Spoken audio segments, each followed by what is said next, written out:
Alright folks, welcome back. It's day 5 of Inktober. Today's prompt is binoculars. Well, it is certainly fairly average thing to make. However, I have a twist on it, I suppose. Gives us the opportunity to pick whatever we want to draw in the prompt. I think we're gonna do something different today. Do like mixing it up. Today I think we're gonna do like a pencil thing. Maybe practice our volume. See how that turns out.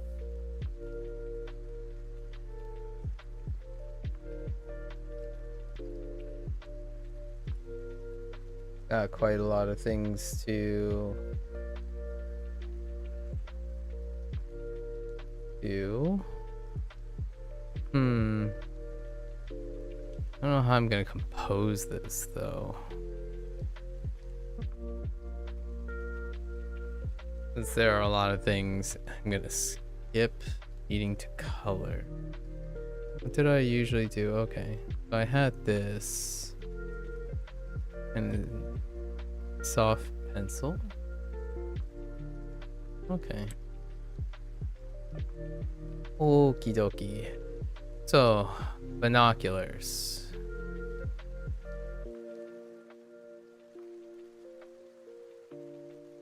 I don't really want to draw circles, but we might as well work on our circle game.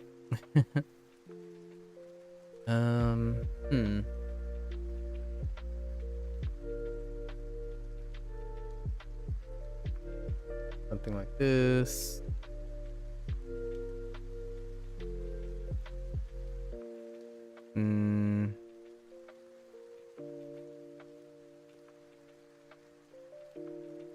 Not good enough. Yeah, that's more good enough.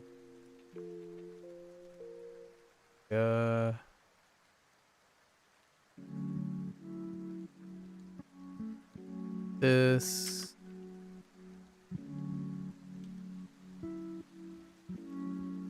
Attach it.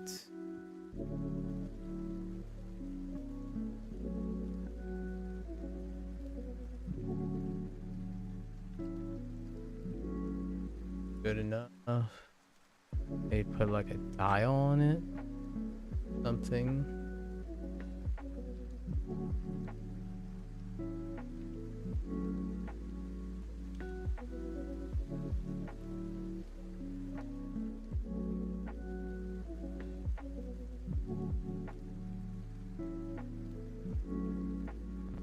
Well, we're done.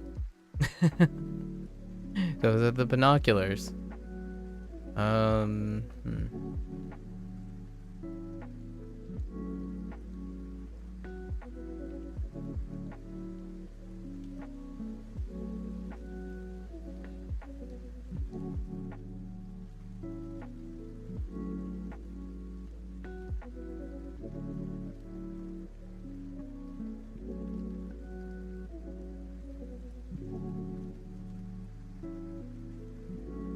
So contemplating on using a circle tool.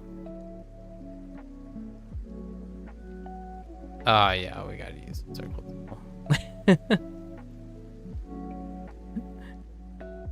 Not today, not today. Yeah, that's fine.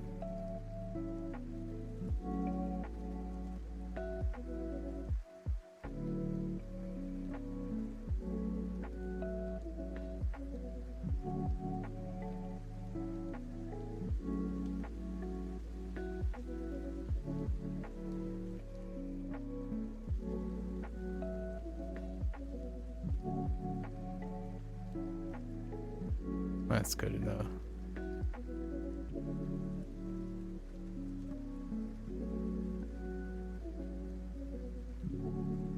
Well, I tried. Actually, I didn't try that hard. Okay. They're like up here.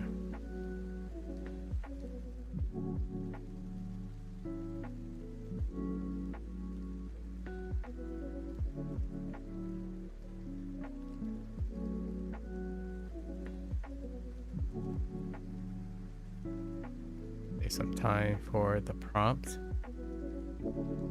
Rest of the prompt.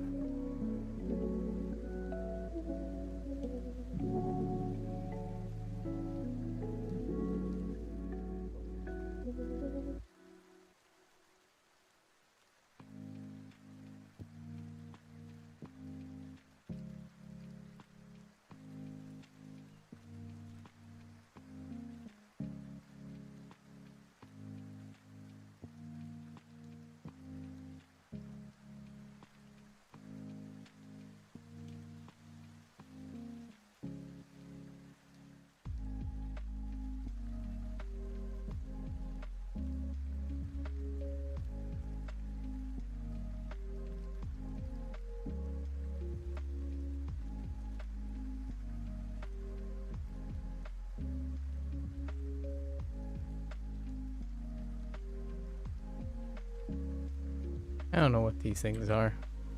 Just stacking. All right.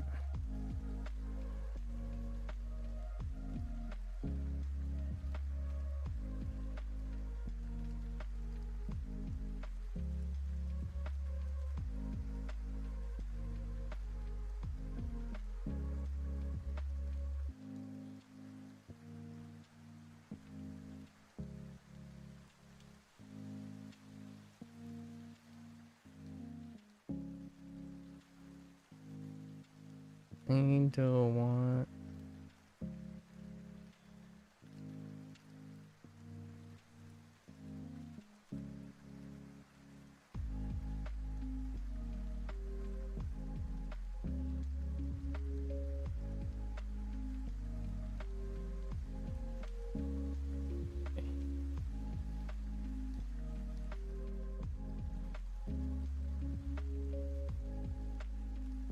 Yeah, it's good enough. Do I finish like the...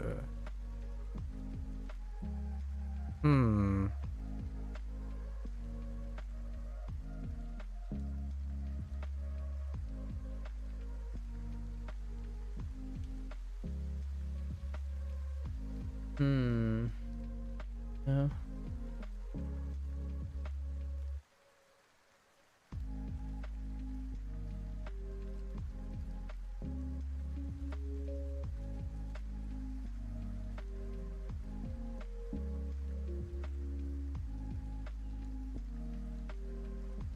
Say what? Oh.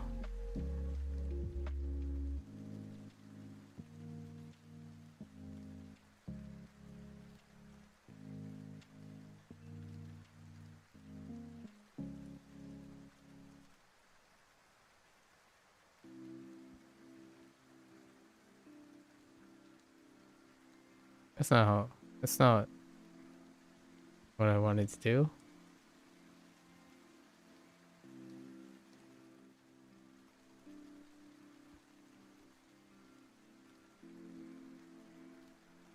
There's a bug in here. Please leave me alone, bug.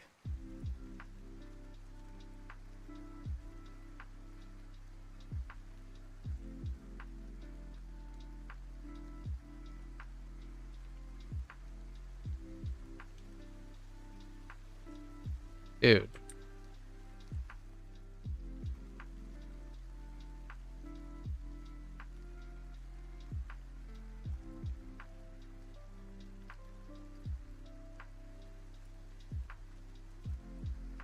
Alright. I guess we're just gonna do it this way then.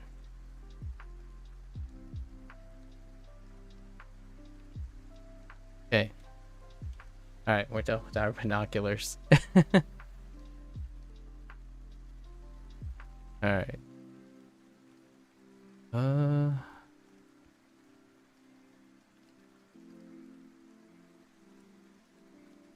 up. Might as well add the rest.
I think this is.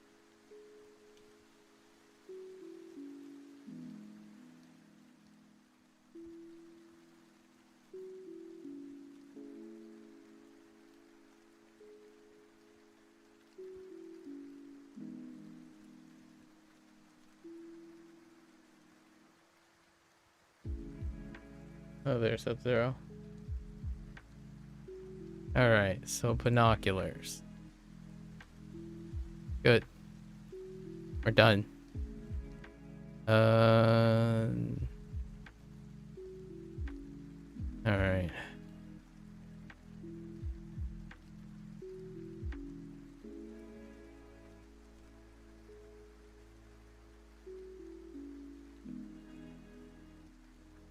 Okay. Okay.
When you only had one of them, I thought they were Walmart cartwheels.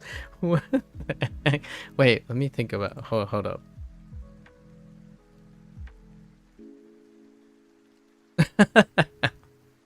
Walmart.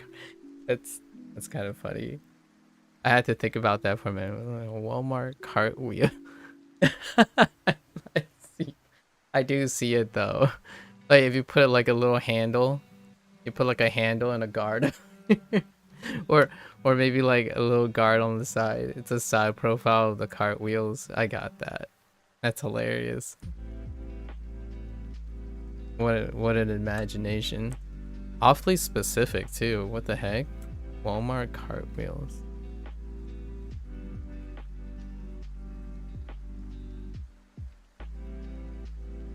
I gotta make this guy like incredibly loafy.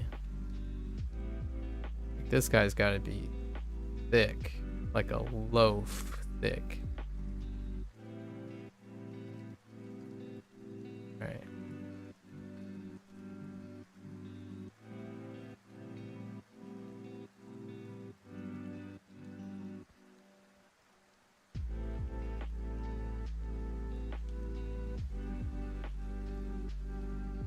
Okay.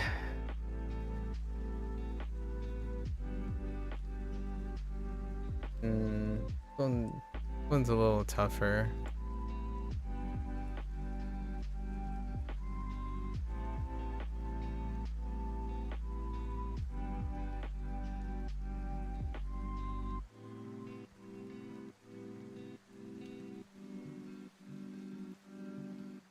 Have you ever tried drawing one of those infinite zoom in and there's another? I have. Or no, I have thought about it. They're really great.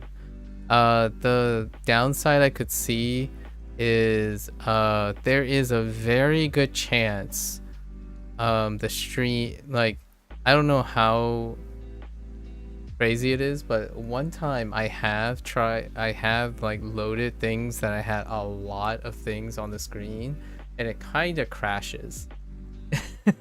So what I mean is maybe in the future when I have a thing where I can move around without like running out of virtual memory. It can happen when your prompt is like way too big and there's too many like effects and stuff on it. It causes the program like stall and whatnot, and I don't know what happens with the stream. But I wanted to always do the infinite zoom thing. The infinite zoom thing sounds fantastic. Like when I first saw it, I was like, yeah, that's something digital art is amazing at, because it's like an adventure. You know what I mean? This is kind of the exact. This is kind of like doing it in a conceptual way. Like my thought about this was basically you're zooming. I'm sure that's what you were thinking too. But the binoculars are used to zoom onto a canvas that I'm going to draw, right?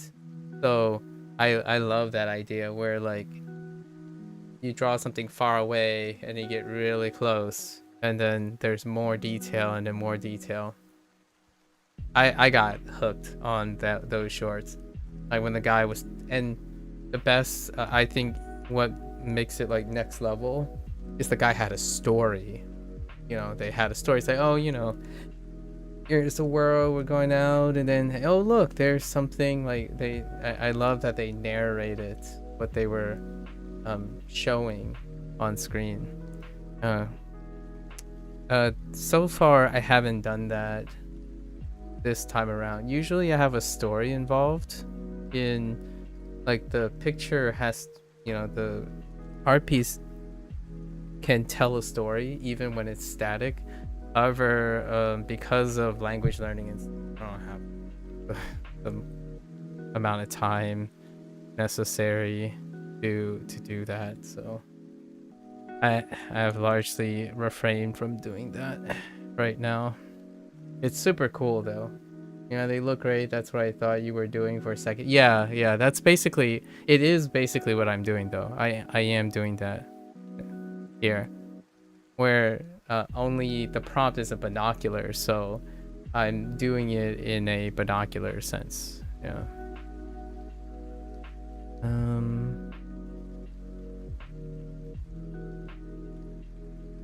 Again, my goal is to incorporate something Japanese and something Chinese in every prompt. So pickings are a little bit slim.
One thing that I really enjoy about digital art, which I think it make it incredibly approachable to other people, is thanks to like the advent of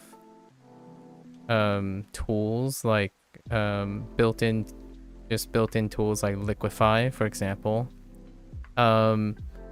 You can use your intuition with your eyes to do things like this, which is something that I feel I don't know if people understand how well they understand proportions. Like what I mean is if you draw something like your basic shapes, I was talking to someone who's starting their like their drawing journey, I suppose.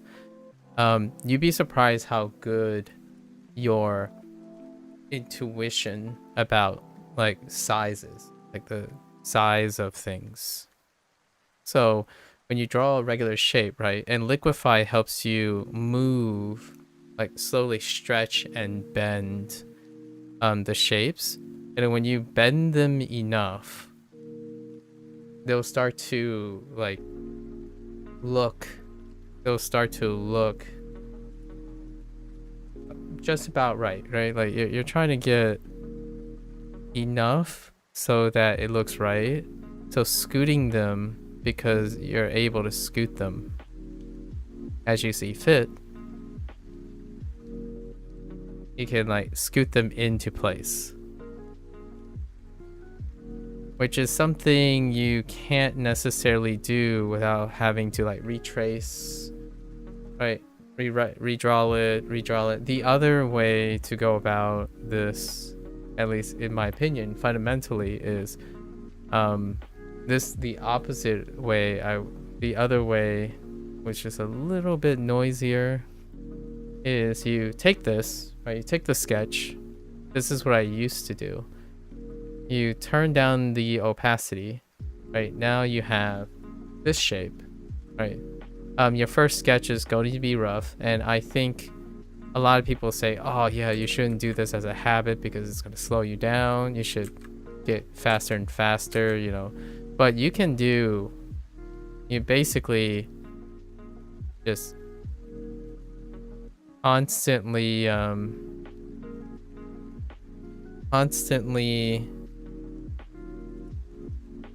do a lot of nebulous, like fill it out, right? This would be like the sketch, right? The sketch moment. So if you apply a lot of lines everywhere, and thanks to digital art, it can be very big. If you apply liberally, like go about doing this constantly over and over again, and it can be super messy, like super messy. This is how I typically encourage people to start. Super messy. Your eyes will find the line, as in like the line that you want to use.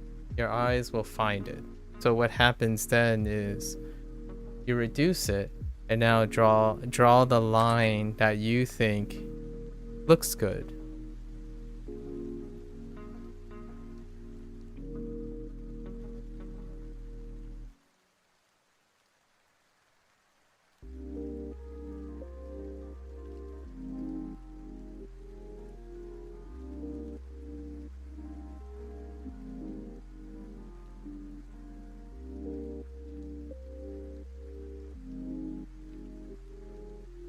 Right?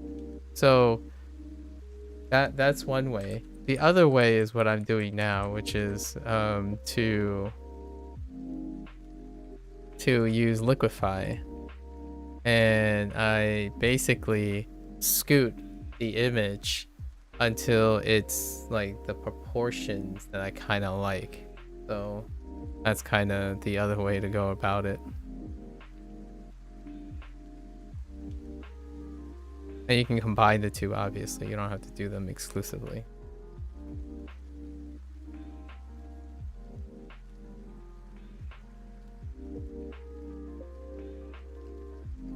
I kind of want this.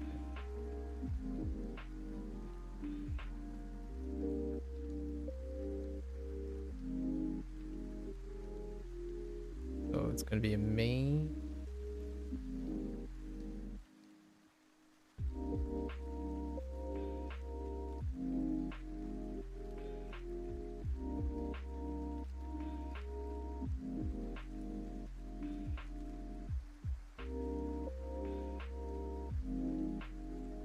Okay.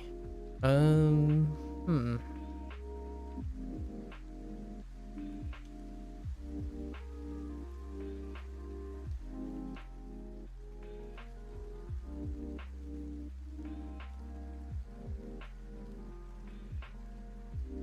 If they're on the same plane, then one is definitely gonna be bigger than the other. Yeah.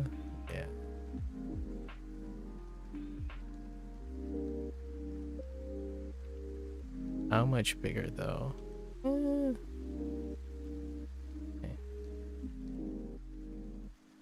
Okay. Crazy out. Crazy? I was crazy once. They put me in a room, a rubber room, circles and squares and shapes make me crazy. Is that a quote from something? Kinda sounds like a quote from something. Alright. There's also 32.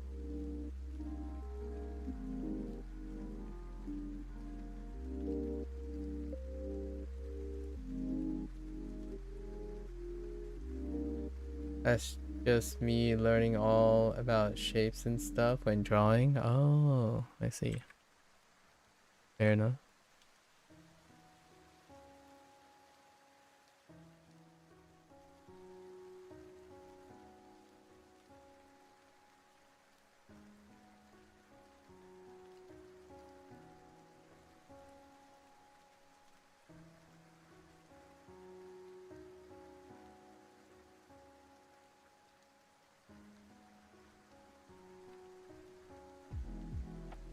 Hmm.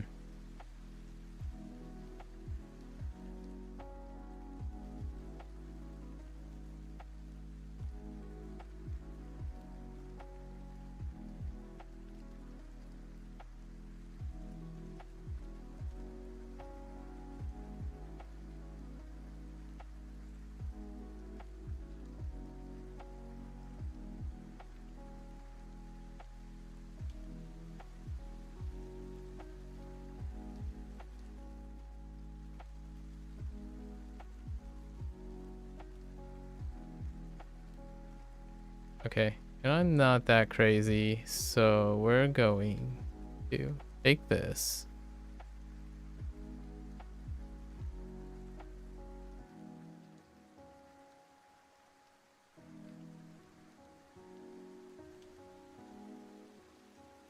Uh,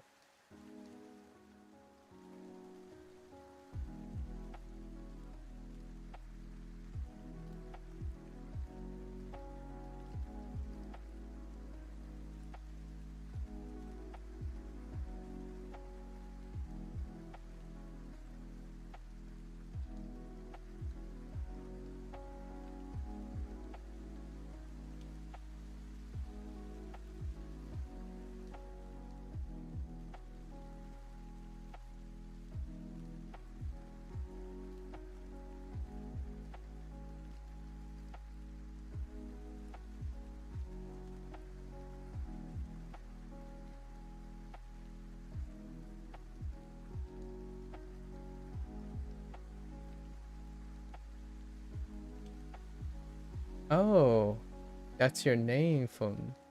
I didn't realize that's your name. uh, no worries. I thought it was a coincidence, but it wasn't. Not a coincidence.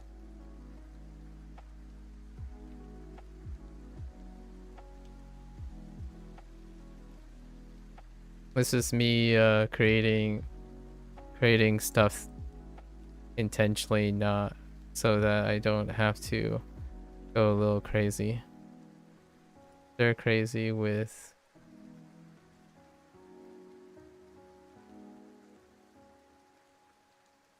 Yeah, I think we're good. We don't need...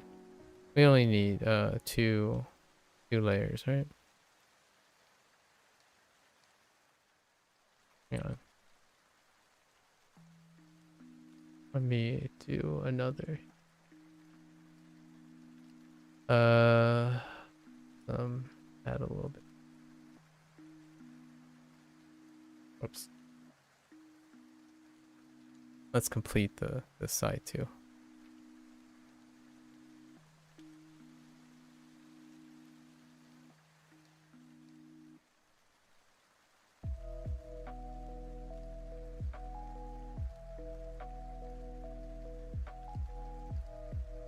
Okay. What software am I using if you choose? I'm using a software called Krita. It's free.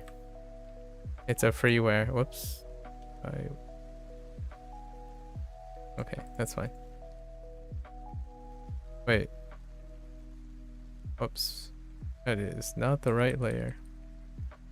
Yeah, I use a freeware. I've been using this for forever. It's like it's more or less a voluntary crowdfunded software. One could say in our program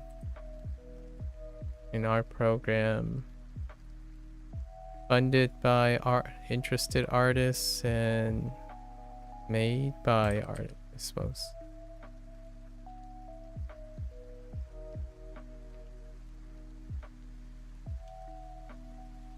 So no monetary commitment. It's largely used for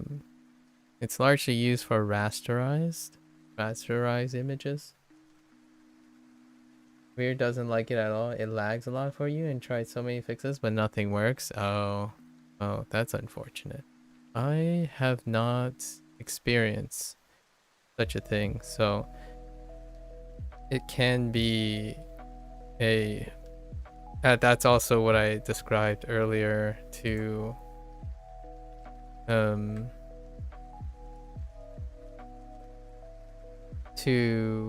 Sub-Zero about the infinite zoom thing. Virtual memory is probably what's causing it to lag a lot of times. As in, like, many of these bigger programs require a lot of virtual memory. Yeah, Clip Studio Paint, yeah, that's useful too. It's restrictive though, Clip Studio Paint, and it costs money.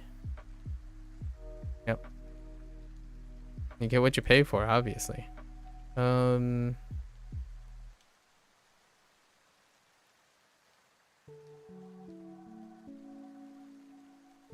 do pretty much everything in Krita.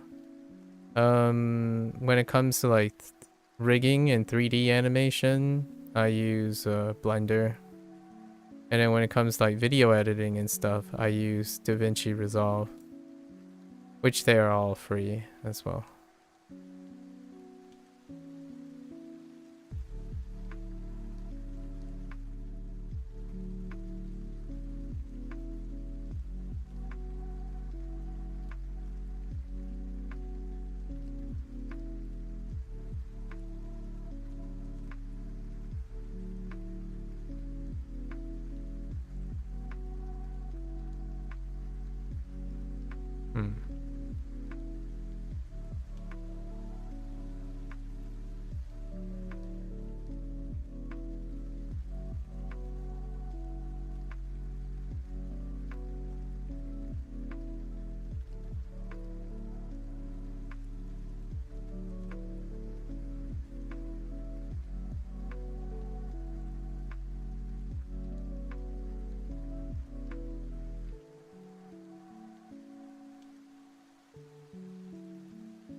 Yeah, you did the 30-day trial.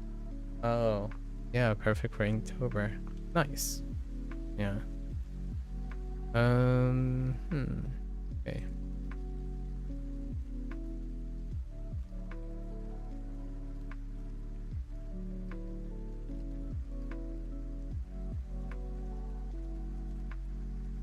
We'll probably have to do some inking, actually. Oh, that's not what I intended to do.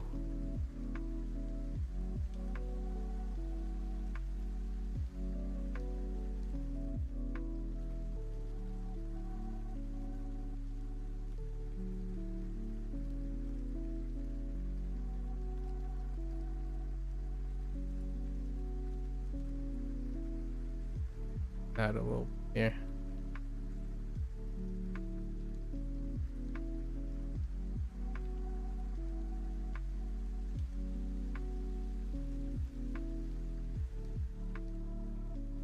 Should have done it on this one on this guy first.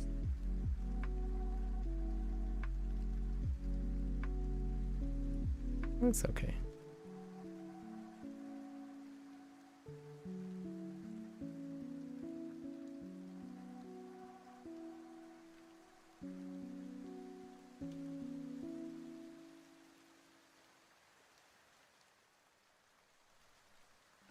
And then we'll iron it out later.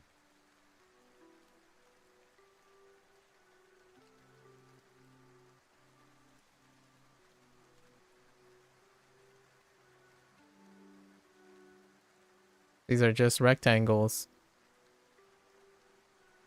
Well, that's all they are, rectangles.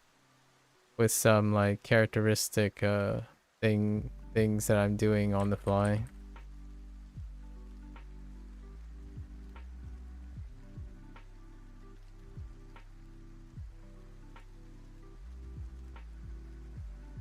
Just rectangle. Hey. Now, so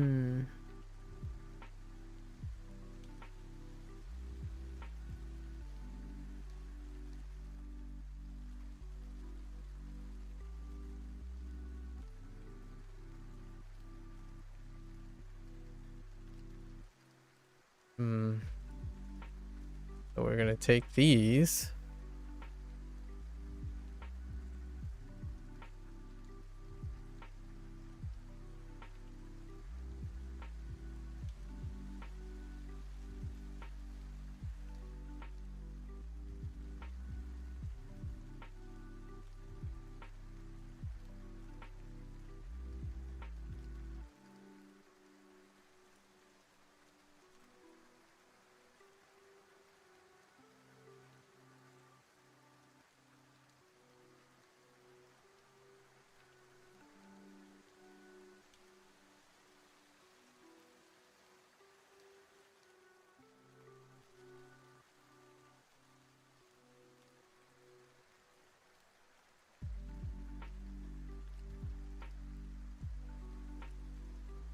Bigger is it going to be?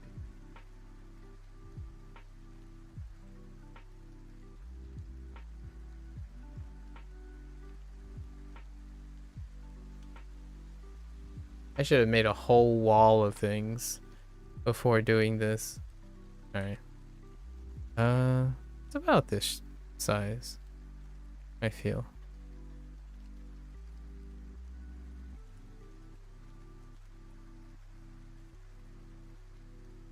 Okay.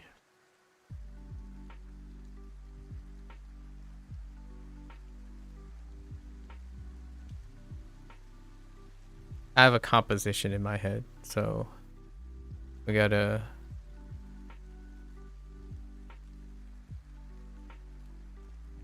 finish the composition first, or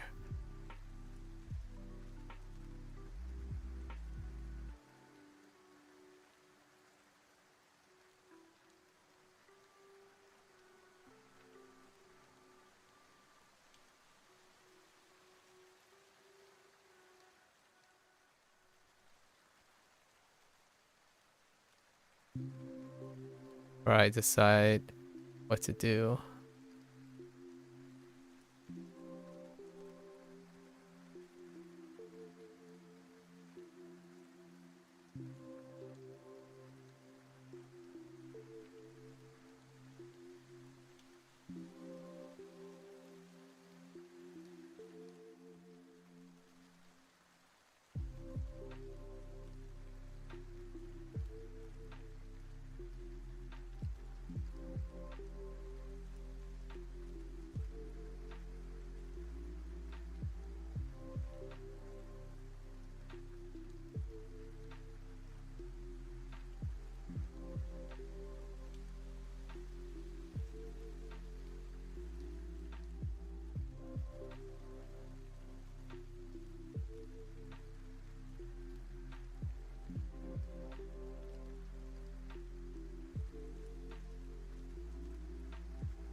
Right now, you try taking a reference photo and just trying to make circles and such to line up with the body to see how the anatomy works, but still no idea how to do the torso and lower parts. Doesn't look right to make with circles. Uh, it would be kind of tough to make it with just circles. Squares, rectangles or rhomboids are good. Even triangles. Honestly, triangles might be great. Like obviously if you're going for anatomy and stuff, that will be, if your thoughts are you want to get the anatomy stuff. I didn't actually do anatomy stuff yet. However, primitive shapes would be like, in my opinion, some people do like this type of thing where, right, and then that kind of thing, or maybe like even a triangle, elbows, arm, hand, right, that kind of thing. And you're probably gonna need some squares. I didn't do any anatomy stuff, so I can't really comment on that. Can't really comment on that. You are doing the you're doing your due diligence on starting with fundamentals, which I have no fundamentals. No fundamentals. Probably start with a reference of someone facing me instead of trying to do some different perspectives, as you learn nothing about that. It's okay. Like I don't necessarily think there's a path that you have to do. However, some might suggest, yes, like pick a perspective, stick with the perspective. I don't necessarily think it has to be like the forward perspective, but pick a perspective and then start from there. Like if everything's at a 45-degree angle, it certainly makes it more difficult, but then you can rotate it and line up. In the end, it really is where you start and then how you branch out from there.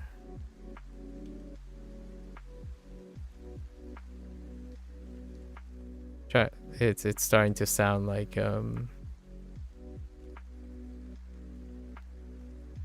it's starting to sound like language learning all over again. I think definitely live in a world where there's a startling habit of thinking there might be an ideal place to start and a less ideal place. It's all good. I think my comp is going to include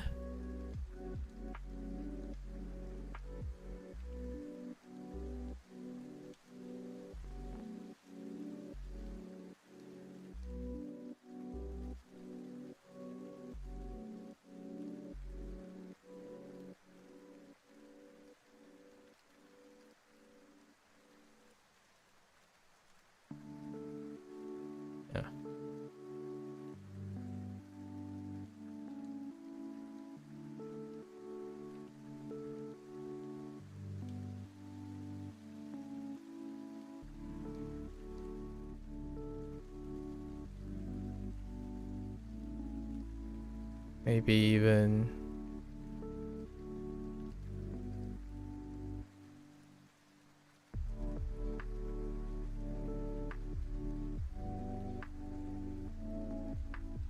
yeah, I think I could do that. So how I'm gonna do this part is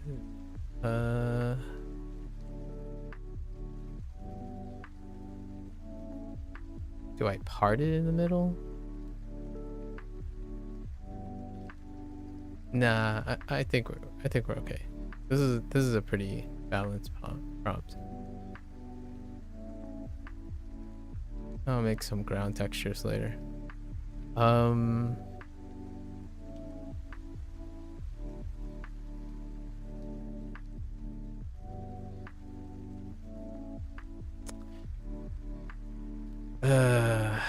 Yeah. Well, the most important thing is to have fun, I think. Like language learning. Without almost any break. Think speaks for itself. It's fun to see yourself learn new skills and look back at some you've improved. Yeah. Yeah. Skills in general.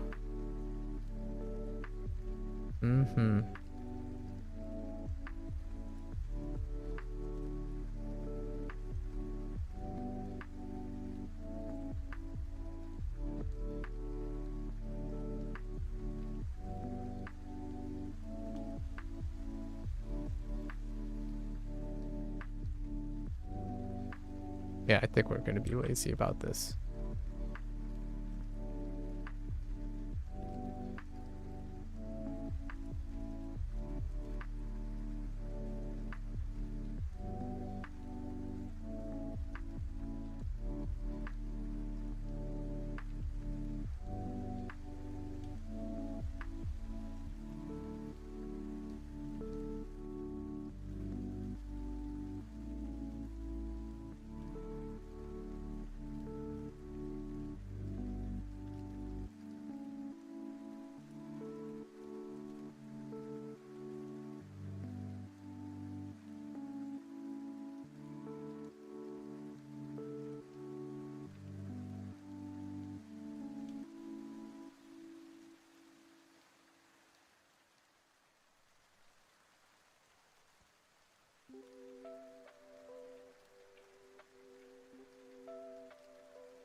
These are just ovals, flattened oval shapes, right?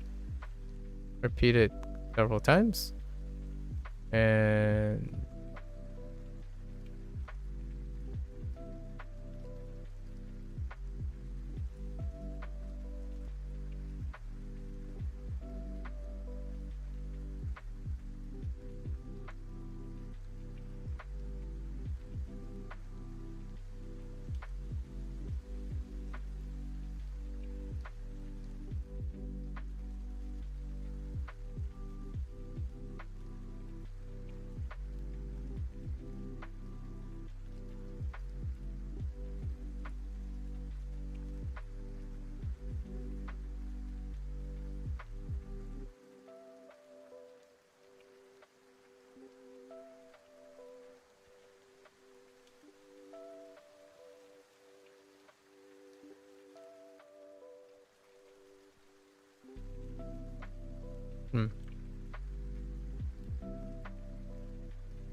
we'll work on that in a bit.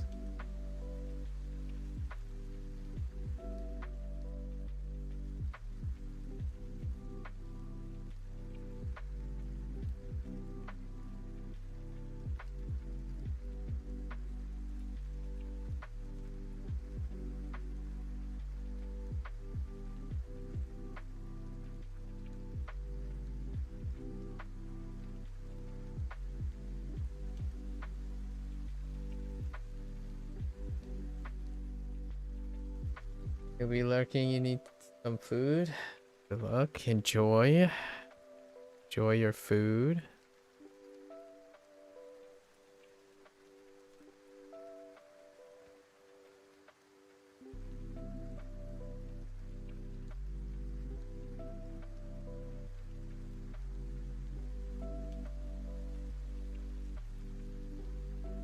Oh.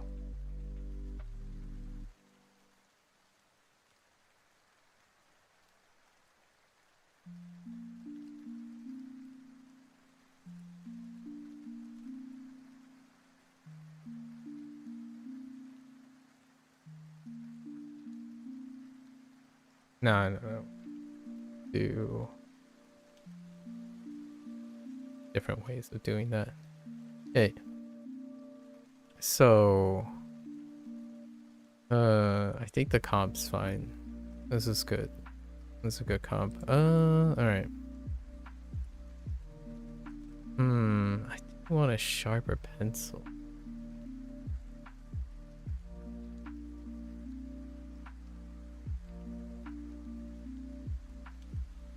You have a sharper pencil.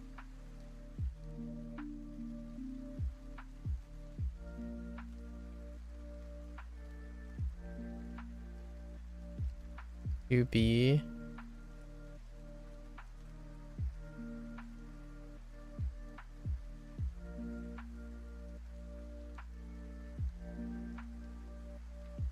How sharp is it?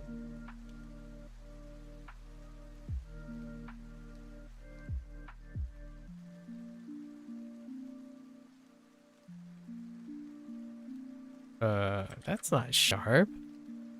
How about this one? Alright, I think we're just gonna use a liner.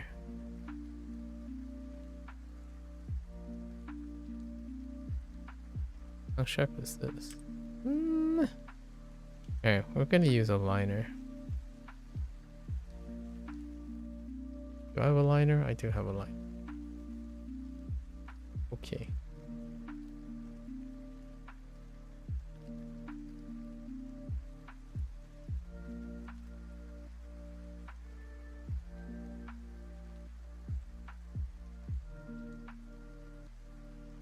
Okay, let's do proofing time.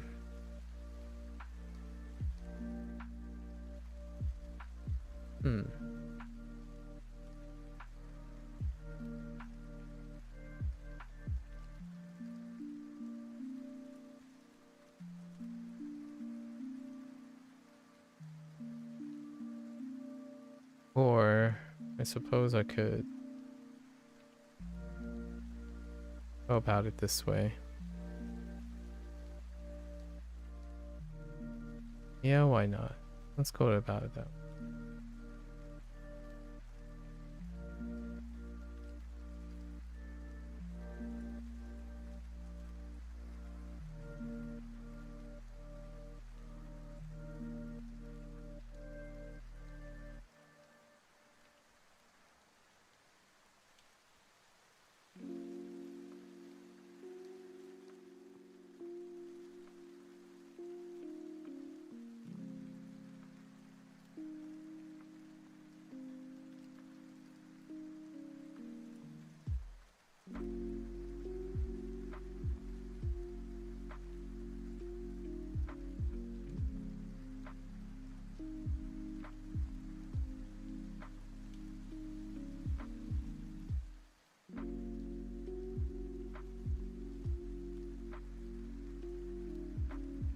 Okay.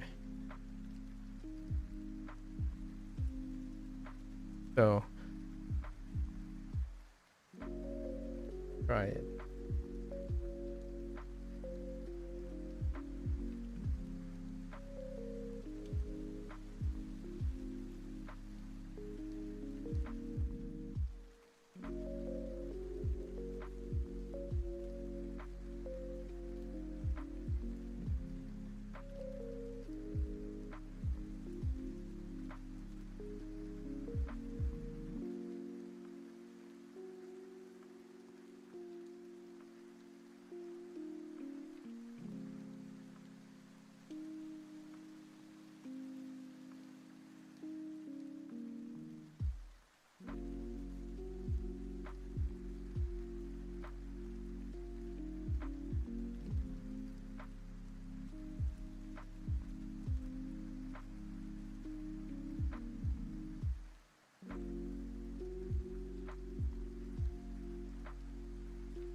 That's a little too big.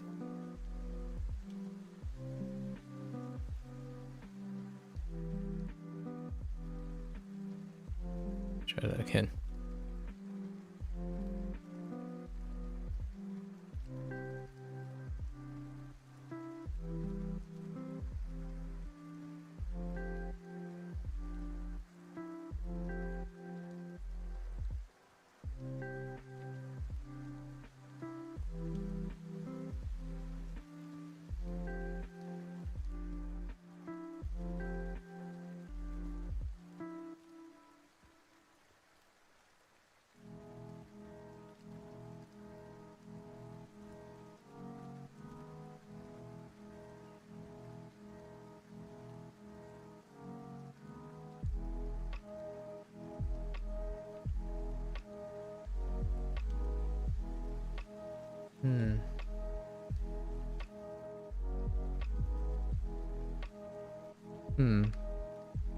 Too big.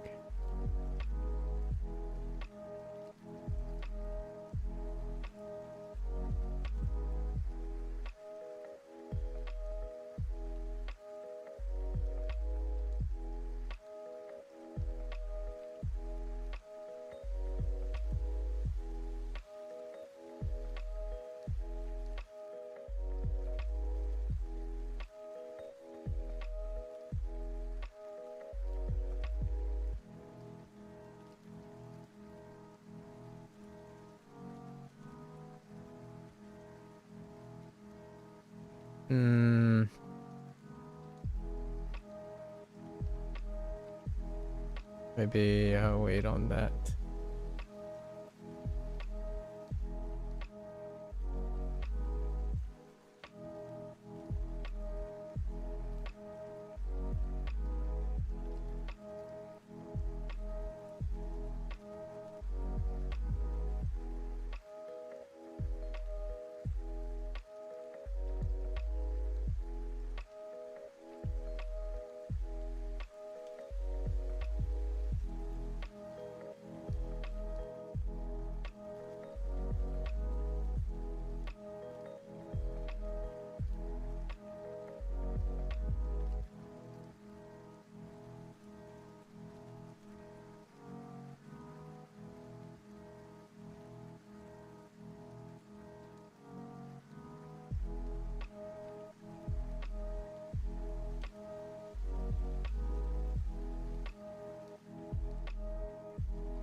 Ugh.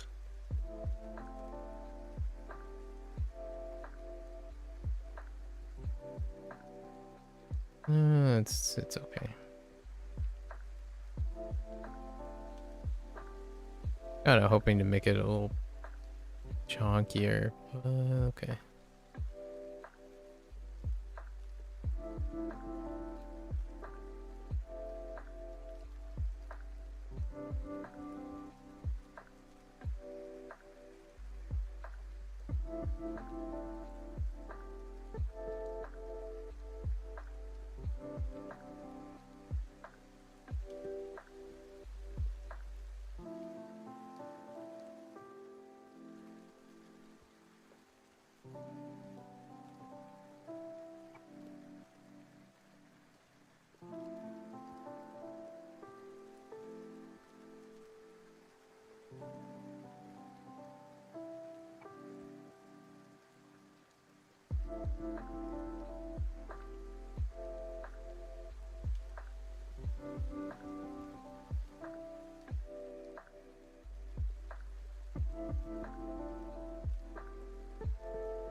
Hmm.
Oops.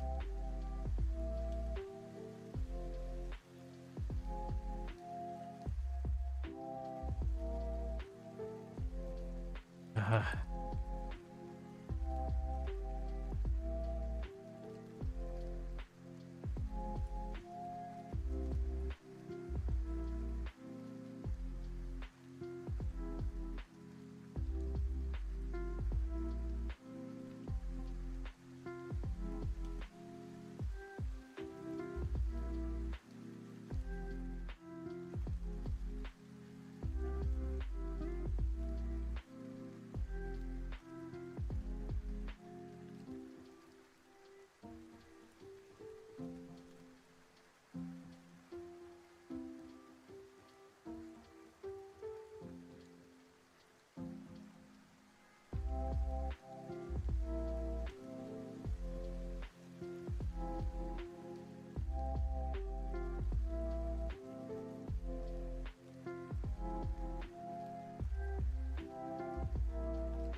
Mm, it's okay. Well, uh, okay. Now I gotta clean up everything. I think the other stuff I can definitely.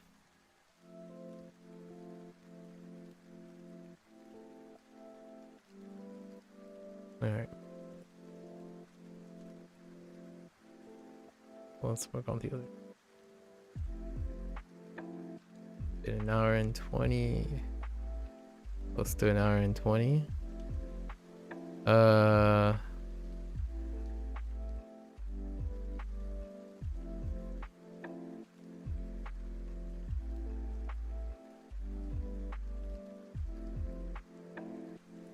Yeah.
That's kind of tough.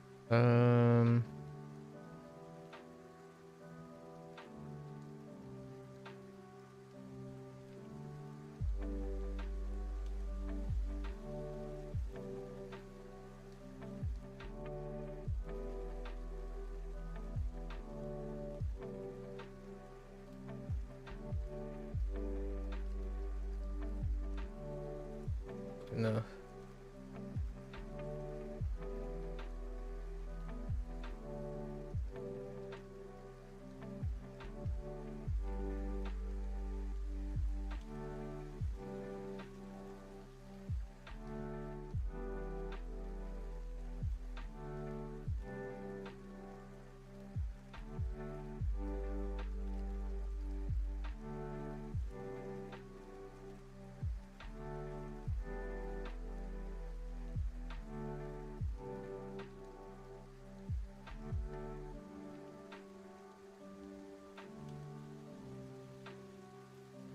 Oh. Whoops. Fine.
Um.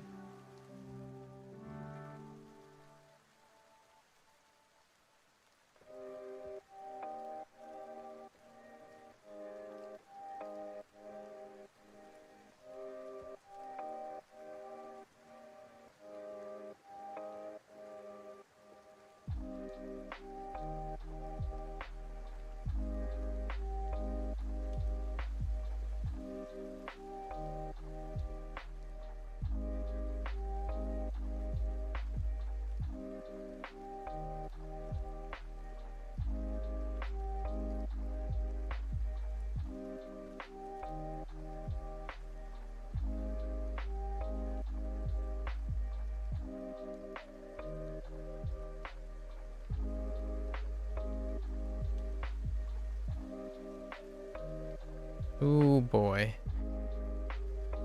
Uh. Hmm.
Hmm. Uh.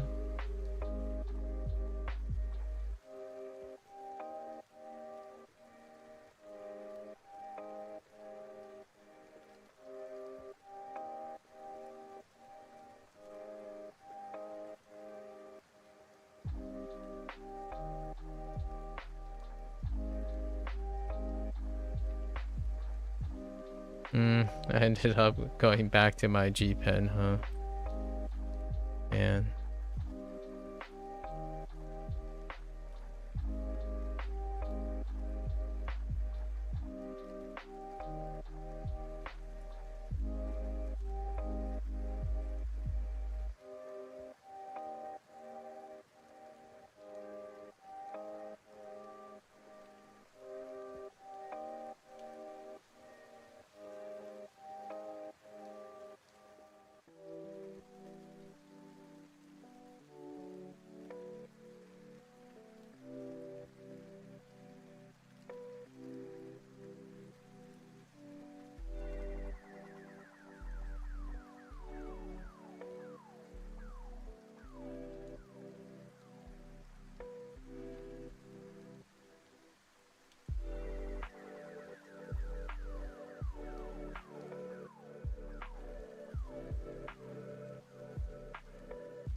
Hmm. Definitely could have done this much.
Man.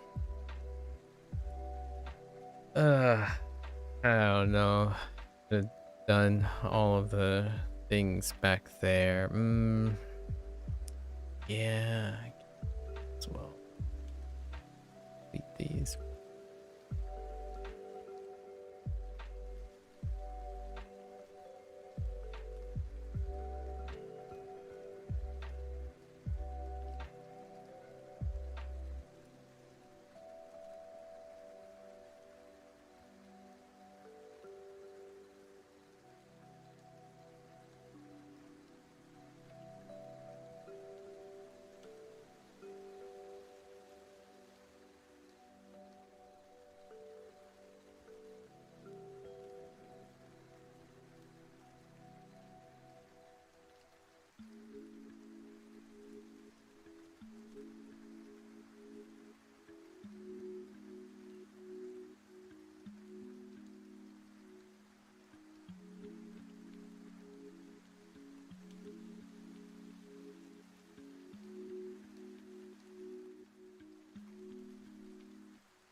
Doesn't help. I don't want to do this. um.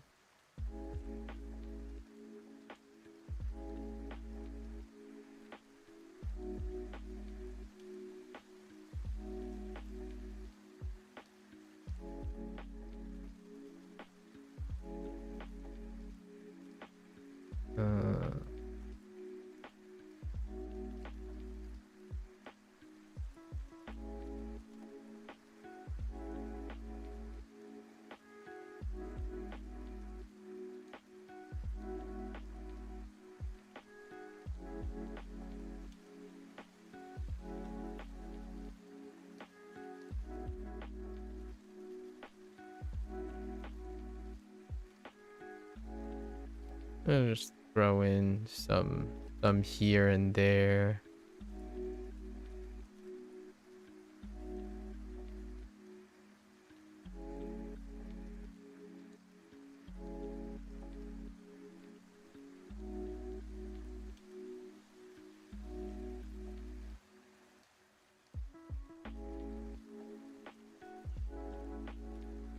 Ah, I could have went about this very differently.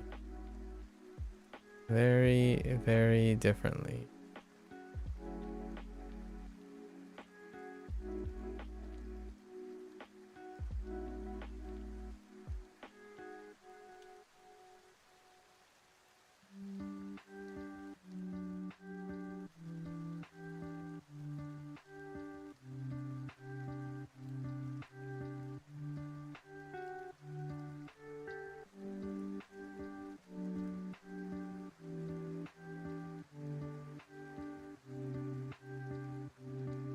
We're going to improvise, right?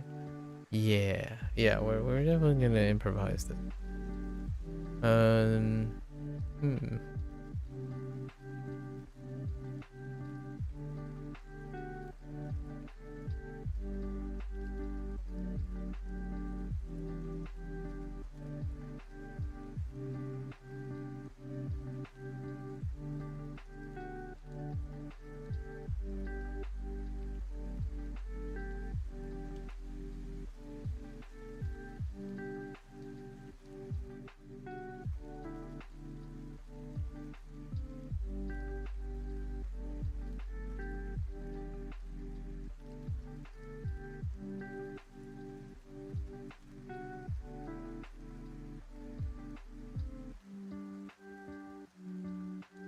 Where the heck is this from?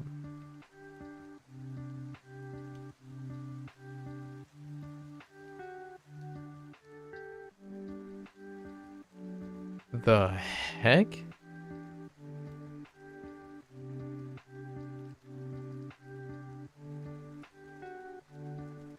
Oh.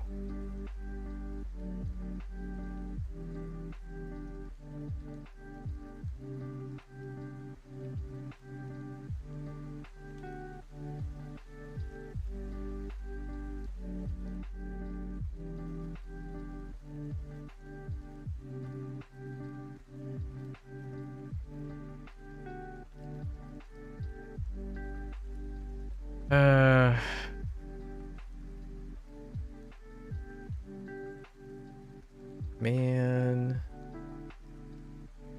I want to stop already. You know what?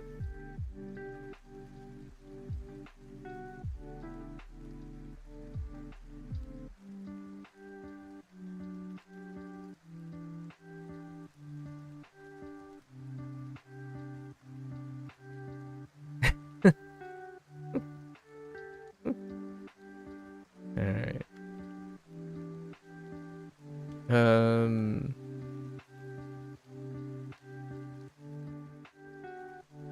Yeah, holy heck. You know what? What are we gonna do?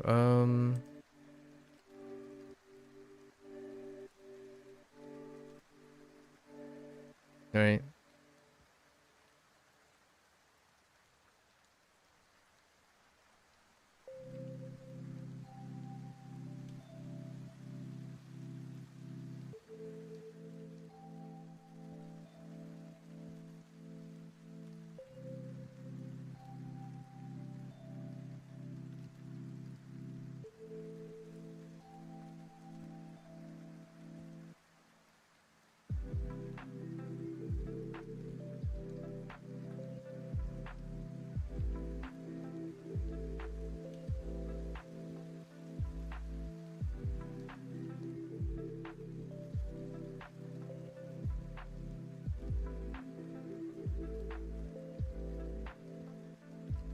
Okay.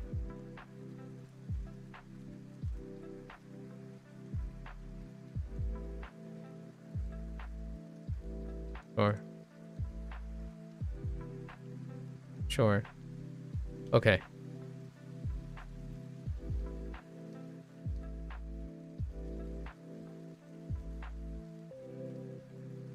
Oh yeah. Yeah. Okay. Oops.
Okay. Okay. I have an idea. I have an idea. Probably not the greatest idea, but I have an idea.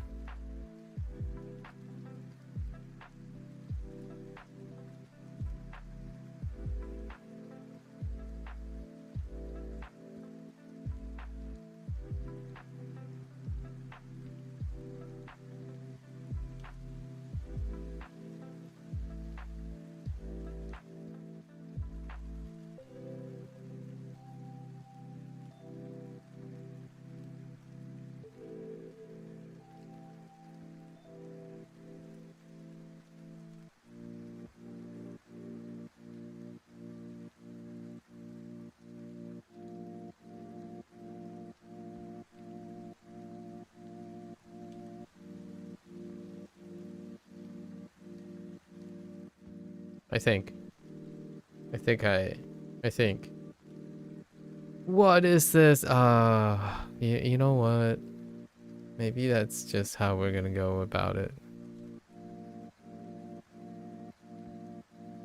Yeah, probably that's how we're gonna go about it.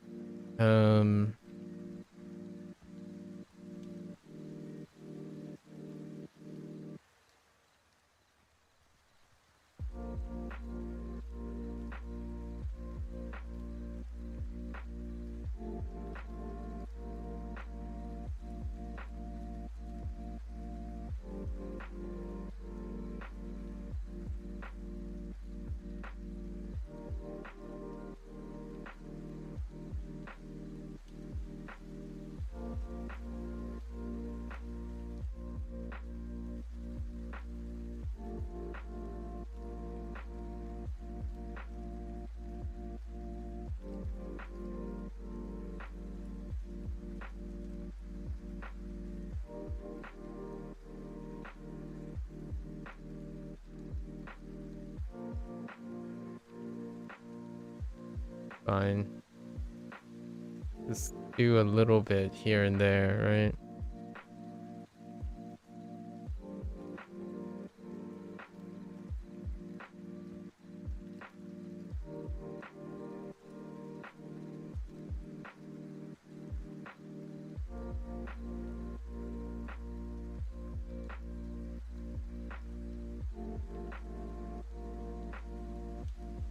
I really didn't think this through.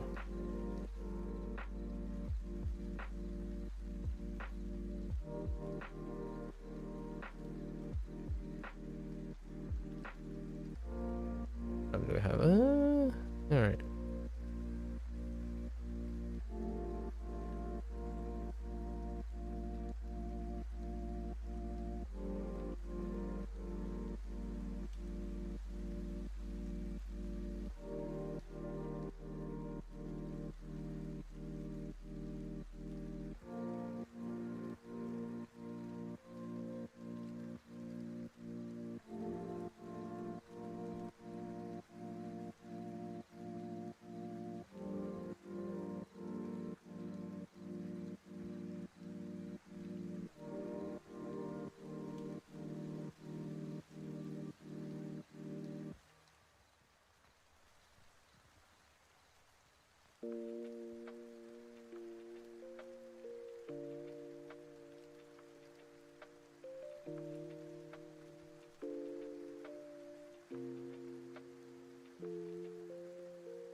No one will ever know.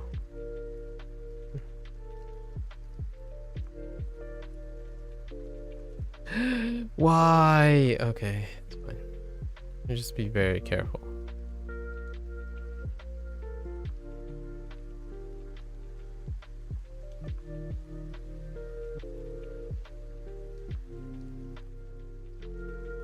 Fine. It's good enough for some dimension.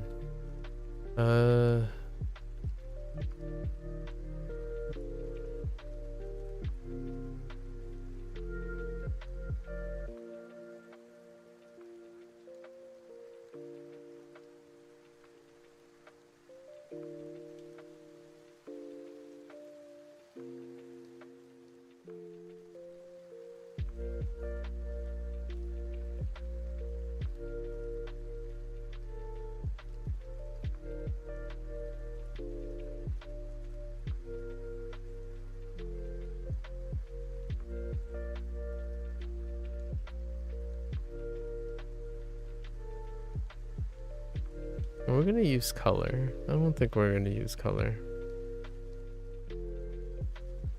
No, I'm not gonna color it. It's fine. Maybe in the future.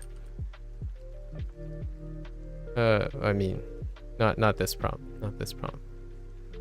We'll do color next time.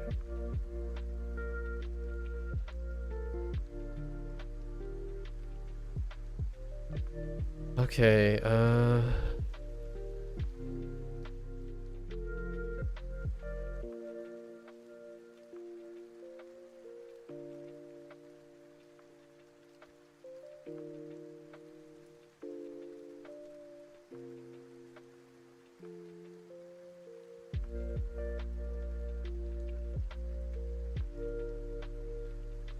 hmm.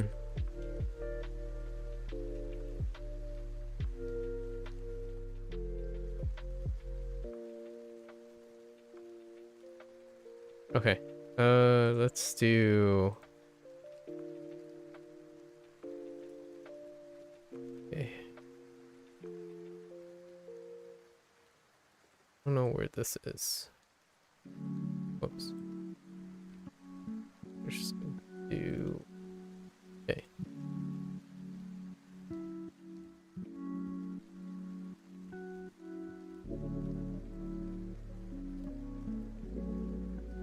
Wait.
You've finally managed to be satisfied with your day 2 lines? Ooh. I can't wait to see that.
Now to catch up on day 3 after you find your pen. Keep up the great. Keep up the work. No. Keep on going.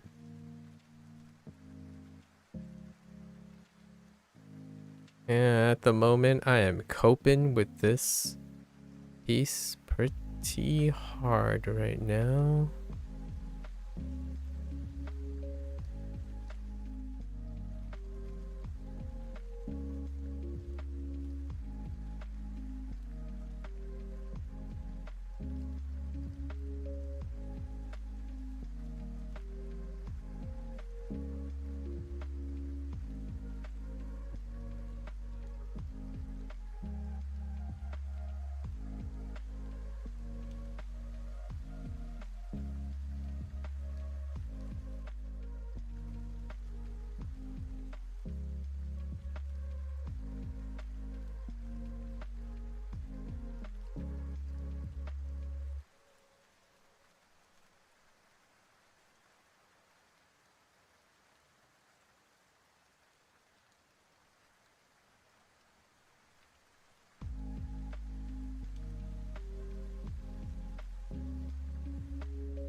Um,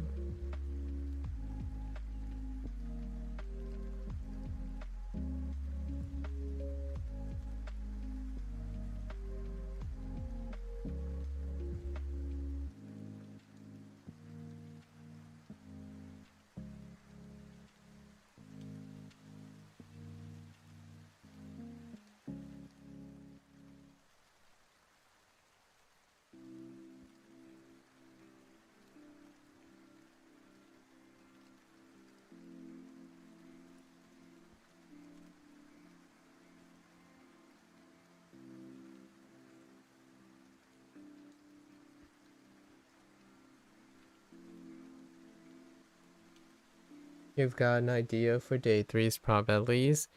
Ideas are great. Definitely a great place to start. Having ideas definitely alleviates a lot of the problem. I am substituting coloring for this with very, very loose shading.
Okay.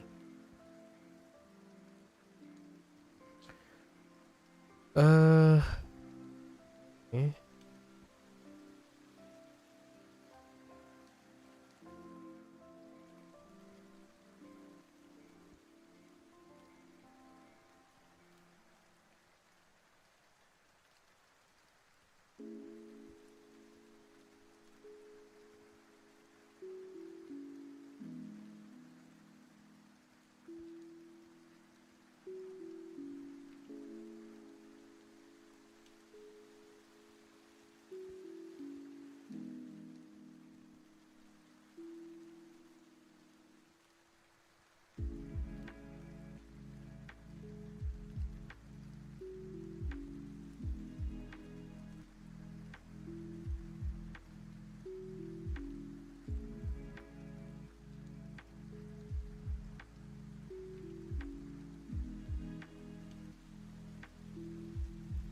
Everything works now.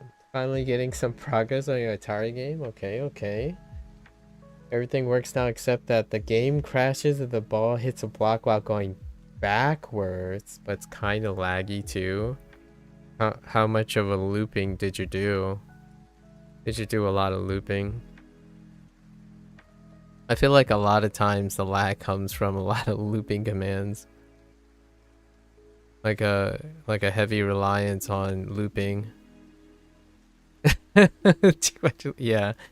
Because you have to like the system would have to go through the loop every time, and that's like whew. I think I forgot.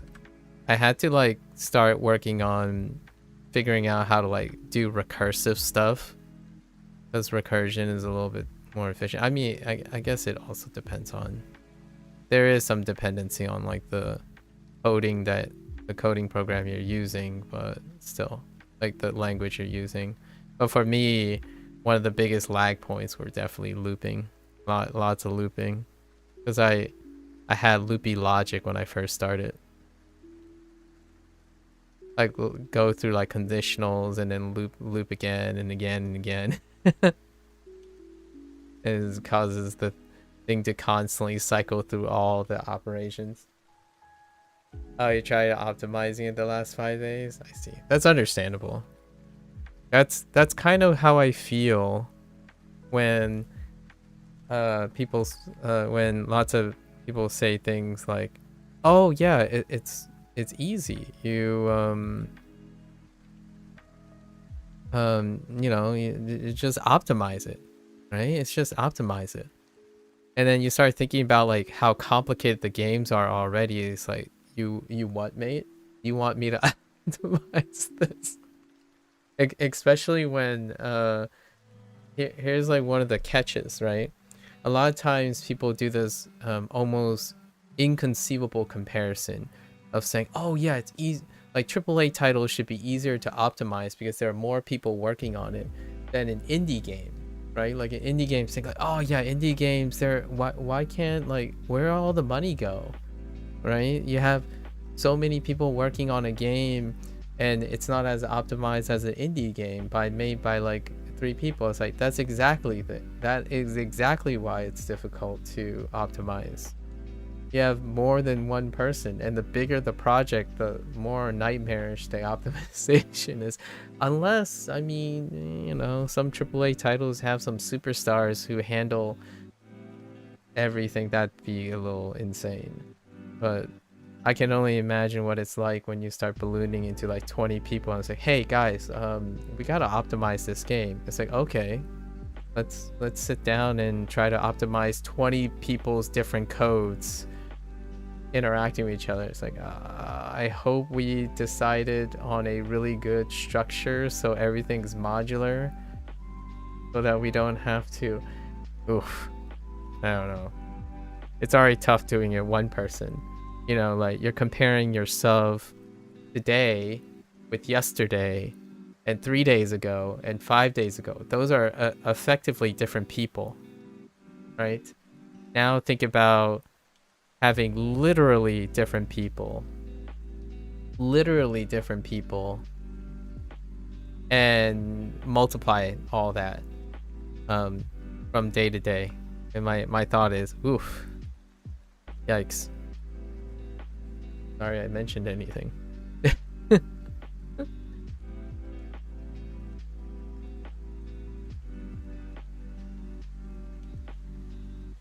Man, I'm not really satisfied with how my little panda guy turned out, but all right.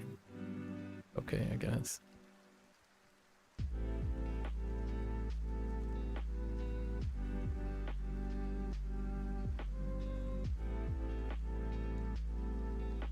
I started doing one thing, then I did another thing, then I did another thing, and then it just got all weird, and I don't know what I wanted to do, but now I'm just being lazy.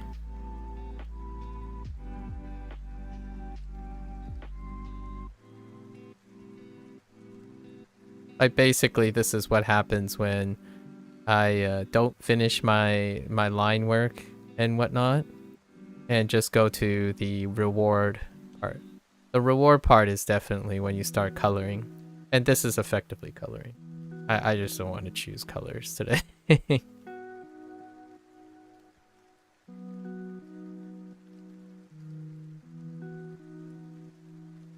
Oh. Well, that's something I forgot.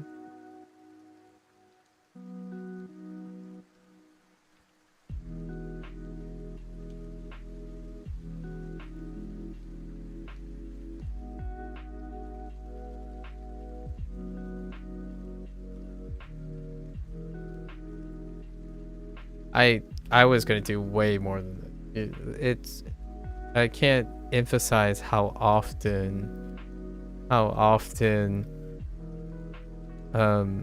the system I have in place is that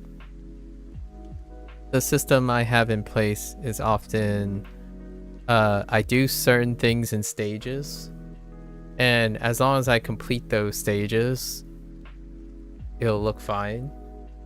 Or like I can stop at any time during those stages. The reason why I do this is because in my opinion, you're not going to feel like it's ever going to be finished.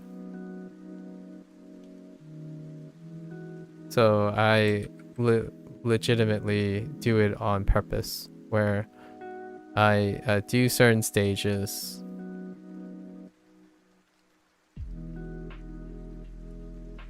and call it a day.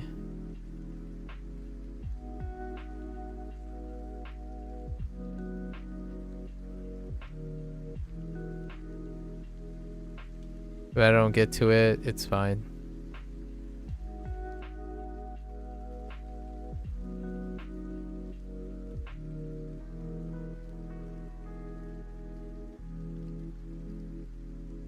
Obviously, these aren't meant to be completed.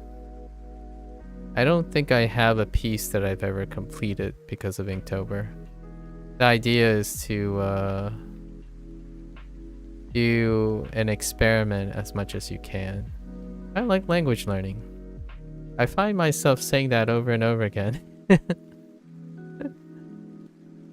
So maybe one day, perhaps someone will give me someone will give me an incentive, like a strong incentive to actually complete a piece, or like to do what it's like to like work on a piece for a very long time. But I don't think I've worked on a piece for more than a day's worth of time. And we're talking about like going from conception to a product that like I mustered everything I possibly can with the advent of time. I mean, I'm already pretty slow. In general. However, remember, like, I want to emphasize what I said about learning, right? Refining is practicing, and I'm not on these pieces. There's quite a lot of practicing lately, and I tend to try to stray away from as much as I can from practicing, because since I'm doing this on a hobby basis, I'm more using it for a learning experience. So doing things that I already know how to do, like how I've been exposed, right? It's exposed theory. I don't necessarily know how to do it like well per se, but the idea is the culmination of all the things I know how to do to some extent is what brings the piece together, not necessarily. You pretty much get diminished return after a certain amount of time if you're using a specific technique or reform, and that's totally understandable for those who want to master something. My enthusiasm is not necessarily about the mastery.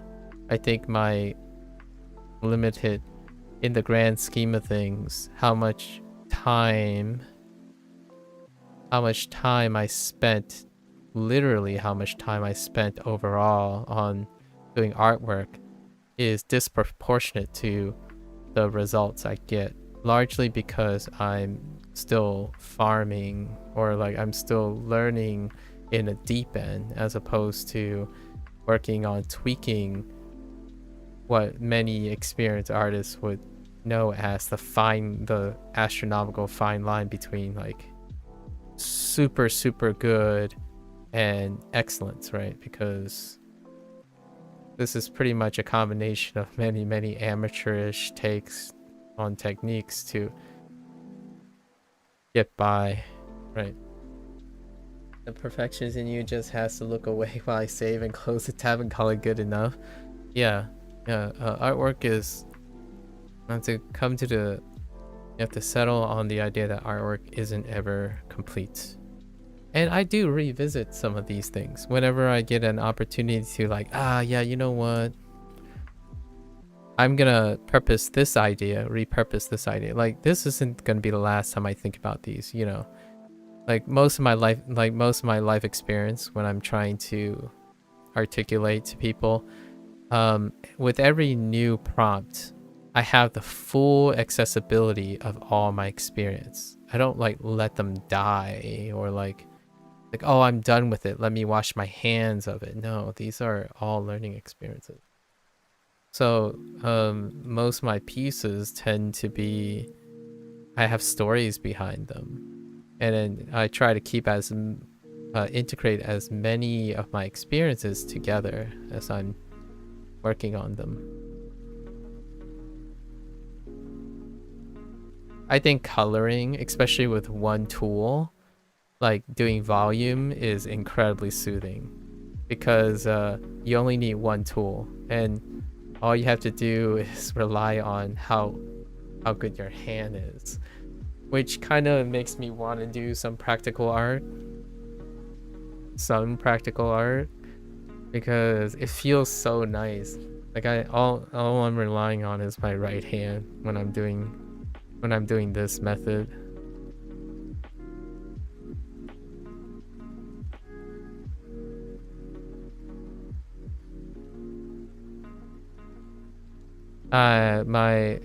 The cheat that or quote unquote, the time saving thing that I'm doing right now is I combined, since I'm too lazy to, well, not too lazy, but I don't think I have enough time to do such heavy line work, which I thought I did. I'm like, oh yeah, today I'm gonna be ambitious, I'm gonna do some heavy line work, and it turned into a disaster of too much line work. So now what I'm doing is I'm combining noise. So I have a lot of noise, right? Lots of things in the background. It's kind of faded and whatnot. And I'm bringing them together by taking a liner, providing like front dimension, which makes it look a little bit neater, to contrast all the other stuff that I did to shape the composition. And then now I'm providing sharp shading with periods of faded shading to create directional lighting. So then things look dimensional, like there's depth in all of it. And then that brings the comp together so that I don't have to like do as much work. Now the problem here is I still have to go back and try to make the guys have a little bit more dimension. Like the tree stuff, basically the faded stuff in the back is going to be used as, if you look close enough, it's going to look like there's something in the back. It's faded enough, obstructed enough to provide contrast with the foreground stuff. And that's kind of how I'm getting away with this at the moment. And whenever I use directional lighting, it's a crutch. Anytime it's a directional light, it means I didn't have enough time to do more than one light source. I think there are a few I want to say there are few instances where I did more than directional lighting. I did like 3 lights, ambient lights. So like so far every single prompt that I've done so far has no bounce lighting as well, or proximal lighting. Basically, if a red object is really close to a blue object, then if it's an ambient light, there's going to be some splash of the red object onto the blue object, and then the blue object should be bouncing some light off. So that kind of stuff is like, yikes, ain't got time for that in these things. So there are lots of techniques that I haven't used yet. And I call them techniques because, honestly, since I haven't done any, like, much like what Boone just said, Boone is like following, like lessons and stuff, and I haven't done any lessons. This is the immersion approach to things, so fundamentals are not here. Not here. It's all by way of feel. Honestly, I'm gonna say this conservatively. I think ever since like a young age, I've been given feedback and been, had enough feedback in my life to actually did consider a possibility, a career in some sort of like creative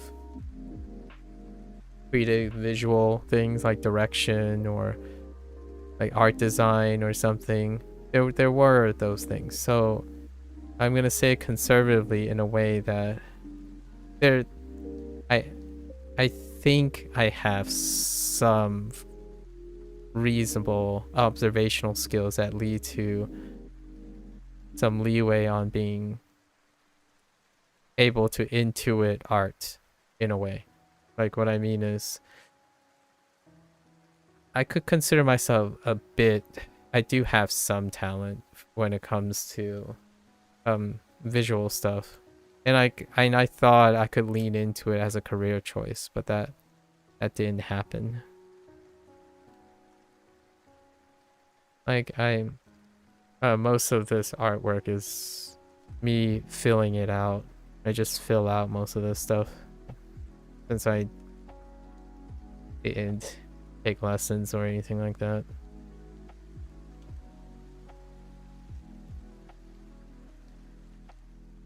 Now, how do I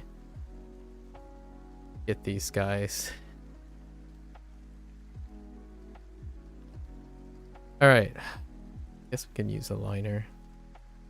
Or my pen. I don't like using the word T too much. Oh, you fixed it? Nice. Wait, fixed what? The crash? You fixed the crashing? What did you do?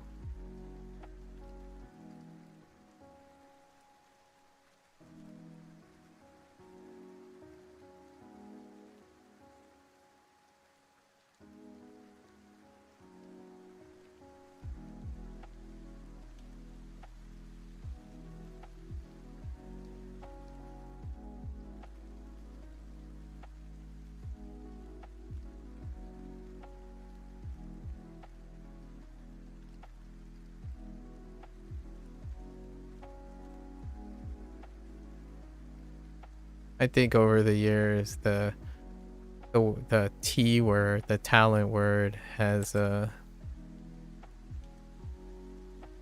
become kind of a more or less like an excuse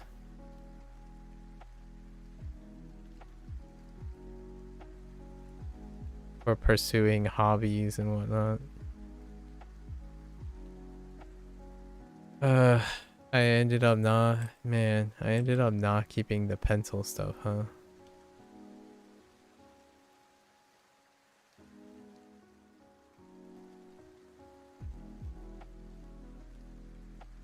I don't think the pencil is sharp enough for my taste lately. Every time I go and try to do a pencil thing, I either use the pencil for shading instead. I like my G pen a lot more. I like using a G pen a lot more.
Spill the beans. What did you do to cause the crashing?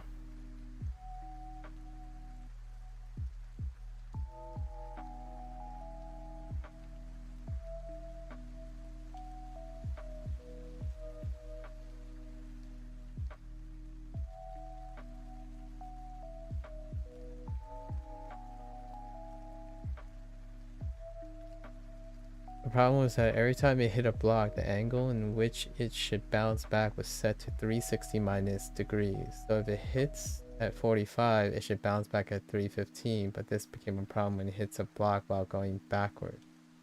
Okay, go on. I feel like there's more to that.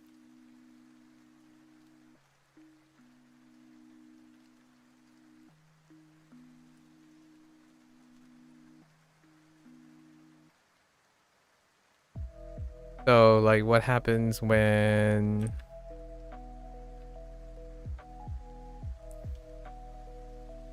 What happens when it interacts with,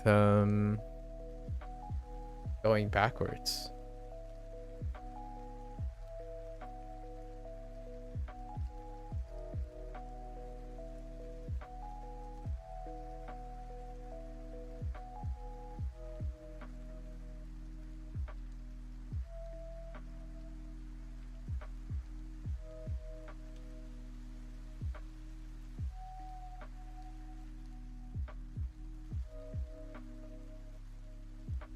I'm really terrible at doing like white. Like having to do white, but it's black and white. And like you need to produce some volume. And I'm like, I don't know what to do about that.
Now I'm like sorta relying on my understanding of cross hatching.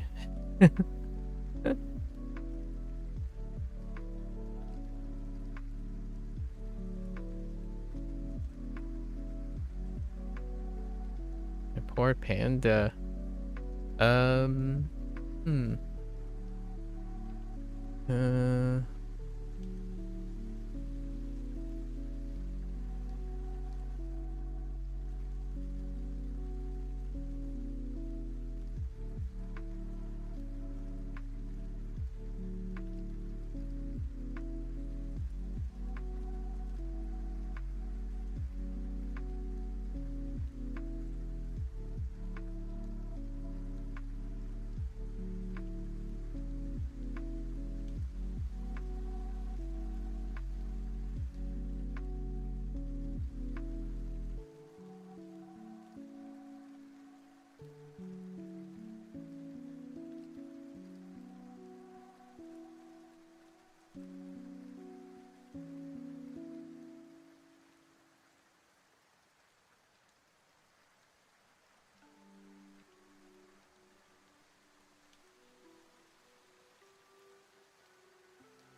Oops.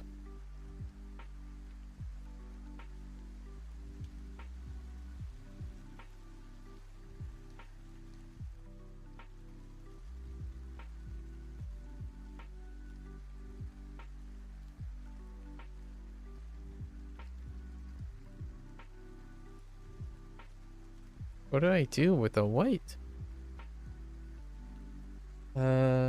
Hard to explain without showing the whole problem in the code. Just removing the 360 minus degrees works. Interesting. 360 minus degrees worked. There was no need to define 45. Define a different meaning for 45 and 135 degrees depending on whether or not it's going forward or backwards. I can picture that. I was actually kind of leaning in on the idea that it had something to do with a negative value, like a negative value interacting with another negative value, but I see it had very little to do with that.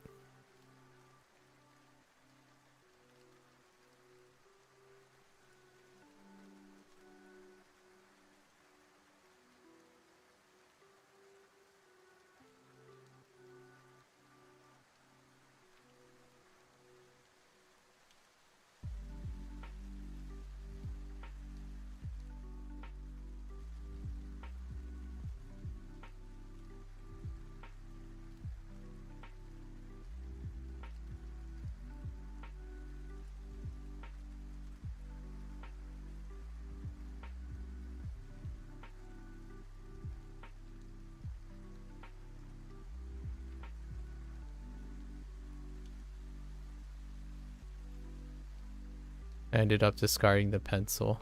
Everything about the pencil I ended up discarding.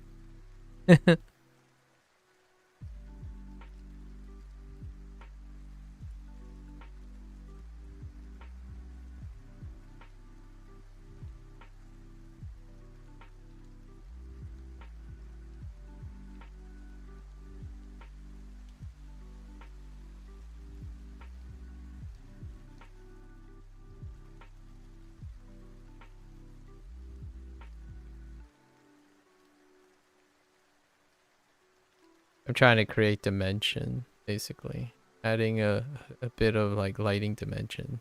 The guy.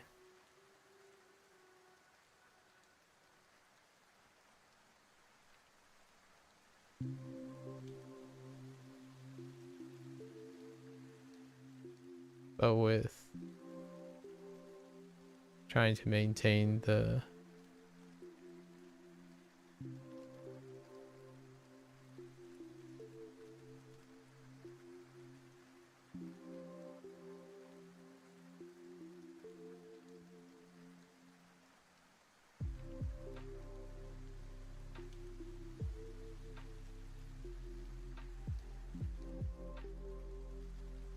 You're still gonna clean up the messy code? Understandable. Understandable.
We're trying to recover here. Don't worry. There's some very, very classical things that I do to compensate for how terribly I screwed up. Kidding, kidding, kidding.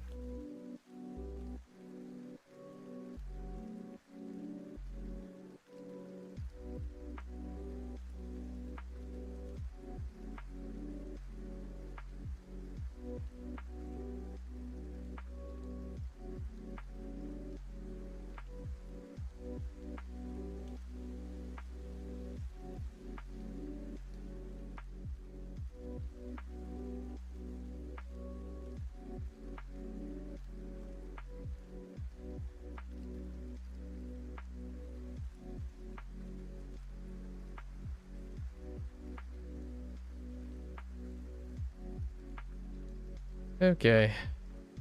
I think this is good enough. Actually, no, it doesn't. Oh no. Oh no. That's not good.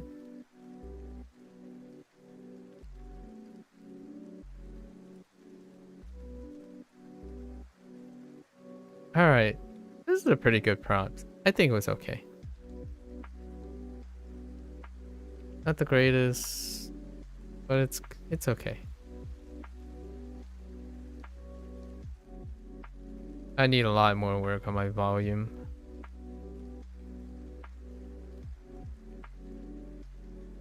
It is good enough to provide depth, right? Does it look like things are in front of things? Yes. Yes. Yeah. Things look like it's in front and behind. Yeah. Okay. Oh. You know what? Huh. I kind of need to... There's also...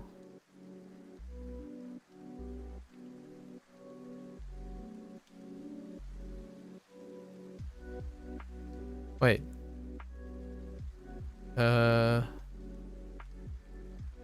Okay, hold up. Okay. Okay. I can use that. Oh, yeah. I can do this. Oh, no. I think all the shading is one thing. It's fine. I can probably outline this and get away with it.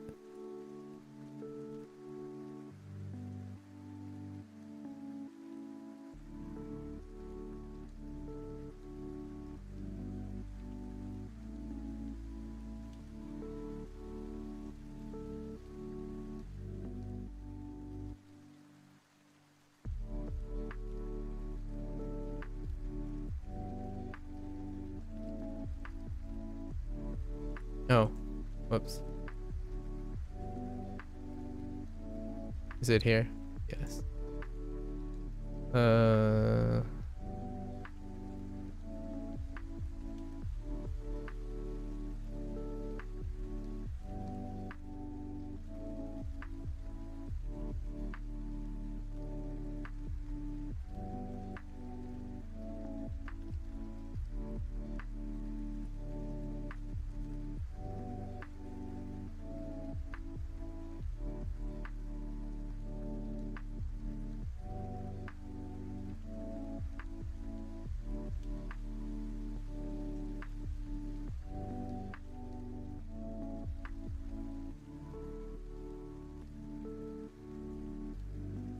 Right.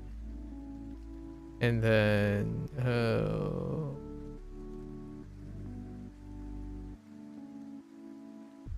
I know I have a group here somewhere. Where's the group? Where are you, group? Okay, that's one. Oh, no. Wait. Oh, no.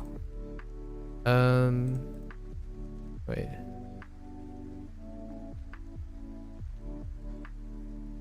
I have too many layers. Stay with me.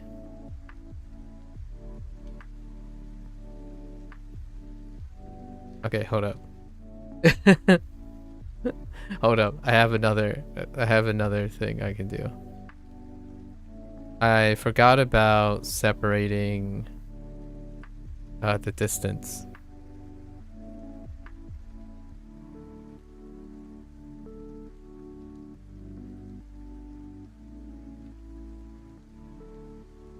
It's fine.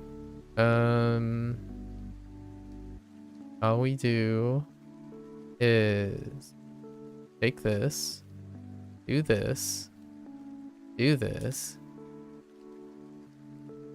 Oh, no. It's more like this. Wait, that's the wrong layer. Oh no. Oh, I need to find the layer. Wait. Okay.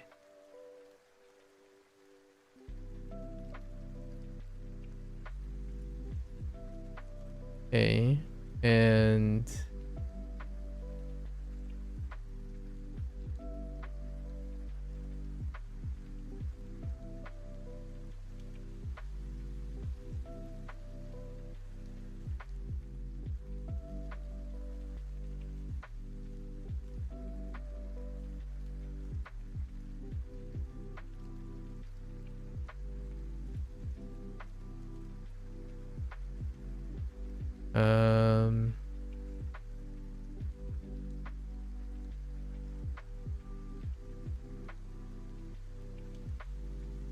what? Oh, right. It's the thing all the way at the bottom, isn't it? Yeah.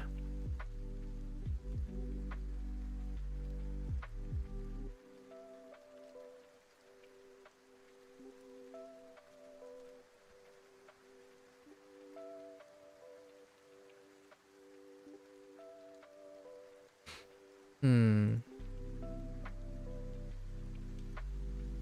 maybe also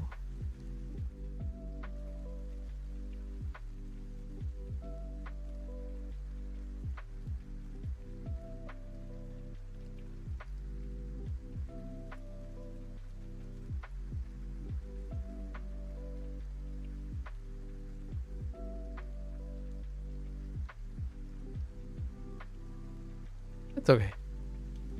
It's fine. We're good.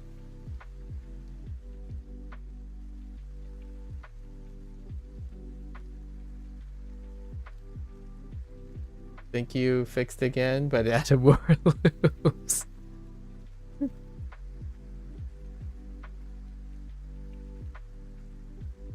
Hold up. You can see how choppy it is, but it kind of works. Okay, okay, let me take a look at this.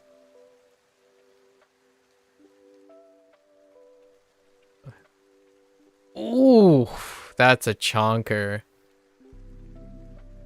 Ooh. Wait. Why'd you making it?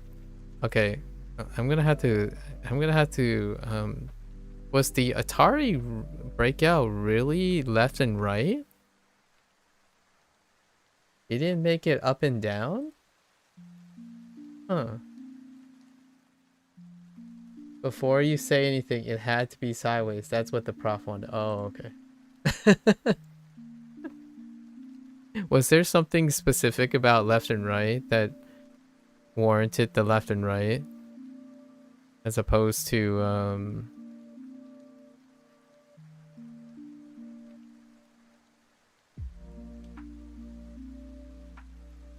why are you... I need more form here. Okay.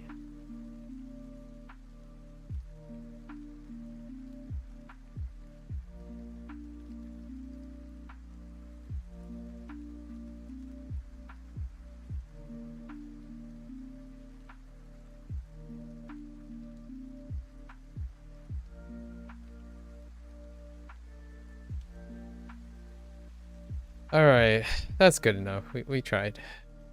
It was pretty good. 3 hours. That's not too bad. We improvise. There was a lot of improvising. What was today's prompt? Binoculars. Oh no, I didn't even look up what binoculars is. All right, off to D show. Let's see if we can learn a new vocabulary word here. Binoculars. Oh, interesting. Zol. Hey, that's a character I know. Zolkan Kyo. Oh, Kyo is very close to Kagami. Oh, it is Kagami. Oh, so glad mirror. Interesting. All right, I'm gonna write it on the screen soon. Cool. I was half, kinda, sorta gonna be disappointed if the top hit was some katakana word. Just thought I'd throw that out there. Let's crop this.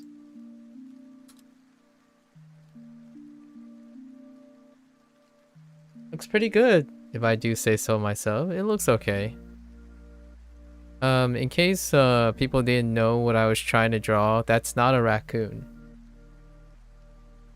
But I definitely wouldn't blame you if you thought it was a raccoon. It looks so I kind of cheated. Yeah.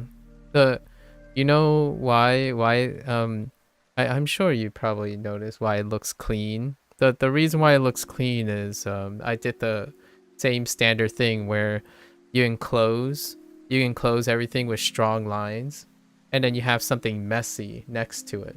So if you have something messy next to something very strong, like for example, if you zoom in, all of this is super messy. However, it looks clean because the lines themselves, the line work is compensating for the form. So pretty much I strategically placed strong lines of white and black in places that where it should create the shape. And then as long as the shape is there, it doesn't really necessarily matter how sloppy the thing is in the middle, as long as the shade has like a gradient, right? So then you notice that the hand looks like there's parts of the hand that is closer to like on the outside, and then on the inside, like which one's in the back. And that stuff, I think it's in people's fundamentals. Like there's probably some fundamentals there. I happen to just notice these things, so that's how I cheat, quote unquote. That's how I compensate for a really sloppy sketching. really sloppy sketching. Anyways, by the way, this is supposed to be a tanuki, but they look like raccoons when you're like not drawing the full thing and maybe like colors and patterns. But I was trying, a tanuki looks a lot, if it's black and white, it's the toughest part is to make a tanuki. Like a raccoon would have like a striped tail, so maybe I could have like identified it. It's very subtle. It's kind of like drawing, it's not like drawing a panda, right? A panda is like, oh, that's striking, but tanuki is gonna be tough. I mean, they're called raccoon dogs as an alternative name for a reason, right? So I wasn't trying to draw a raccoon. Although raccoons don't hang out bamboo forests. So I at least added the bamboo just... I don't think I've ever seen a raccoon in a bamboo forest. Like not even someone's quote unquote like a pet oriented or business oriented pet place. I don't think raccoons habitually is in the context of a bamboo forest, so that's perfectly fine. That was my like extra. We went like extra 9 yards for that. So that's the Japanese and Chinese thing again. Because I couldn't think of anything else. Like what else would you use binoculars for? Obviously, based on the bamboo forest should be like still appearing on top, but I used a clean line of separation so it looks cleaner, where you like have certain things framed. So everything in this prompt is framed. That's what makes it, in my opinion, that's what makes it look clean. Everything is framed.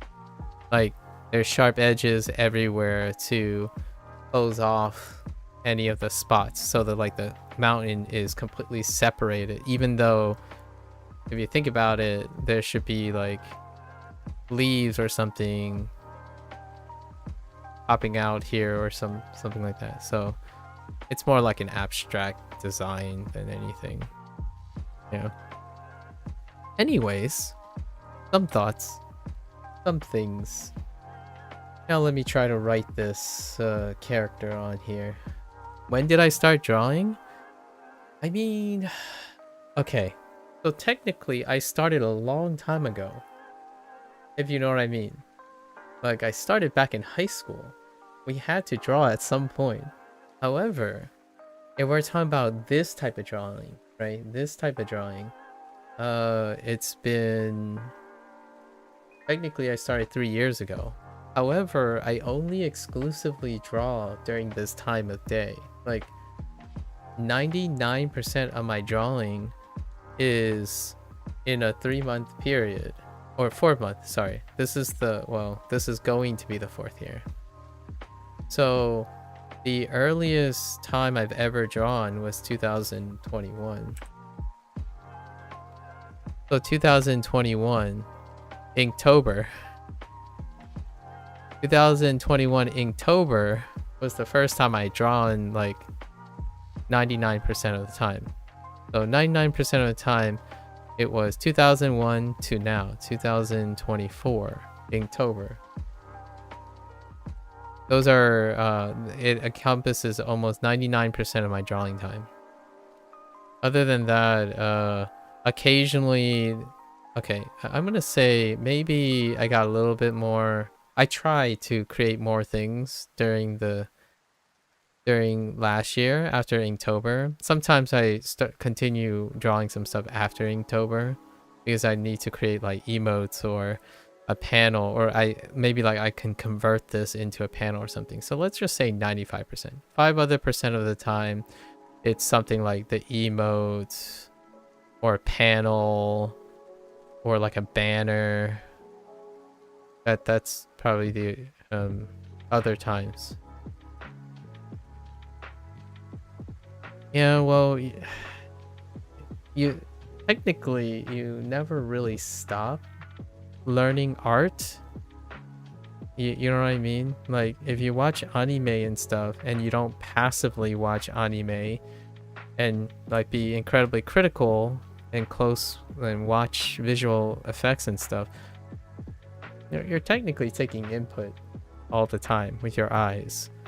So being observant is kind of a quote unquote, I suppose, a talent, right? Being able to translate that.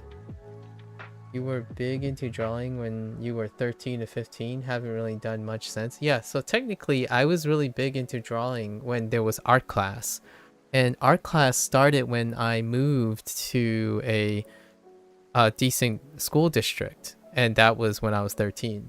So technically I started drawing when I was 13, abandoned it after I left high school, and then the rest is history. And here's the thing, I didn't abandon I abandoned drawing, but I didn't abandon art, because in high school I also took film class, cinematography, like photography, and then when I went to college I took music theory, so the musical arts. So in some way I have often been part of art. And you might be thinking, well, music has nothing to do with drawing. Oh, but on what was that? Au contraire, right? Au contraire. Music elicits images to me. So whenever I like listen to music, I think of things I want to draw or paint. So whenever I'm like listening to classical music or like, music theory or history class, it elicits imagery, right? Or reading also. I took in college I did literature and music. Literature and music were the two arts. I wanted to be a director, by the way. So like at some point I either wanted to write a book or direct a movie or make a video game, like as a director. So my background is that I did study science and I pursued science a lot. However, my hobbies have always been integrating the science, the arts. The thing is, you're Asian. If you're an Asian family, arts is kind of more like, you can do it as long as it doesn't affect your job security, your career security. It's not a prestigious thing. However, like I feel, in my opinion, there's a difference between a director, like in a conductor, like a leadership position, versus a specialist, right? A director needs to know enough foundational things across their lives to understand the things the people they're working with. So to me, much like language learning, I want to learn Japanese and Chinese enough to be able to use it and appreciate it enough, not a mastery of it. Personally, I think that goes against being multilingual. As in, if you're constantly trying to specialize in a language, you're legitimately being less and less multilingual, right? In my opinion, the idea is you spread the love, and yeah, you're gonna have to compromise. So most of the levels kind of even out, and that's why I think about drawing too. What am I drawing on here? It's music literature, like what I can, when I'm drawing this, I know what kind of music I want to the background of this image. I know what animation I want, like specifically. You might be thinking, oh, you just want to animate the things. No, no, no, no. There are very specific things that will stay still, and there are very specific things that I want to animate. That kind of thing, because I mean, it's not like I can do it, like literally output it. However, I have enough understanding. So it's kind of one of those things when someone says, oh, when did you become interested in Japanese? I'm like, since I learned how to form sentences. I don't know what you want from me, right? It's very difficult to answer. Like, oh, since when do you want to do the things you want? Since I decided. I think one of the lessons that I have learned over these years, especially for streaming, is that I find myself constantly saying something that doesn't resonate with people. And the number one sentiment that I typically say that doesn't resonate with people, like their response tells me they don't necessarily, we're not on the same wavelength, we just live a different lifestyle, is that when someone asks me, you know, what's your favorite thing? What is your current thing? Or why do you do this? I'm like, all of me compels me to do this. It's like, well, it's great that you managed to finish something. It's like, it's never finished. Like, I don't say absolutes too much, but things are finished when I'm dead. Technically, things end. They don't even finish when I'm dead, but things end when I'm dead. So for now, when did I start drawing? I mean, when I started writing my first letter is probably when I first started drawing, if you know what I mean. Like, we're really going crazy. I don't think my passion for drawing and art was not there when I'm unaware of it. So when I like writing cursive, that's probably close to drawing. When I wrote my first letters, that's probably close to drawing too. Before we could write letters and appreciate that they mean something or are depicted something, they were drawings first. Numbers were drawings first before they were applied meaning, like abstract meaning. So that's probably my closest way to combine all the things.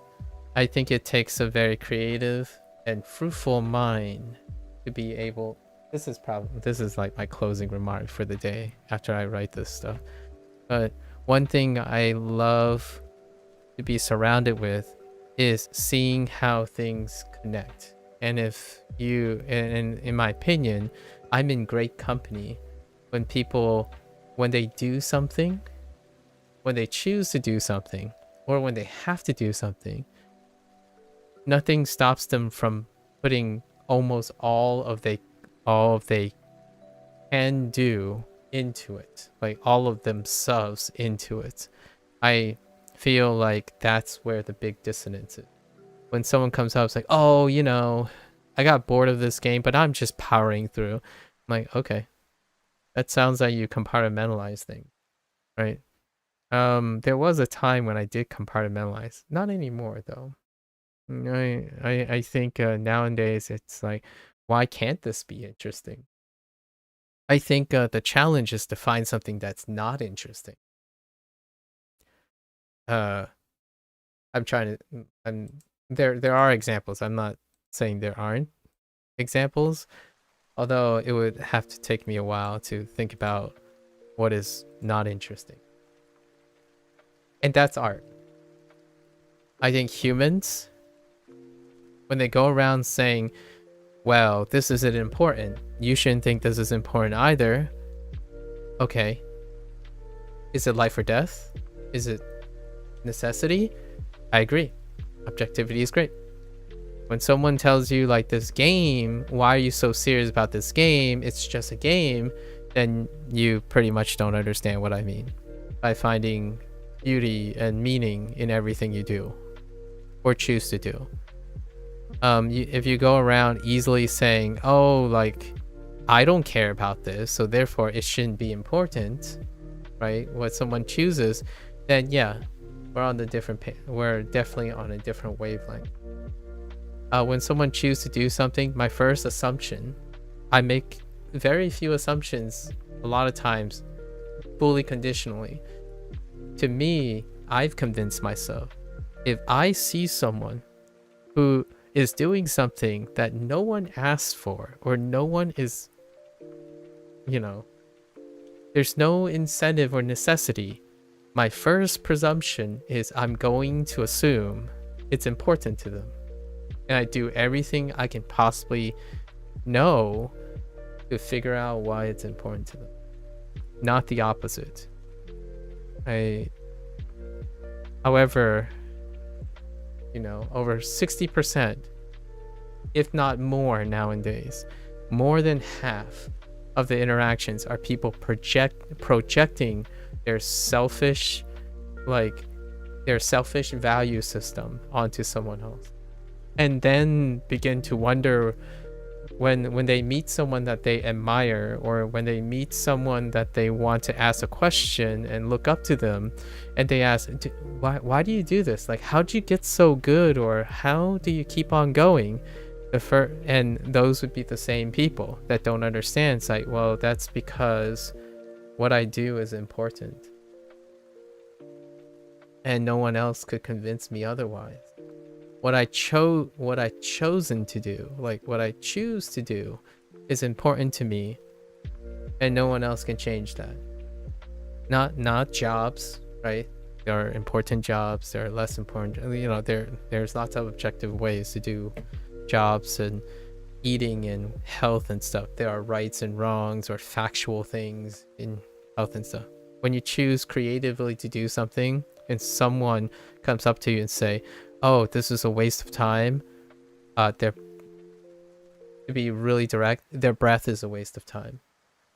Because if it's important to that person, the first thing they have to ask is, why is this important to you? Because if it's important, without saying too much, it's unlikely that whatever you say that contradicts whatever they do is going to be less important. At least I hope. Because now I'm not concerned about the person who's trying to get someone to second think what they think is important. I like to assume that that person says, this is important to me, but no amount of things can change that. That's kind of my take on streaming and content creation. I think it's baffling.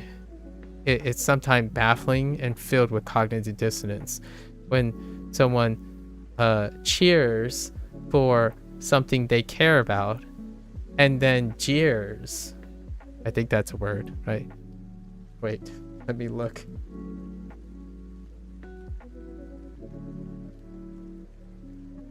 Yes, jeer. Jeer is actually, yeah, that's the word. Make rude and mocking remarks, typically in a loud voice. Jeers at other creative people who choose to do something else. Right? It's okay, in my opinion, it's reasonably acceptable to project indifference, as in, oh, this isn't interesting to me. Can you explain to me why it's important to you? Right? As opposed to, this isn't important to me. No one cares about this. Like, well, you're not everyone, first of all. And why are you even here? Right?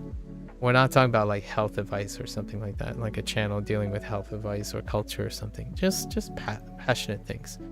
So if you're gonna draw a bunch of circles, I want to know why it's important. And I will most definitely try my best to think of something that applies to. If you show me like one of my friends, we hang out and talk a little bit less these days. Like they would I don't know, draw like something like this, right? And then they would draw these things.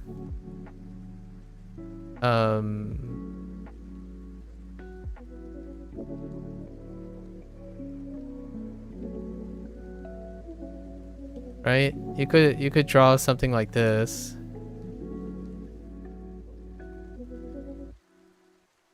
Anything, really. It's just improvise. I'm like, what does that look like? That looks like an axolotl.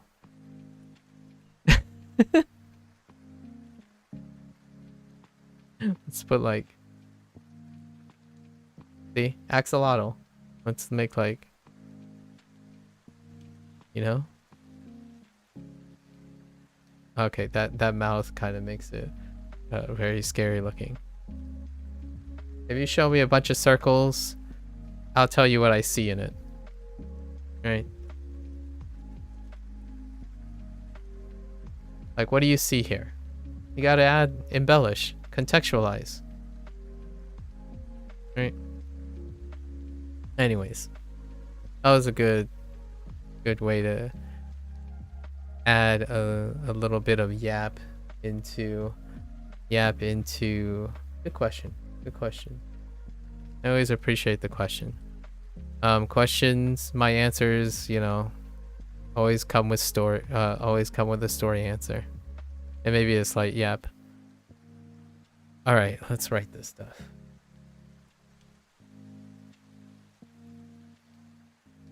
And I hope your game turns out great, but sideways, Sub-Zero? Did you even ask your professor why did it have to be sideways? Alright, so... Okay, that's 3 panels. Alright, let's write this. That's the main issue right now. Sideways breakout. The professor has a lot of explaining to do. Okay, so...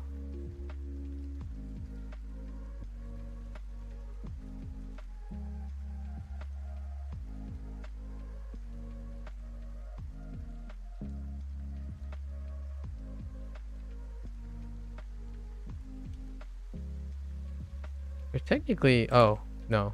Not technically.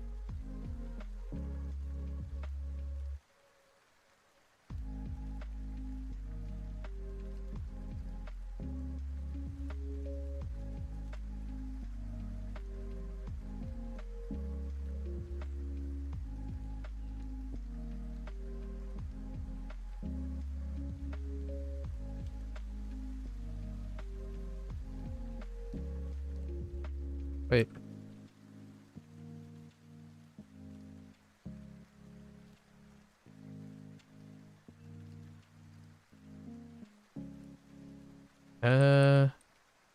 Maybe a little further down.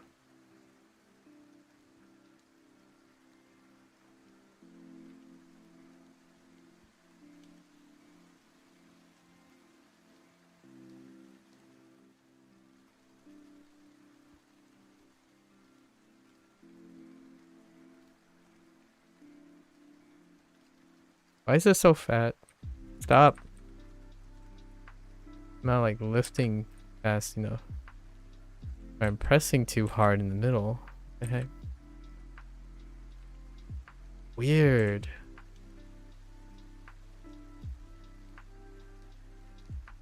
Oh, that's better.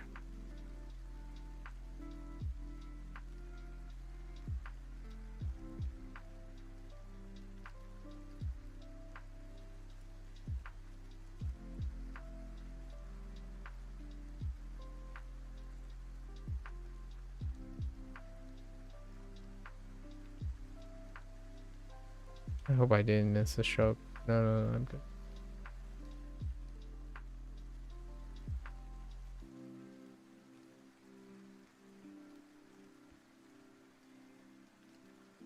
Maybe like a little further in. Maybe like here. Okay, let's try that again. I don't actually know the word for binoculars. Does it have mirror in it? I'm curious.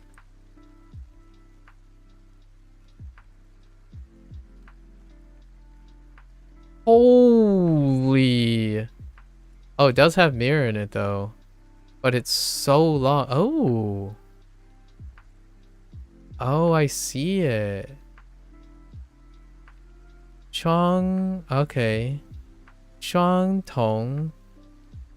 Shuang Tong.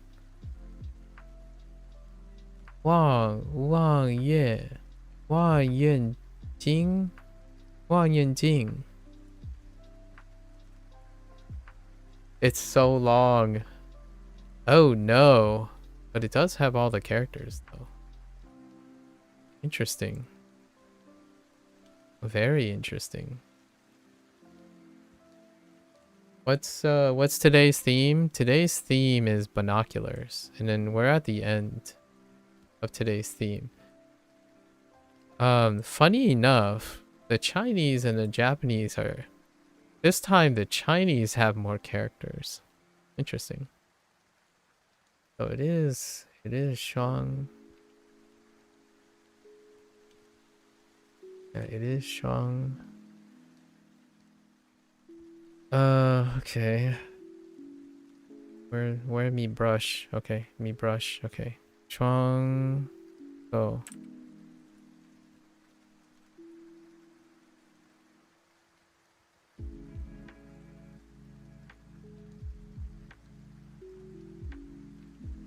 Wait. Now that I think about it, probably one stroke.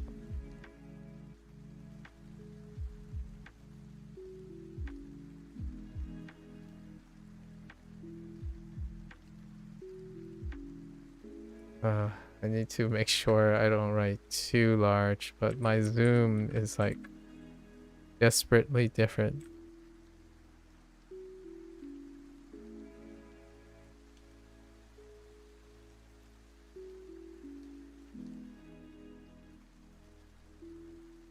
So, ito, 面白いですね. Zo. What does Zo?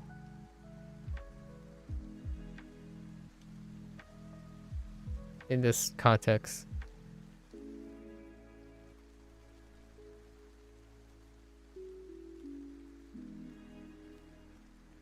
Oh, this character Zo? This character just happens to be Zo too, actually. I don't know if that factors into the understanding of what you're saying.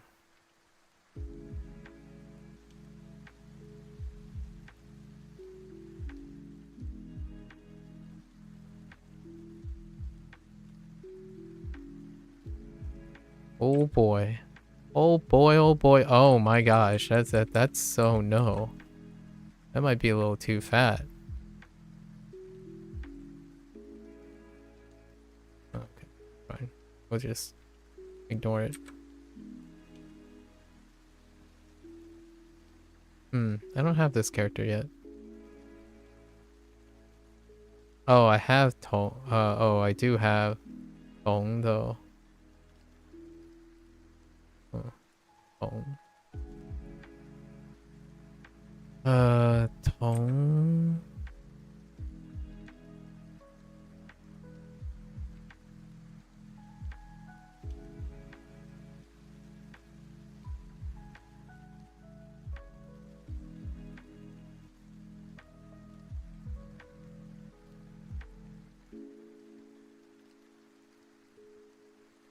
Tong. One. Oh, that one. Interesting.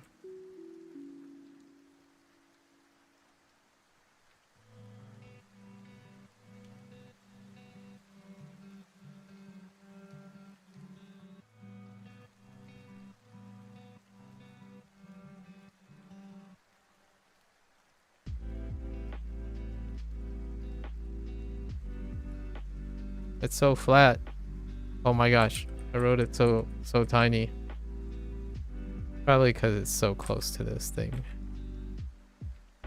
warping my spacing.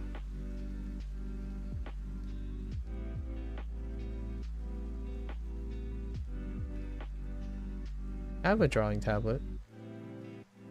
I was saying that it's certainly interesting, okay, isn't it? In reference to what you said about the Chinese word being longer. Oh. Yeah, what does the zo mean? Oh, that? Interesting. That is, okay.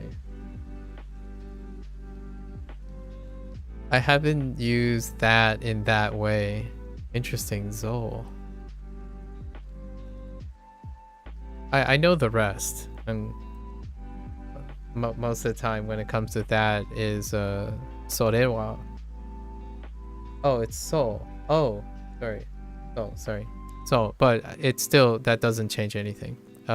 Sorewa is what I would have thought when you say sorewa kitto omoshiroi desu. As in, so desu ka? Yeah, but there's no comma. Or like, so wa pause, I suppose. I mean, it's that like that still doesn't explain my I'm gonna sound like a broken record, but again, sorewa as opposed to so. But yes, I get it now. That is certainly interesting. It's more like when I hear so sowa, I think of like, oh really? That is certainly interesting.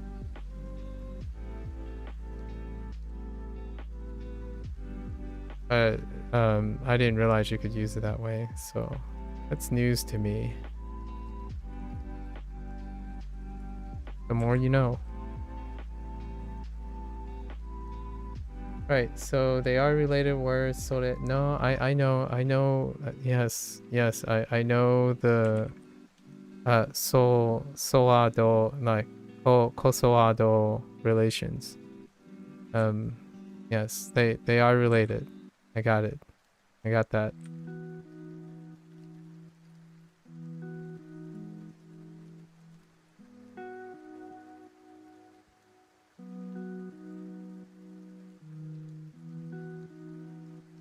Like it's very hard to not know kosoado after after a few hundred days of Japanese.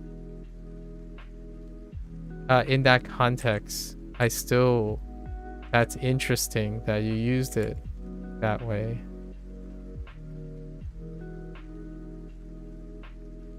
Because I didn't know it mean that.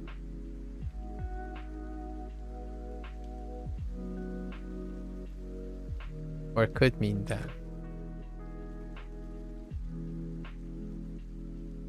I use soul a lot too. Not in that way though.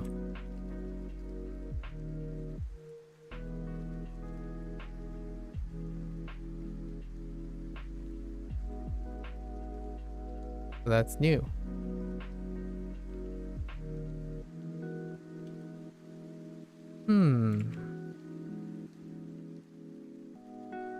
Is it relatively the same size?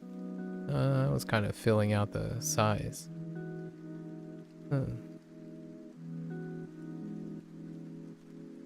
That is a chonker.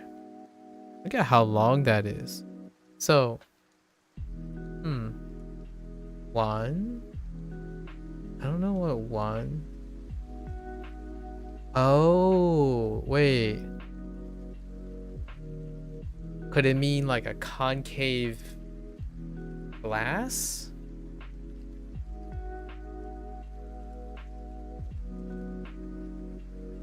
Oh no, that's not one. That's yen. Wang yan jing. So jing, jing is definitely still glass, or some form of glass. I don't know about yen. What's it called, yen?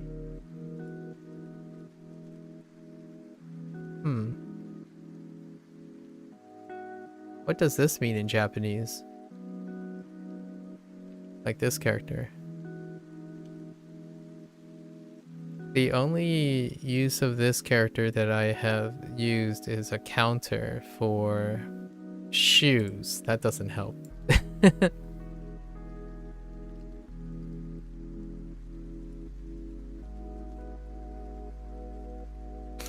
This is Binoculars, by the way. What is it? Zol. Lots of readings. Soul. Soulkan Kyo. Soulgan Kyo. Soulgan Kyo. For Binoculars. I see Kagami. Gan. Gan is eyes, actually. It's related to eyes. So an eyeglass. Maybe soul has something to do with distance. I don't know. Gan here is dealing with eyes or seeing. So like an eyeglass. Funny. Oh, a pair. Oh, pair eyeglass. Oh, wow. That makes sense. Oh, wait, that's what this means too. Shuang is pairs for shoes. Pairs of shoes or set, yeah. So a set. I wonder why they didn't use this. That's interesting. Maybe this character has something to do with length or distance? I don't know either of these characters, like uses of either of these characters. Maybe this one. Yeah, so pair, yeah, that makes sense. A pair, I mean, the left side is already me, but this in Chinese has something to do with eyes. Although in Chinese it doesn't have that, interestingly enough. Huh. Oh, this has to do with distance. Oh, yeah. So this is far. So this thing is, this thing right here is far. Yeah, right here is far away. So far away, glass. Maybe, no, neither of these I know has anything to do with seeing. Maybe magnification. Soul. E? Oh, no. Oh, it's read as Butoko. Putozo. Interesting. I mean, Butoko. Wait. Go.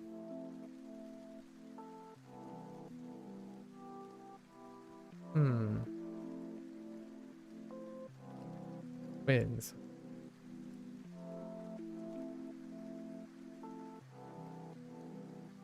Oh, Futoko. Futago? Wait, did I read that right? Futago? Are you referring to Futago?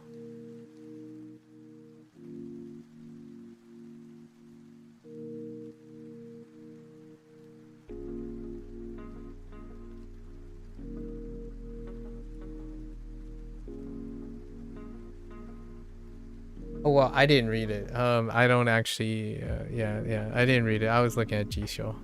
I don't know this character yet. Interesting. Oh, that's what we have here. Better get to my Japanese lesson. Yeah. Tago, huh? Tago. Interesting. Yeah, what is it? Yinjing? Yinjing, the first character of Yinjing is this character right here. This character right here, Yinjing.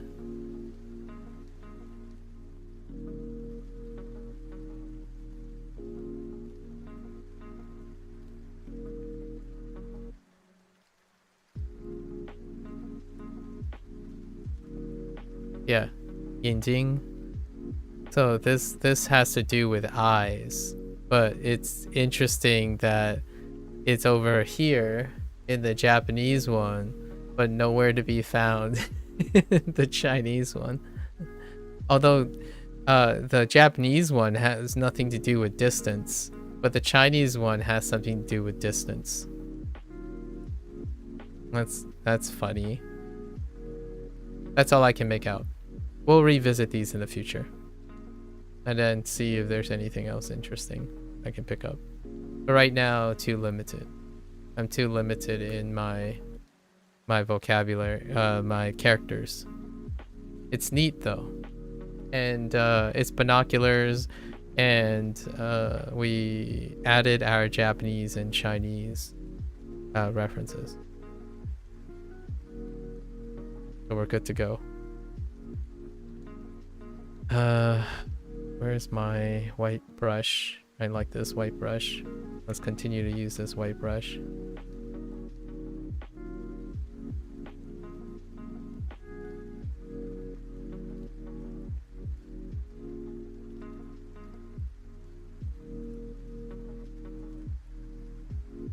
Do you draw at all? Drake? You should come in, you should come and join me. And I don't mean like draw, like it doesn't have to be draw. Maybe like make a fancy lettering for kanji or something. Make an Anki flashcard. No. I don't want to. Make an Anki flashcard, you know? I'm basically doing that now. What is this? Today's the 5th, right?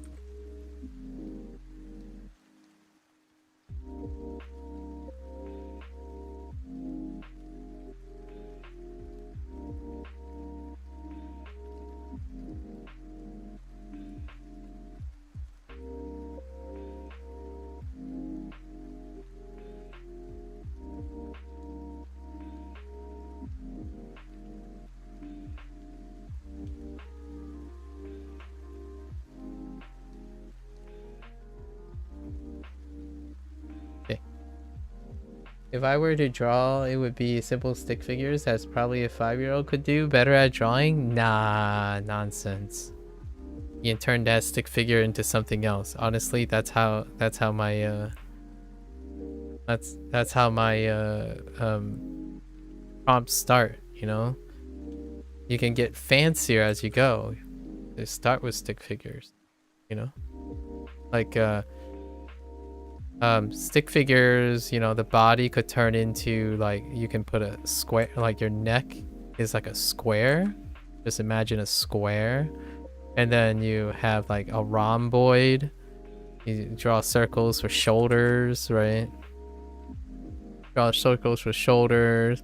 Then you draw another rectangle for the upper arm. I know you can do this. And then you draw like another circle for an elbow. And then you draw a smaller rectangle for like your forearms. Right. And then you draw your hip, which is basically a skirt. Kidding. I'm kidding. Maybe like a triangle. And then you like draw another square for your thighs. And then you draw like a another circle for your knees, and then you draw another rectangle for your legs, right? And then you draw like a box for your feet, and we're done.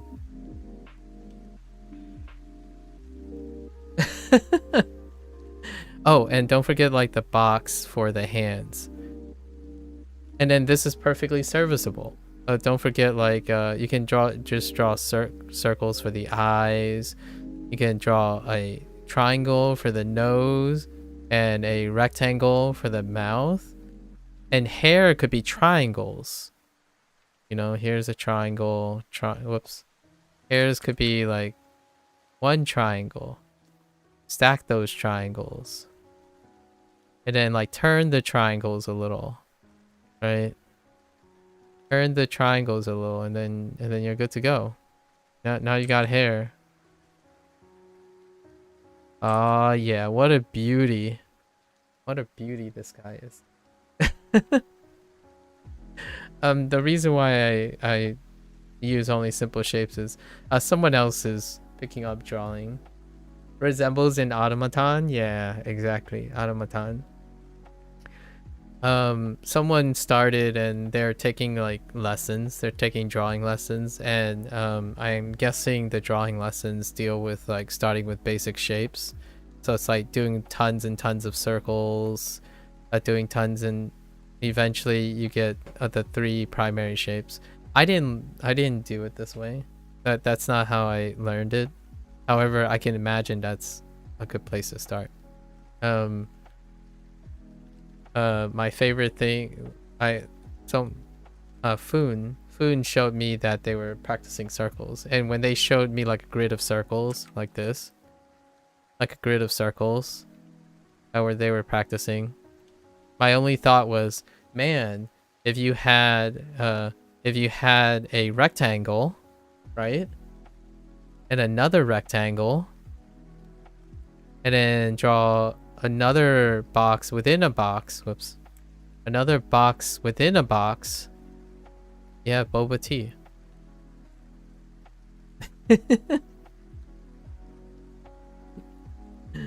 You know? That straw is admittedly a little short, but that's okay. You know? That's boba tea. At least that's exactly what I thought about when they showed me the grid of circles. Go start there, drawing circles, squares. You totally... Listen, Drake. You know how to write kanji, right? If you know how to write kanji, you can do way more than circles. Like, look at this character. Look at this. Look at these things. Come on. I'm just kidding. No pressure. I just like encouraging people to... So we have like something to talk about each day and whatnot. Okay. We're done. We're done today. Good. I already did my like take home passions. You have such trouble writing kanji. You have no idea. Like when I try, I have no idea how to get the spacing right. I agree. I totally agree. I totally understand what you're talking about. Yeah, I totally understand. I thought about really hard at first to like find grid paper to do it, but in the long run I was too lazy to like use grid paper. So it ended up just fill it out until you write it. Fake it until you make it, I suppose. It's really, as a plug, I suppose, as a plug. Not that if you want to write kanji or not, drawing really does lend well into like sizing and proportion and stuff. Okay. Alright, well, meanwhile, let's switch over to Japanese. Right, let me save this. Yesterday I almost forgot to save. Of all the things to do, I forgot to save. I almost forgot to save yesterday. Binoculars. Okay. All right. I feel like I would need a proper teacher to teach you how to write. How often do you write in general? Like, do you write English?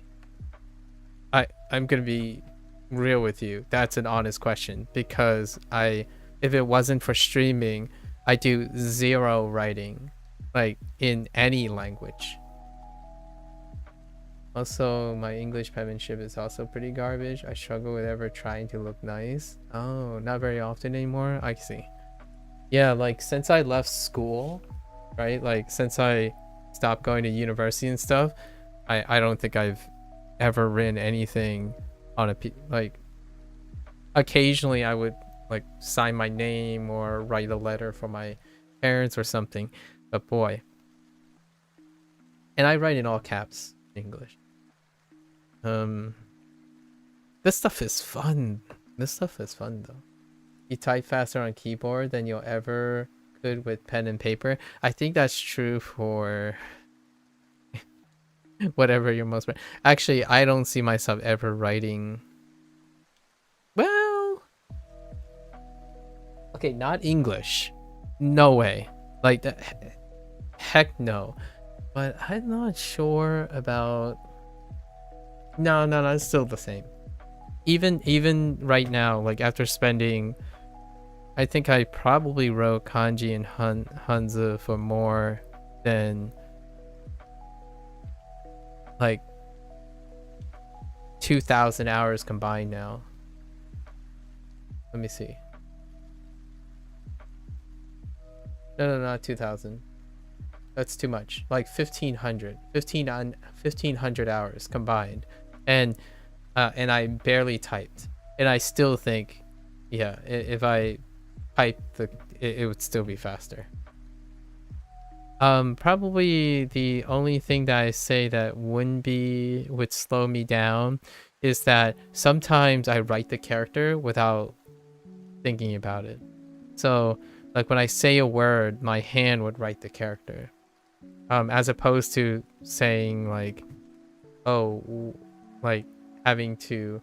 So it's kind of like the keyboard, right? At some point, but I haven't typed enough on the keyboard to be like, oh, watashi, WATACHSHI. Like, I wouldn't say like watashi immediately. I would do it on keyboard. But if I said watashi, I would write it. My pen would start moving as I'm going. But yeah, totally understandable.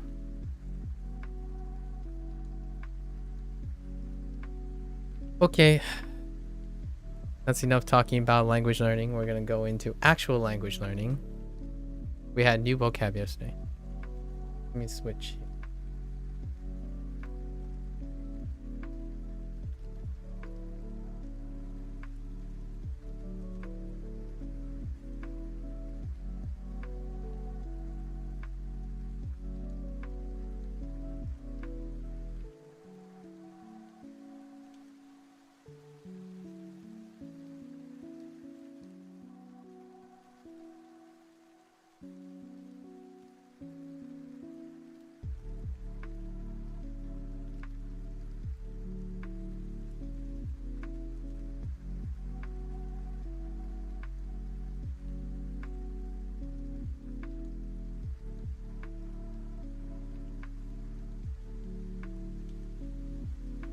I have such a peer pressure for drawing at this point.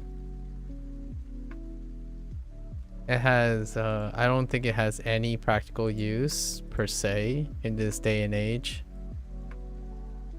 And it makes it even more, it makes it even more attractive as a hobby. I almost feel like hobbies being impractical is kind of my jam. Like there's something very earnest and genuine, in my opinion. Not that things that are practical aren't genuine. There's something that elicits passion and hobby when you're doing something and like, wow, that is interesting. Like, oh, you like under basket water, under basket. Underwater basket weaving. Neat. Tell me more about it. And you're just thinking to yourselves like, when are you gonna use the skills for underwater basket weaving? You know, that kind of thing. It is a thing though. Good thing. All right. I'll be back. I'm gonna stretch, walk around a little. You think there is a real beauty in Japanese Chinese calligraphy? It would be interesting to get into. Me too. Like, import some calligraphy ink from Japan or China, pick up a brush and like record like a session of like moving your whole arm, and oh man, that'd be something special. I did a little bit of calligraphy like way back when, you know, school provided stuff and whatnot. Not myself. All right, I'll be back. Thank you.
All right, folks, welcome back.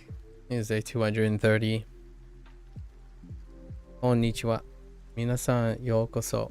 I just got Mina today or yesterday. Oh, by the way, Drake, if you're still here, oh,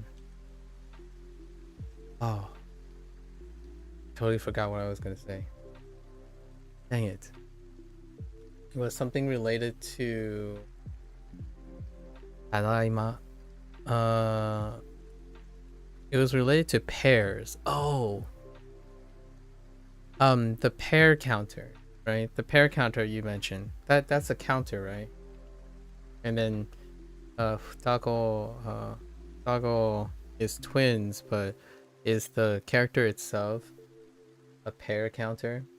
And one thing is interesting is do Japanese consider counting pets as pairs? Because it's interesting, but on the Chinese side of things, Shuang might. Oh no, there's a. Oh no, maybe it's not. Shuang might be. No, it's actually different. I think Shuang. Oh yeah, Shuang is pair too, but they use zhi as a counter.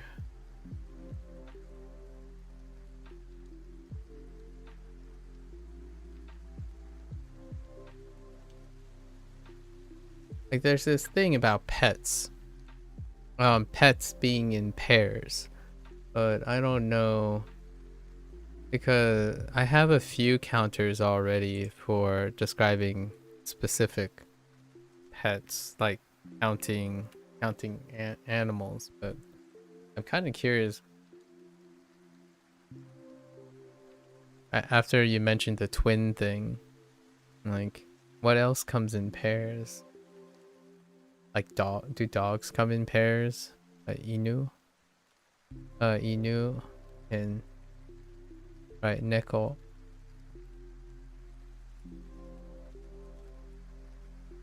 Alright.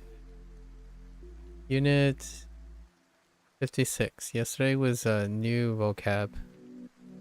Oh, this was kind of morbid. We kind of had fun yesterday with relationships. It kind of went south very quickly. Let's see what we remember. Start with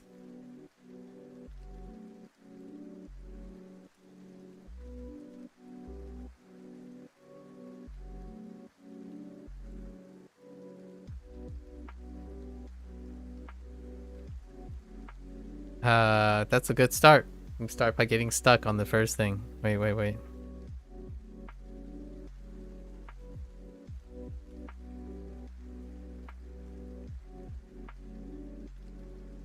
Oh.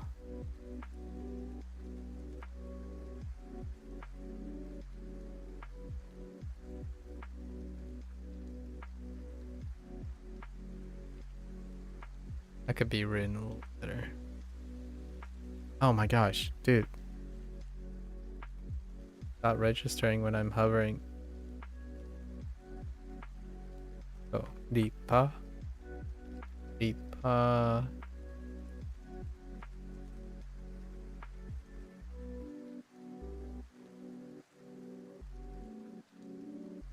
Yume. Yume.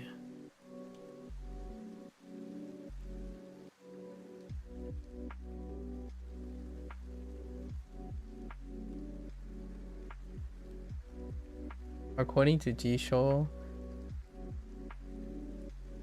is indeed a counter for pairs. I've not encountered it being that way in context yet, so I can't speak too much of it. Oh, okay. Must be rare. To answer your other question, I'm only familiar with animals being counted using... I haven't seen that counter before. Interesting. Mine is...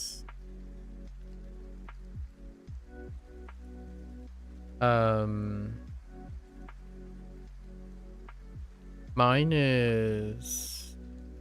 probably... Niwa? For birds? Or wa, sorry, not Niwa. Wa. Wa for birds.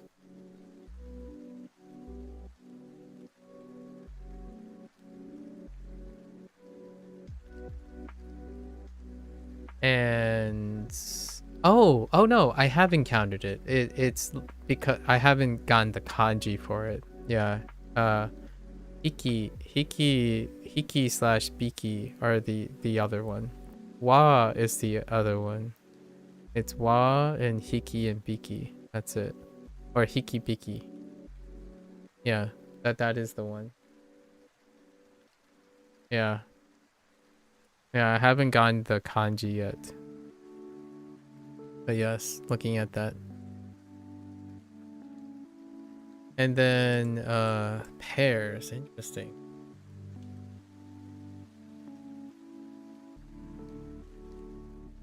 Yeah, I haven't encountered anything that was in pairs. Like even like when you talk about shoes and stuff, right? Shoes and clothing, like earrings and stuff. I ended up not using so.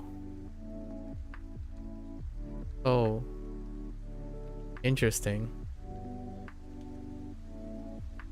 You know, like a pair of shoes. On the Chinese side of things, there's a lot of like counters that already differentiated between the clothing things.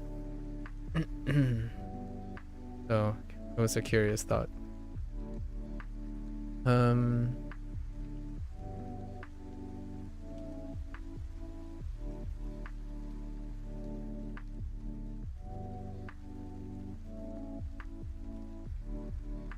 Um.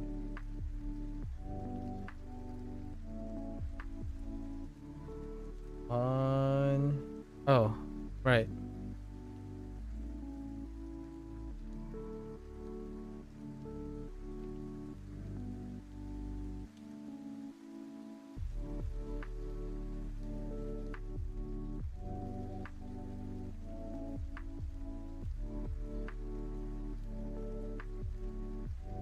I think I'm warmed up by now. uh.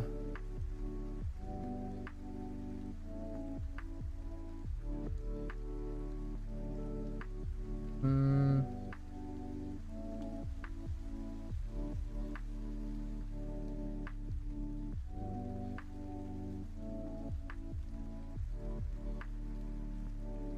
Dokushin.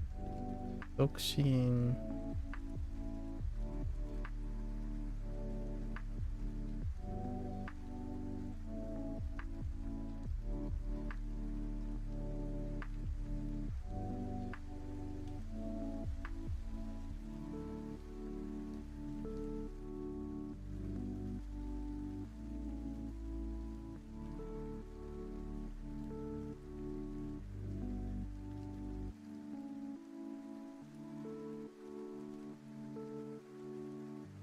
Oh,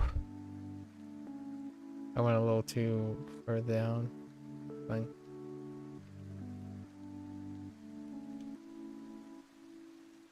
Kekon.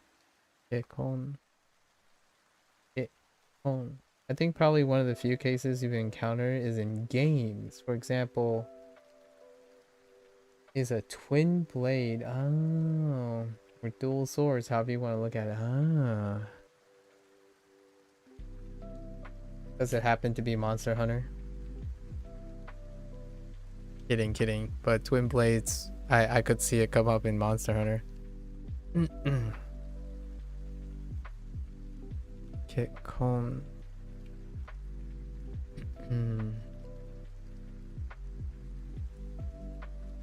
Uh.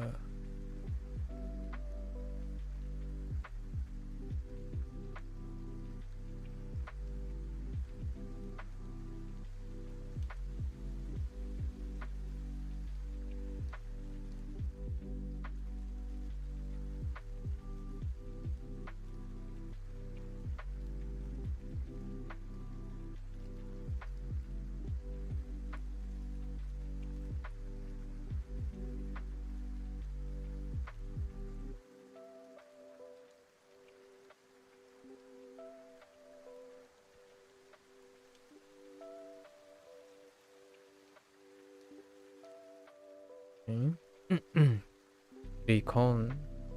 Recon.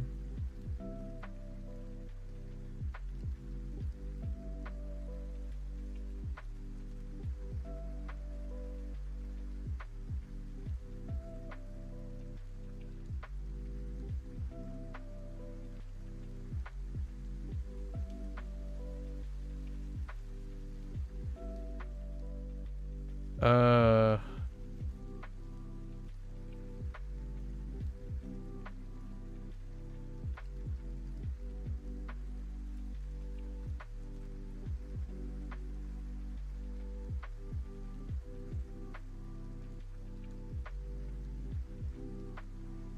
Wakareru. Wakareru.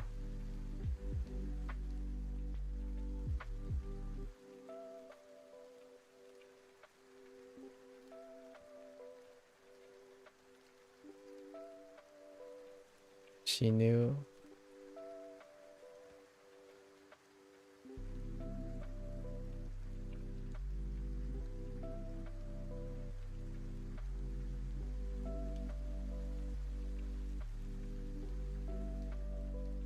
Naku.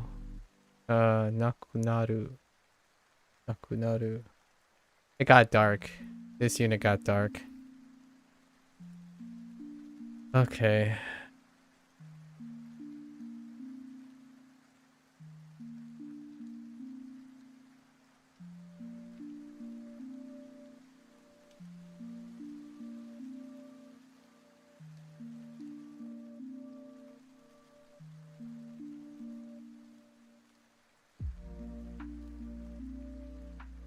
Wakai. Wakai. Wakai.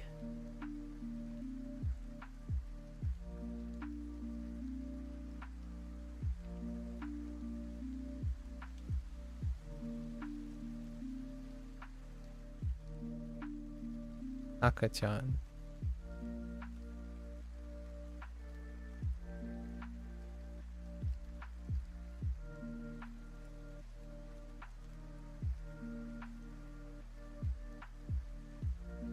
Oops.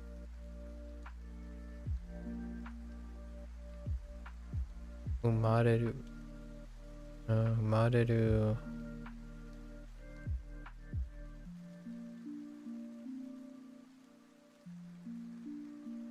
Hmm.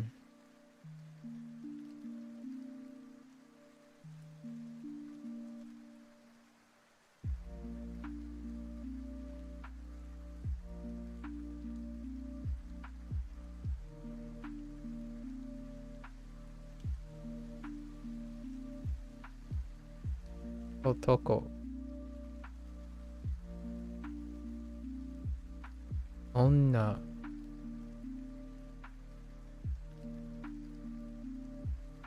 No hito.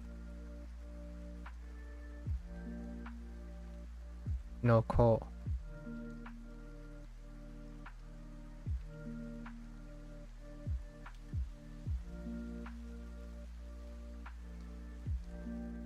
Kata.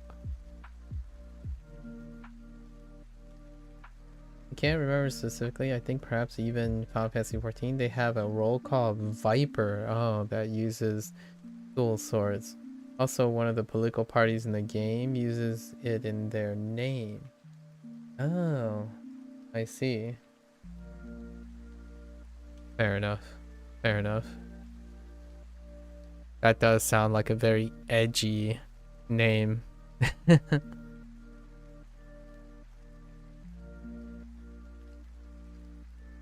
Kata. Mina.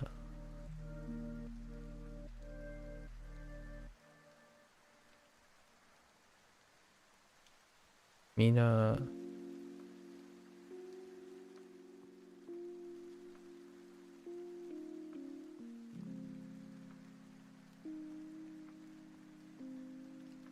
Oh, that's so big. Hang on.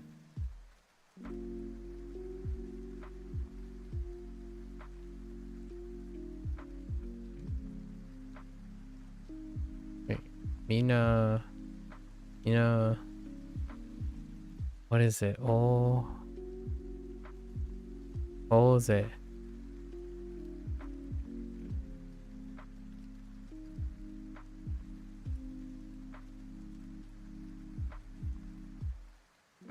Oze.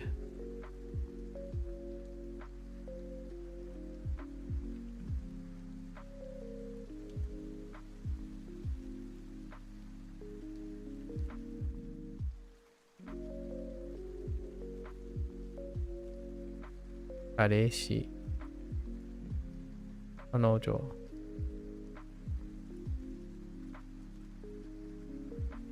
I also remember a random one. There are definitely more. I still remember Donata.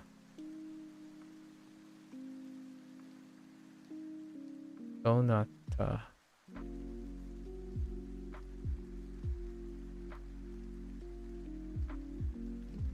Donata. I think. I think there might have been two other things. However, they're in the lessons.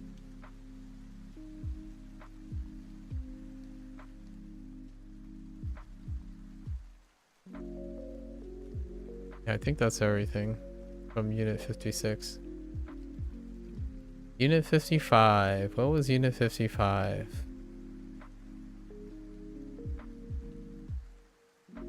Not travel.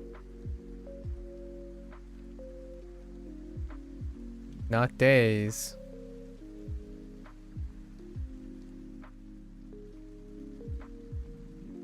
Not food.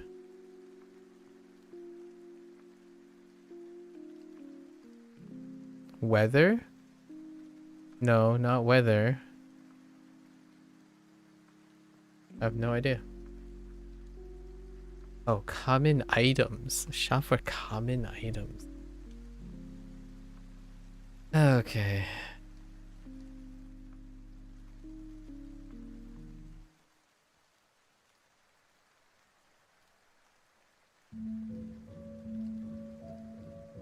Kaban.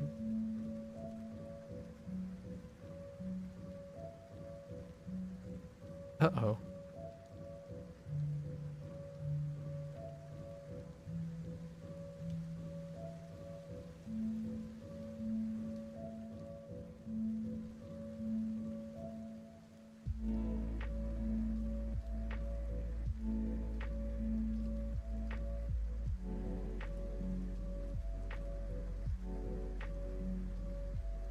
Nimotsu.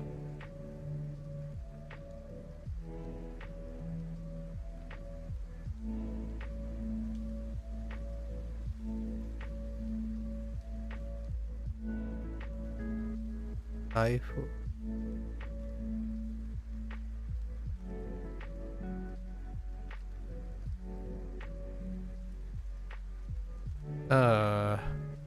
No. Wrong article.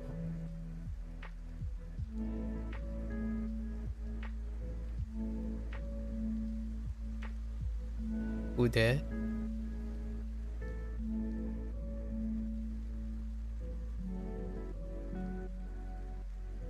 I don't think writing will ever be as fast as typing.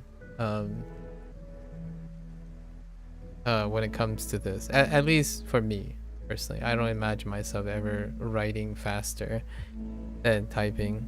It's so disproportionately more pragmatic. If you're considering speed. Now, when it comes to like remembering things, I would probably be a contrarian in this case. Okay.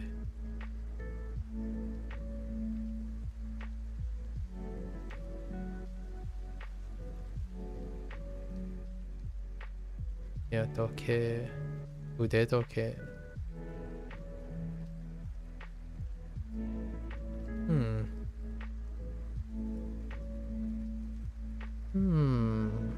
Common items, you say? I think we're done with common items.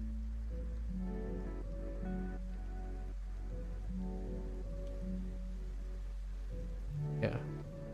Now we got random, like, utility stuff. Oka. Oka.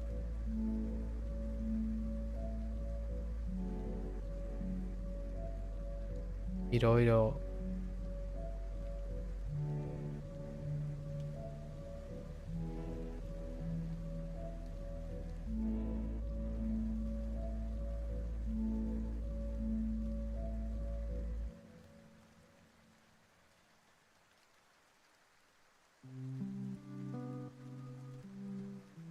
Kona.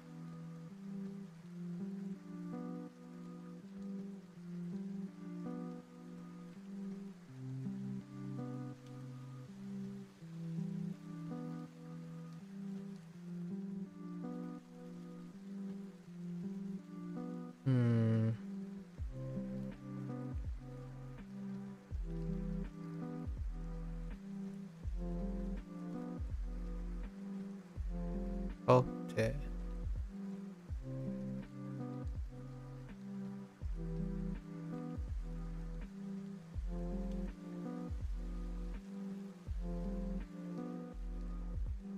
Aisetsu.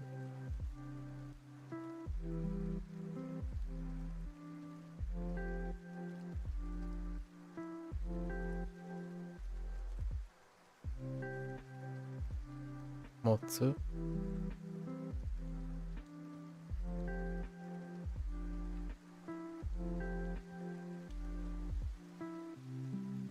Das.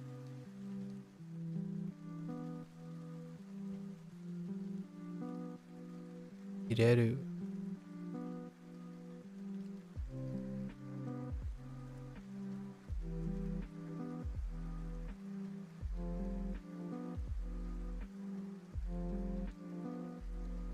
あげる。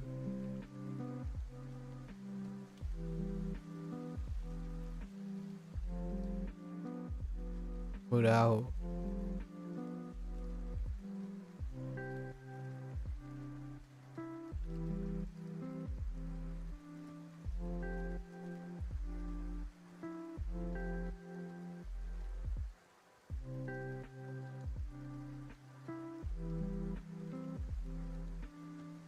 違う。違う。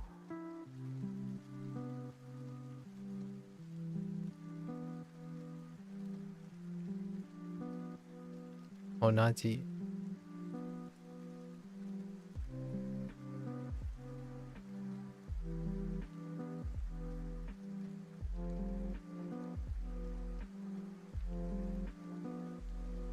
軽い。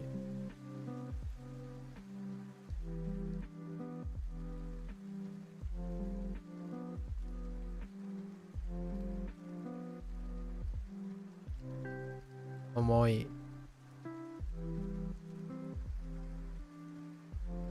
Oops.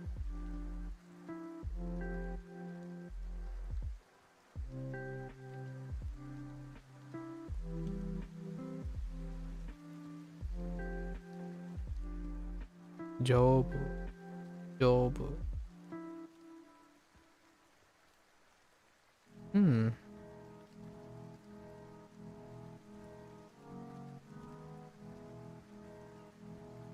I think that's it. Yeah. That's pretty good. Not bad. Double check quickly.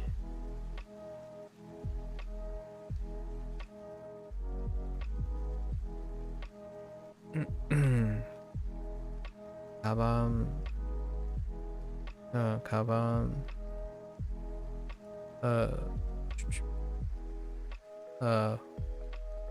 와카이. 와카이.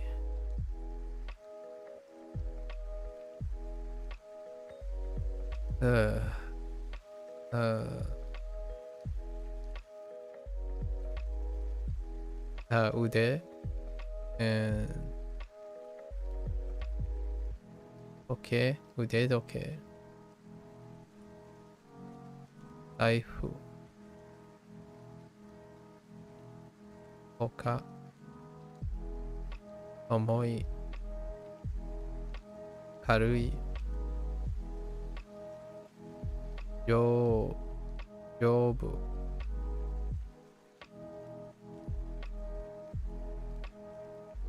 아이세츠.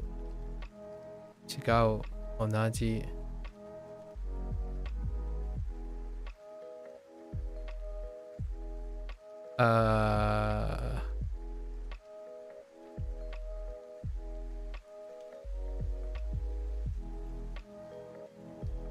荷物。荷物。This is いろいろ。荷物。Ep? Oh, sorry, that's 荷物. Wait, which one am I missing? Oh, no, that's 荷物. I'm getting it confused with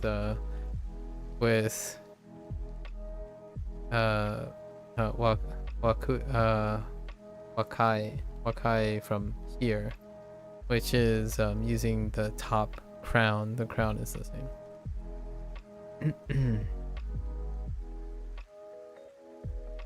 Okay. So, Ripa.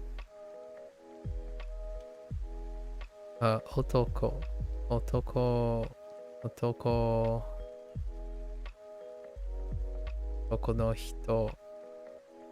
Otoko no ko. Minasan.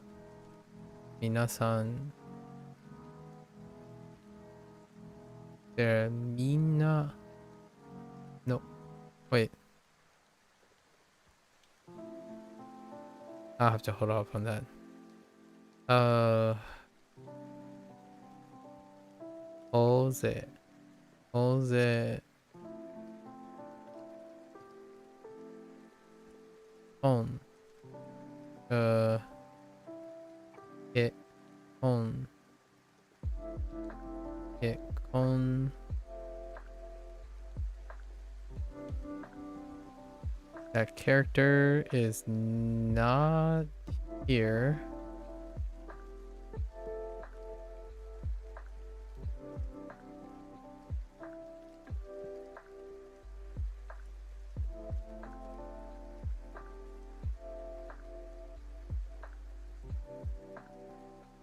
Recon. Recon. Yume. Where?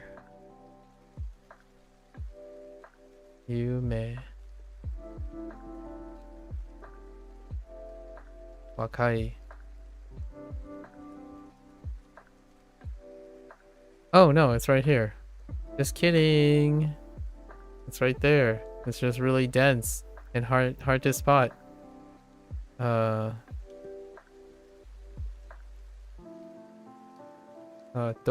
Dokshin. Dokshin. Areshi. Kata. Onna. Onna no hito. Onna no onna no ko. Onna no ko and akachan. Okay. We're good. Piece of cake. 7 lessons. Let's go collect some new things. 立派ですね。立派ですね。ですね。立派。立派。彼女は立派です。彼女は立派です。She is absolutely magnificent or splendid. Which one? Either? They wanted splendid? Whatever. 立派。立派ですね。どなたですか？どなたですか？どなた？ Yeah, どなたですか？ Who is it? Super. Why not both? I don't know. You know? She is magnificent and splendid. Or magnificent splendid, you know? Both. You don't even need an and. It means all of the above. 立派。立派。こちらの方はどなたですか？こちら。こちら。こちららな。こちらの方はどなたですか？こちらの方はどなたですか？ What do you think about donata? Donata, I was informed yesterday by someone. I'm not sure if you were here. No. I was informed by someone else. This is it's a polite, it's like a polite thing as opposed to like dare.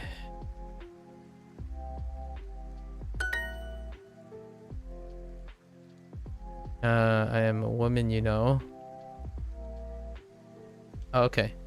Yeah, instead of dare, they're introducing donata. And then kata, which is polite for person too. As opposed to hito. So they're like introducing more things for politeness, or at least that was my impression. 女。女でしょ？でよ。あの方は彼女のおじいさんです。あの方はね。あの方は彼女のおじいさんです。彼女おじいさんです。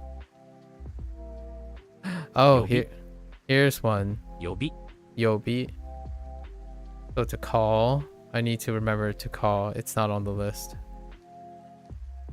Maybe it's like this. That kind of looks like it. You don't frequently see donato, but I do see donata, but I do see kata for a person quite a bit. Oh, okay. So I'll keep that in mind. Yeah, donata.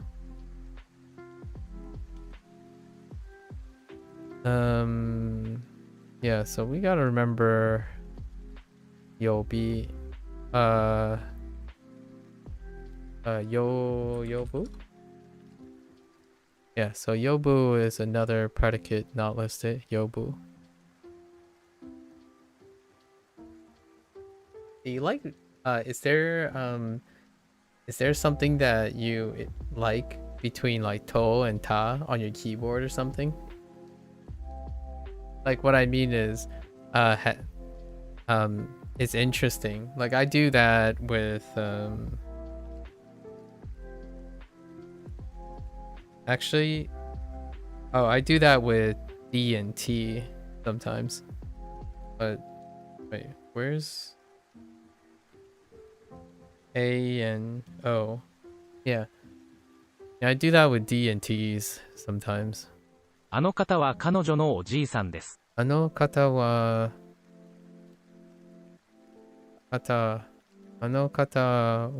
じいさん。おじいさんです。おじいさんです。Wait. あの方は彼女のおじいさんです。彼女のじいさんです。おじいさん。Just a glitch in your head. I do the same when typing English. I do the same, yeah. I'm trying to think of which ones I do for English. It's funny, isn't it, though?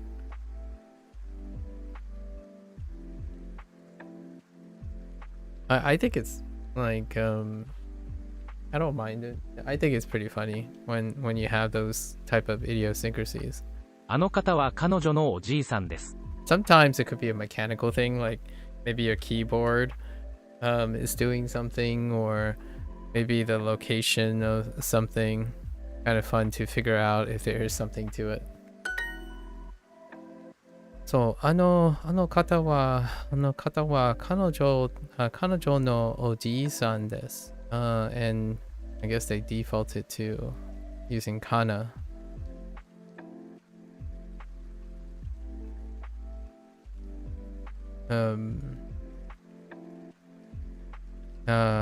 Americaは人?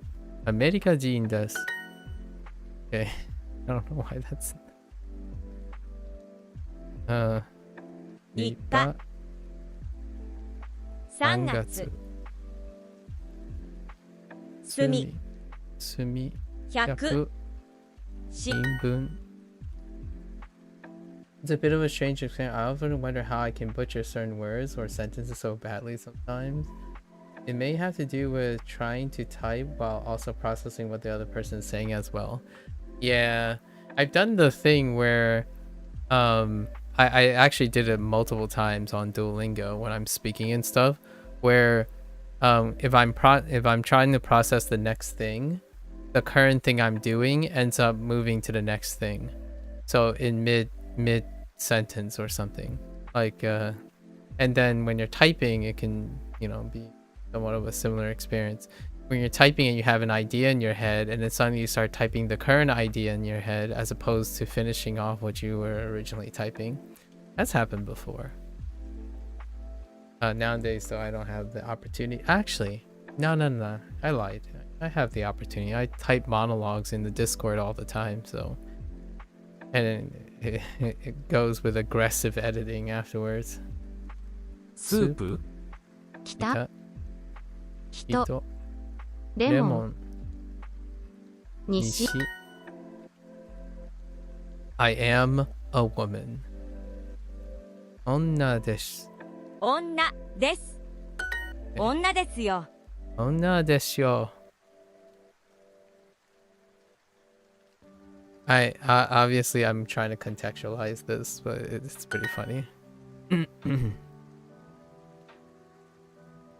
あの方は彼女のおじいさんです。かのおじいです Yeah, or sometimes I'm thinking about phrasing something two different ways and it ends up being an ungrammatical version of both ways. Yeah, understandable. Together in a incoherent way. Or oh, here's one where you start a sentence, right? you said like I want to something, right? But you took a while to figure out, oh, what am I going to type next? And then you decide to write want to again. Or something like that. Or like this is a personal one that I do a lot. When you laugh first, so you read someone's comment, right? And then you laugh. You're like, LOL, right? LOL. Like, haha. And then I'm like, oh, this is also like something something. And then it took you so long, or it took me so long to finish the idea. At the end of the sentence, I put LOL too. Because like, I laughed reading the thing. I was responding to something that was funny. And I was still reading and trying to respond to the thing. So I laughed when I first read it. And then when I was finishing the idea, I still laughed when I read it. So then my sentences get flanked with LOLs. I'm like, okay. Those are the things that I definitely noticed.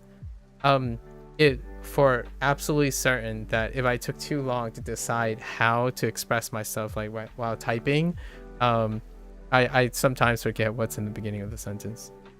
And I think it's more of an English thing. I'm not sure if you can get away with Japanese, if you know what I mean. Like, I'm not sure if you can say like, I want to go to want to do something or something like that. Like, I want to go to want to do something, because I've already forgotten that I already said I want to go, and then it just pops up again. I'm like, oh, right. I have two separate sentences here. I want to go somewhere, and then I want to do something, right?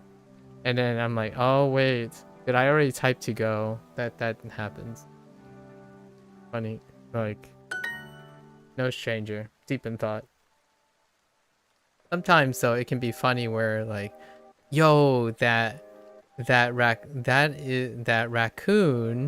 right? Like something like that raccoon looks. This is awesome.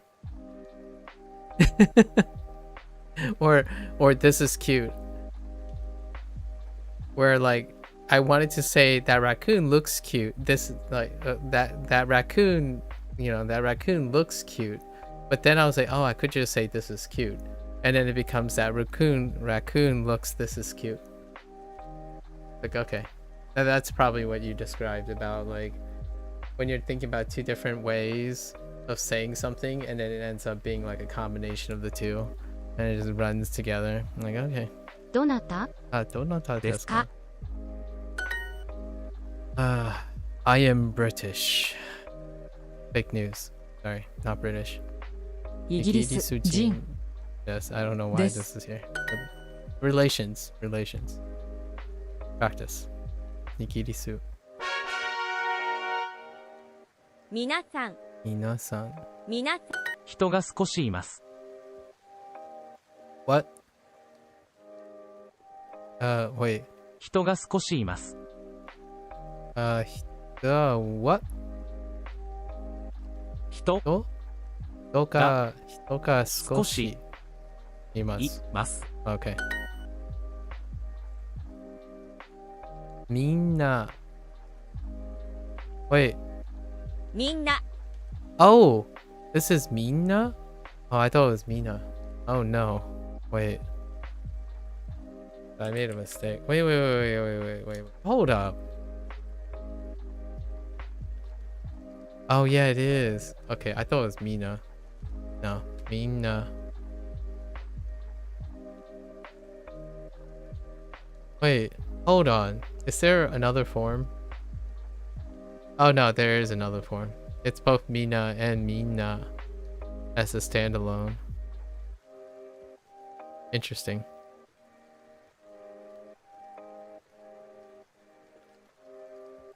少し高いです。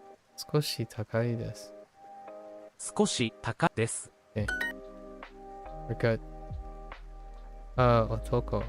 男 Otoko. There is a woman. Oh, really? Is there now? 女 onna 人。hito. います?いますいがます?皆さん。皆さん男立派 Wait. Was this? No, this isn't. This is,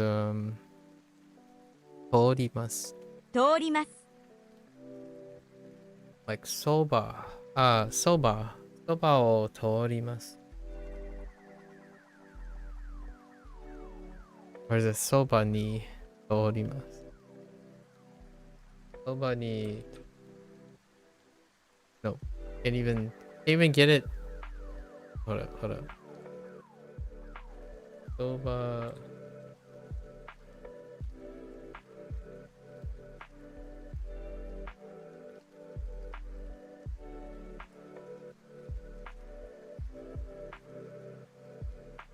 Okay, it's fine.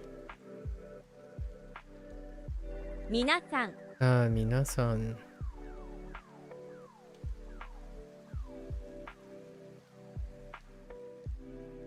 Wait.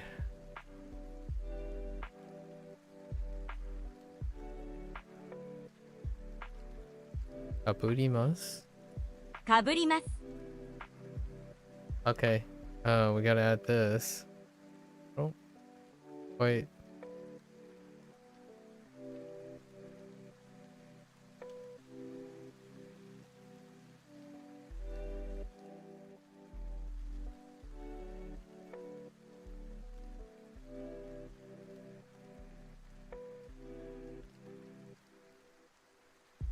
What? Wait. How was this used?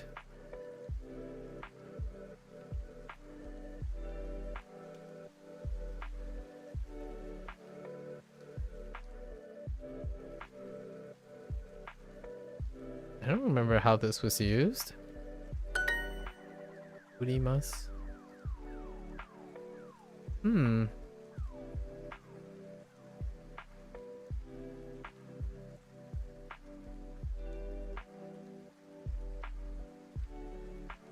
Oh, no, wait, I know. I know. I was trying to think of which unit Kaburimasu was in. Oh, it's for, Kabam. Not Kabam, Boshi. Kaburimasu was for Boshi. Like, where did we have Kaburimasu? 女の人。女の人。女の人。色。スプーン同じ。北 Okay. 何人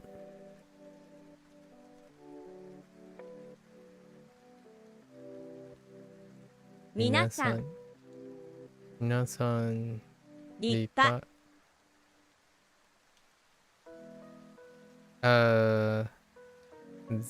全部全部男彼らはみんな男の人です。彼らは heard と男彼らはみんな男の人です。みんな男です。みんなの人人の彼らはみんな男の人です。男の人です。男の人スプーン半分。銀行この子供たちは少しうるさいです。このこの子供たちは少しうるさいです。Okay.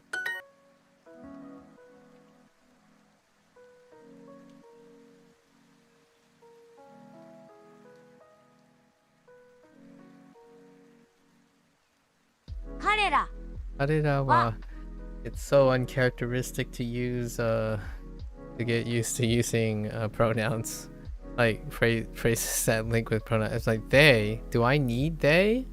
I mean, okay. 彼らは男男のの人。です。wait. Oh, みんな男の人です。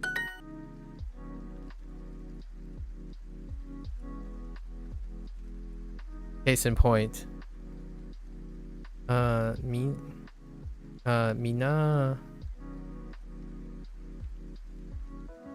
皆さん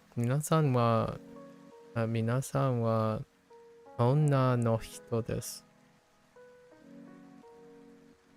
みなさん No? Oh. You don't need... Oh, 皆さん. Oh, that's interesting. 皆さん. Huh. 女のです Interesting. 皆さん女の人です。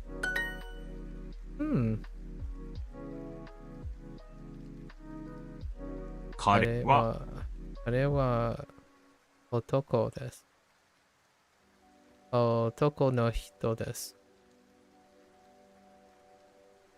What do you want from me? Oh. Are you serious? This is the only male thing. 男性男性で。です What the heck? Oh my gosh. Okay, 男性. Alright, we definitely don't have that. Did I have that yesterday?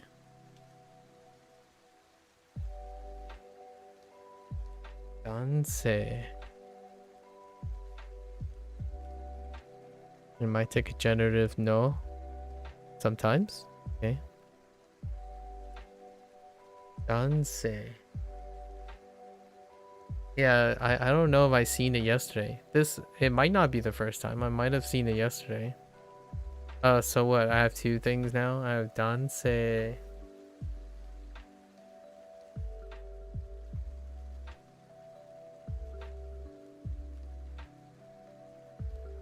What was the other one? It was a predicate.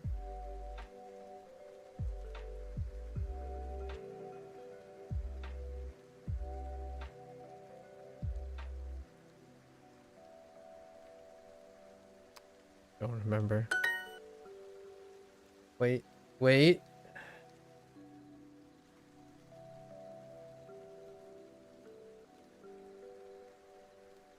No. I was gonna use your comments as a refresher. What was the other? I don't remember the predicate already. Okay. 彼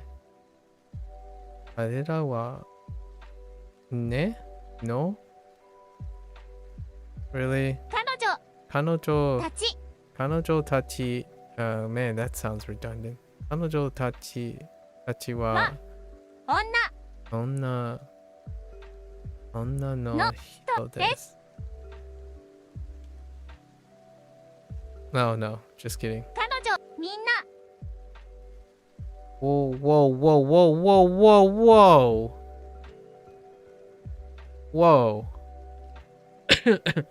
Are you telling me 彼女 that's so redundant?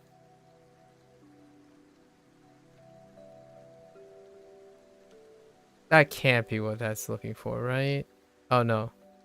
Just kidding. They all No, no. Like, what?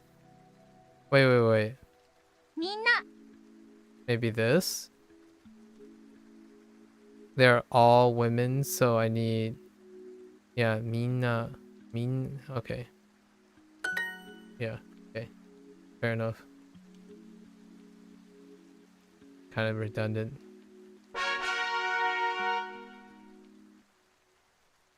Don't remember the predicate. 男です。 Otoko desu. 男です。呼びません Yobimatsu. Oh, it's Yobi. Yobu. Yobu is it? Yobu. You, what was that sense? I know, right? It's Yobu. So wait. We have a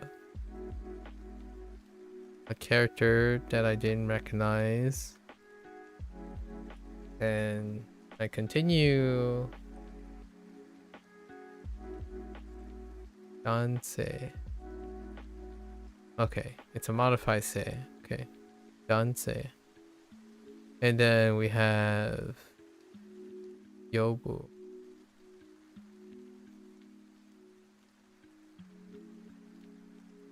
Yobu. Okay. 呼びません呼びません 男ですよ。 Otoko desu yo. 男ですよ。 Yobimashita. 呼びましたタクシーを呼んでください。タクシ Taxi o yonde. ー呼 Oh. んでください。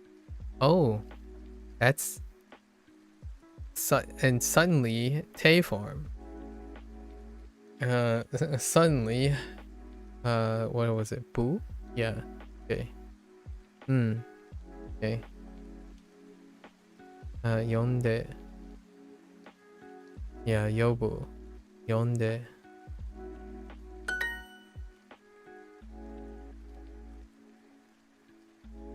女の子 女の子ががいいます。ます。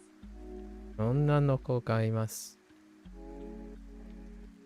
先生を呼んでください。先生先生をを呼んでください。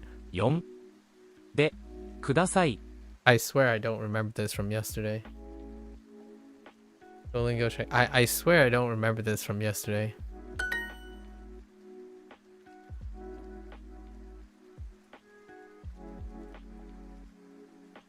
Otoko. Otoko. 立派皆さん呼びました呼びます。We did yap a lot yesterday, so 男の子がいます that could be my problem. 男の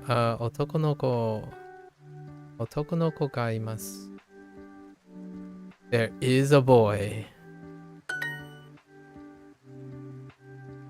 Okay, I must have blanked it out of my memory or something. 先生 先生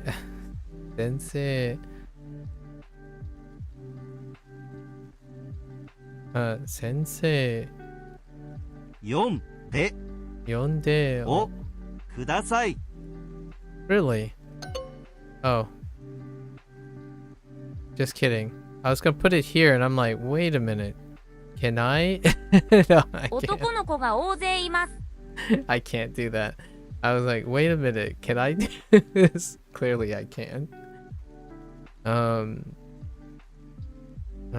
男の子が、大勢います。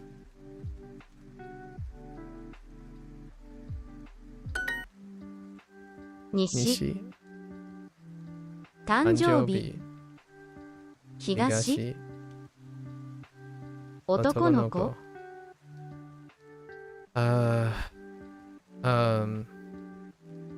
同じ。同じ、大勢の人がいます。大勢の人がいます。Interesting. 大勢 with a no generative, no. Okay.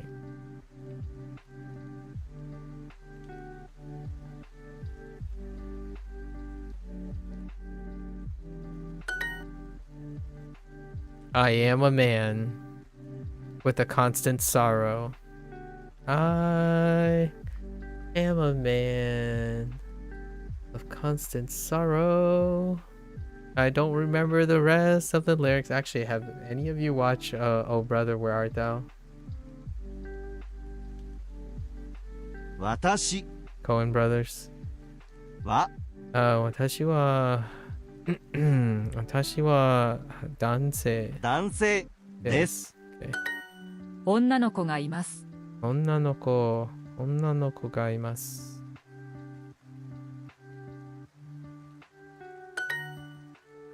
You haven't seen it? Oh, Brother, Where Art Thou? It's quite a nice, lovely. It's arguably Coen Brothers' peak. Although I do like many of the Coen Brother films. Still remember how viral and well celebrated Oh Brother, Where Art Thou? When it came out. 女の人。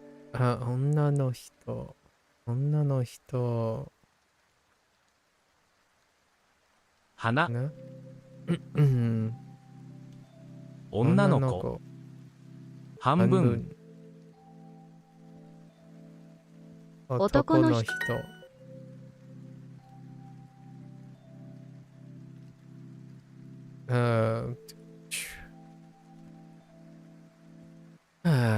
Which way are we gonna go? 大勢の男の人がいます。Maybe. 大勢大勢の男 Nope. の It's all on the second 男の人が大勢います。Because they didn't heckin' give me two. Okay. It's fine. 先生先生を読んで読んでください。Okay.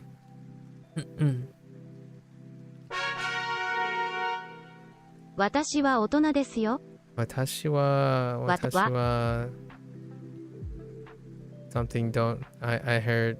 Oh wait. 読んでで読んですすよよ。私は大人ですよ。 Just kidding. です。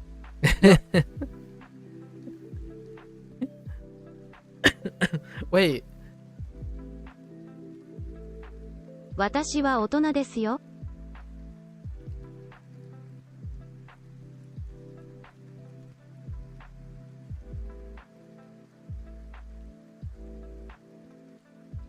私は大人ですよ。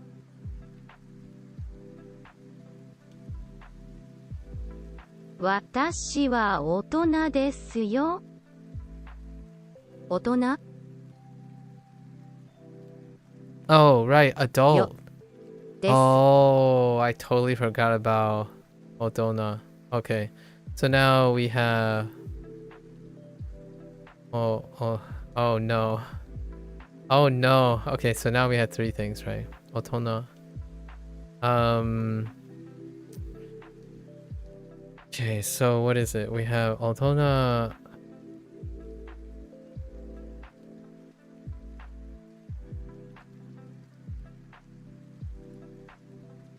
Yobu. And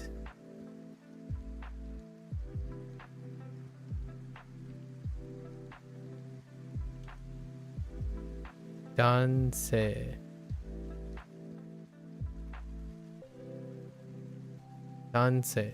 Okay. We have three things that we're missing. Okay, alright, fine. 彼は大人です。彼は大人です。Right. Oh, right? Yes. Oh. 大人。彼は大人です。Says no one. I'm just kidding. 結婚しています。結婚式。Wait, 結婚で、no, 結婚しています。結婚しています。Yeah, 結婚。Oh, right. we can use 結婚する short. 結婚 Right. 結婚ししてていまいますす。結婚しています。結婚しています A form. Progressive. Present progressive. A form. する。有名。有名。この女の子たちは有名です。 I wasn't paying attention. この女の子たちは有名です。この what? Oh, nom, nom, nom, nom, nom. 女の子女の子は something. この女の子たちは有名です。たちは。たち Really? この女の子たちは有名です。有です。 You got a pigeonhole in it somewhere, huh? No? Somewhere. The girls are. These girls are famous. Yeah, I gotta blow my nose.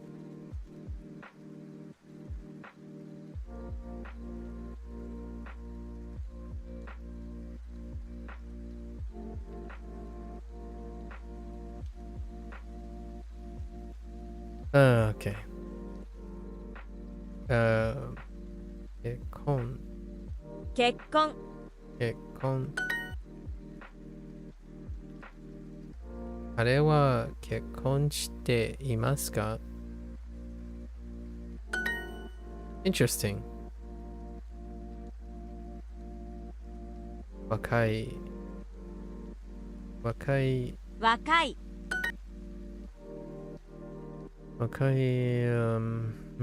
結婚。結婚。若い。呼びました。立派。有名。I'm still young, you know? Nah, I don't say that very well. 僕は若いでしょ。ですよ。まだ、still. まだ。sorry, not まだ。僕はまだ若いでしょ。It's allocated to junior though. Time. Poetic. I know. 立派。若い。有名。結婚。男。あの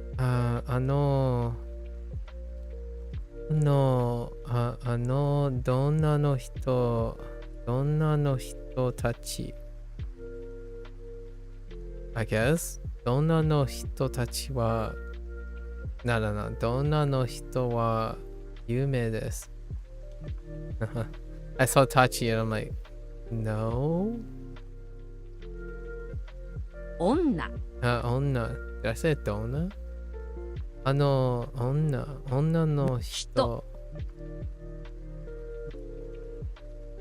I'm kind of curious. Wait, what did you? ほう。I'm kind of curious if you can get away with this. は。What? 有です。Oh, you do need what? Oh, you do what? I'm gonna try this out though. Did I say donut? I'm gonna try this out. I'm kind of curious if they're gonna flag me or not. Okay, they did flag me. It was worth a try. I was kind of curious. 人。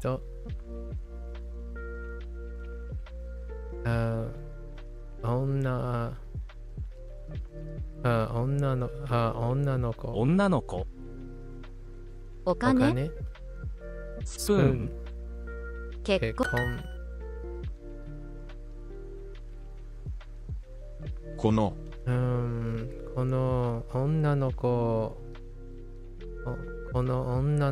は女の子たち。女の子たちは有名です。That answer would have been correct without a tachi, I think. Oh, let's try that. Oh, so you don't need tachi because Oh, because it's already standing for multiple people, like the inclusion of people. I'll have to try it. It's gonna come back, so let's see if it accepts it. ボール、ボール。男の子。人、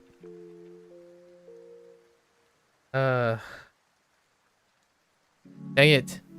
大人。大人。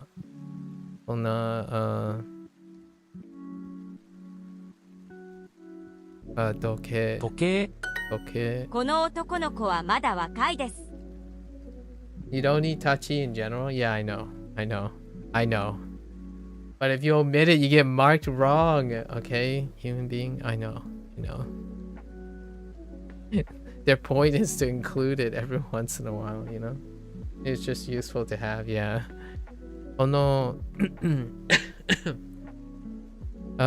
Also that weird sentence, right?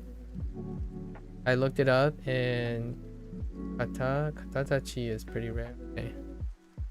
Katatachi. Okay. Kono, let's try it out. We gotta try it out for science. この男の子はまだ若いです。Okay. This boy. あの男の人はまだ若いです。あの男の人はまだ若いです。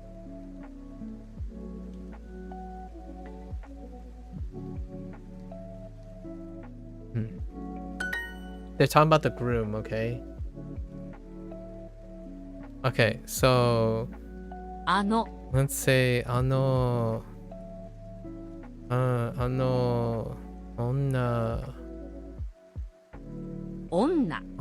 の方 I don't know what the reading for whole is yet for this character. は有名です。 Let's find out. Aw, no, they don't want it. They're like, to heck with you. あの To heck with you. Okay. Wait, did I mess up? Wait, we gotta make sure. Did I mess up? No, I didn't. Okay. 女女の人たたちちは は Oh wait, 有名 did I forget wa? Hold up. Let's do it again. Did I might have forgotten 人 wa actually. 方 Oh no, I This- might have forgotten des. Okay, they don't want it. They're like, to heck with you. Oh no, wait, I put Tachi back. Oh no. Okay, hold up. I put Tachi back. あの No. のの Wait. No, hang on. Shh. の女の方は有名でですす。 Okay, they don't want it.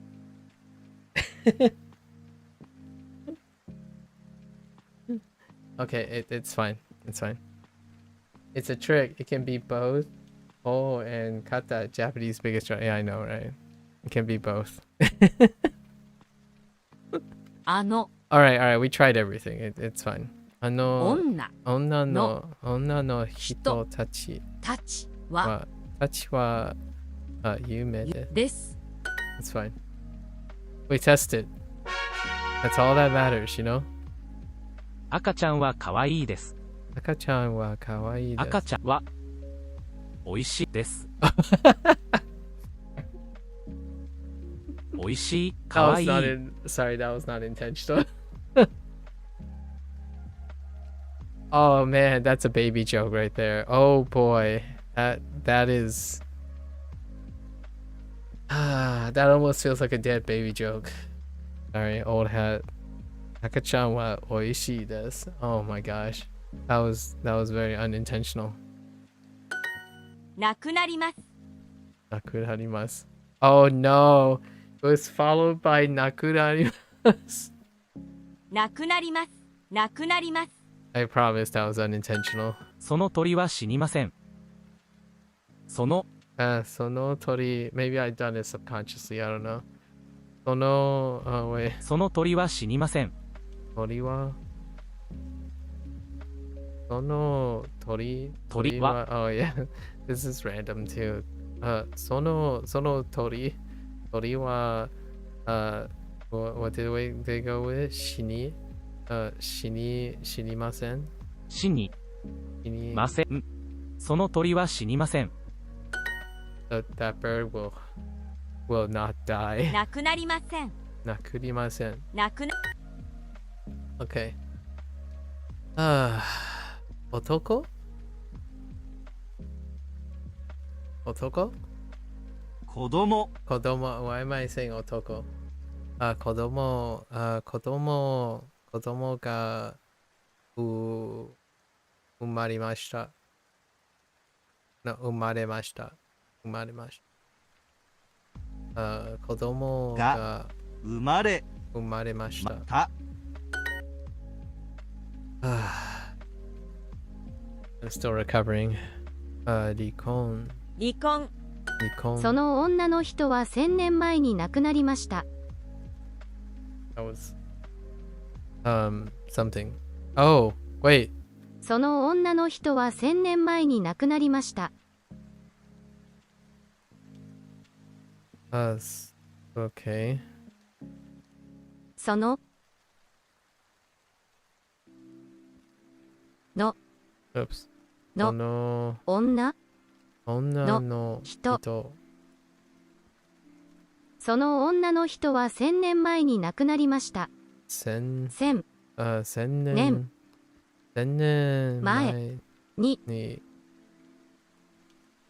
亡くなりました。亡くなりましたはその女の人は1000年前に亡くなりました。その女の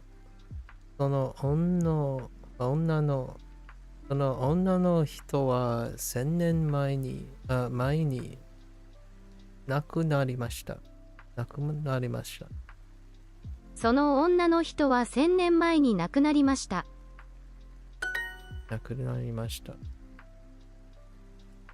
死にます。子供が生まれました。子供が生まれました。子供が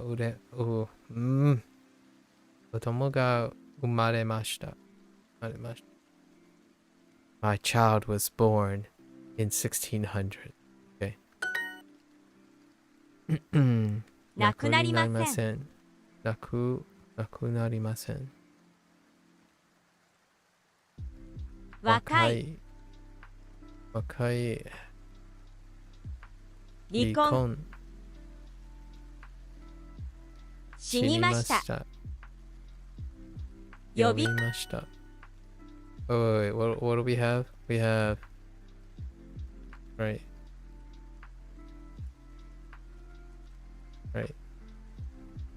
Yobu, that's awful looking. That's fine.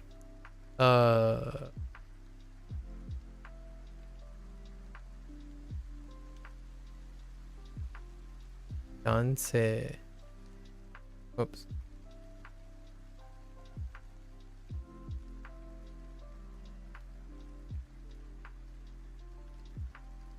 Oh no. Wait.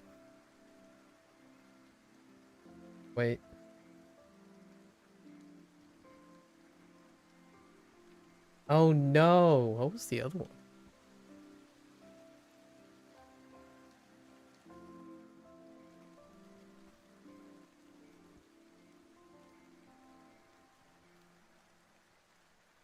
I don't remember. Oh, they're so far apart. 北、花、色、スプーン、離婚、なくなりません。なくなりません。離婚。男。皆さん。死にました。の同同じじ花赤ちゃん赤ちゃんボールボール結結婚婚No, still no reminder. 先月は彼とWait, he got divorced. 先月彼は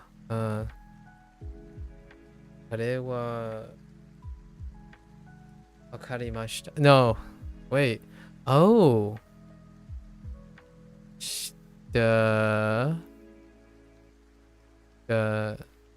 しましたとする Oh, right. So, 離婚しました。離婚する。彼彼は、は先月先月彼はしたたうんし離婚離婚しましまししたた。Oh, I guess you could place it in here. Yeah, sure. True. 1600 Look at this. Look at this. What is this? Wait. You know what? I have to know if this is acceptable. I have to know if this is acceptable. 1600 10秒. Wait. 1600 1600. Yeah. 1600.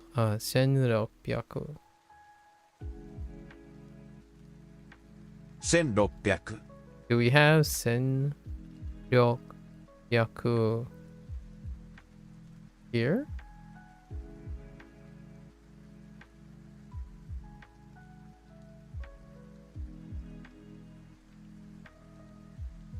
Am I a pep or am I having a problem? Oh, maybe it's... Oh, what?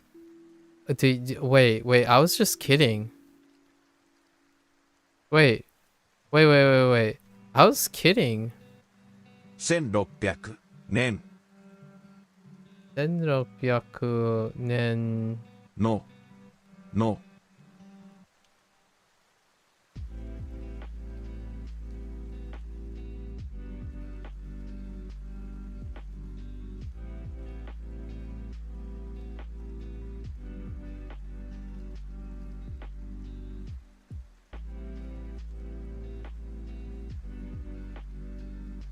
大勢大勢の人大勢の人あが亡くなりました。亡くなりました I was kidding. I was gonna write I was looking for 1600.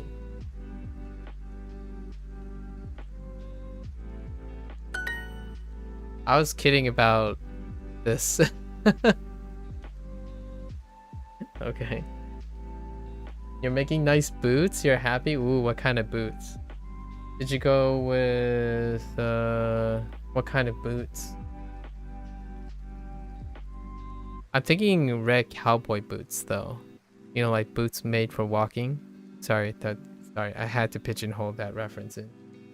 You know, these boots are made for walking.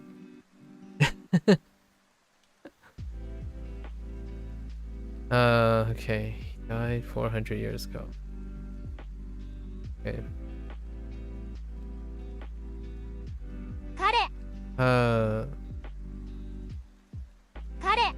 彼は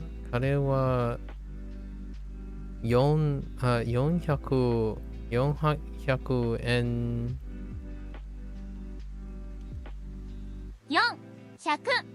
400年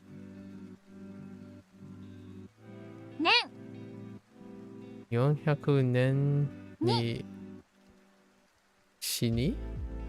I have both! なくなり亡くなりました or died 死にました Oh, right 前に ago fancy dress boots. Alright. Styling them after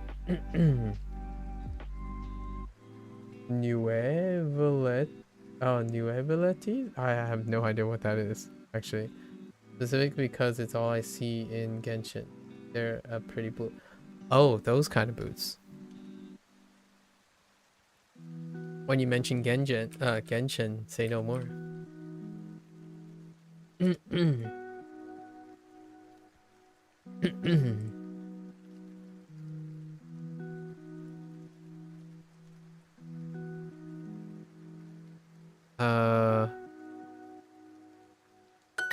Yes, Miney. That bird will not die. Okay. 鳥その鳥は死にません。死にま That animation. New Valet. Yeah. I think there's a pronunciation for L-E-T-T-E too. But I get what you mean. その鳥は死にません。 Actually, it might actually be.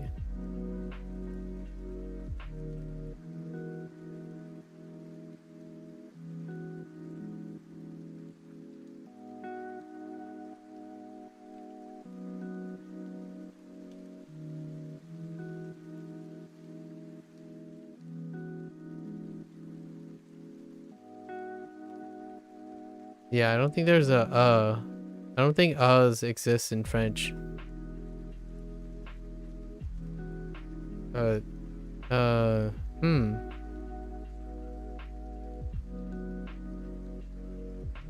no, maybe not. Maybe that is.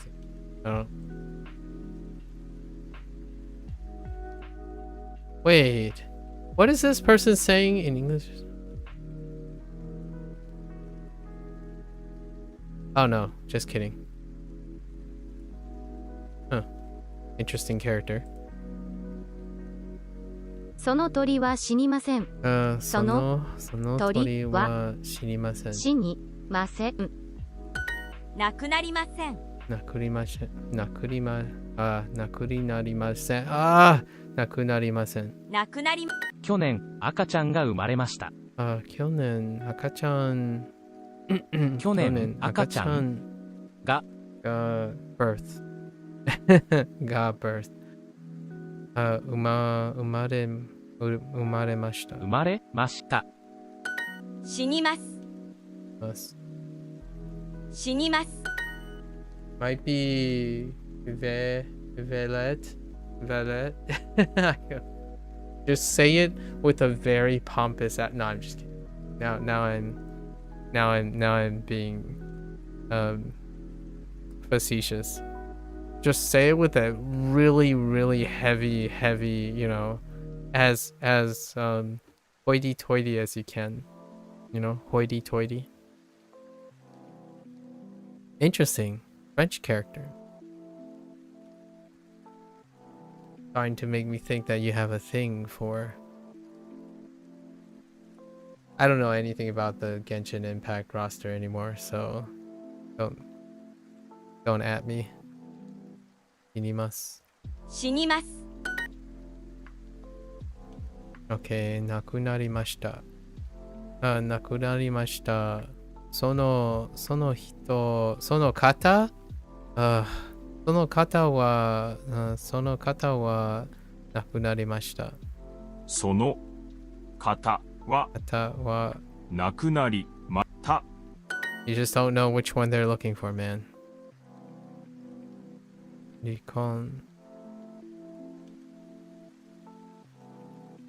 I still didn't figure out which one I'm missing. 離婚。7月に離婚しました。7月に離婚しました。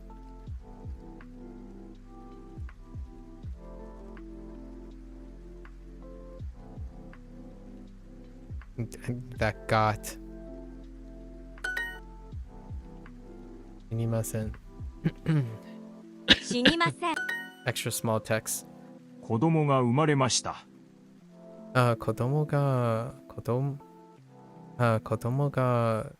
生まれました。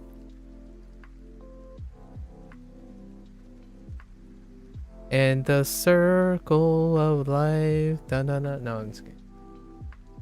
When I say when I think of my child is born, I think of the Lion King scene when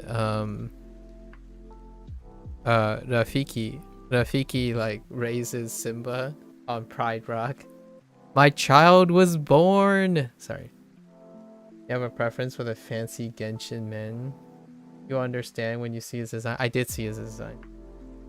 That's what I meant by fancy. I looked it up just now, like a bit back when you mentioned it. Fancy. Matches your color scheme too. You have a predilection for a specific color scheme.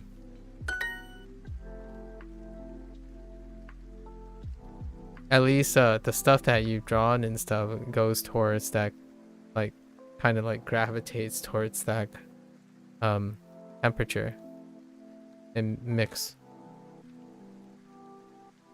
Very fancy. 離婚。半分。スープ。女の人。女の人。ボール。なくなります。離婚。男。死にました。なくなりません。なくなりません。結婚。離婚。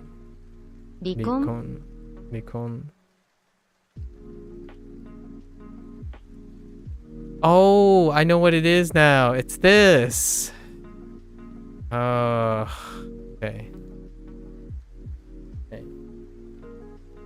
Otona. Okay, Otona. So we have Otona.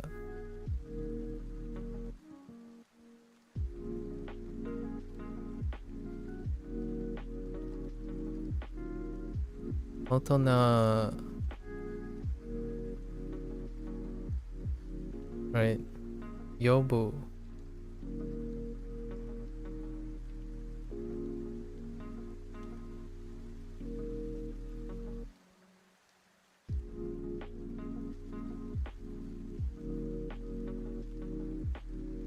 Right, and Dansei.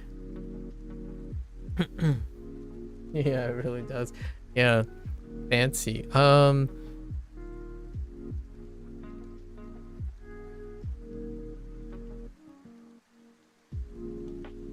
thinking of like other characters that would kind of like meet that type of style. I'll have to think about even more. 時計。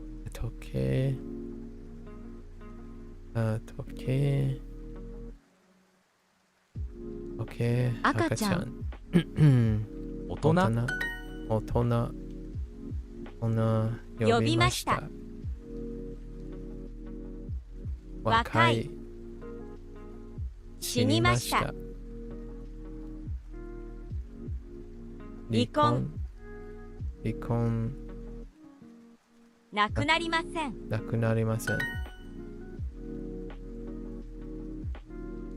その They really want that bird to die. その鳥は死にません。死にます。Oh.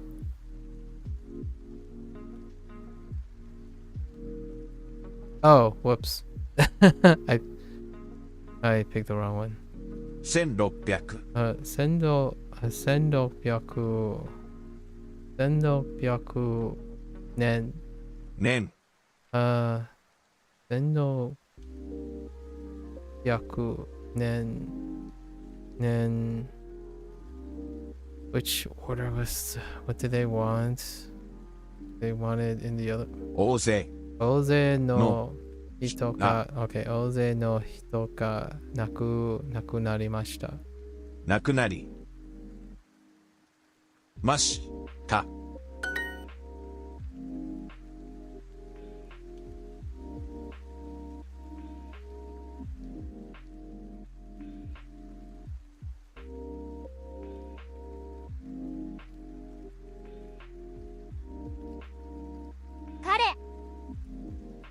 彼は400前に亡くなりました。or 死にました。はい、死にました。sure。4、10月。あ、10月100 100年。年。400年前前にに死にました。死にました。 Second, そ bird の鳥鳥は死にません。死にません。 I think having vector lines is your favorite new thing.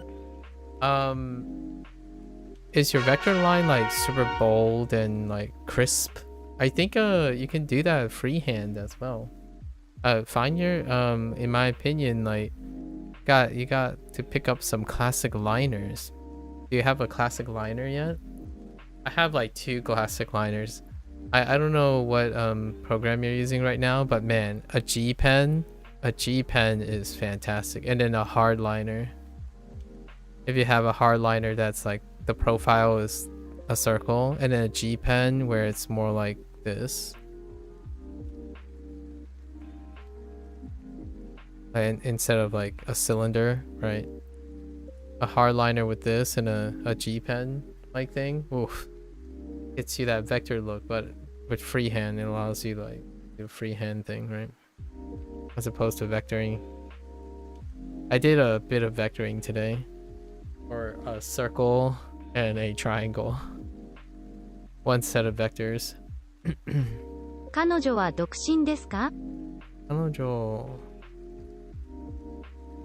彼女は独身ですか？独身ですか？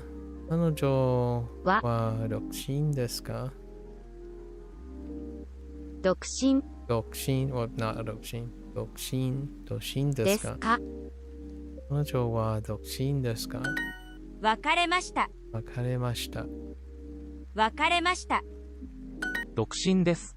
独身です。独身です。独身ですか？独身です。独身ですか？別れまし、あ、別れます。別れます。別れま、彼氏が2人います。You love your G pen, even freehand. My G pen lines are sketchy, but I'm trying to work on that with this set of Inktober prompts. Understandable. I feel like G pen is probably. I didn't believe people when I said like, oh yeah, you know, I keep hearing like, oh, you need a good G pen, you need a good G pen to get like your ink, you know, like your inking done, like your solid, nice vector-like inking done. And I'm like, I was for a while I was using like this just straight flat cylinder one, and I'm like, oh, I totally get it now. It feels great when you can get like the taper.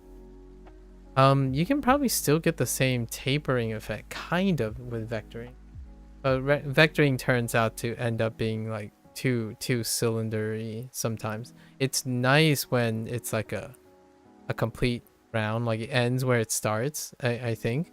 But man, there's something about inking with like a taper. You can really appreciate someone like inking and it trails off. This doesn't. This like plugin doesn't have any like taper to it. So smooth. 彼氏が2人います。I like watching the time lapse of ink inking people. You know how like they don't color anything, and then their ink is just like and then you just have like 8 billion grids, and they're all like perfectly parallel to each other. And I'm like, wow, imagine trying to vector that. I would probably use like a pattern, a pattern vector or something, where they would draw like 100 lines across, and they would be like, it'd be like watching like what do you call those? Like the topical maps, like topographical maps. It constantly lined up. I was like, yeah, dude. Yeah, you've modified your output on your tablet pen to make it trail. Oh, okay. I see. 彼氏が2人います。Kareshi. Like mangaka that does a lot of inking, like the late I think both these mangaka passed away recently. Actually, I think, what's his name? Oh no, he passed away a while ago. Like Takehiko Inoue is pretty big on like lots and lots of inking. His vagabond manga series for sure. And then we have like obviously the more recent Kentaro Miura. Miura did like the Berserk manga. Incredible amount of inking. Which a lot of times those things nowadays, especially in the digital world, vector is like another approach to doing that stuff. There was a recent Netflix series, Netflix commissioned Junji Ito animation.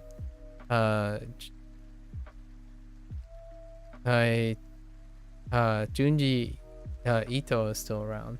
The animation, the anime is completely black and white, and it has tons of vector aided animation, largely due to the nature that most of Junji Ito's like Uzumaki series has like tons of like spirals.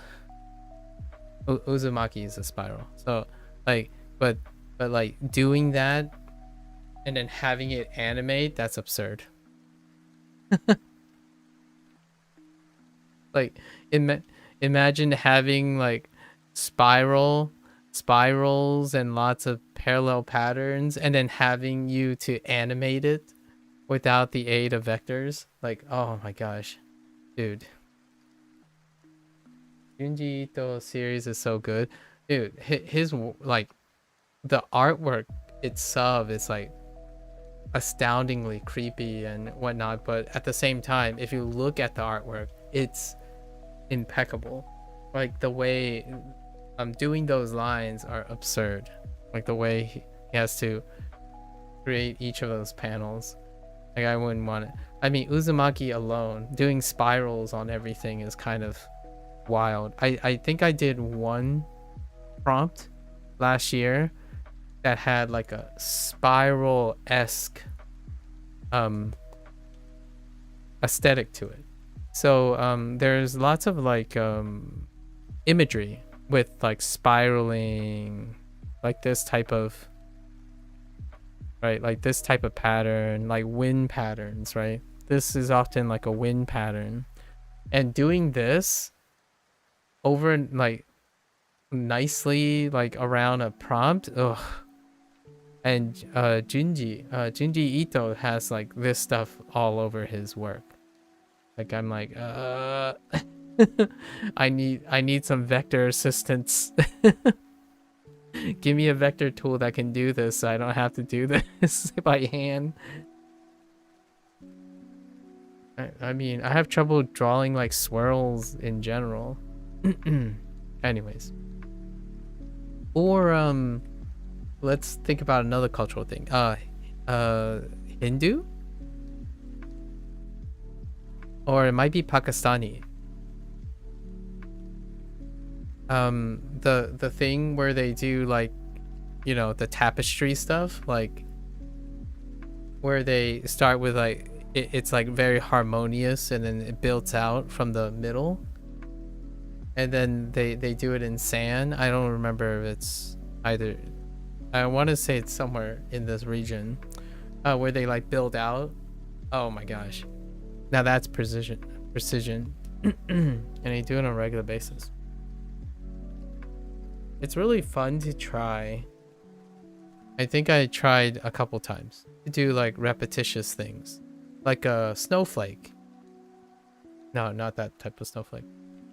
If you try to do like a snowflake, a lattice, for example. If you try to draw a lattice, right? You do like this, this, then you like go back around and you do like this, right? And then you do it like 8 billion times over, like 8,000 times across the across the screen or something. That stuff takes work. And the moment I think about it is vector. You vector one and it just repeat. That's kind of what I did today with like the bamboo shoots. Right, I took this and I copy paste, and I copied, mirrored, and then changed its properties so that it doesn't look the same. That's kind of what, that's why having even rasterized or like digital artwork, it's hard. It makes you, in my opinion, appreciate those individuals who actually do it by hand. Like, ugh, painstaking. At least in my opinion. 彼氏が2人います。Imagine imagine optimizing code, Sub-Zero, you know, optimizing code. That's painstaking too. Like, oh yeah, you know, what's the lazy way out? The lazy way out is to get your hardware, you know, power it through with powerful hardware, you know, as opposed to optimizing code. 彼氏が2人います。彼氏がいます？います。彼氏が2人います。Oh, 2人。2人。Wait, excuse me? 彼氏が2人います。Okay, alright. Alright, Duolingo. What are you saying here? Why are you saying there are 2 boyfriends? 彼氏が2人います。 I guess they're giving a reason for... I have 2 boyfriends. Alright. 彼はまだ独身です。 No. It might mean 2 friends who happens to be boys. You don't... not enough context. Not enough context. But there... We did get the word for divorce though. Or, I mean, their boyfriend. Maybe not so much, but man. Stop looking around. 彼はまだ独身です。はい。Okay. 彼女はいますか？彼女はいますか？週末、彼は彼女とデートしました。週末？週末彼女とデートをしました。彼女彼女とデーデートトしましたは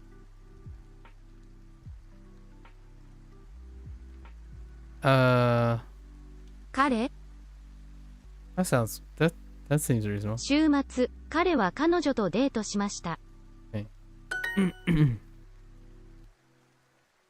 Okay. 去年は or I guess 去年のは or 去年彼女と別れました。去年彼女と別れました。別れた。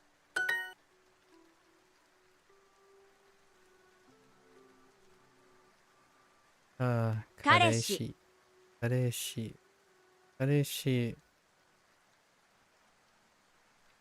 独身なくなりません。なくなりません。別れません。知りました。彼女はいません。彼女はいます。有名独身別れません。別れます。彼明日私たちはデートに行きます。明日私たちはデートに行きます。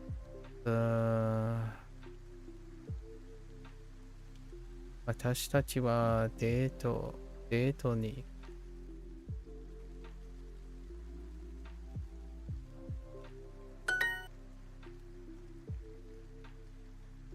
You know, here's the thing.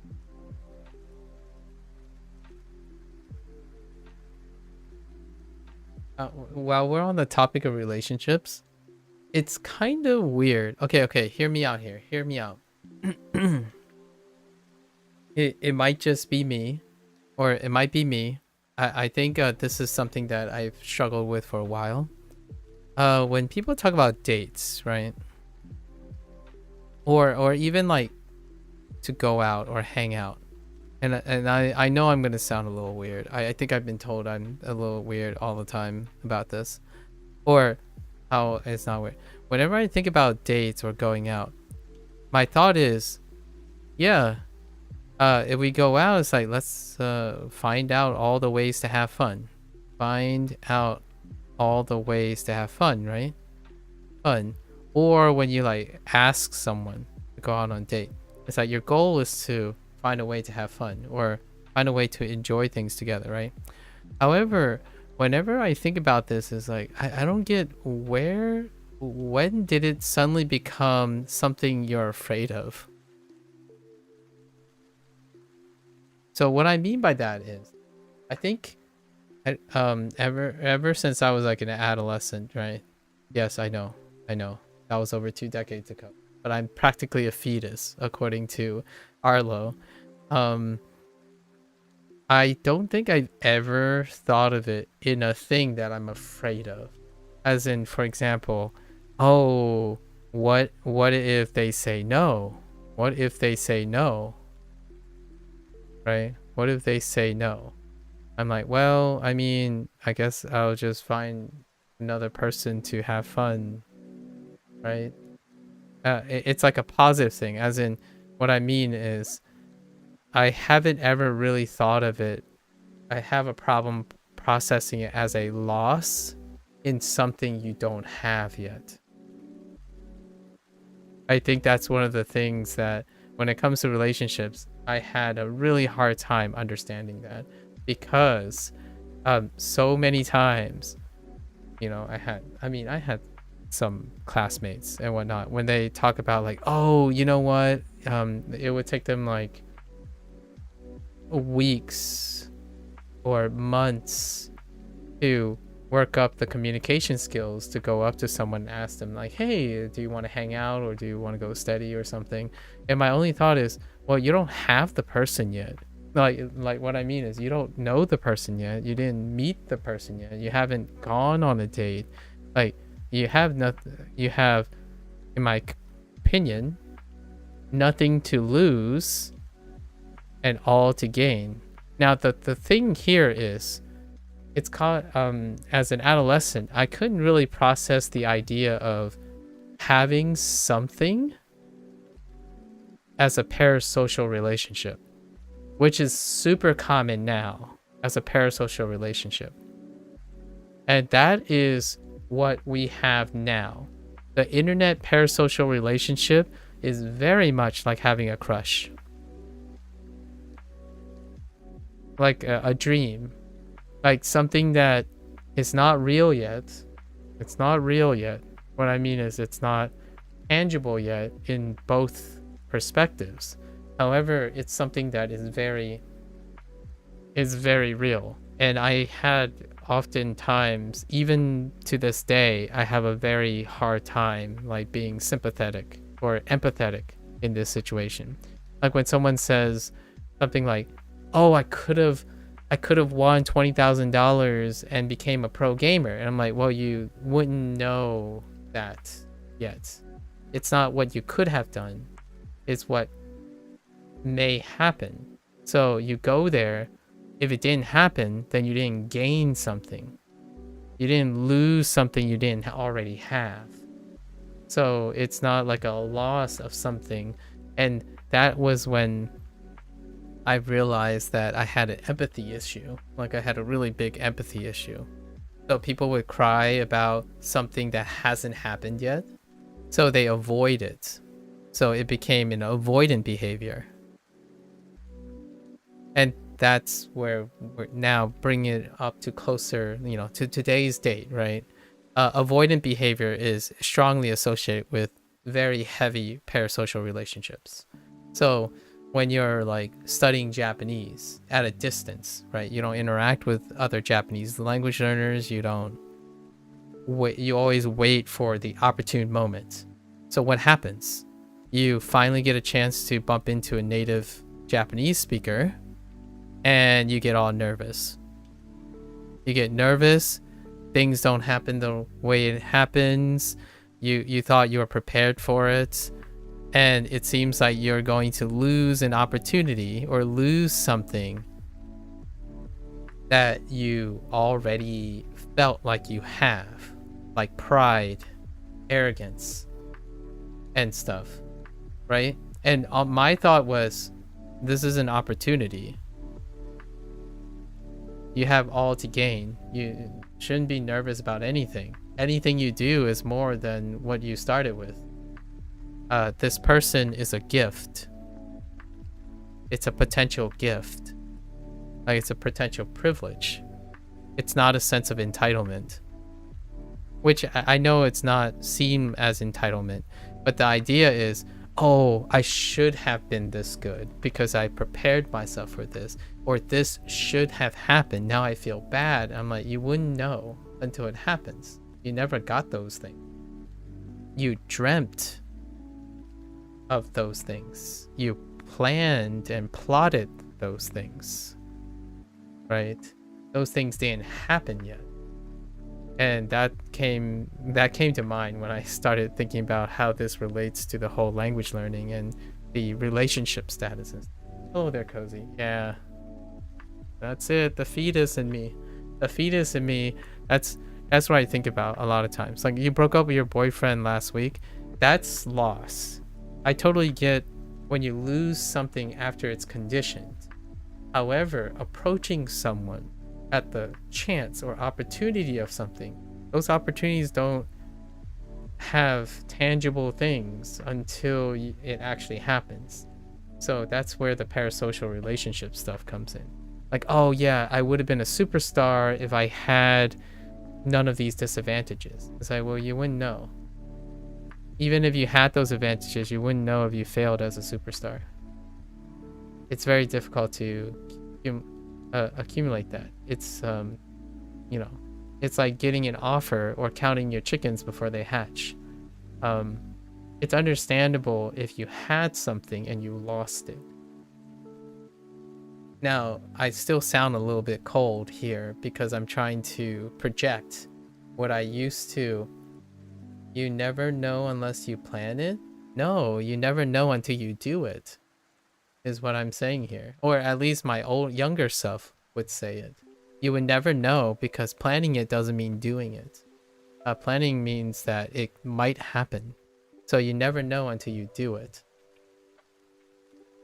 I know you came in like in the tail end of this, Cozy. I actually started with the planning thing. So the idea of this thing, like breaking up or asking a person on a date, and they become like super nervous, right? Nervous. They could plan out their entire life together, hypothetically, in a parasocial relationship. And the more you plan out the hypothetical parasocial relationship, the greater and greater that the asking part, the doing part, would not happen. Much like language learning. When someone reads more and more about how much they need to learn, they are less and less likely, usually, on like, we're generalizing here a little bit, they are less and less likely to do the thing because more and more planning happens, right? You plan more things. Oh yeah, I should plan when I get to JLPT1. Meanwhile, they haven't started. See myself out of the conversation. However, that's what I'm saying. I'm not saying I feel that way now. I try not to be like that now. I'm describing my younger self. I would say anywhere between the ages of 16 and 18. I was that kid that was so confused. I feel the attack of your Chinese. No. So here's the thing, right? I had classmates. A little shorter story. I had classmates who, like, I sit around and they would talk about all the plans that they had to like woo a girl, like woo someone, right? And that's really cute. Like, I find that endearing. It seems like so much is predicated on this life decision, right? However, if they asked me to ask this person, I would get up in the moment and ask them. And my thought was like, hey, you know, I have this friend. They want to make new memories and share experiences together. How about give it a go? That's me when I was 16. Now there's a big caveat, right? There is a chance that I was indifferent. So I had no like passion, right? I was passionless. So that's a problem. When I was young, I had no passion. Right? Like, I didn't feel emotional stake. There wasn't any like emotional stake in a lot of things. Talking about like hyper objectivity, when people say, oh, you know, if you're really hyper like objective about things, then you can do things, right? And my thought when I was younger was like, why don't you just ask the person? So what does that sound like? It sounds like the comments of youth today. Just do this, just do that. And I do understand that. But here's the difference, though. I did do those things. I did do those things. I practiced what I preached. I practiced what I preached. Now I don't. And that's the irony here. Now I don't. when I say like, oh yeah, you can go and, you know, chase your dreams and stuff, and meanwhile I'm not doing that. It's weird. Life, it's weird. All yap, no action, huh? Yeah, all yap, no action. Their actions are in planning. The actions was in planning. They planned all the stuff all along, right? That was kind of the idea. So many, in terms of, let's take it back to language learning. They plan it, but you don't need to explain to nobody. Who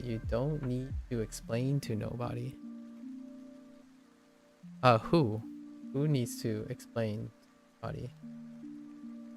I'm not sure what this has to do with explaining at the moment. Who's explaining what to anybody?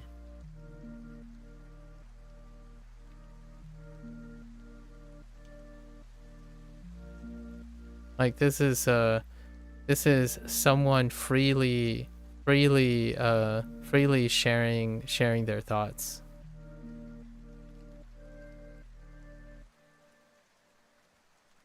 Kind of like a video comment these days.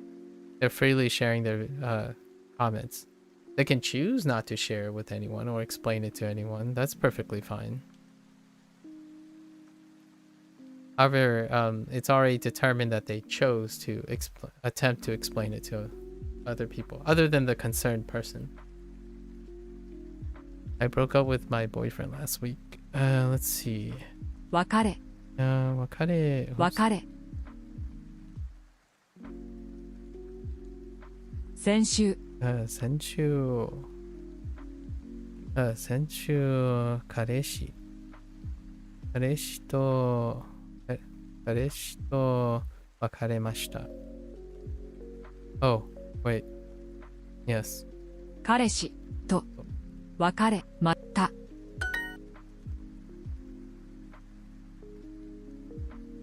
Yeah. If they kept it to themselves, yeah, that's perfectly alright. They can definitely keep it to themselves. Yeah. I was thinking back in high school, in like the cafeteria and stuff.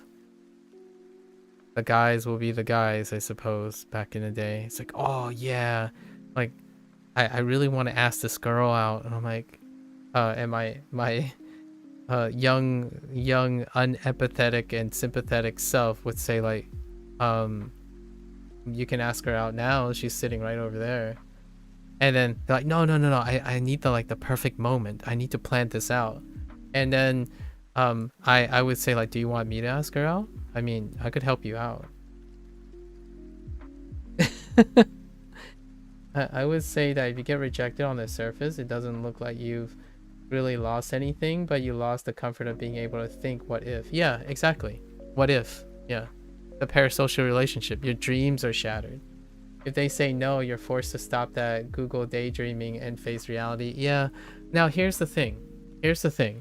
I'll also be the guy, I'll also be the friend that says, well, there are better fish in the, there are other opportunities, right? So immediately, if you linger, the damage is reciprocated as hard. So the longer you sit on what if, the bigger the potential damage, right? The repercussions. So it's a balancing act. If you sit too long on something, the damage is going to be almost irreparable even before it happens.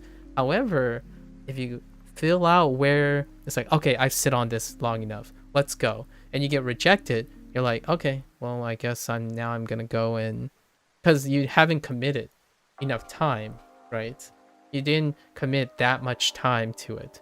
So then the repercussions are not as great or not as heavy. And then, you have someone like me who says, hey, there are plenty of other opportunities. Now you can go seek all those other opportunities that you shelved because you were counting your chickens when they hatch, before they hatch, and you placed all your all your eggs in one basket, right?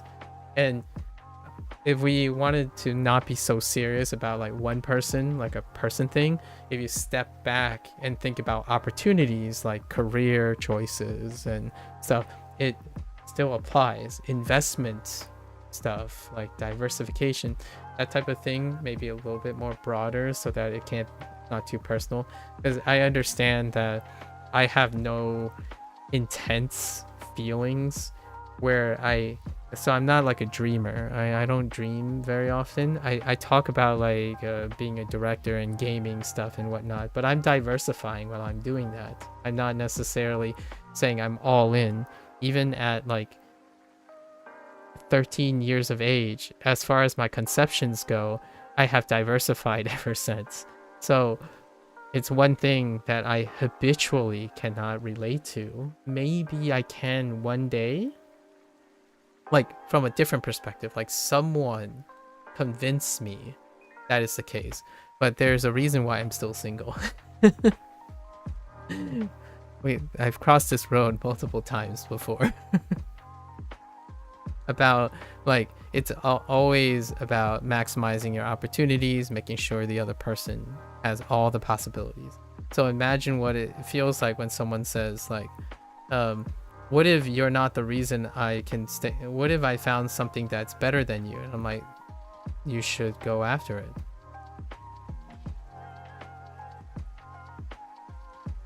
And yeah, we've crossed that a bunch of times. It's not in those words. Obviously, there's more tact and more considerate wording. However, it basically boiled down to that. When someone tries to entrap you and tell you and give you a non-negotiable scenario, right? What if you're not the right person? Like, well, go after the right person.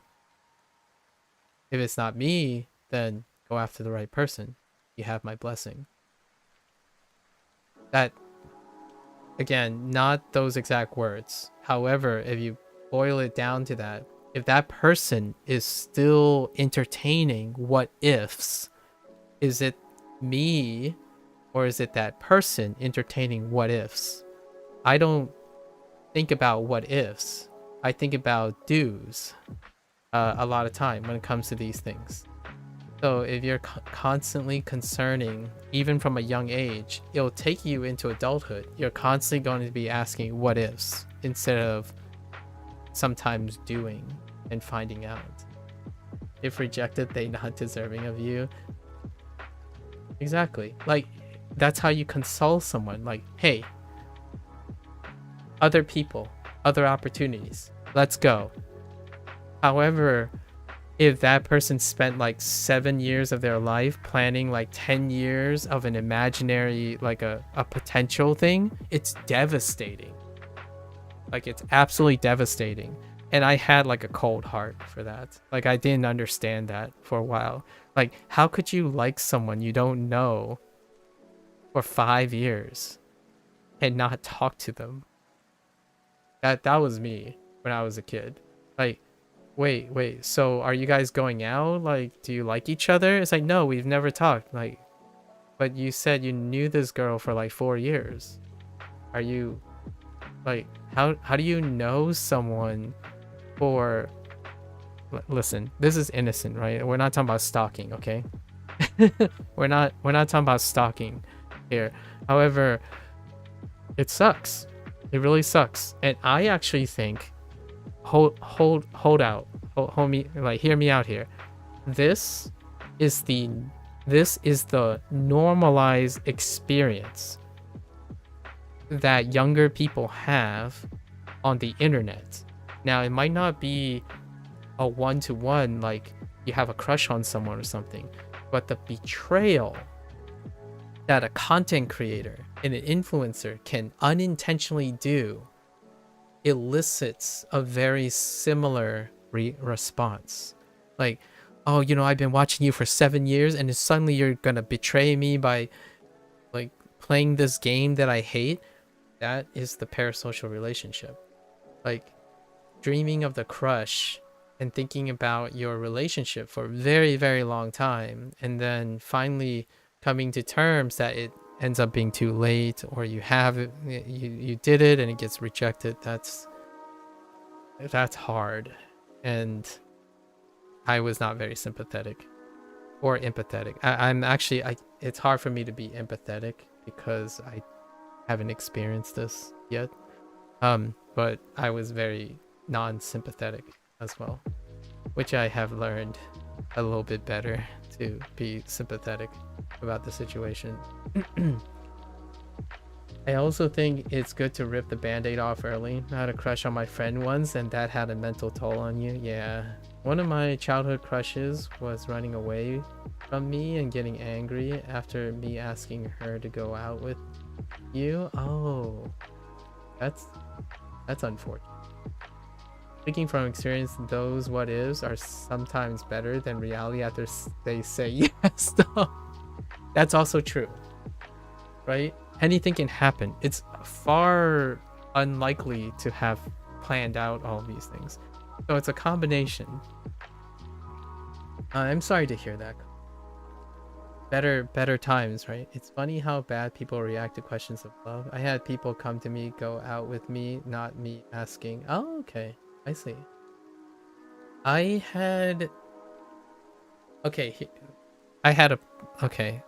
don't think I've asked anyone out before. So I'll leave that on the table. Like that's probably a me problem, but I don't think I've ever asked anyone out. Like I've asked people out for other people before, but I have not asked anyone out. That's not to say that I haven't been in like a involved relationship attempting to make it more. I haven't asked anyone out before, so that could be also a thing. Now you might be saying, well, I might feel just as nervous, and if that were to happen to me, well, I've done it many times. Maybe it's because I don't daydream on situations for too long, or I could be way too old for this at this point. However, that's kind of one of those things I didn't understand. That's what all of this is causing me to think about. Like, for example, I broke up with my, like, if I say I broke up with my boyfriend last month, it's like we broke up on mutual terms. Things were not working out. Here are the following reasons that things are not working out, and now life is better, hopefully, for that other person. They will seek someone better, and I will maybe encounter other opportunities. I kid you not, that's how it sounds a lot of times. Like, we talked about it, we negotiated, we sat down, there were some tears, there were some shouting. However, the idea is we worked it out. No, I'm giving a hypothetical situation, Cozy. I know you're joking. But here, that's how it worked, right? And you might be thinking like, oh, well, now you're an adult, right? You're 37. That's how breakups work. It's not dramatic or passionate. And I'm thinking, like, I don't think I was a kid since. And that's what I really mean when I say I don't think I was born an adolescent, because I didn't view things the way adolescents would view things anymore. I had to grow up really, really early, I suppose. I don't know. It could be a hormonal thing. I have no idea. But whatever it is, that's kind of my short story in these relationship things. So yes, I have technically been in relationships. However, sometimes I've been in one-sided relationships. I've been in parasocial, plutonic relationships. I don't know if this is a thing, if people call this thing, but you are friends with a lot of people who don't think it's plutonic. as in like the way I behave around people may cross the threshold of being platonic. And that's happened a bunch of times. Where like someone because in my time there were I hang out with people who tend to like need help, right? Or want help or want attention, right? And that's cool because it makes me feel nice that I can be useful back in the day. The downside is it can be unintentionally non-plutonic over time. And that sucks because on the one hand, someone thinks that I'm treating them especially nice, right? I'm deliberately treating them especially nice. The thing is, if they want my attention, I give them my attention. And it's happened a lot. And what happens is they have a parasocial, non-platonic relationship with me when that part doesn't exist, or like it's a misunderstanding. Like a lot of it also deals with cultural differences, but I usually make it as a funny like segue into cultural differences. Like for example, going out to have a dinner and movie, right? Dinner and movie. Well, it's going to be on me, right? It's like, oh, hey, you want to go out to a dinner and movie? Yeah, sure. And then we go out to dinner and movie and like, and then someone's like, was this a date? And I'm like, well, I mean, we hung out. It's more or less a date. In quotations. You have to remember that this is young me who like is pretty still like new to understanding cultural differences. But anyways,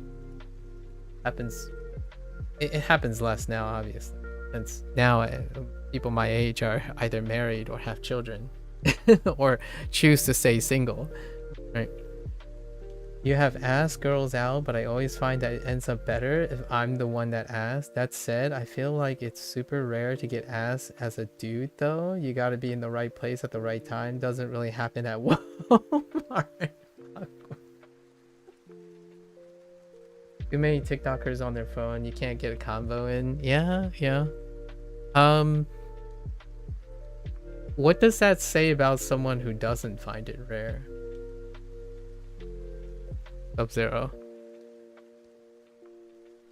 You're like saying that that said, you feel like it's super rare, and I feel like it was common. Nowadays, the reason why it's super rare is because I don't talk to people. Like what I mean is, since COVID, I'm not in a situation in which I encounter people all the time. You didn't catch what I said. You said it was, you feel like it's super rare to get asked as a dude, though. The last time I checked, I'm a dude, I think. I'm a dude, and I didn't think it was so rare.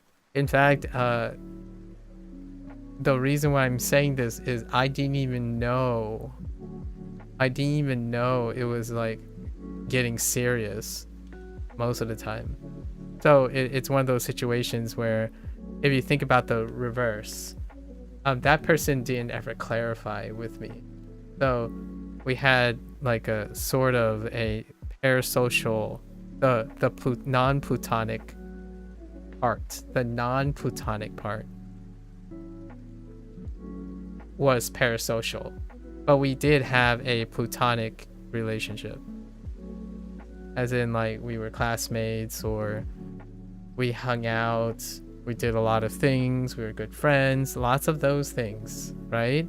However, in the meantime, the thing that I was talking about is people were having thoughts, they were planning. And I wasn't planning anything.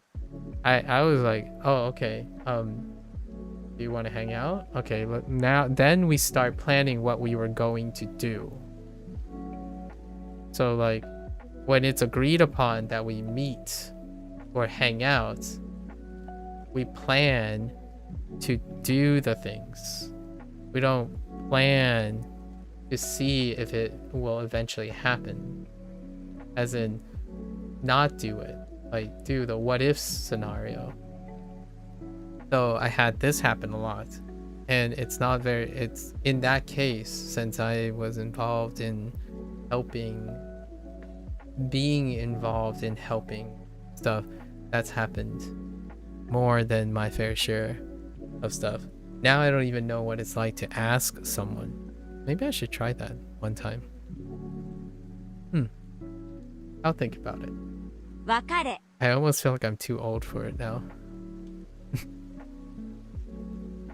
Times have changed. 100% at least for you. I didn't really get asked out until I started being social in your early 20s, going to parties and stuff. There's a 500,000 chance bigger to get asked out in those environments than just being out doing chores. Like me, they're drunk or anything. Like, not that they're drunk or anything. It's just less socially awkward for people. Yeah, I understand that. It's still socially awkward, you know, by any stretch of the imagination. Asking someone out is inherently socially awkward. I understand that. The reason why I say I understand that is because I don't feel that. I don't feel like it's socially awkward to ask someone out, regardless of the situation. You manipulate the situation to advantage, right? Weird. Now here's the thing, though. Here's the thing. I already mentioned that. Usually I try to prove my usefulness. So most of the time, when I interact with people, it's because I'm useful, and that sounds like oh yeah, but that's a recipe for disaster. It's like, well, I don't expect non-platonic relationships to come from a reaction, like an interaction like that. But if you don't feel as though it's awkward at all, why haven't you? Yeah, that's a good question. I wouldn't know. I've had awkward interactions in a different sense before, like a misunderstanding. Like, if I had that superpower, I'd probably abuse it. Well, I still can feel awkward, not necessarily in those contexts. Like, I could feel awkward if I said something really silly, but it was inappropriate or something. Or, like, you know, I could drink alcohol and it would be a little awkward, I suppose. However, I don't necessarily feel that awkwardness being an impediment, I suppose. I work around it. If I'm awkward, then I own it, right? Like, oh, I'm being awkward right now. Sorry, guys. Hear me out, guys. I've had 2 sips of alcohol, and I have a non-existent alkaline phosphatase, so now my face is red, and I'm being really awkward right now. So bask in my awkwardness. That's probably how I would go about it. And let's rip the band-aid off. I'm being a little awkward. Would you like to go out tomorrow on a date?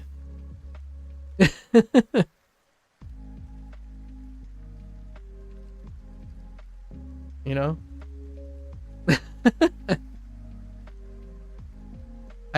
It's gotten worse as I got older, so let's just it's gotten pretty, like, as I got older, I've gotten a lot more, like,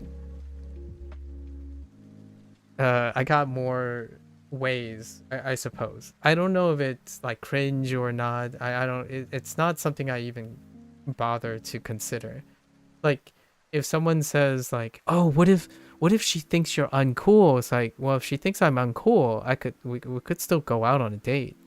Like, oh man, but what if she thinks you're embarrassing and cringe? It's like, the worst thing she can say is no.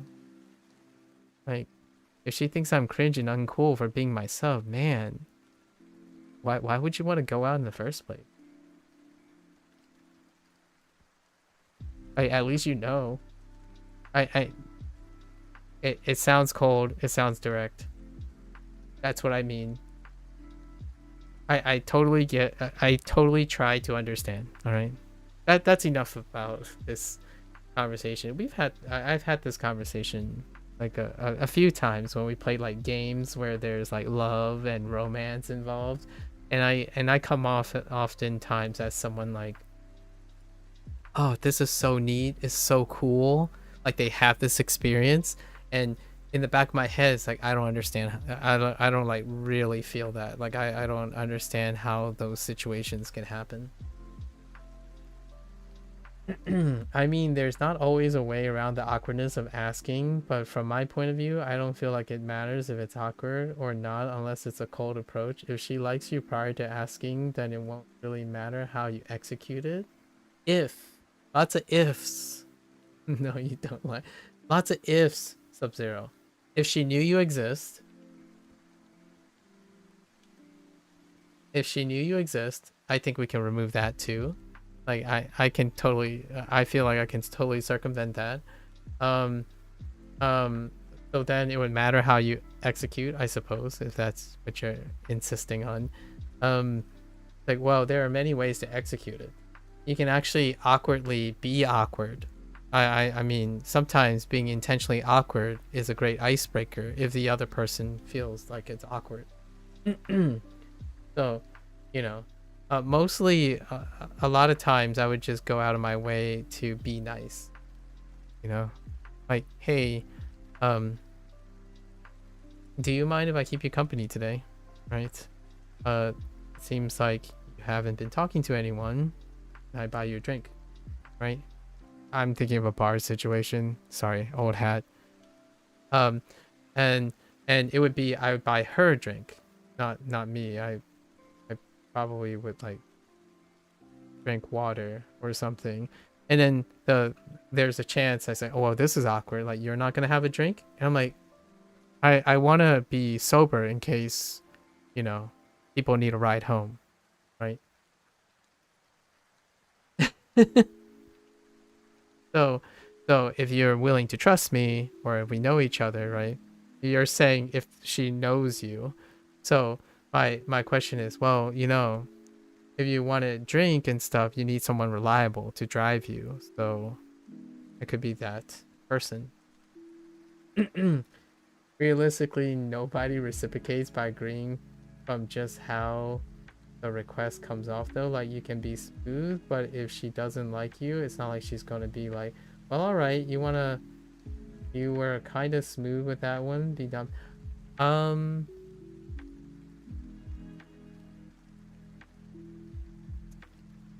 I must be very rare, but that's not true when it comes to nobody. In fact, not only does not happen, like, not only does not that happen, you can be friends. Yeah, like lots of, you know, I mean, hey, you're been hanging out. It's like, hey, what are you drinking right now?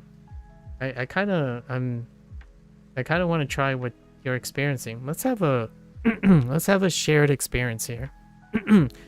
I don't know if you know me, but we're not at this party at the same time. You know, you're their friend, I'm their friend, right? But we don't know each other, so let's get to know each other.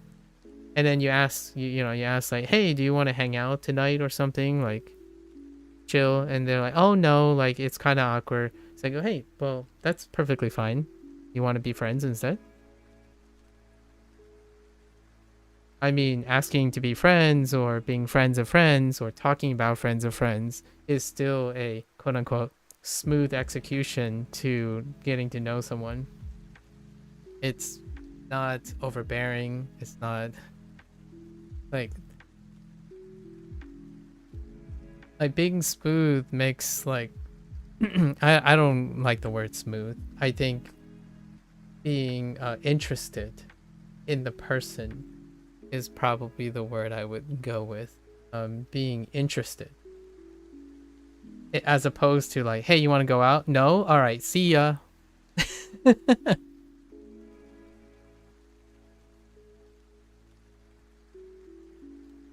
I don't know, that's kind of how I feel when it comes to, if someone says if she doesn't like you, it's not like she's gonna be like, well, all right, it's you're looking for a yes or no, that's perfectly fine. That's funny. So if somebody you know that you're not interested in asks you out, you might suddenly gain interest in her just how she came off. Well, that's a good question. Yeah, but I tell her it. Getting rejected isn't always getting rejected. Yeah, I tell her it. And if she is still interested, then we find out if interest can be created, right? Like someone asked me out, someone asked me out, and like, I'm sorry, like, I'm not quite sure, like, we don't know each other very well, but perhaps we can try to get to know each other. I would like to give it a thought. If you're willing to know that this might not work out, then yeah, let's give it a go. Otherwise, I don't mind being friends, right? Maybe that'll turn into something. I mean, otherwise, the person that asked me out could say like, oh, well, I'm only interested in serious relationships. All right. At least we have an understanding that there isn't a chance for a serious relationship, right? Like there's still a residual chance. So I hope that that person finds someone who is in it for the biscuit, in it to win it right away. So you're looking for a committal relationship, right? I'm not going to say that to them, but I would say, hey, you know what? I'm not a great wingman, but I do have a friend that might be interested. How about that? Interesting. In your mind, things are already made. So if I know this person already and I know that I don't like her, then it doesn't matter how she's coming off asking. Oh, yeah. Fair enough. Wow, you make up your mind very, very fast. I can appreciate that, right? Because a serious relationship is a serious relationship. How committal you are is a selection factor.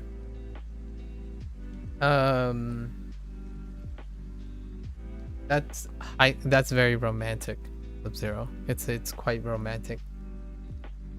What checks out for me is that I'm not a very romantic person. I think I tell people that all the time, and some of the people who approach me is like, well, you can be very romantic, and then they would like say something. They would say something and highlight it's like, oh, okay, well, I didn't think that to be romantic. Like, for example, you are thinking about being interested, right? You're thinking about, oh, if this is made up.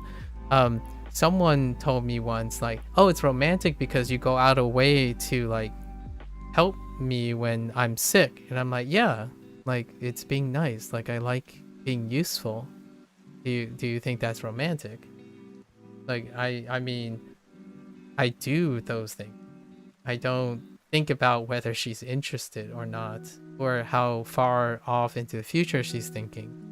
I know that when she's sick, I should do something to help her. And those are the memories you create.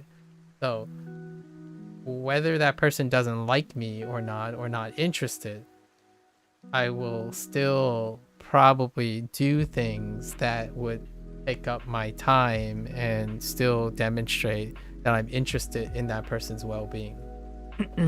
Whether it leads to something or not, that to me is counting the what if proposition. What if she's my future wife?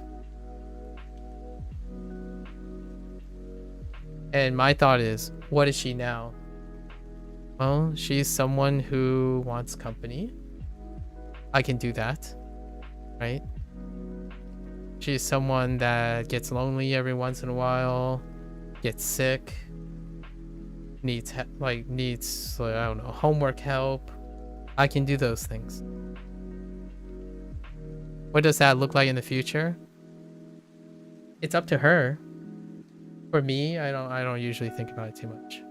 And if it doesn't work out, it doesn't work out. I can still be her friend. In fact, I have a few friends, okay, How about if you come off too strong being creepy and you just think you're just helping? I don't voluntarily help. So I can't come off as creepy. Well, the situations I'm talking about is when that person is around me and already know that I can supply those things. That I don't voluntarily go and eavesdrop on people's. So this is purely in the situation where Sub-Zero said that someone is interested in me, but like interested in spending time with me, and I don't know if I'm interested back, right? That's the situation. Like I don't actually typically interlope. I typically, you have to solicit information, like solicit the thing. Now obviously we're not talking about dire situations. I intervene during dire situations, like driving someone back when they're drunk because they broke up with someone. I still do those things. I would intervene in those situations because those are very, very important points of people's lives. The thing is, I am around that. When I pre-COVID, I'm around those things. Like I'm that dude that's sitting there drinking water in the back of the bar at a party, and we all know each other, like kind of your usual gathering and stuff. I'm that dude that would likely be the sober person driving home. So when these things happen, I am around there. So what happens is it becomes a situation where, well, that's nice of you. It's like, hey, let's be friends. I mean, like, it sucks that this thing happened. How about we stop thinking about that person and think about what you're gonna do next? That kind of thing. And it creates it obviously ends up creating not codependency, but there's a chance it can create dependency. And I know better now. Like, what I mean is I know how to be tactful about making sure I don't give the wrong impression.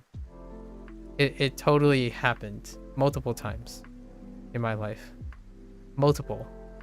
I wouldn't say at least 7 times that I unintentionally gave the wrong, or unintentionally, I don't know how you unintentionally give the wrong impression, but it happens a lot. So yeah, I would say no, not so rare for me. However, I can totally understand how it could be rare for a lot of people, especially if you're looking for a yes or no to a committal relationship. People are investments. They are not propositions, in my opinion. Like, I don't see people as propositions. Like, here's the deal. We go out, are you in it to win it? That's a business transaction. That's a really large business transaction. I mean, if I'm neutral to the person prior, then I give it a chance. I see. But how are you not neutral to the person when you haven't been with them? But if I know for sure I'm not attracted to them, then there's no point. Yeah, that's fair. So you've made a predetermined point of attraction. That's fair enough. Maybe I don't have those things, right? That's probably a big thing. Like like physical attraction is a really big thing for sure. But perhaps that's not why it's not a driving force for my initial interaction. The idea that attraction can spawn hypothetical like predictions on how things work out is something that's foreign to. It's definitely not foreign to lots of guys. I understand. That's also something that's a little weird. Let's not go down that route. But generally speaking, if someone's interested in me, that's more than neutral. True, but I mean not just physical attraction though. I also mean like how they come off, since we're assuming I've known this person already. How they come off. Well, you can't know from that impression. So you mean that how they come off, that first impression is sufficient to assume the rest of your life with this person. It's a big proposition, in my opinion. Like, they could have an off day, they could have an on day. A person that comes off strong and then later mellows out is someone who's adaptable. Or, you know, someone who comes off strong and then the next day they're different, but you already wrote them off, you wouldn't know. I get the whole first impression thing. Like, the impression stuff does work. You cut your losses, you move on, right? That's kind of the idea. This is the same conversation in the reverse role, where I don't understand when someone asks someone and rejects, and it's devastating to the one person and not to the other. The one that's not being devastated is probably me, and the one that's being devastated is probably you. And what I mean by like the roles that are there, you have more weighing, but you also trivialize how much it is to the other person. No, but I mean the whole situation was about knowing you don't like the person already prior to them asking, so you assume you've gone to school with them for... You can't possibly don't like a person if you didn't try yet. It stands. Like I'm still standing on the same thing. So you assume you know this person well enough.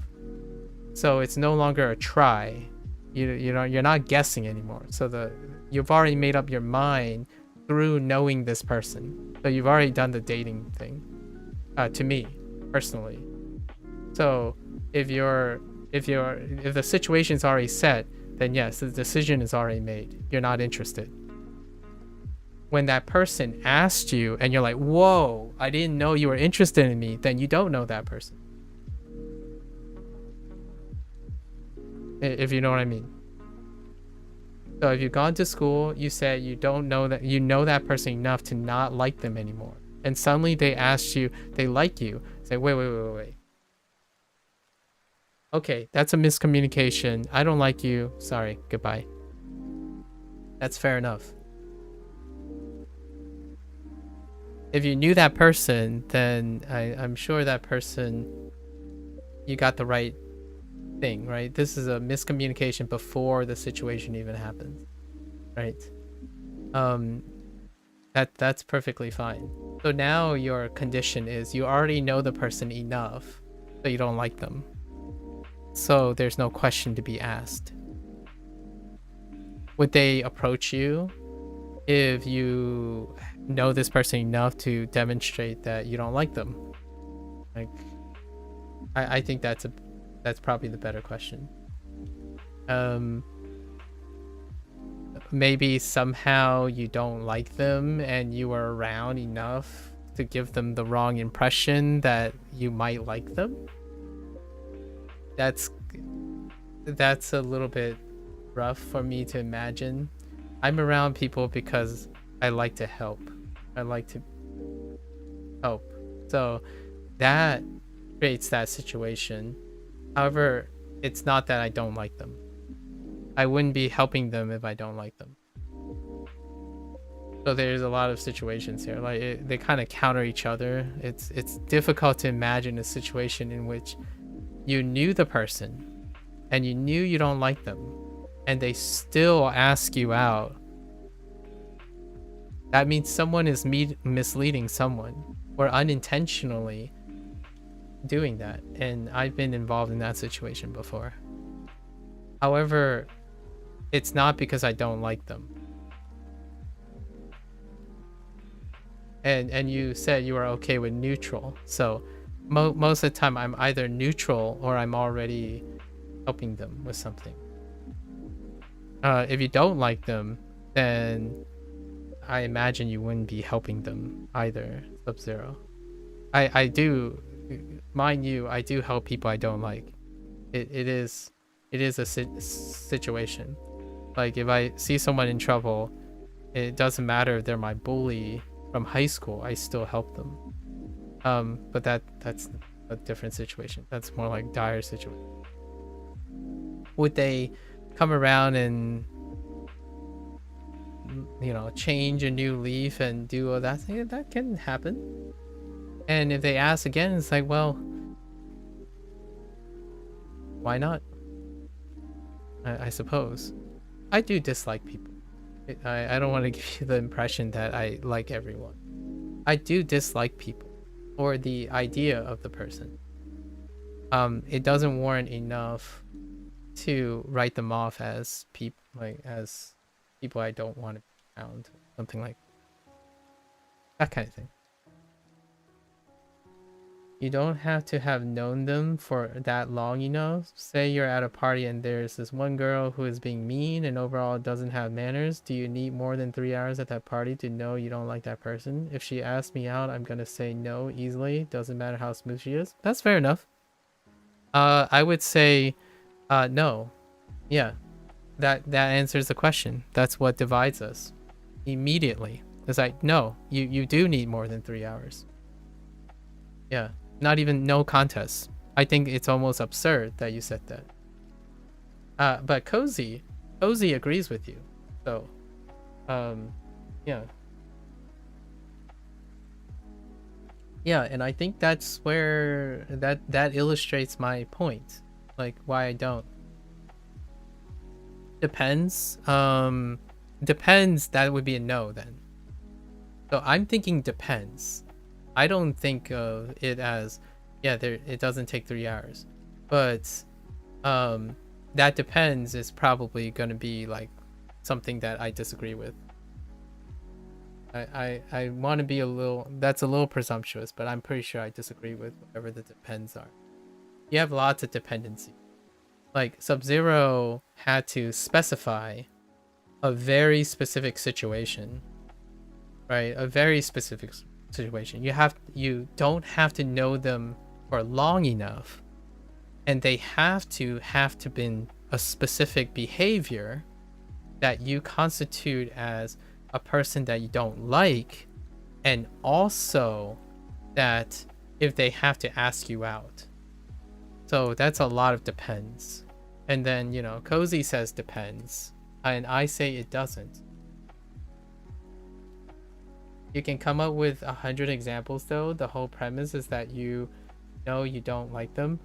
That's one scenario. That's one example. You have multiple iterations of one example of the conditions, in my opinion.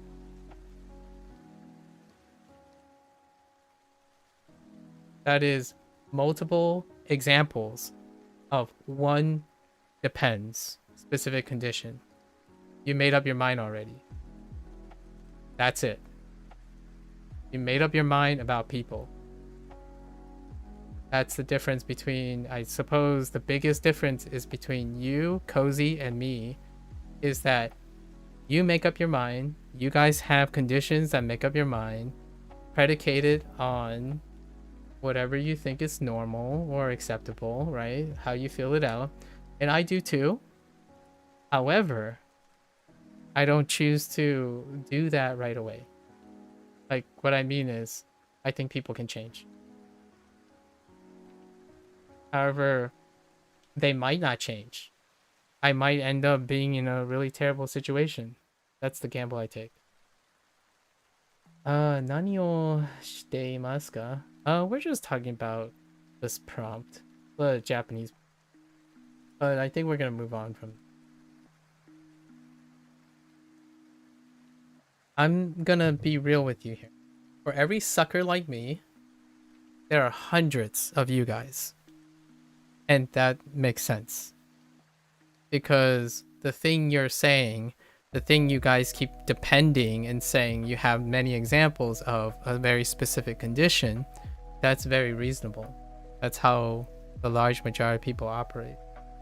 I didn't say I was a very classical adolescent or someone who had very normal socializing behavior when I was a kid, and it didn't really, I guess it kind of changed going into adulthood. However, it's still relatively different from a lot of people. I'm not in like some like abusive relationship or anything like that.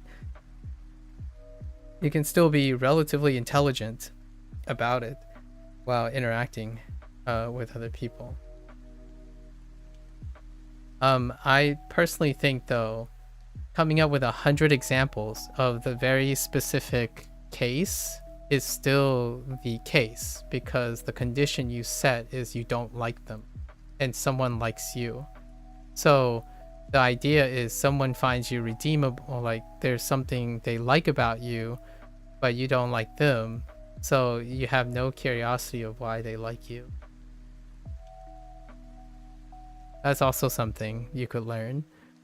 I would personally ask if they wanted to be friends or something, because I wanted to know what is it about me that they like, at least. And I can tell them the things that I don't like about them. If we're being honest with each other, it would be interesting to see where that would go.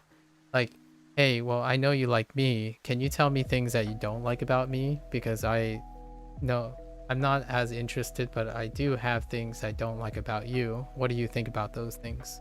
If we can't go over that hurdle, then the decision's already made there. So yes, maybe in some way I agree with you that it doesn't take more than 3 hours, or it doesn't take long. It also can be very informative. I've legitimately went up to someone and asked them, like, there's something people said that you don't like about me. May I ask what that is? I don't like you for a lot of things too. I mean, the worst that can happen is, like, I don't want to talk about it. It's like, all right. Then you, for certain, have your answer. Nevertheless, I wouldn't turn away someone because they came on smooth or aggressive or strong or something. I would ask them and remove all doubt. If they ask and they don't answer, then that's still more telling. Hey, too old, I suppose. Too old. I'm a very analytical guy, I suppose. I think there's opportunity in people. I use that opportunity to my advantage. I'm not losing in them, is what I'm saying. If I'm not interested and someone wants me to be interested, technically it's a selfish response. Like, tell me something. Why am I interesting to you? And then you know, that person's like, why aren't you interested? Like, here, I'll give you the facts, right? Like, let's talk about this. Here's another thing. What if you fall head over heels for someone, and that someone falls head over heels with you, right? And you go into it. Do you make up your mind and not talk about these things? Because I do. Like, here's the flip side, where my approach is disadvantageous, per se. Disadvantageous. Let's do a role reversal. You're asked by someone you really like, and that person really likes you too. Is that it? Like, do you say, oh, heck yeah, all right, let's get to Las Vegas and get hitched? My first thought would be, hey, let's sit down. Like, it seems like we're interested in each other. Let's sit down and talk about what we're interested in. Because you might be interested in me for the very reason that I'm interested in you, like for the very different reason. And then it turns out that you're interested in me, you're really kind and you're stuff, you know, like kind and nice, but you're only kind and nice to very specific people. And I saw that. And turns out, oh yeah, you're right. Like, yeah, there's no way this is gonna work out, because hear me out here. When one nice person meets another nice person, and you know, you see them being nice and they're very successful in a party, and then you go up and ask them, say, I'm a successful person, you're a successful person, we kind of like each other and we're kind of alike. Now let's talk about it, because even that doesn't guarantee anything. Like, it doesn't guarantee that it can circumvent everything. Now, here's the thing. Now I'm on the side of being judgmental. In the scenario I painted, now I'm the person who's judgmental. Like, as in, now I'm making up a presumption that is being like, oh yeah, heck, we should just get in there. And yeah, it flips on itself. So I would totally understand in a different situation, you know, not the you don't like them situation. That's one situation. The other situation is, what if you do like them? I would still have a non-traditional response. I would sit down and say, oh yeah, before we get carried away, I know that you're really nice. I've been seeing you be really cool with everyone. Everyone likes you. May I ask, like, why you are interested in me? I would still go about it the same way. So maybe that's considered analytical or not. I would still go about it in a similar way. I'm fairly consistent. If there's anything, I'm fairly consistent with taking things seriously. And of course, that's a different type of serious. Sub-Zero, you're serious to committal relationships. That's predicated on very different things that I don't feel really. And I'm committal on very specific things as well, that maybe you don't find important either, or maybe secondary, right? Like, the irony here is, I'm not saying people are worth molding or changing. I'm saying people change when they know each other, like when they get to know each other. So no, I wouldn't say someone who has a bad attitude. I mean, it's really just in general. It could be for a one night stand too, but we have different views, and that's fair. Yeah, like for example, I don't want to change people. So I do a lot, like, I don't want to change people, right? I don't hope people fit my expectations.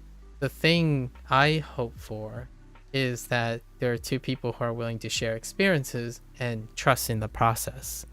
So it's kind of humorous how romantic that sounds, yet I'm not trying to be romantic about it. If you see someone with a bad attitude and very show-offy, I don't believe that when two people are mutually understanding of each other, that they don't naturally end up affecting each other indirectly. So like, this person has a bad attitude, they come off as smooth or whatever, and then one day they become dull and kind of meet me halfway and they start talking like me. Who knows? The idea is that I don't look for my ideal case, at least, and I also don't think that people are projects to be molded. Now, what happens a lot of times when you look for your ideal case is that they don't turn out to be ideal. At least in my opinion. Like, however, then you start doing compromises. You start thinking, oh, why can't you be more like this? And then the other person's like, why can't you? That works out too. You make compromises, right? So, it works out. It all works out. And I think there's a reason why you're in a relationship and I'm not. So Zero. That's the truth, you know? The facts are, you are in a relationship. I'm not in a relationship, right? And the other facts are, you were rarely asked out. I was commonly asked out. Now, how did those resolve? They were resolving very, very differently. I'm actually friends with a lot of them. Like, I talk about this quite a bit, but I'm actually friends with a lot of them. So what if she happens to be a Japanese learner with an Aki superiority complex that hates Duolingo? I would ask her why she thinks that. And then I would challenge her. It's like, well, if you like me, right? The scenario is I don't like her because maybe she has an Aki superiority complex. My challenge is, if you're interested in me, convince me that Anki is superior to Duolingo, and I will attempt to convince you the other way. And if we succeed in either way, then that's a mutual, amicable experience that we share. Who knows? We might end up liking both of them. Wait, how did you go those times when you got asked out? Wait. How did it go those times when you got asked out? I talked about how most of the time it was during like a period where I'm about to leave, right? Like, for example, I mean, long distance relationships are tough. Are you into long distance relationships? The answer was no, right?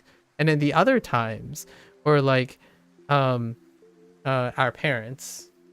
You know, we don't have a lot of things in common, lots of negotiating, right? Like, oh, you know, we have our parents, we have different cultural values.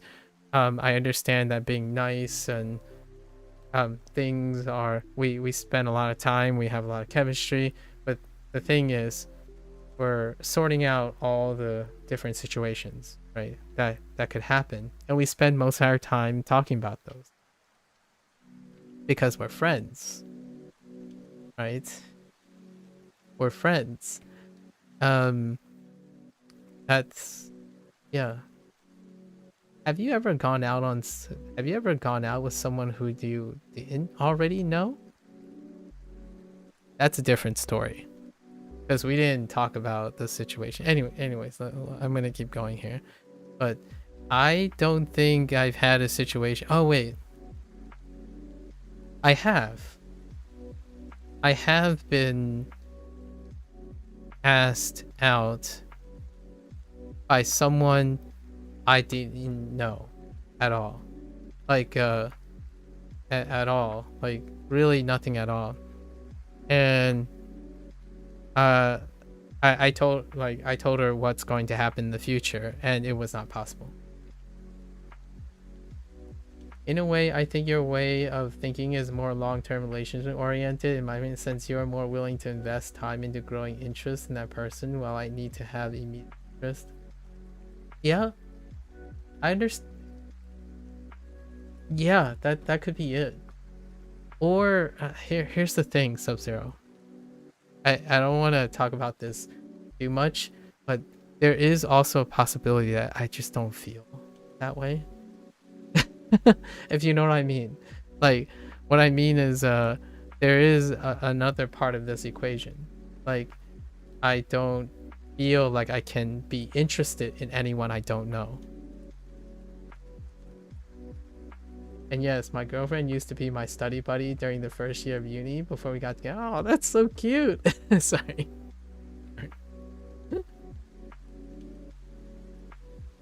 Yeah, I'm not sure if I've ever gone on a blind date, if you know what I mean. A blind one. Even if it's like tangential. I don't think I've ever gone on a blind date. What would that look like? I can't tell you how that experience would be. Titanic song. You've been asked recently? Oh, how did that go? Not Tinder? What the heck? Tinder? No, I haven't ever been on like a dating thing. I don't think I've ever been on a blind date. Huh. See what Duolingo has done? Don't recommend. Oh gosh. So you're telling me, yeah. So Sub-Zero, you're telling me you had experience? Is this from personal experience? Sub-Zero? Yeah, I've been matched up before. Like by friends. if you know what I mean. Like, but not like blind date. Like what I mean is there's been times where like, oh, I have a friend, so my friend knows this friend, kind of thing. That, yeah, like it's actually funny because one of the best friends happens to be my sister's friend before. So that has happened multiple times like that. A friend of a friend. And not Tinder. Like I don't think I've ever done that before. Honestly, I know you say don't recommend friends with benefits. I know you say you don't recommend. However, the curiosity side of me wants to know like what it's like. Not that I'm like going out of my way to do so, but I do have a curiosity. 先月 All right, we're gonna finish. This topic, I'm telling you, Duolingo's topics. This topic, we should talk about things related to this topic more often. Like what I mean is not like relationships. I'm talking about like use Duolingo's themes to talk about. I mean, we talk about food all the time because food comes up all the time. But that's kind of fun. Sengetsu. Sengetsu. I'm genuinely curious. I like experiences. When an experience leads to something else, it locks me in. So until I'm locked into something, I do enjoy having an ability to experience different things. So I wouldn't be adverse to having a blind date, largely due to the nature of not having such an experience. I was a meanie one time back in the day. I had a Tinder dinner date one time, and over the dinner I knew I wasn't interested. Me about to leave, she asked, so are we going to your place now? And I got stressed and said, yes, sure. We watched half a movie before I told her to catch the bus. Oh. Wow.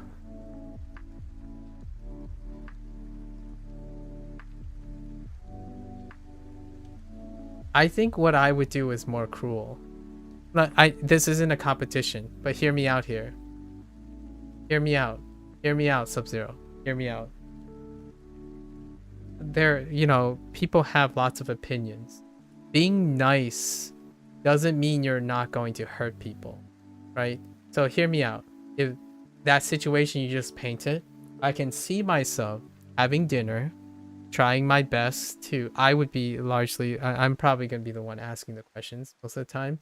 And if it shows that she's clearly not interested, I'm more likely the person that the other person would say, oh, sorry, I'm not interested. So like that. So on the reverse side, so when someone says they're interested and like they're looking for something, right? But in a long run, if someone thinks they're investing in me and only to find out later that nothing's gonna work out, like I always give them the impression like, this is not a guaranteed thing, then that could be a long experience that could end up being just as unrewarding to that person. So if you look at it that way, people could accuse me of saying, oh, I was just stringing her along or something, and that is crueler than saying, no, I'm not interested. And like you had a little element of that already, right? Instead of saying no right away, you went along with it even longer.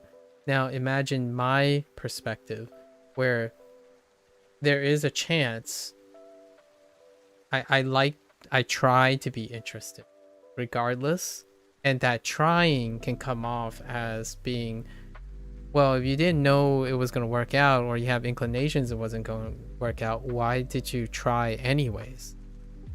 And that could be cruel as well, depending on who's interpreting that.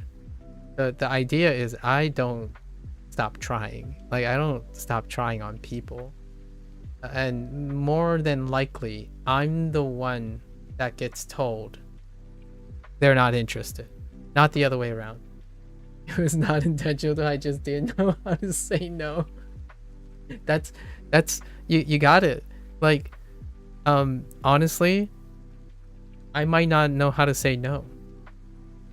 That's very real. I think we're on the same page on that one.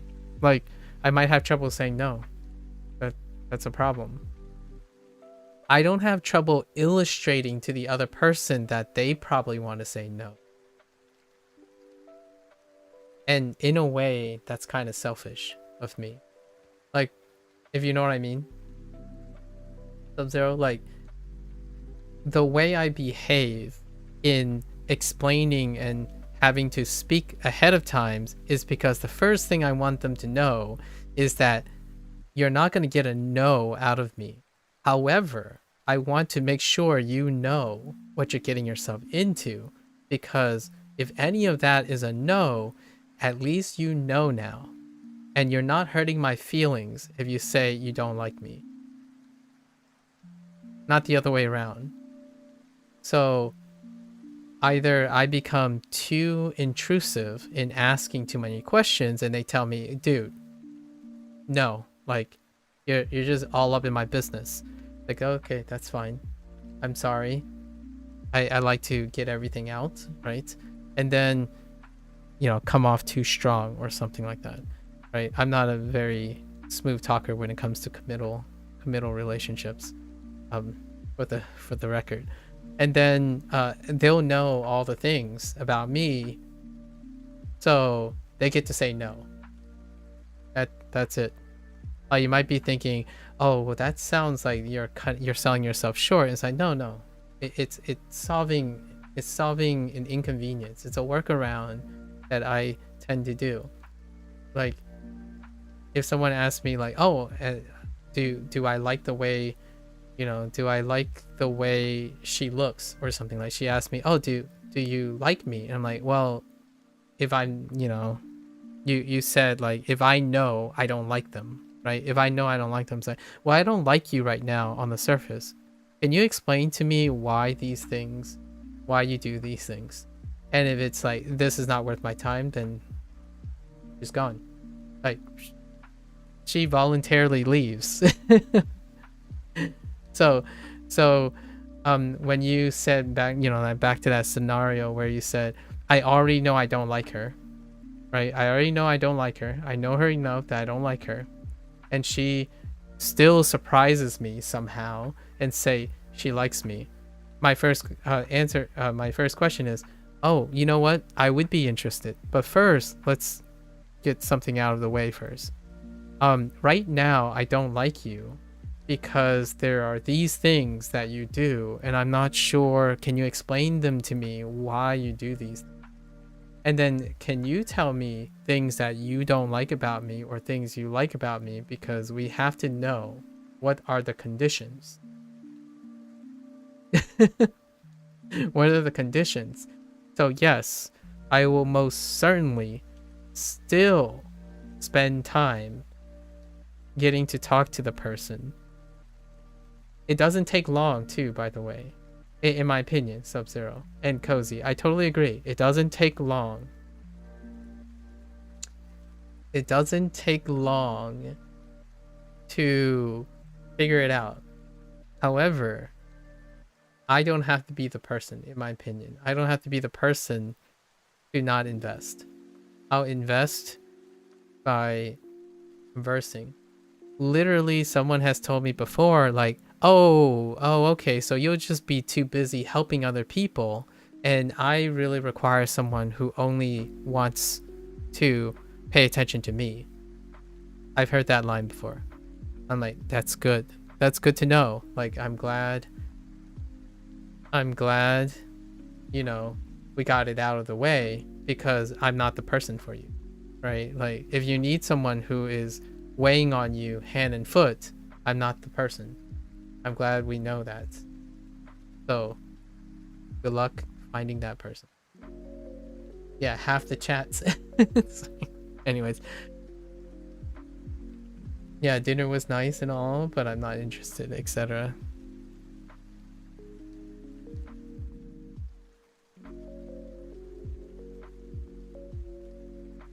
I want to hear,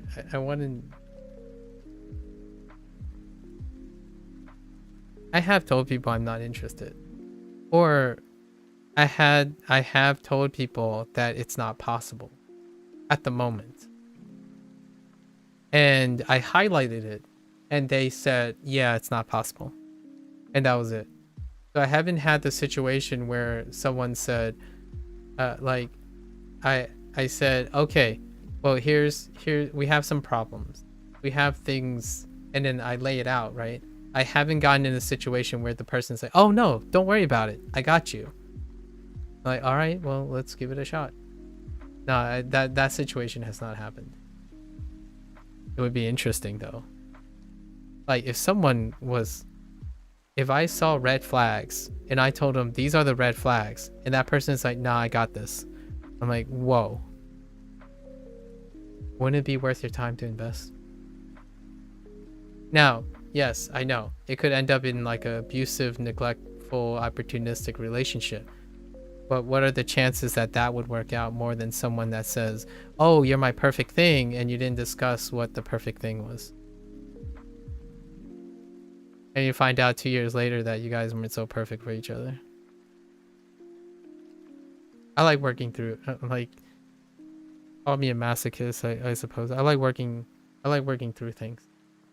I think that's it goes back to the long-term relationship thing. I like it. It's my version of romantic. It's not romantic, and things don't go fast. It's all good. They can change. Not me though. I don't think you have to think of it. Okay. I'm gonna gaslight you just a wee bit, Sub-Zero. When you love to be around someone, or like when you implicitly have it all out, like be vulnerable with someone, you don't have to think of it as a willingness to change. You change involuntarily. My friends, you don't even have to be in a relationship to do this. Your friends quite literally, involuntarily, and unintentionally change you. And you and your closest friends tend to affect each other in ways that can be subconscious. And that, now you just crank it up, right? You crank it up. You won't even know. Like, if you have to say to yourself, you have to change in order to live the rest of your life with this person, then yeah, I would say that's a red flag. Now the question is, if you say that and say, hey, are any of these things going to be deal breakers? Are any of those things going to be deal breakers? You have a bad attitude. Can we get over this first? Like, is there any chance that you're willing to compromise on this right from the start? Like, that is even strong. I would say that's a winner already. If you have someone say, oh, yeah, that's a good point. Yeah, we'll work on it. Let's work on it together.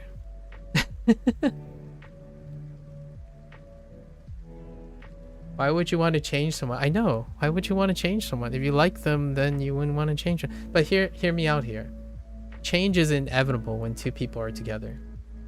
So what I mean is, I would like to think that lots of people observe their changes. They don't prepare to be changed or prepare to have to change.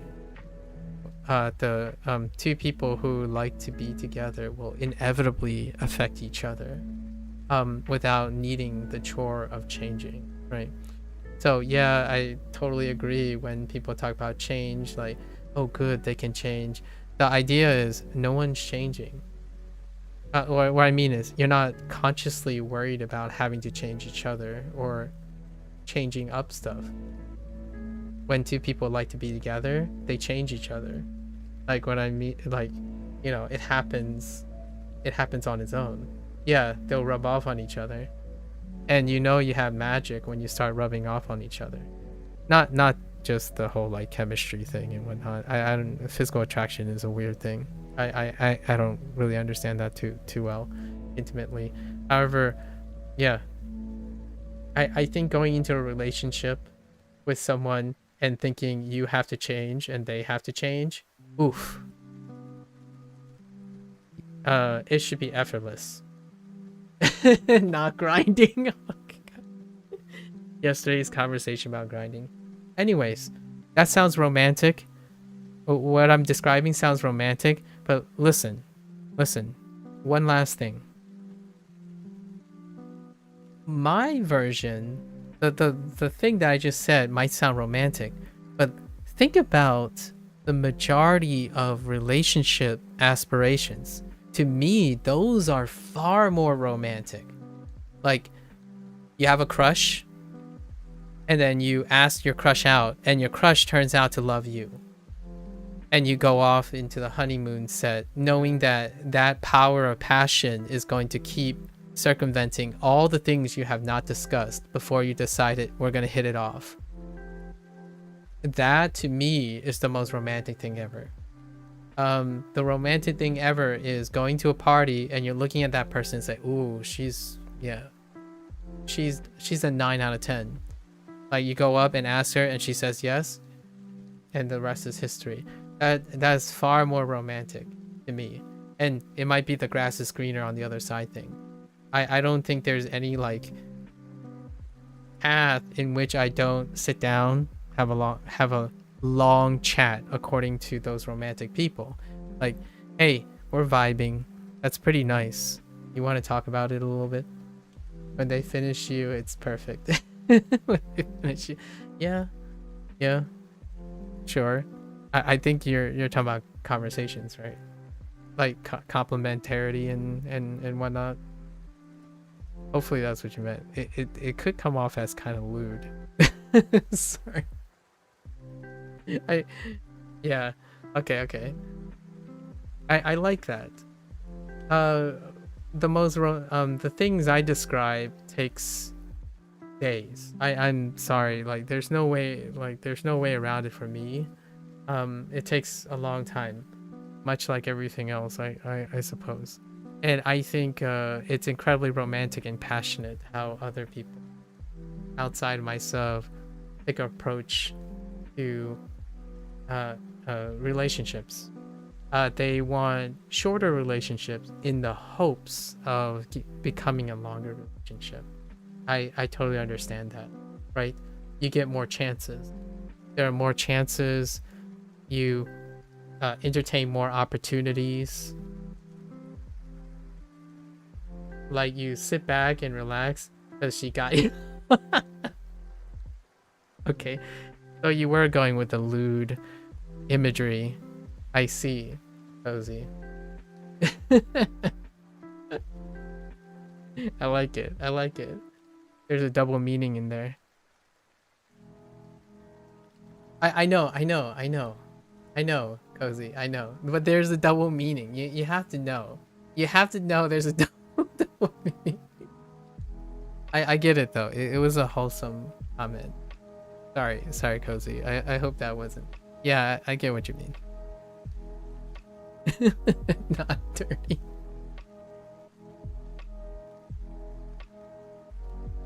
Anyways. With all that said, there's one fact, Sub-Zero.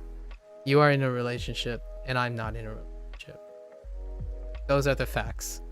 So, if we go back to the earlier, like the start of all this conversation with this digression, is the idea that you do things and you don't do things. So, while we talk about these hypotheticals, the things that I shared already happened.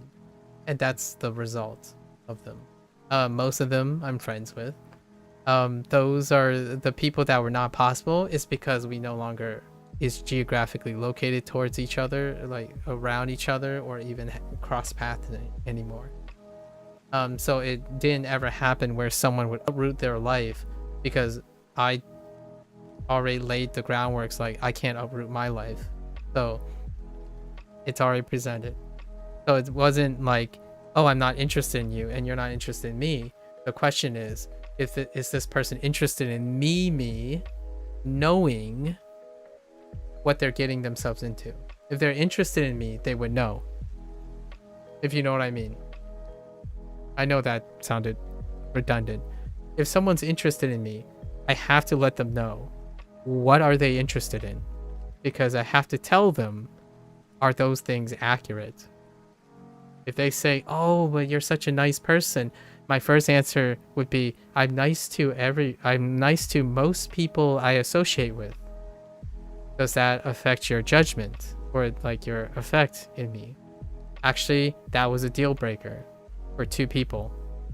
When someone asked like, oh, like it's so nice that you always like come, like you're very thoughtful, considerate, like you bought me gifts and stuff. That's great. And then I told her like, yeah, because that's what I do for all people who spend time with me. And then it deflated the relationship. So that was something that she could not appreciate, because she wanted someone who is solely dedicated to her. So that's where that relationship ended. That's kind of how that works, at least in my opinion. It was like no hard feelings kind of thing, and it was after several months. It's mere luck and being at the right place at the right time, though, you think? Okay. There are a lot of crappy partners who have somehow had 3+ long relationships. I could see that. 3 long year relationships without being transparent to each other.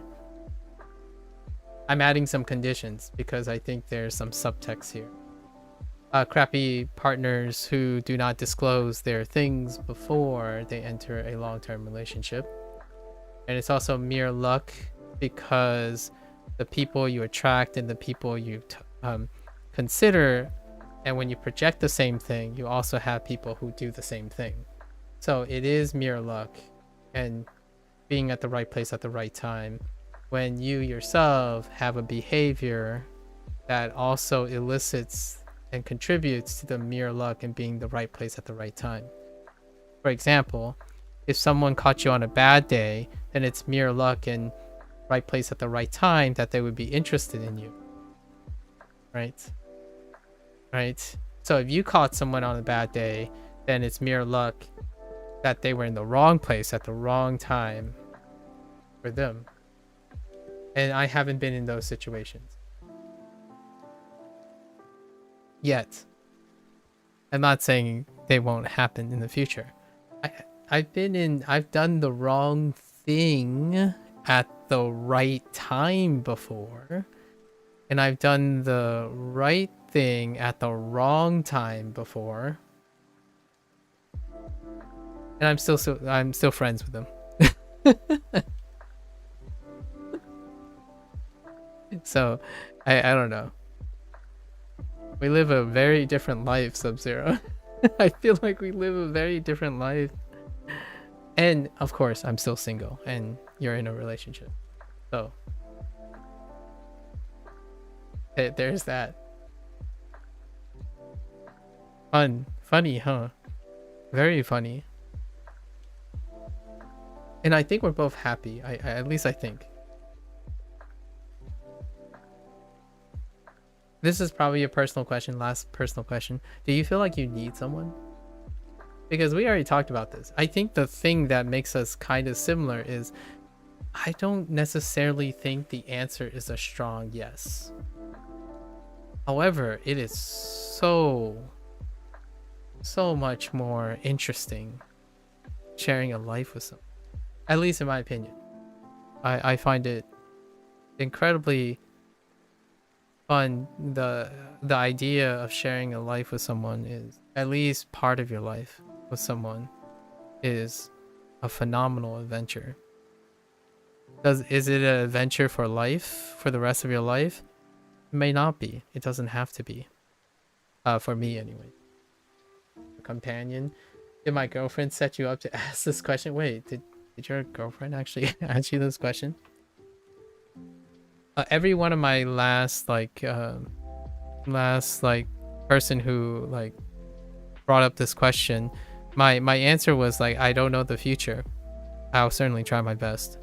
And then the other person is like, yes, unconditionally, we have to spend the rest of our lives together.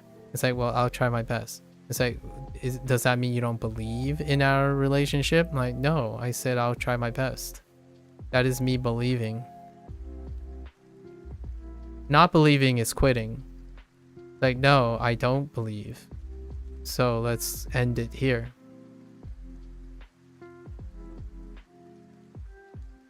I think for someone like myself, it's far easier to avoid something and to quit something right away than to try anyways. So that is me trying. Sounds like a recipe for disaster. I know. Sometimes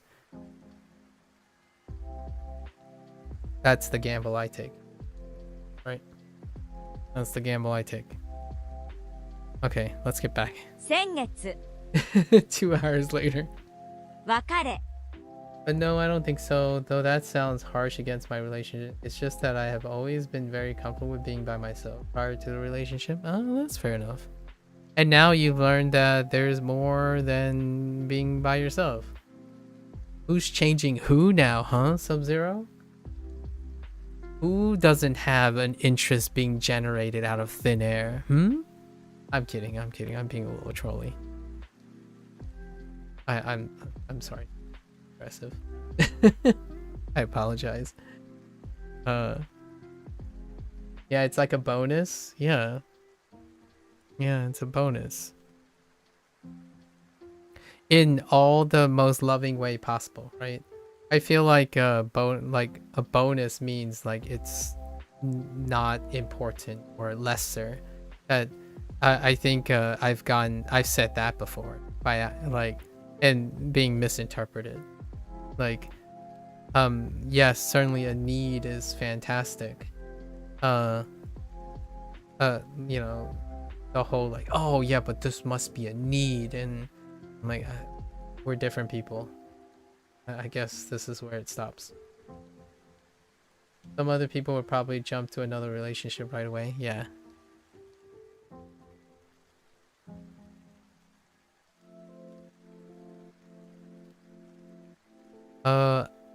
I got lots of these questions, but you gotta see your partner as an addition to your life, not as a life itself.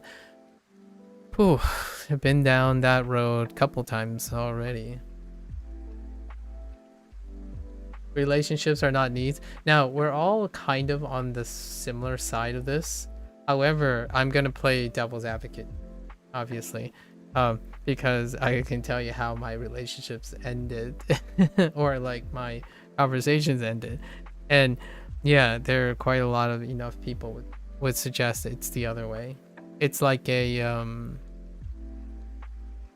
it's kind of like this.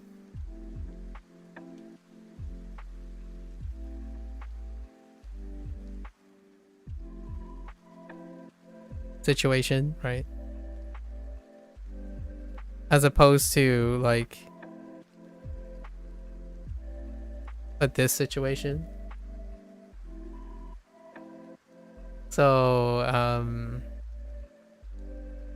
I'm sure you can fill in the blanks for that. I want to elevate someone's life, but also know that I can't possibly also be, I can do as much as I can, but I can't complete what is not complete. You may think it's that broken heart. Yeah. So like I want to elevate someone, not complete what's missing. I don't think the person that I would spend the rest of my life with needs anything to be completed per se.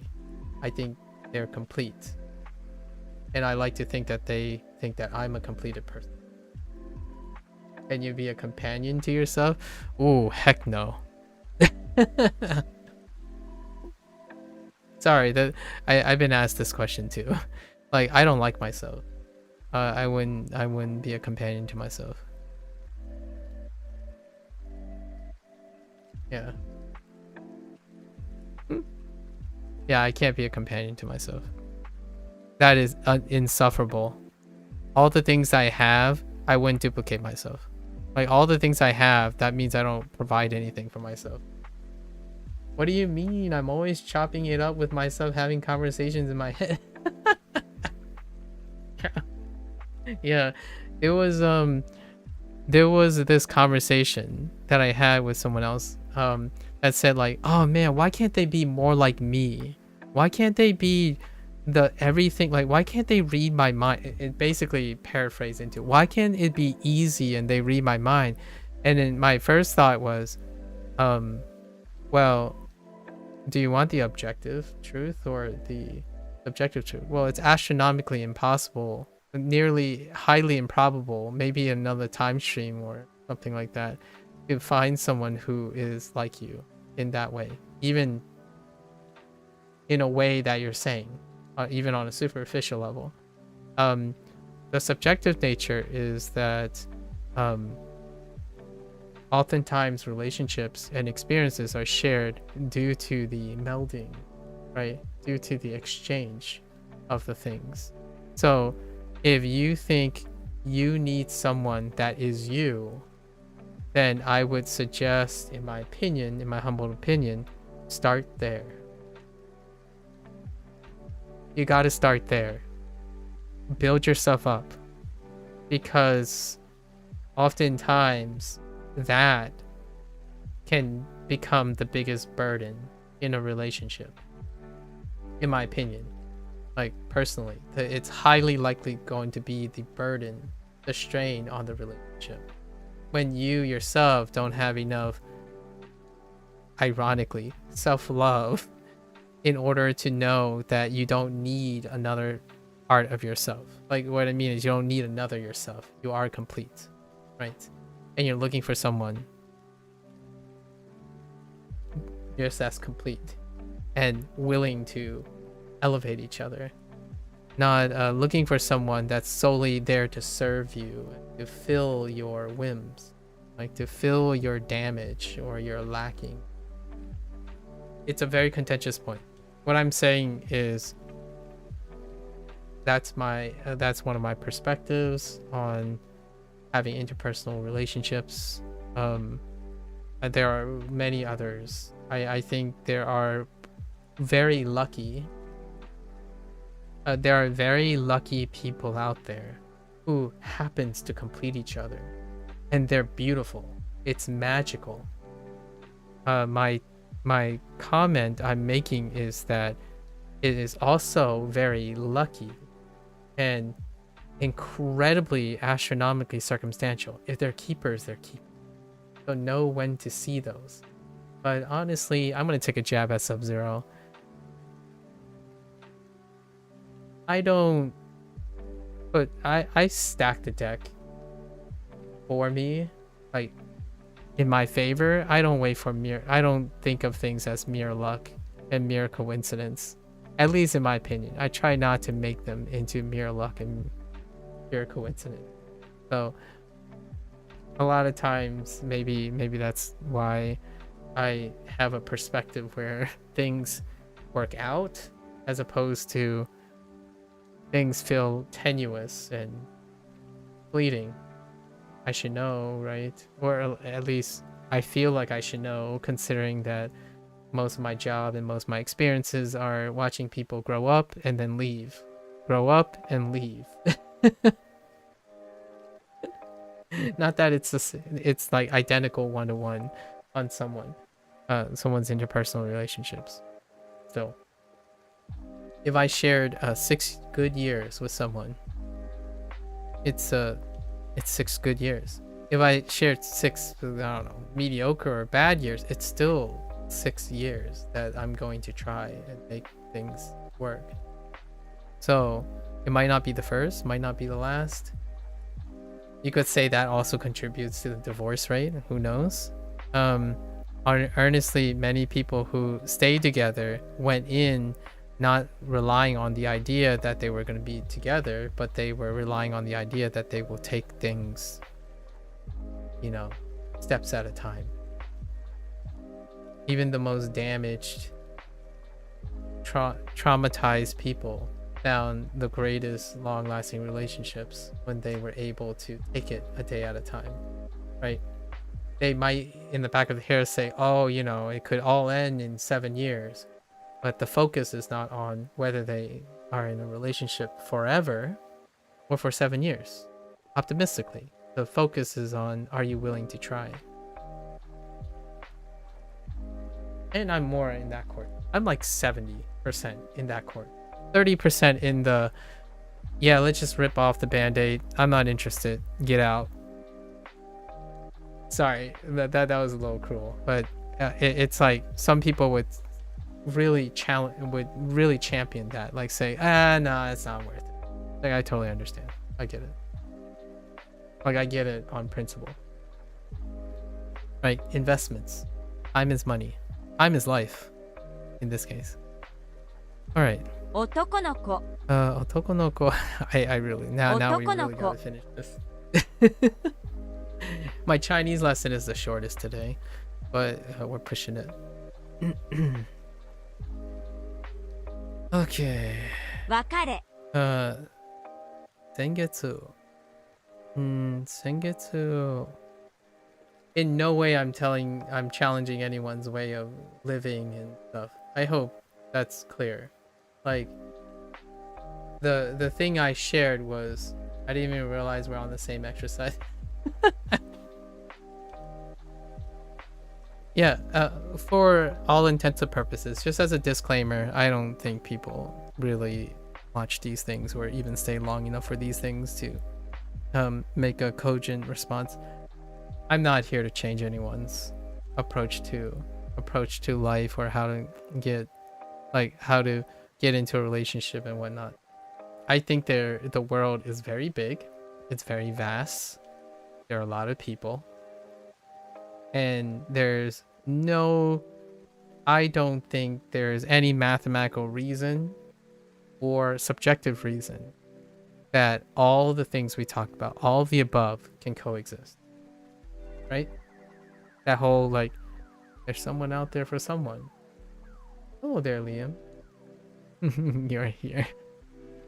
Yeah, so whether we agree or disagree and all that stuff, there's gotta be someone.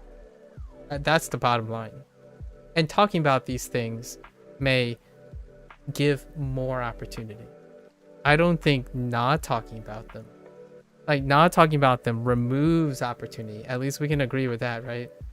At least I hope we can agree with that. More experiences, more opportunities, more perspectives lead to more potential opportunity. So whether they're useful or not, at least it's out there to allow you to make a decision. It does sound like how I approach introducing myself to a girl, but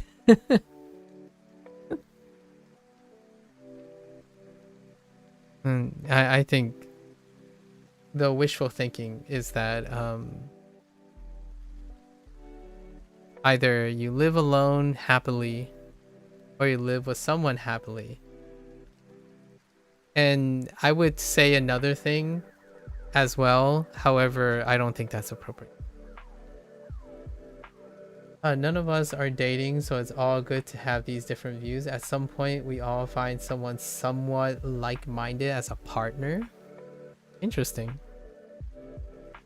Honestly, I'm actually kind of curious what it would be like to try a relationship with an unlike-minded partner.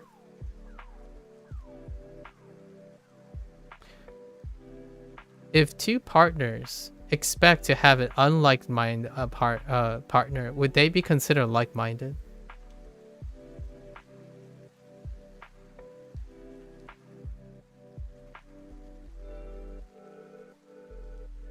You know what I mean?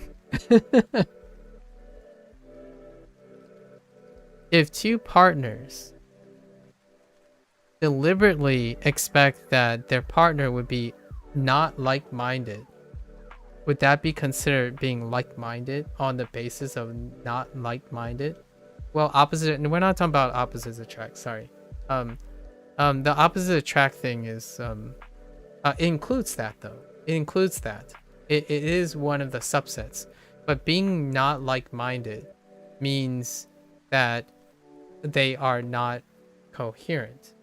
So yes, the opposite attracting is definitely one of them. That means that they're unlike-minded.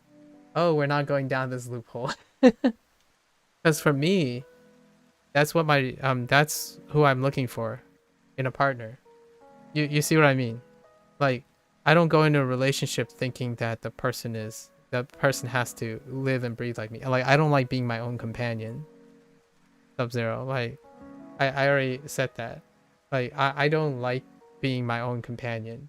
It's not entertaining, it's not intellectually stimulating, it's not rewarding to meet someone who's similar to me. It's actually quite remarkably interesting to meet someone unlike-minded. If the goal was to lose and you win, and did you really win or lose? It's the goal to win. It's winning, because I've already done that. For me personally, I lose with style. That's what it's called. I lose to paint another narrative. If someone's gonna win, I can lose by making it an interesting narrative. So, like, if you're talking about like goals, or like, for example, doing the dishes, right? For example, well, I'll just make doing the dishes as fun as I can. And then what was the reward? Well, my partner knows that I like doing the dishes. It speaks for itself. So did I really lose by doing the dishes, or did I win by knowing how to do the dishes and enjoy it? When I lose, I win, and when I win, I still win.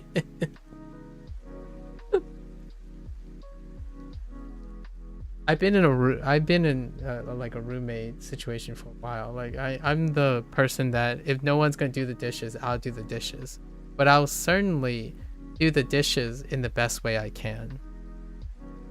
And that's probably all you can manage to do. And sometimes hard work speaks for itself, right? If Duolingo doesn't work, I'll certainly make the best attempt to make Duolingo work the best it can, and let other people determine whether that's a waste of time or not. So it's kind of the viral internet thing, right? Where like, I did X, Y, and Z, so you don't have to. You don't have to. Only I'm not even saying the you don't have to thing. Or I'm not even drawing attention that I did it. The situation is it will speak for itself, so I don't have to do it. I don't have to tell you what I did. The question is, can you determine what the value is? Right? Demonstrate. It's a meritocracy thing. I guess you can thank Chinese for that. Dang, nobody doing the dishes. I actually here's a funny no, I in team, but there's no I in win. There is an I in win. What?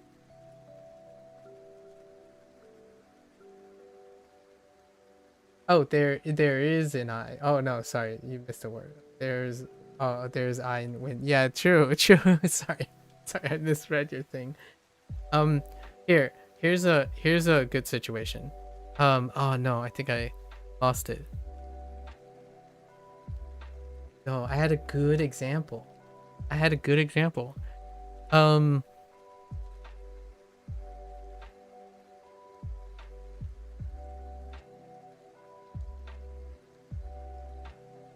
man, I had such a good example. I don't know where I'm going anymore. Oh well, maybe it'll come back to me. Something about nobody doing the dishes. Lick the dishes clean.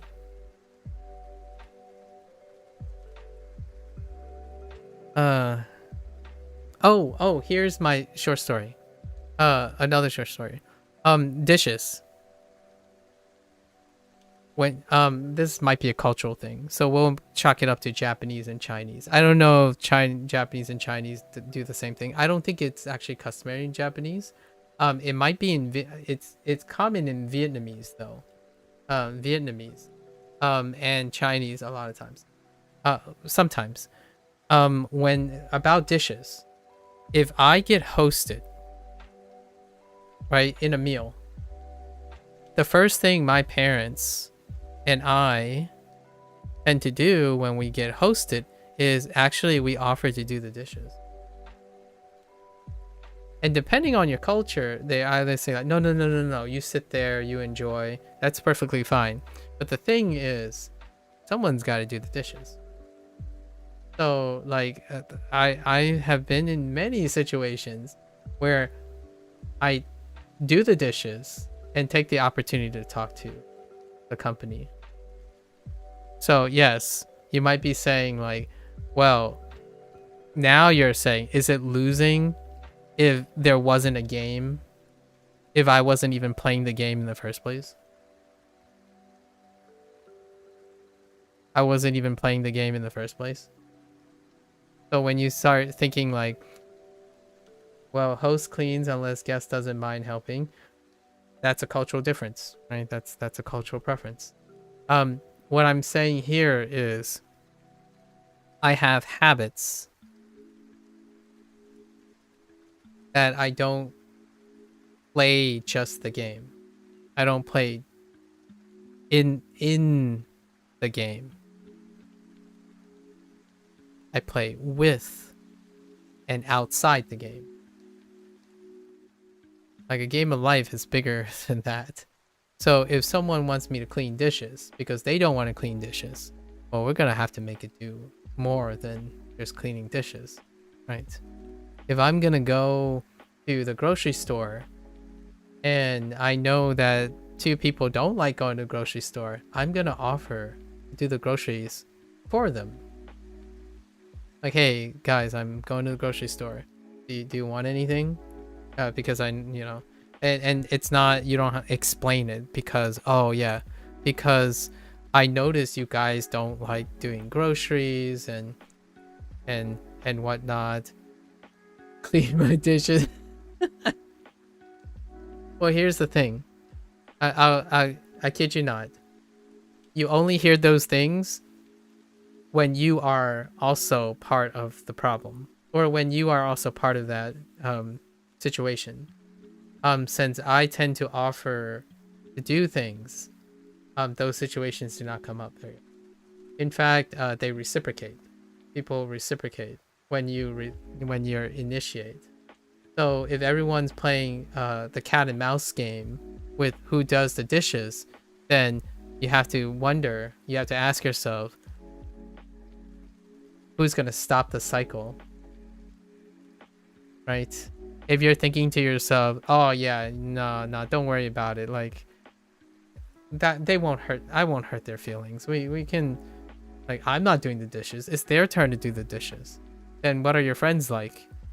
Well, the likelihood is all your friends are thinking the same thing because they're your friends.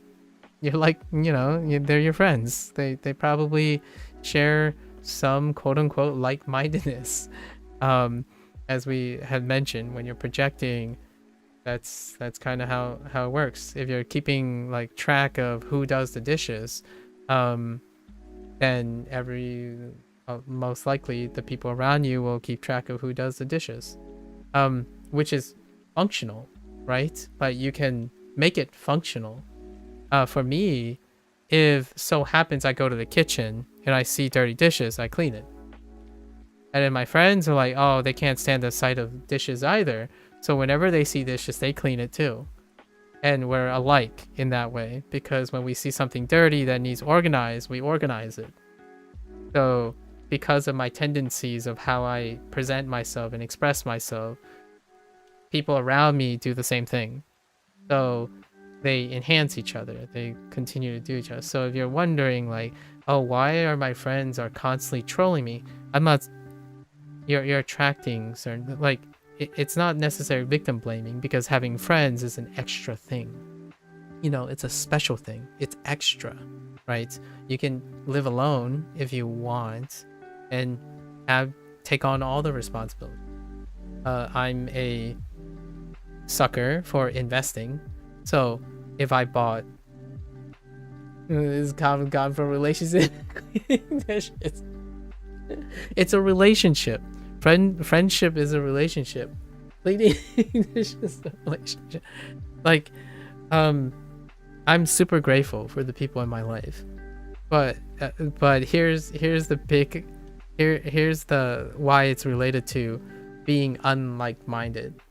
My friends, I would say, and I think they would agree, my friends and I, if I had to be real with my friend and I think they would agree that we don't have a lot of interesting things to talk to each other. Like, we are very, like, it's very similar. So if you get us to like react to something, it will be very similar. So we rarely share that deep thinking level that would be interesting. So the rest is just tends to be whatever the situation is, it tends to end up resolving very similarly. And that, I truly believe, is a consequence of how you express yourself openly, maybe directly or indirectly, explicitly. I tend to try to do my stuff implicitly. If I go to wash dishes, I naturally believe that with enough frequency and the people around me, they would also do the same. Now, Sub-Zero says your uni dorm mates sure didn't reciprocate. The question is, did you like doing dishes? Are you still talking about dishes? We're using dishes now as a metaphor. The question is, do you genuinely have expressed that whatever you did, you enjoy doing it? Or you found ways to enjoy doing it or show and demonstrate that it's meaningful? If you didn't, then of course they're not going to reciprocate. Not out of joy, but you did them? Yeah, of course. Then your roommates would most definitely don't think you're gonna do it. Like, heck no. Look at how miserable Sub-Zero is. Why would I want to make myself miserable in that case, if that's your relationship with your roommate? Oh, you thought in general. No, I'm talking about attracting and expressing, right? You can even be explicit about it. Like, I know this might not work out in all cases. I'm being a little hand wavy. Like, I would say, hey guys, I would love to, like, I've done the dishes a couple times. Like, I've noticed that we could do something about doing our dishes, right? How about if I do these, you do that, right? But you don't do the thing where you suggest doing something that you haven't already done for a while. Now, the question is, how do you compromise on this? Like, what you can be is proactive about it. Like, hey guys, you know what? I got an idea. We have these Tupperware, right? If we do this, we cut down on dishes. And then I'll still wash the dishes, but it'll be less dishes for me to wash. Right? The idea is that, no, they're not going to wash any more dishes. But the thing is, you have to make less dishes for you to wash. At least in my opinion. I feel like it could backfire though. They might use you for it if they see that you enjoy doing it anyway. Those are your dorm mates. Sub-Zero.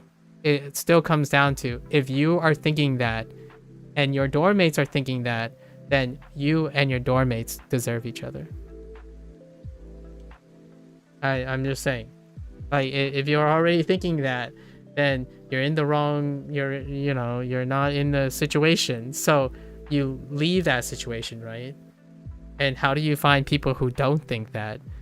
Well, you have to start by not thinking about that. Like, what I mean is, if you know that's what they're going to do, then there's a high chance that they have thought about doing that too. So the next time, then you spin the wheel and go find other, you go try again. And again, problem is solved though. You got your own place. Yeah, and now you do all your dishes. Meanwhile, here's my situation. Every once in a while, I forgot to do the dishes and it's already done for me. And then I go up to the person and I say, thanks. My bad. I totally forgot that I left it in there. Like, oh, no worries. Like, I just happened to be near the sink, so I got it done. Like, nice. At least they're your dishes. Full responsibility. There you go. Autonomy, right?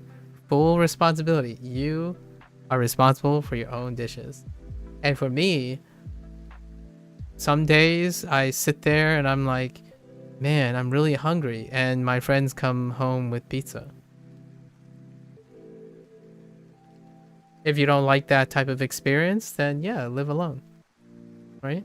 Those are the trade-offs. That's how, that's what investing is, right? And I wouldn't give it up. I not that I'm living alone, and also not that I have this situation whenever my parents need something, I get up, do it. When I need something, or when I don't do anything, my parents provide something. So it's a different dynamic. You get invited to stuff, right? And I invite people to stuff. It's not for everyone though. It almost sounds like someone is not a relationship, but they're not. Just kidding.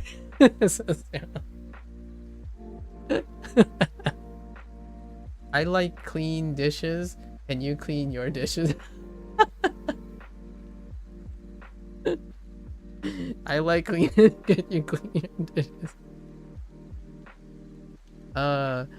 Here's what I would negotiate. If you were doing negotiation, right?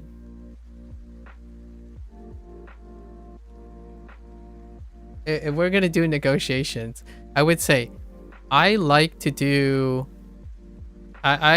dishes if you present something you prefer to do.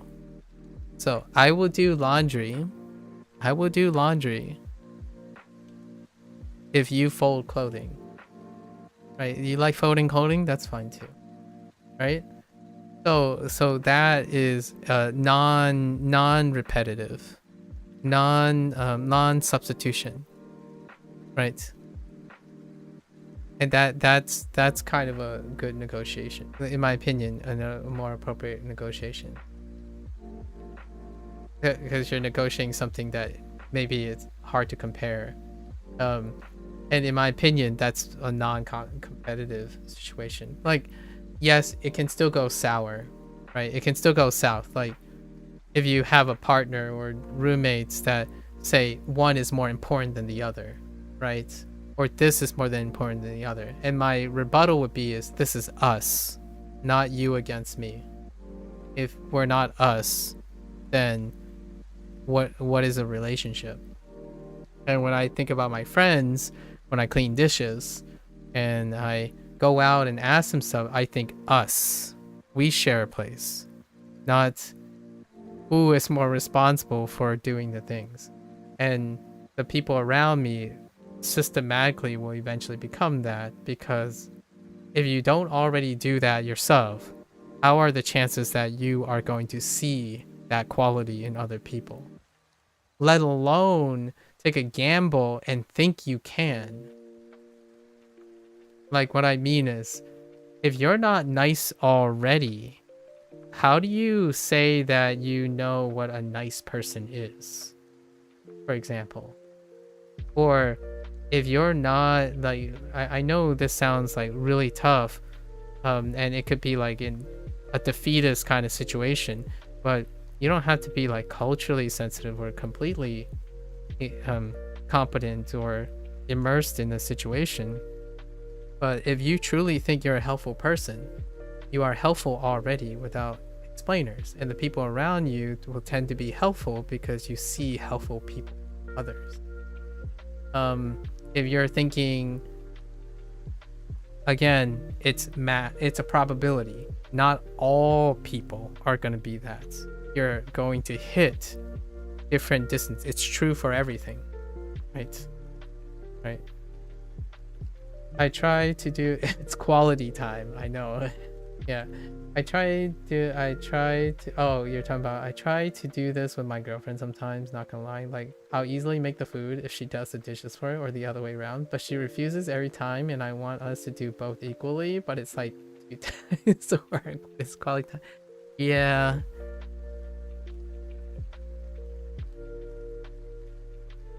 I feel like this is more you and your girlfriend needing quality time to discuss things than anything.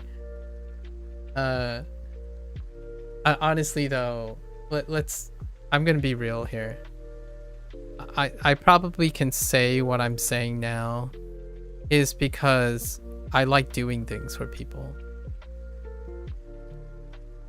For people I trust. I like doing things for people I trust.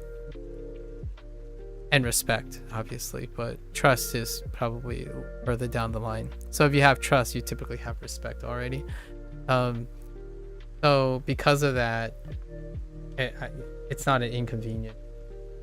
Yeah, no, it was off topic. Just thought of it now that you said the negotiating thing. Yeah, the negotiating thing. I think negotiating.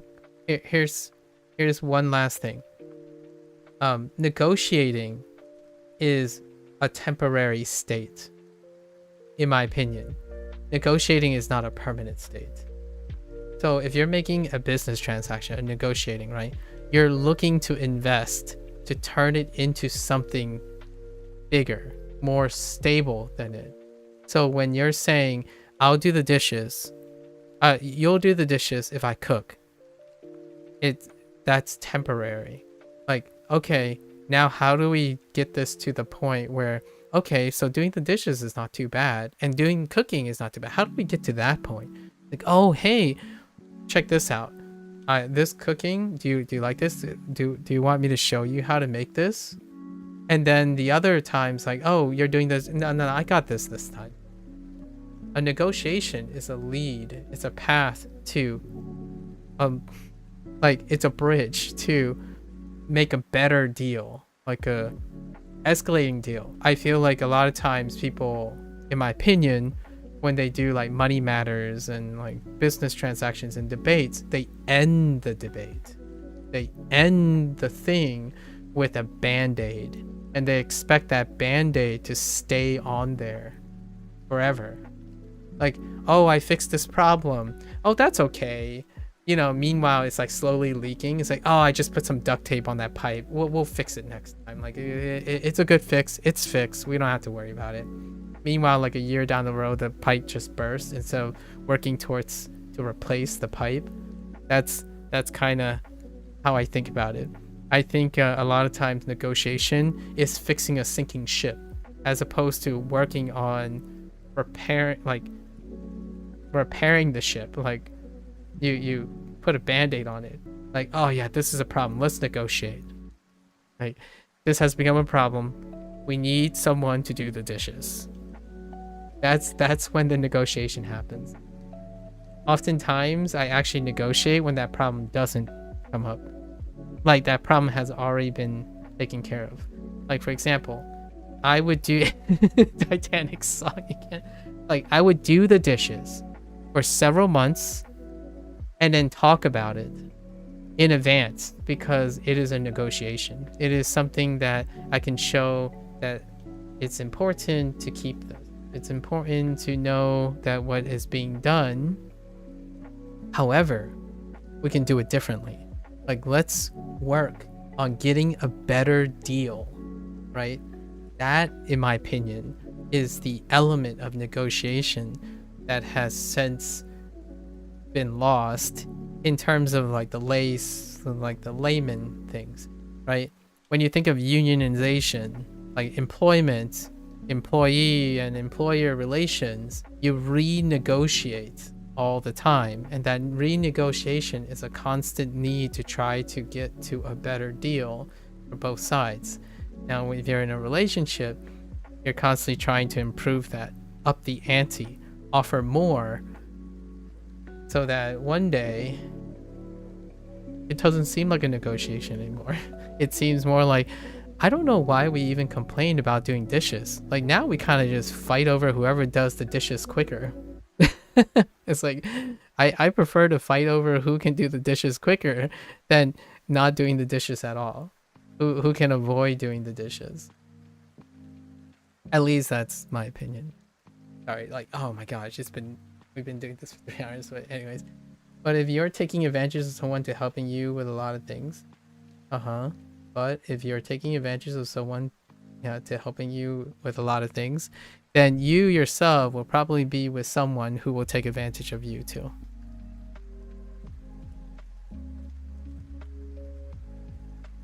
That's probably what I would go with.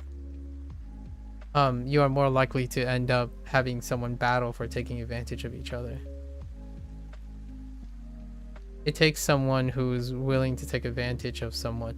Now, that's not to say that you can't find a sucker.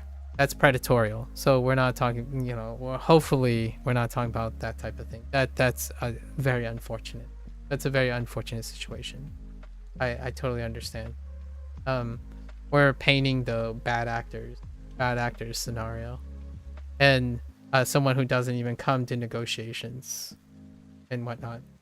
This convo about dishes almost had me turn the tap on for these dishes. But you're living alone, so zero. You can do the dishes whenever you want.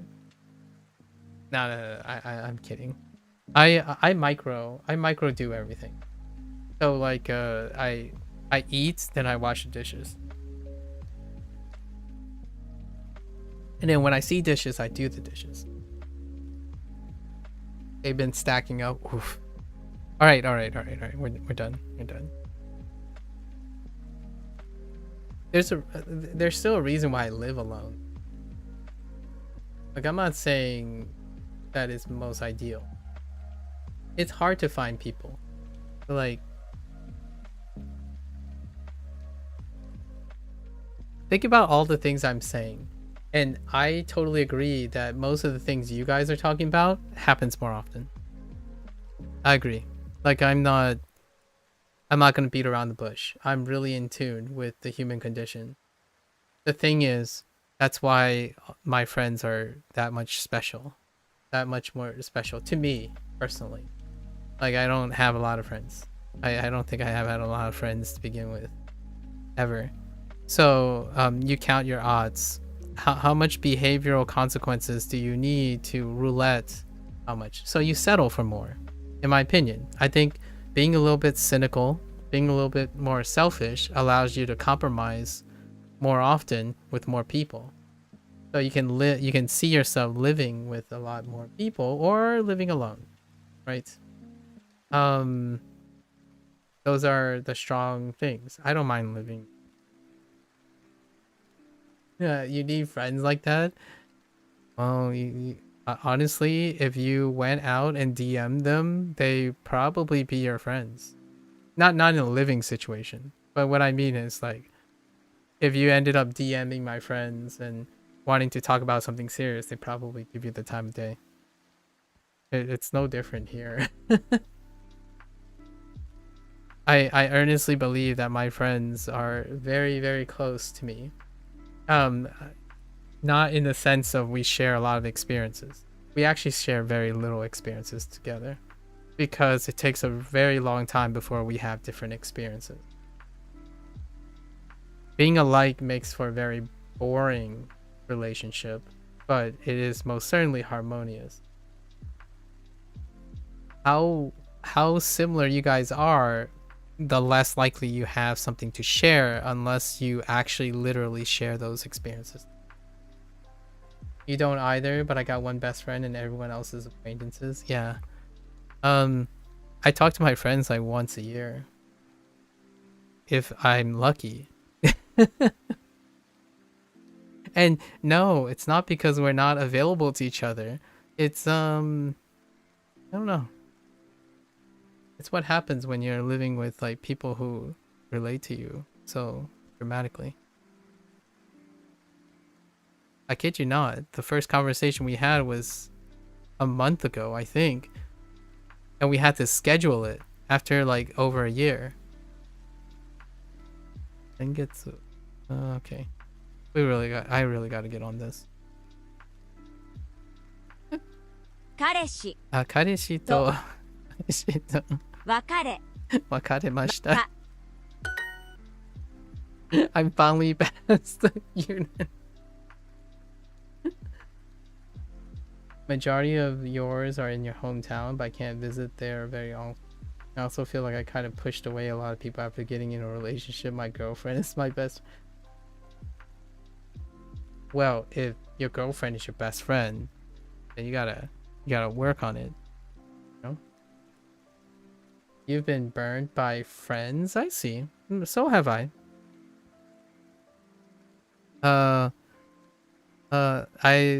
wouldn't give it up. I've been burned by lots of people. I've been burned by acquaintances, colleagues, coworkers, bosses. I wouldn't give up. I try and try again. That might be the little engine that could kind of thing, but I don't think there's enough trauma in the world for me to stop trying to believe in people. I think that's for me, I don't think that's a light. So not to like talk about other people or whatnot. I still tend to give it a chance. Largely because of where I am in my life. If you can't afford to do that, then yes, by all means. Like if you're mentally strung out and unable to be vulnerable in that way, that is most certainly something you must choose yourself. In my experience, mixing work and friends is a recipe for disaster. I don't have any work friends, so I guess indirectly I default to the same sentiment. 週末週末と Oops. と週末彼氏と彼氏とデートしました。デートしました。 Wait. Oh no, I still have one more exercise.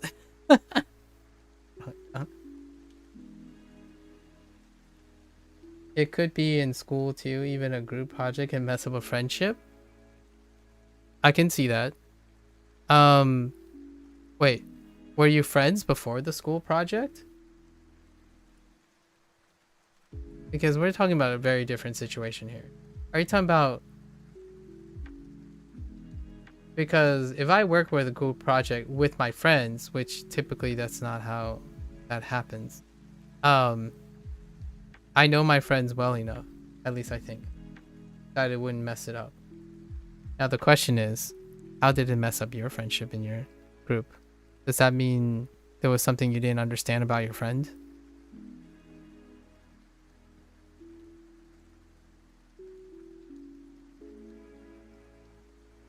Because for me, if something comes up, like a conflict or something, your friends are there. You resolve it. There's, you know, you expect problems. I'm not saying my friends and I live in harmony and we don't get at each other or, you know, annoy each other or something. That is very rarely the case. And in a group project, we expect a lot of stress, a lot of problems come up and whatnot. And if your friendship doesn't survive that, then you weren't good friends to begin with. At least in my opinion. Like the cold, like really, really cold. But if your friendship can't survive a project, boy, I feel like that's more like ripping off the band-aid now. I think from time to time there are many things that challenges my friendship with people, and I welcome them, because if my friends don't understand that it's a challenge to our friendship, then I'm not entirely sure we're friends. So finding all the excuses to break up your friendship seems like there was already problems beforehand. You grouped up with a good friend for a really important group project one time, and it changed the whole dynamic. We had mismatched goals, and because he didn't put in any effort, it felt almost disrespectful. And now you know. Good thing that project helped you realize that that other friend was not up to your mindedness. So in my opinion, sorry for your loss, but also in the grand scheme of things, the question is, if not then, when is it going to happen?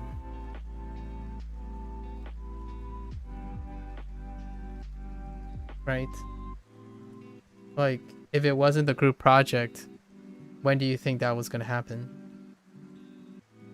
There are chances where you like recover and, you know, do the thing, right? It's almost disrespectful, that kind of thing. You can recover from that. However, if it's that devastating, when would it happen if not in the group project? The good friends that I describe myself, oof, we've been through a lot. There are some things that I feel like I cannot share. However, we've been through a lot.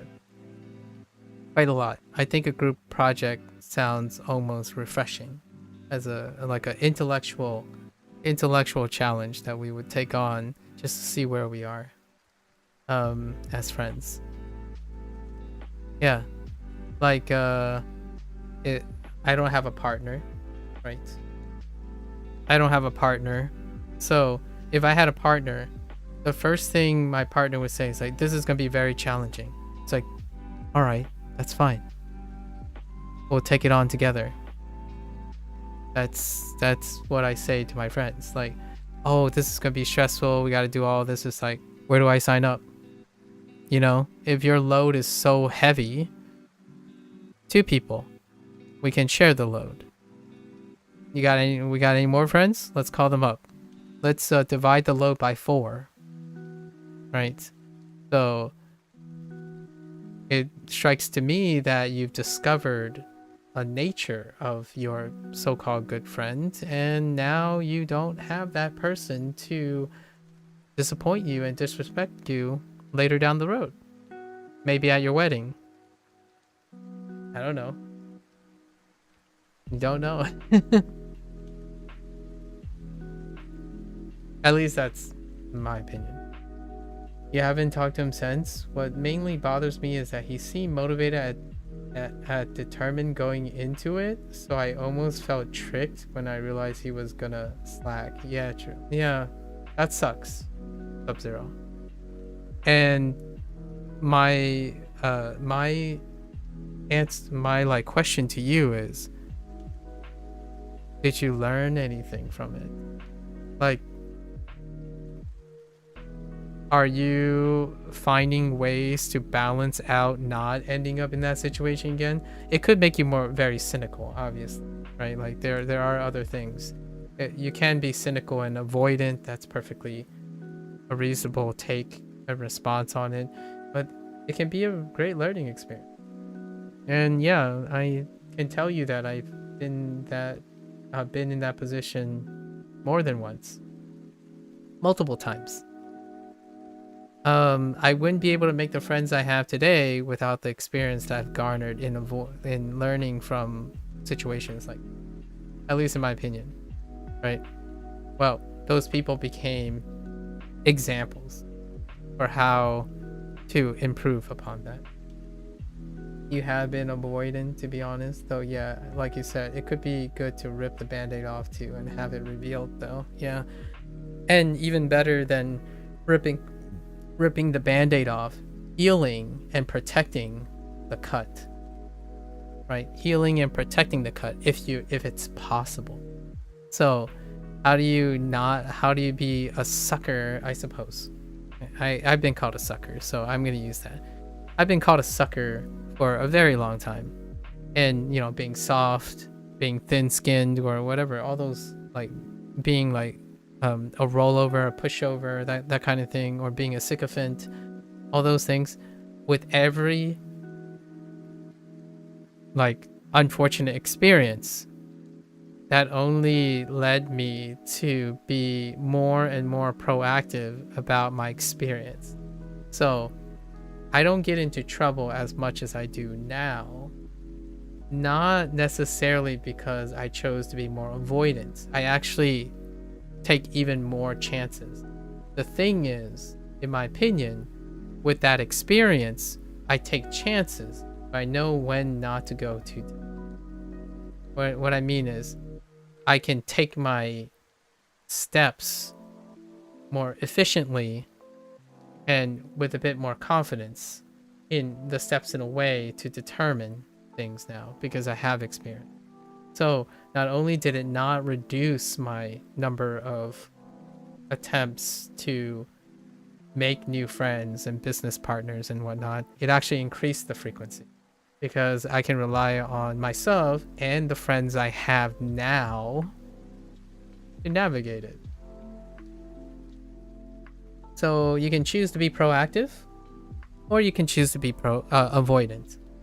And I do a mix of both, right? There are times like, oh, slowly step out the door. Like, there are times I know when I'm over my depth. So I still step away from certain things. For sure. I step away from things far less frequently with more experience than I actually do with more experience. I think in general, that is not true for most people. Like, what I mean is, the people that I have talked to, they become more and more avoidant in order to not have to develop, in my opinion, this might be a little victim blaming, so take it with a grain of salt. I choose to improve my own aptitude in the situation. So if I can learn from something, I choose to do that and then increase my odds as opposed to decrease my odds. So one can definitely choose to be traumatized and like avoid it completely and still live very happily. Know that because you're avoidant, you no longer have that option. So whenever you ask yourself, man, all my group project experiences are negative now, the question is, are you still doing the exact same thing you're doing before? Now you have the extra baggage of the trauma and the, you know, the cynicism. When it rains, it pours. So if one bad experience mars things you have to do in the future, like work with other people in a group project again, and you choose not to improve upon it and decide to spend the time avoiding it, I think the most objective way to go about it is, if you're avoiding it, then you got to avoid the trigger event as much as possible, which is doable for some people, right? If you don't like working in groups, you pivot to a career that you largely only work in as a solo person, right? You find all the things that you can continue to avoid them. Alternatively, I do the opposite most of the time. I try to think of proactive ways to safeguard myself and learn from those. So then I can go into a relationship. This is kind of, now we're going to go back to where we spiraled 3 hours ago, right? Why do I feel like it's not awkward when other people think it's awkward to approach someone and ask them and invest? It's largely because I kept doing it. I kept doing it. Like, how do I get better at communication? I kept at it. It's hard work. Lots of Lots of people got they took advantage of me a lot of times, opportunistically. Not like in a we're talking about more like normal things like career advancements and credits and things like that. Plenty of times. Plenty of times. Does it hurt? It can sting a little. It can't be worse than the first time. Like, what I mean is, it can't be worse than being blindsided. Blindsided is when the trauma happens. So, that is already gone. It's past. That kind of thing. You kind of choose your poison at this point. I choose my poison. I build a intolerance. I build a tolerance to it, I suppose, and then navigate it. Right. At least that's how I go about it. Like, for example, how would I start playing League of Legends nowadays? Ooh-wee, would that be a fun social experiment? Sensei. I bet some people will want to see that. 4 No, I'm not playing League of Legends. I'm kidding. I'm kidding. I don't want to. Avoidant behavior activate.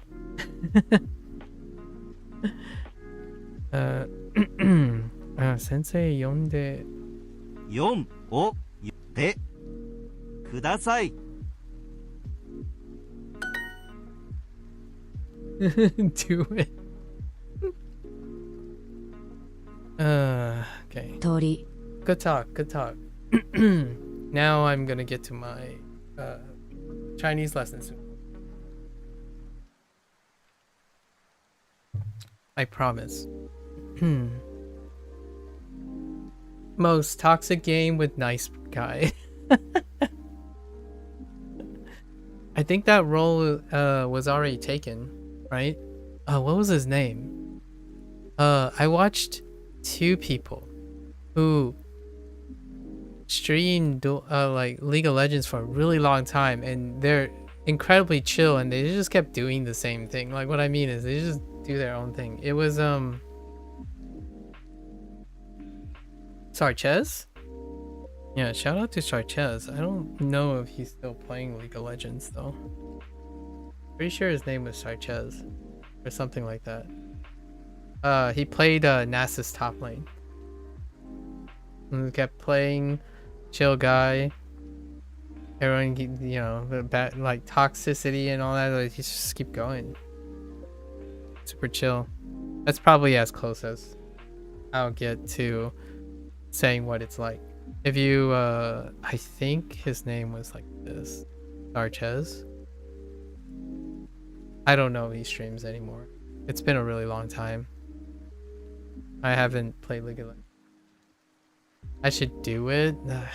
Oh, I won't have time to do it. I got language learning.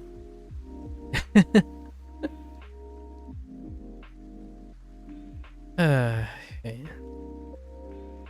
そのその通り。その通りは、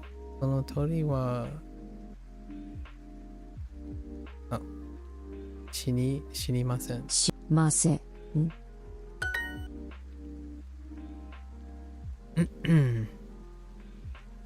How else are we gonna yap like this? Would it be toxic to yap during League of Legends game? Oh no. Oh no, I would get banned so fast. I did play League of Legends like on stream actually. I did stream some League of Legends for a while actually. No. It was a long time ago though. Get cancelled. Onna.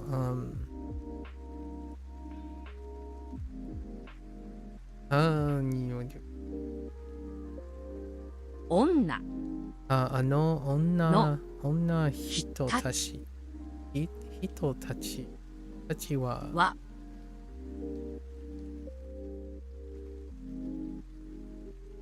は I really dislike this. は Oh no, just kidding. It's not the same one. You may. ゆです It's not the same one. The タク other シ one. ーを呼びましょ Who did I play? I played support and junglers. So during my season times, I was a support player. So most of the time is any initiator that's in the jungle.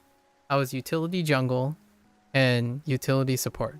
So anyone that had a shield or an initiator, especially one that can initiate on an ult. So, you know, yeah, Malphite, Nautilus, Thresh, Blitzcrank,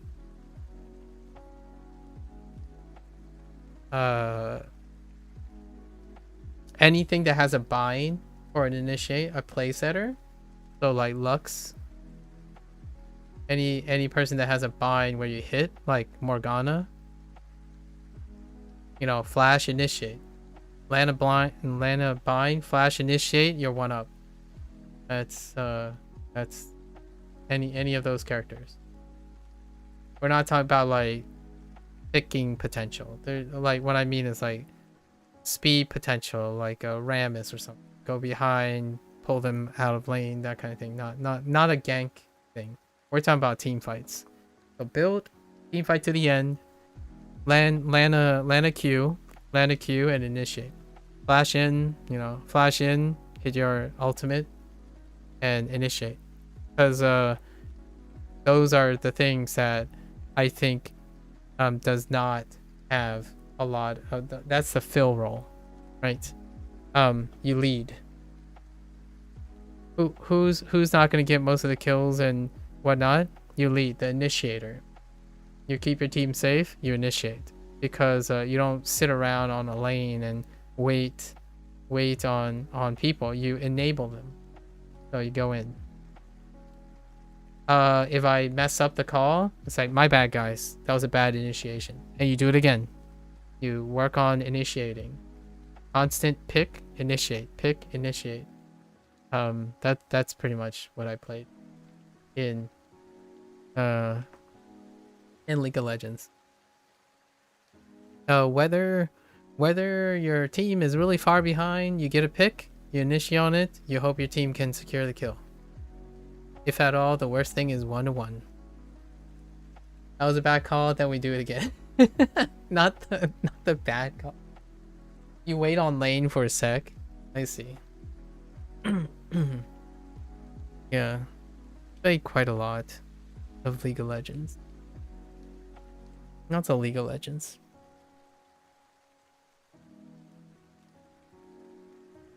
Back in day. タクシーを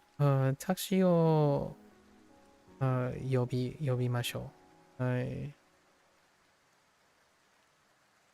呼びましょう。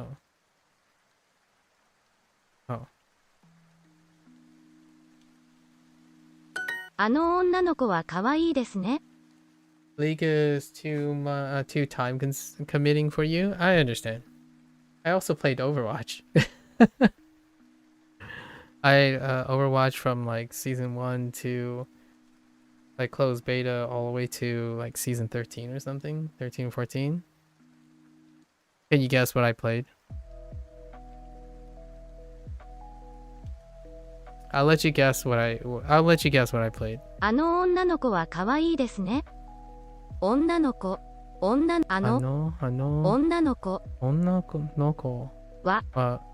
愛いですね。かわですね。あの女の子は可愛いですね。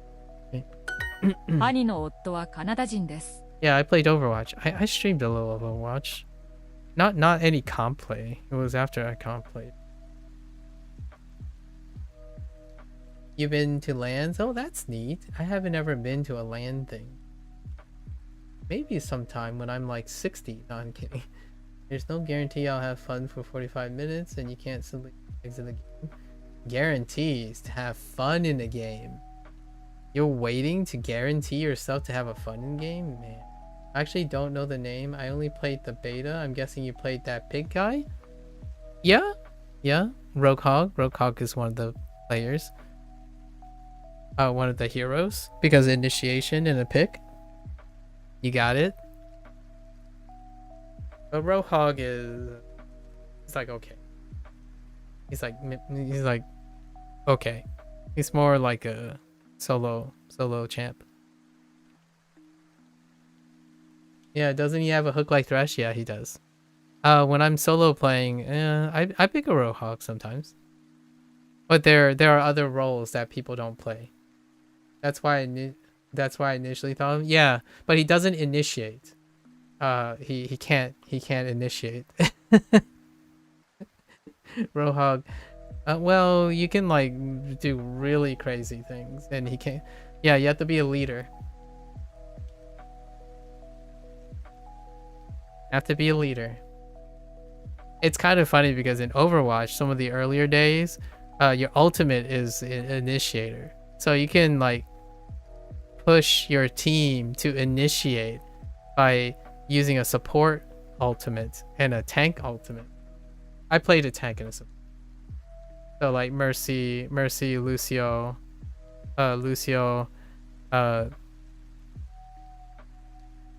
Reinhardt, Diva, pretty much all your initiators, and your support. Your support can initiate, obviously. Lucio is an initiator, so and a response. You played that one who flied around with the stars. With the stars. Oh. You mean like Genji? Do you mean like ninja stars? Or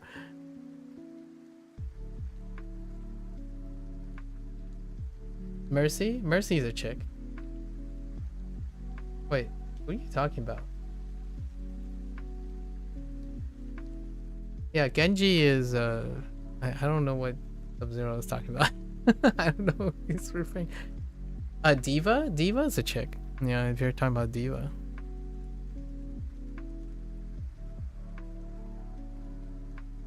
Zarya. Ani. Let's see. Ani no 兄の夫はカナダ人です。兄の夫はカナダ人です。Oh.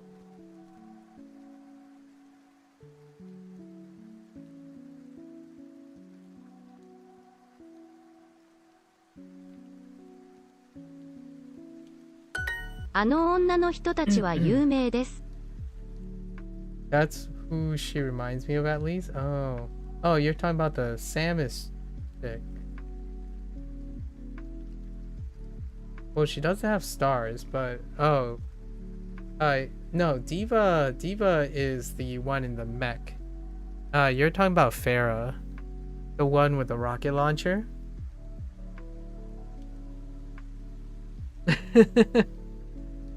And none of us know names here. We only got, yeah. Farah is the one with the wings and the rocket launcher. Who has flight that looks kind of like Samus, maybe. That's the closest thing to Samus. Diva is the one in the mech. And the one with the stars is Genji. And then Echo is the robot, is the AI flying robot. But we don't know where... Are you talking about Kunai? The one with the Kunai? That was introduced really, really late. The one with the box mask.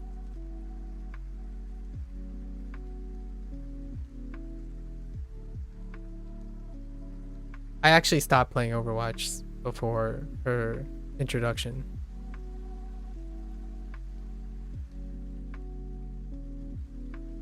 Kiriko. Kiriko wears a mask and throws kunai. Or she has a mask. Or like a head guard, and sometimes she has outfits that have masks and stuff. But she's the fox. Oh, you played OG Overwatch. Yeah, so the one with the stars is Genji. Yeah. Yeah, Kiriko. Technically, she was an OG, but oh no, was she an OG? I think it was. I think she might have been OG before OW2, but way later, like super later. あの女の人たちは有名です。 And Echo was like really far down. Did I play Valorant? No, I stopped playing competitive. I stopped playing comp games after Overwatch. Overwatch was my last comp game. Like Overwatch 1 was my last comp game. Someone convinced me to play Overwatch 2 for a little bit though. And then that was it. There was nothing else. No PUBG, no BRs. Yeah, none of those things. You played the hamster ball? Wrecking ball? Okay. They did get I think the last thing that was introduced before I stopped playing was the floating guy. I don't even know his name anymore. The floating tank guy who has a deployable shield. He likes the opera. The German guy. What was his name? Sigma. Yeah, I think Sigma. Oh, I don't even think he's German actually. Sigma was the last guy. I don't even think he's German. He just strikes me as German-esque. But Sigma was the last guy before I stopped playing Overwatch. Sigma. Yeah, they did nerf Wrecking Ball. Yeah, thanks, Flash. Yeah, Sigma was the last guy. I stopped playing comp. I don't know if I'll ever play comp things anymore. In general.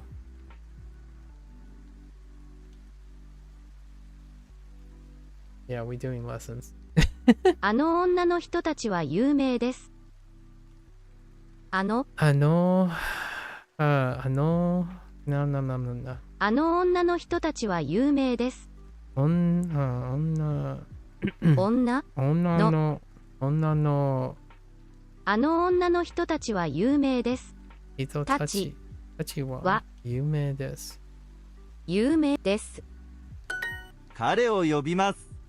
I feel so excluded for not liking League, Valorant, Overwatch, or CSGO. Like all the games have such a small player base in comparison. One day I'm hoping for a mainstream game that I actually like. I mean, you play Wukong with like 2 million people.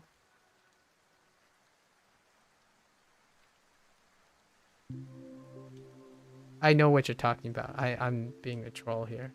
Oh, well, I'm kind of being serious and kind of not being serious. Like partially serious. I'm like half serious about what yeah, but I mean multiplayer game. Yeah, sure. You and your multiplayer games. Way to sound like an edgelord. Like that I can actually play for a long-lasting period. Yeah. I think the longest game that I have currently that is technically a multiplayer game with with one of the largest audience is probably Hearthstone. Hearthstone is probably the longest. How long has it been? 10 years? 10 plus? It's almost at, I think it's eclipsed my longest.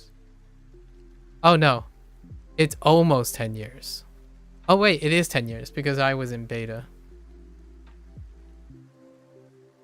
Yeah, it's over 10 years. Oh no, it's well over 10 years ago. It's getting to 11 years actually. I played Hearthstone for 11 years.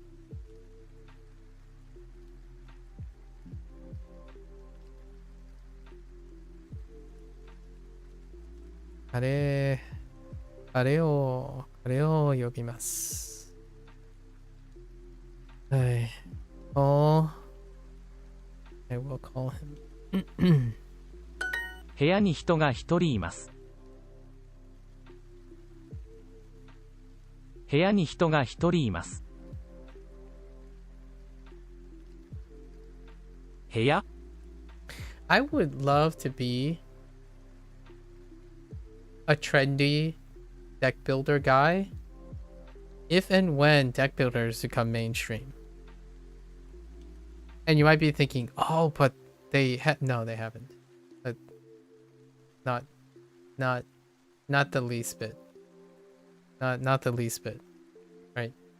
So, and I don't want to make it sound like a stickler for details, but constructed competitive game like card games are not the same as deck builders. Deck builders, we're not talking about multiplayer things. Like because you mentioned Souls and like that type of game and whatnot, it's like I would be hands down be willing if deck builders become mainstream. Like you might be thinking, well, isn't that just a good thing? So no, becoming mainstream has its challenges, especially if you're a content creator or want to do something as a hobby. The reason why deck building is kinda doesn't consume my entire life like Duolingo does right now is because more people know about Duolingo and Japanese language learning, sort of, than a deck builder. I actually feel like the ones that think that they know a lot about deck building say the most intrusively toxic things that make reveal how little experience they have with deck building, if I had to be incredibly honest and brutal. And also it goes without saying, it's the same for Duolingo. When someone comes up to you and say like, oh, Duolingo doesn't teach kanji in Japanese, like kanji at all, and my first question is like, do you use Duolingo? It's like, no. It's like, oh, okay, well, that's kind of how I feel about deck building a lot of times. I swear sometimes people say that they play Slay the Spire and then they go out of their way to say something that's not even in Slay the Spire. Meanwhile, Souls games kind of are like that now too, but I think it's selective enough where the vast majority of people are there because they're very passionate and competent about Souls games. I don't think deck builder is there. And language learning is definitely not there. It's kind of humorous how night and day it is. Language learning is far more mainstream than deck building. It's crazy how, like, we have this conversation sometimes when someone says like, oh yeah, streaming, like no one likes to see someone learn language while they're streaming. It's like, yeah, true, but man, language learning is so mainstream compared to like so many things that I do. Like if we're comparing apples and oranges, so whenever you say something like, man, you really like a game that will become mainstream, it's like, you like Souls game.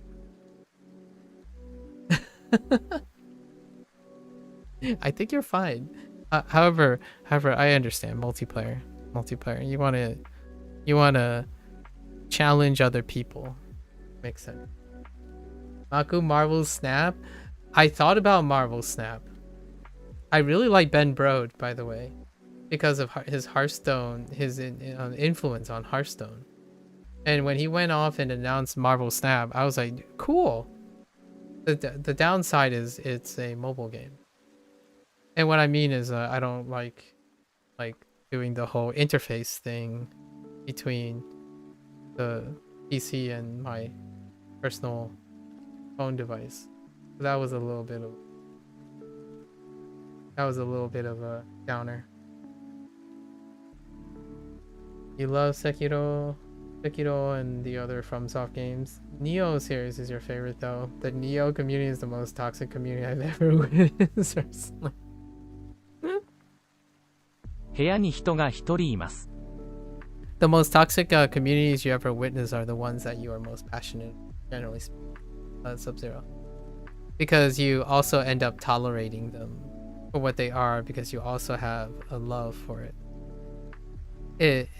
And you might be thinking, well, Maku, you don't have that, do you? It's like, I can tell you now, the things that I know most, I have most examples of toxicity are the things I've done the longest.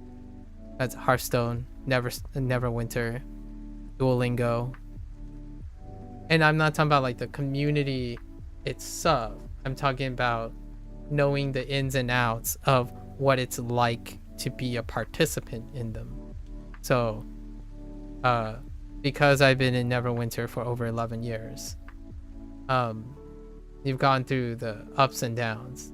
So because of my consistency with that game, you've witnessed, right, the ups and downs, and that's your point of reference. I'm not saying it's a guarantee, not all the longest things, but generally speaking, toxic duo community, the duo community is heckin' wholesome as heck. The consequence of using Duolingo is what is toxic. So I really like the dual, if not a little bit brain rotty, you know what I mean? Like, it's kind of like reading the comment section, like Spanish or vanish and stuff, but it's largely innocent, wholesome, like echo chamber stuff, right? It's not like targeted at anyone. They're just like celebrating the me being involved in stuff like that. The vast majority people are casual. They're adults who have families, don't have time to, like, quote unquote, take things, language learning seriously, that kind of thing and whatnot. But using Duolingo has been easily one of the most toxic, like, without a doubt. They're so, and I'm, you know, I played League of Legends, I played Overwatch. I skipped the CS:GO thing. I didn't do the Counter-Strike thing or the Call of Duty thing. I did play Call of Duty though. Modern Warfare 1 and Modern Warfare 2, like the OG MW1 and MW2 back then. However, it speaks volumes when I say there are things that happen in Neverwinter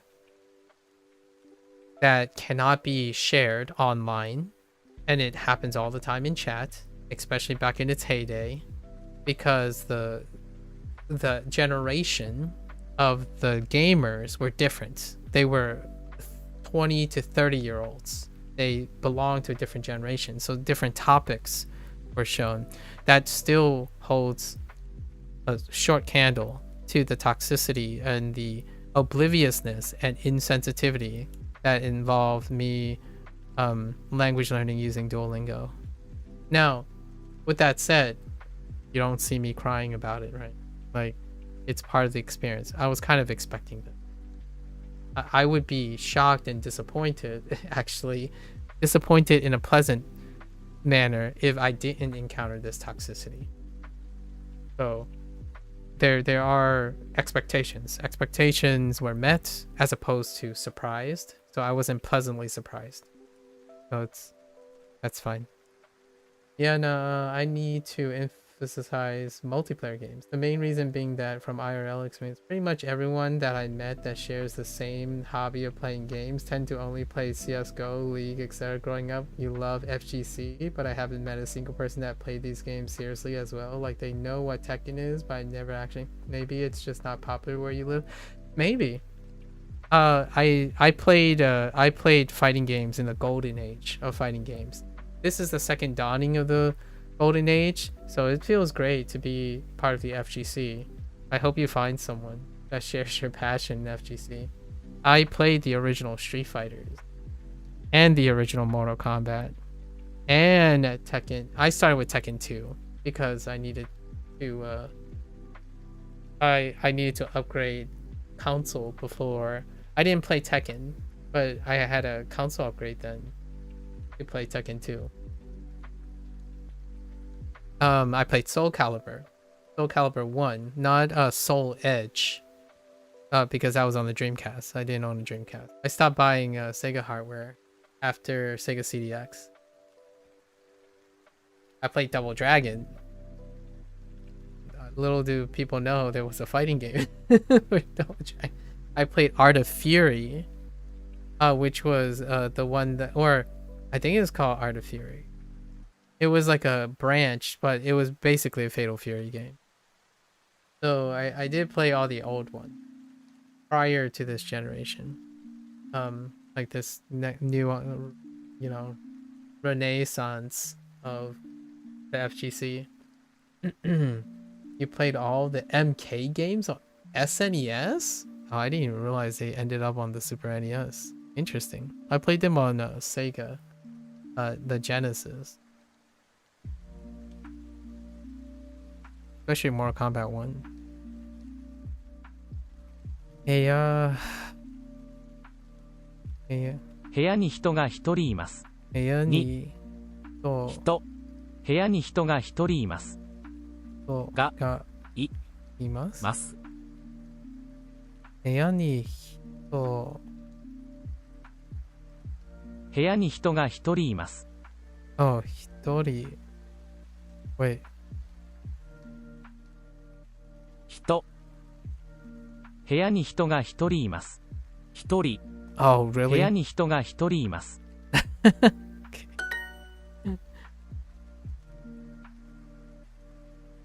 At least you have experienced the Street Fighter 4 peak? Yeah? 彼らを呼びます。 You're part of the SF6 peak, though. Aren't you playing Terrold right now? Come on. Terrold's a joke, but aren't you hitting up that Terrold right now? Sub-Zero, what the heck? 彼らを呼びます。東京は人がたくさんいます。東京。Wait. 東京は人がたくさんいます。東京は人がたくさんいます。Okay. Now you play Bison when you drop, and that's your guy right there. Alright, fair enough. No wonder you have no friends. You play Bison. Kidding. That's a Street Fighter joke. Sorry guys, I had to weave that in. Actually, if you said Kimberly, I would also reinforce. No wonder you have no friends. Oh, poor Kimberly. You're still on the fence on Street Fighter 6, I see. Controversial, but I think late SF5 is better than SF6. No wonder you have no friends. Jeez. Sub-Zero, way to be an edgelord. That's probably if you're low-key saying that late Street Fighter is better than Street Fighter, yeah, I think you might have a problem. Not that I think Street Fighter 5 had a long maturation period, so that's perfectly all right. That sounds like a valid point. However, man, I would say you're opening up a can of worms there. I watch a lot of fighting games. Like I watch Max play a lot. It gets me nostalgic. I don't want to play comp anymore though. Like I'm gonna be one of the biggest ways to get me to do anything is to do it yourself. So if you're doing it yourself and you're passionate about it, then there's a very likelihood that I will participate as well. However, if you're like on the fence and you have no time to commit to something, you're out of touch with something, that rarely gets my interest going. We're going back to like the whole relationship thing again. Sub-Zero, we have a relationship here, okay? If you're asking me to play like for example, Cozy, if you're asking me to play League of Legends, then we have to be committal and play League of Legends together in a very manner of which that you want to see it. That's probably the more likely case scenario. So yeah, it makes you think, right? It makes you think, why haven't I had an Anki stream yet? Think about it for a moment. For me, if I said what I said was true, what I say was true, then that would mean that I would have an Anki stream at this point, right? I would drop Duolingo and have an Anki stream at the moment. But there weren't any compelling examples of people I trust who had a mutual respect to even encourage me to do so. It took an email from a solo dev for me to spend like over 15 days, over 100 hours, or 50 hours, plus like the 10 hours for the summary and stuff. That's what it takes. You know, you put your respect and your experience and do it. 1v1v SF battle? I don't own SF6.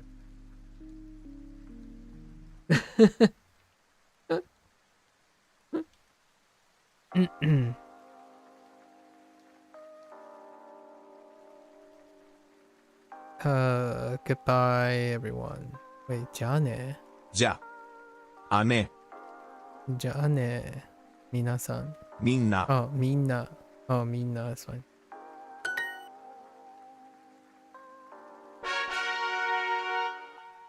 Okay. Do I do 15 minutes of this? Yeah. I think we're gonna skip this today. I went way too long. We're gonna skip this today. I'll do it a little bit.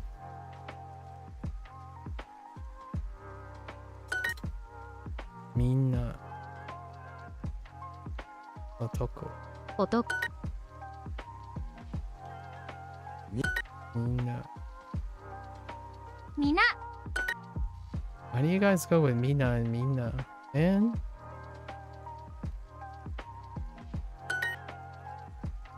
Mina? I have to go to the bathroom. 男人 Soon. 親姉 Mina. Minna. So shooting you an email will make you be an early tester of this Atari game in cooking up that you're cooking up? Yeah, we're slacking pretty hard. 男。Mina?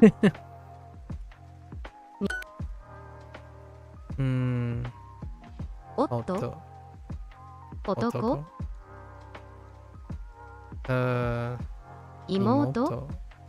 Mina?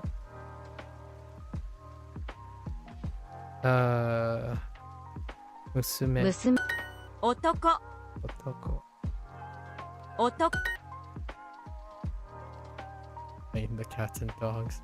親 Yeah. Whoops. 親Mina? Mina. 男娘彼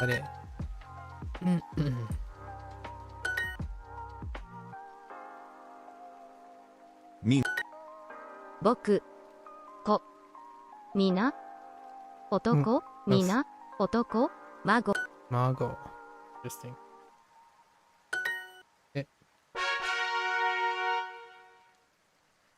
Yeah, for now, 3階 I think Sangai. みな Interesting. Yeah, that's fine. みな。階。3階。Sangai.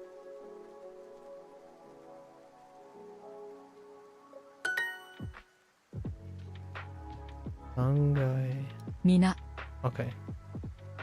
皆 I think right now I'm pretty comfortable with all the things that 4階 all the things. Oh, I didn't realize. Yeah, Kai. That's right. All the things I have going on right now. 鏡 Kagami. 何階皆 Mina. 6階 Kai. 皆 Mina. 2階。 Ikai. Kai. 2回 Huh.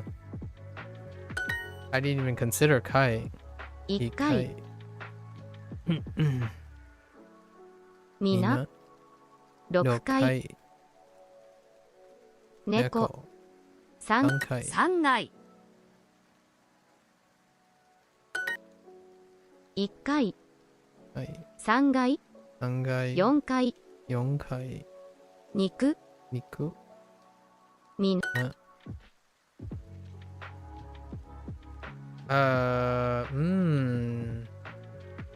10回。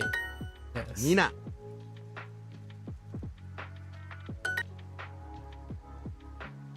I'm not speed running right now. What are you talking about? This is our normal practice. 男の人。男の人。男の人。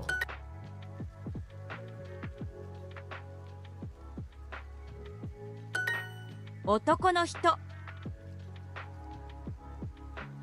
Listen, 男の人 I needed to go to the 男の人 bathroom a couple 男の like, 人 like an hour, 男の人 like 2 hours ago. 男の人。男の人。男の人。どこ？男の人男の人男の人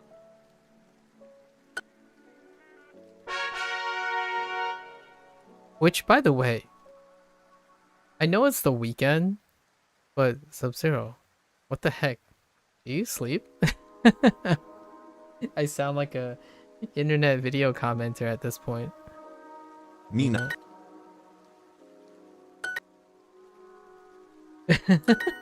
みな。 Like, Sub-Zero, I'm genuinely Mina. curious. Like, when did you last sleep? みなみなみな Real talk, though. みな。I was being real. Like, if you ever come to the U.S., like, if you ever, like, hit みな touchdown in New York City, we'd totally go Mina. and spend, like, get Mina. like a hotel room, like, 3 days, and totally be chilling out in Flushing's, New York for みな 3 days, jamming as much food as possible. Real talk, though. Oh, you know what? Here's another thing about food. You mentioned Taco Bell, like about Taco Bell the other day. Wouldn't that be a problem for your celiac? Like the whole gluten thing? Wouldn't that be like a big thing? Or were you talking about like the idea of Taco Bell? 大勢 大勢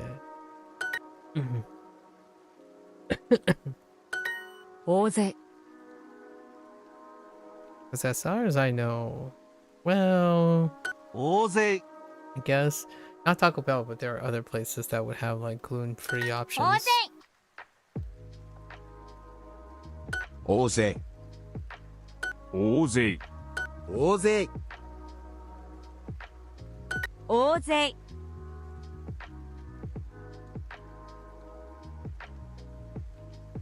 大勢大勢 Whoops. 大勢大勢 Oh gosh. 大勢。大勢。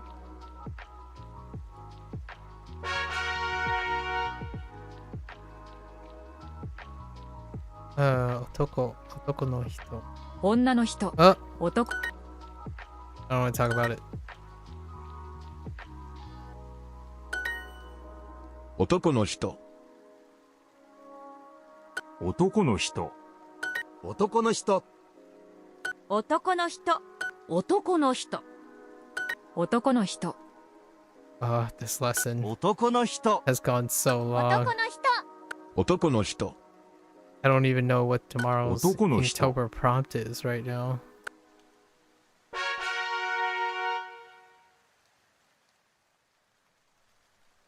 All day. 大勢。 Okay. 大勢大勢大勢大勢大勢大勢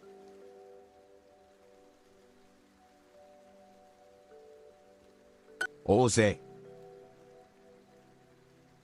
大勢大勢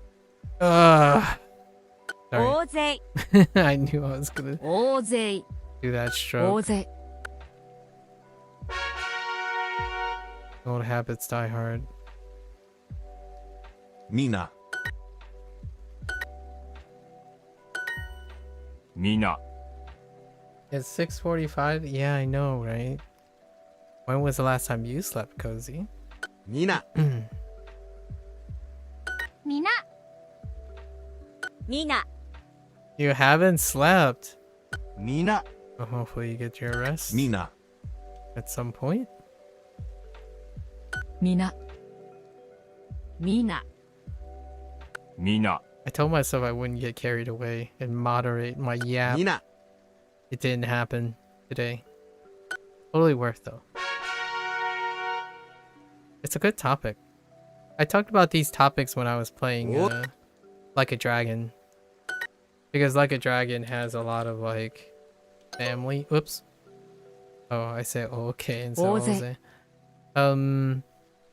yeah, there were a lot of like family dynamics Oze. and relational stuff in Like a Dragon. 大勢大勢大勢 Which we'll revisit again soon. 大勢 I can't believe I'm saying that. Next February. Well, actually, even before next 大 February. 勢 Because I have to complete the final Oze. 2 runs of 大勢 Like a Dragon Oze. Infinite Wealth in Chinese and Japanese. 大勢大勢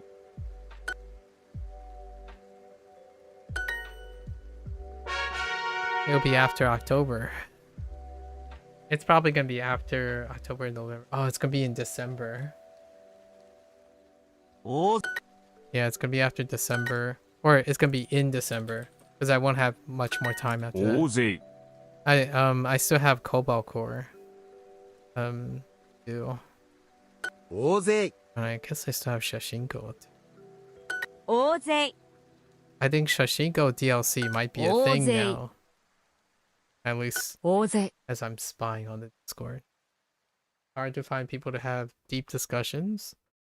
I don't imagine you have your one 大勢 best friend is a very common chatting person. 大勢大勢 When I get a chance to talk to like at least one of the guys, 大勢 the conversation goes really long.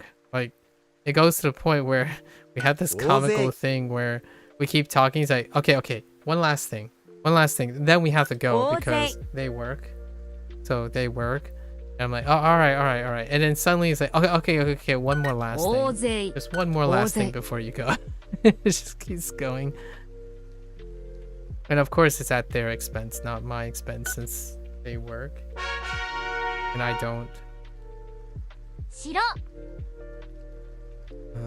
みな Oh, okay. I didn't think of Mina. it that way either. Shiro is under Mina. Huh. 白みな Interesting. Good call. 5日 Itsuka, 万 800 800. Whoops, I said hachi. 800. Mina. 白 Shiroi. みな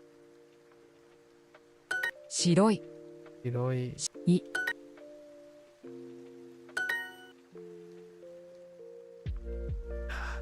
3日 Mika. 歌 Uta. Whoops. 白い 目 Me. Oh, I said.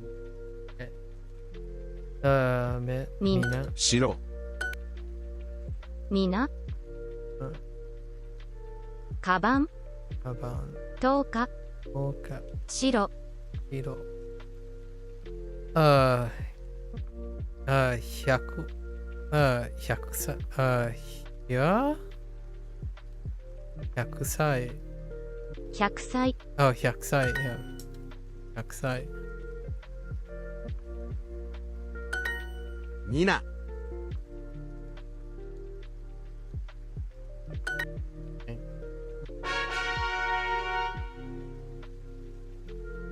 Maybe touch the next set. Oh. Full set. 大勢 Full set. 大勢大勢大勢大勢大勢大勢大勢 I had 大勢 I had a funny thought back to the double entendre 大勢 that you mentioned earlier about 大勢 you sit back and relax and she's got you. Sorry. 大勢 That one 大 was 勢 that one was some timing.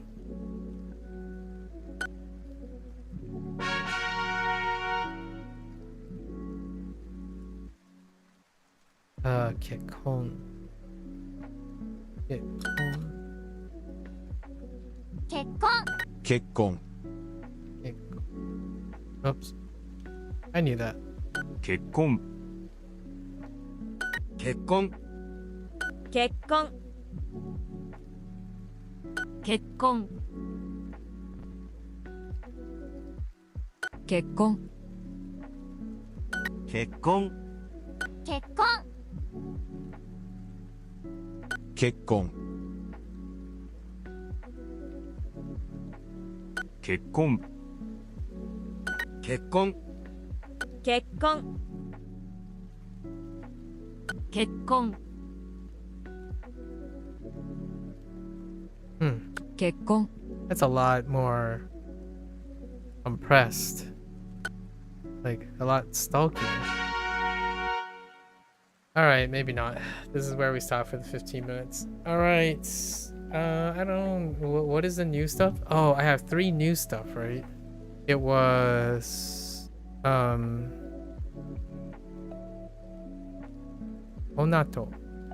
Otona. Otona and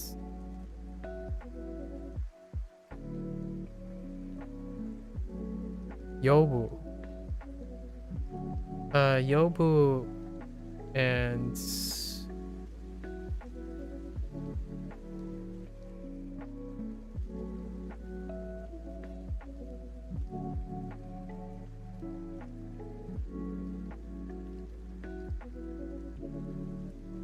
Danse. Those are our 3 new ones. We'll add these to all of this. We're good to go. Gotta. Oh, not much to say. We digressed for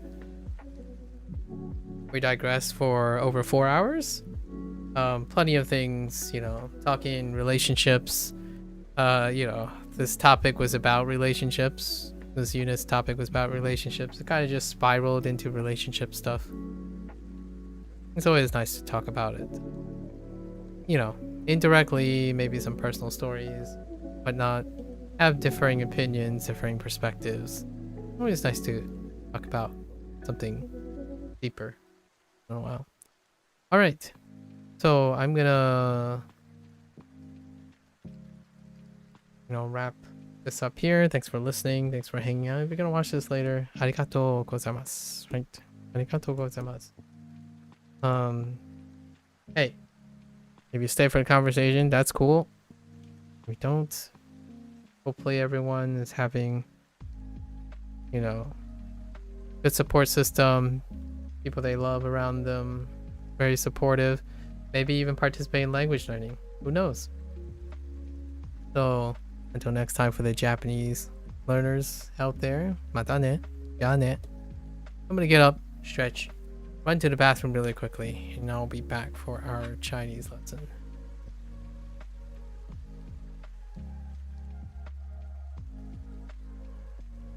Thank you, thank you.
Alright folks, welcome back. It is day 126. We are burning the post midnight oil. 欢迎大家好. Welcome, welcome. Got a 4-hour derailing. Talked about relationships. What kind of trouble are we gonna get into this time around? Now let's focus. Let's see. Refer to colors. Let's quickly. Unit 34. Refer to colors. Okay.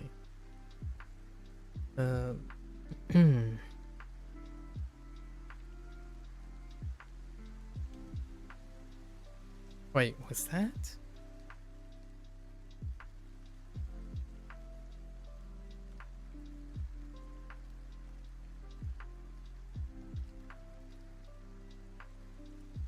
Uh-oh. I guess we can start with colors.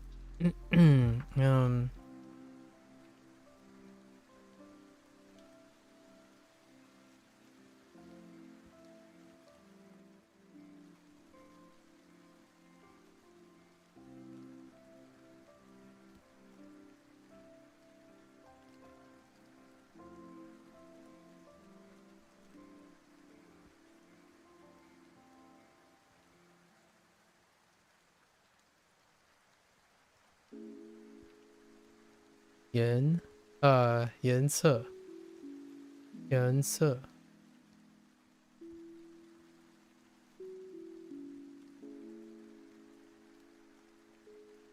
白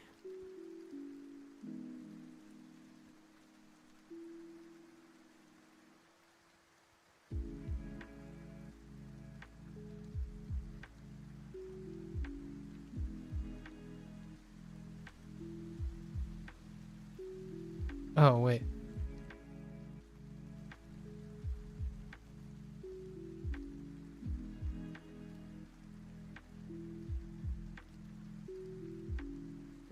Juan, Juan, Juan, Juan,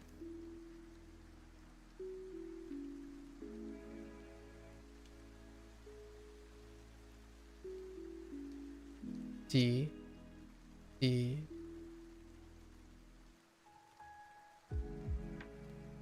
what other color did they throw in? 绿，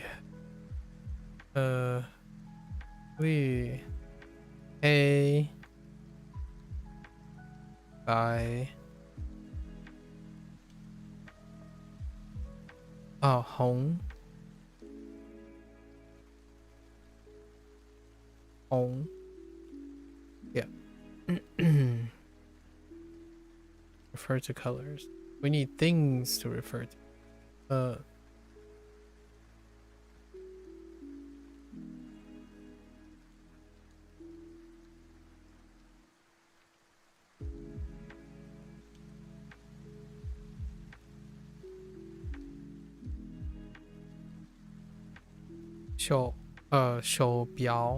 手表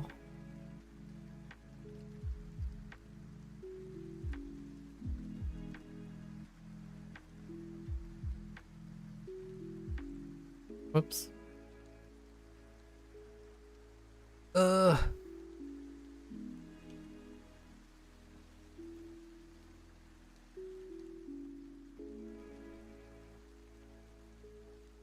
帽子，帽子，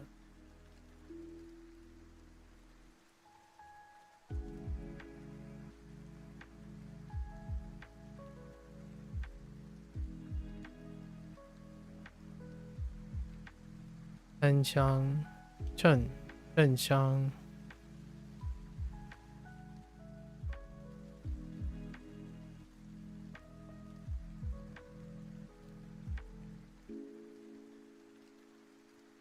裤子，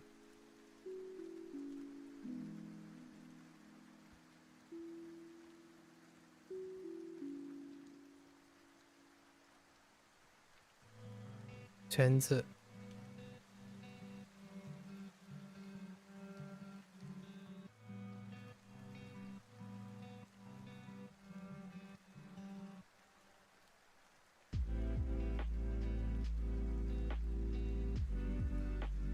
鞋子。So those are our things. Clothing we can describe.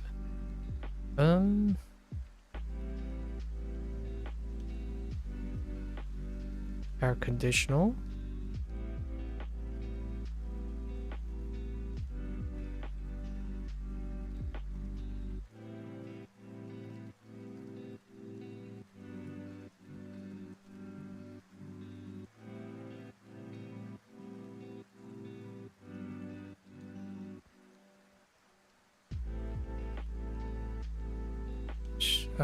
Severin.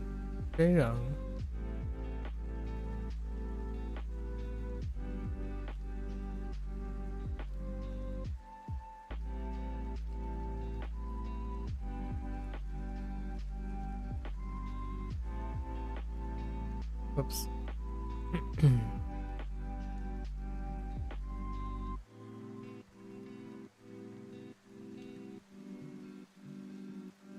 但是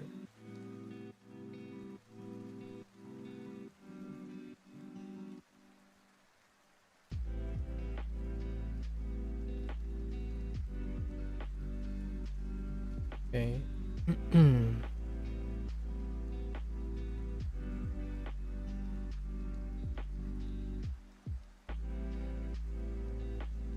One.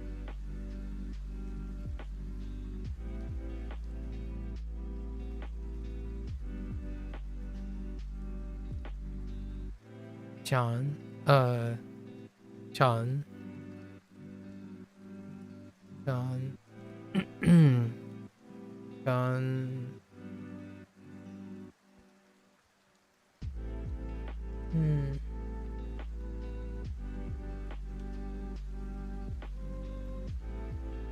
John.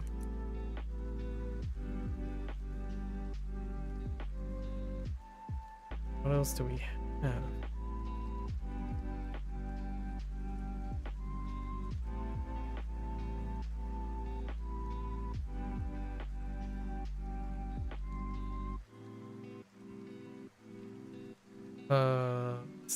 Let's see. 1, 2, 3, 4, 5,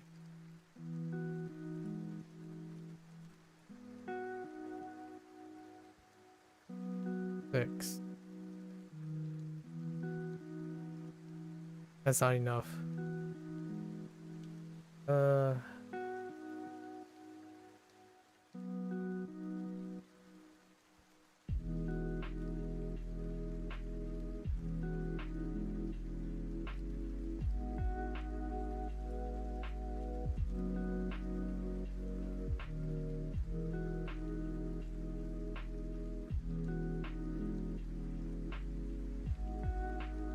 Oh, I forgot our verbs.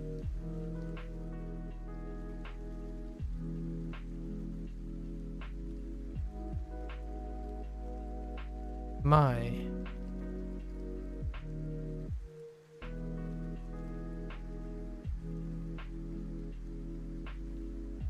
One le.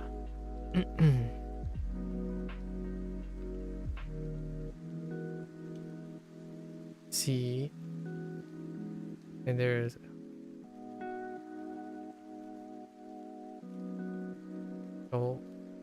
休息休息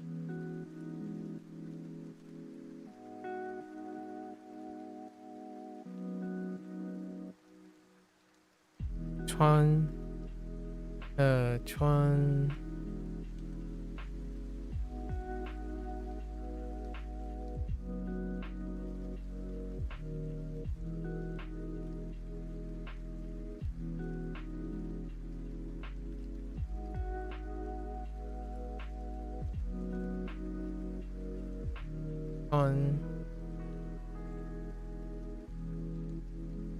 That's 7.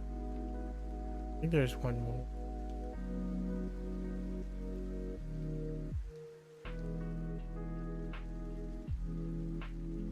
Oh, 8. My. Okay, we're good. Unit 33. Weather.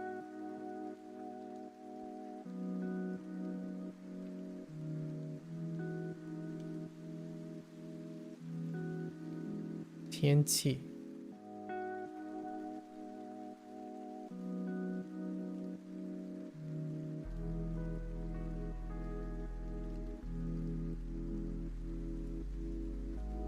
Qing tian.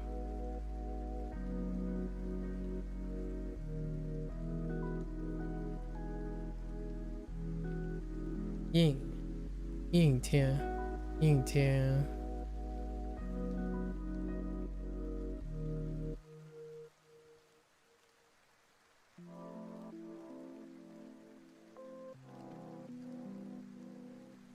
下雪，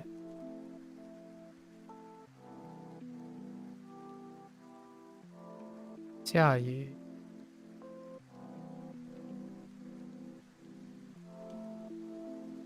大风，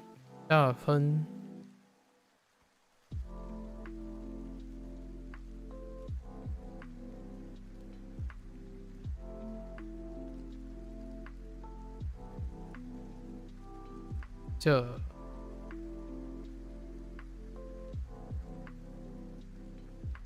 花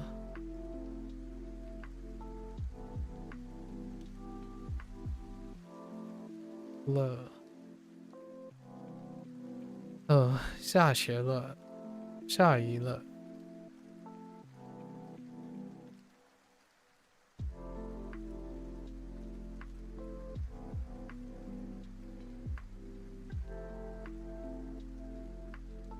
外面，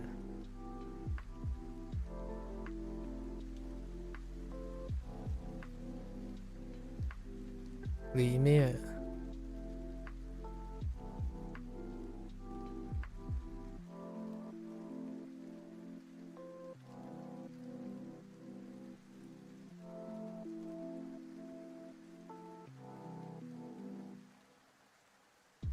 可能出去，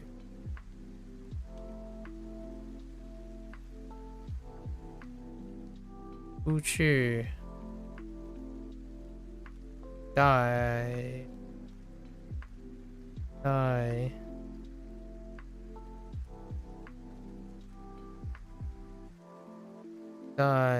伞，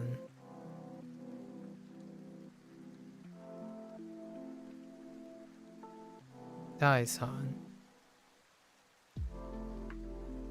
里面，里面。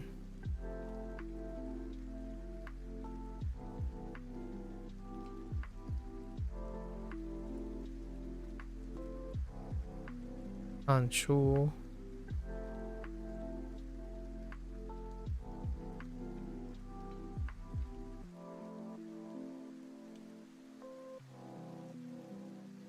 电影，看电影。We had another conditional.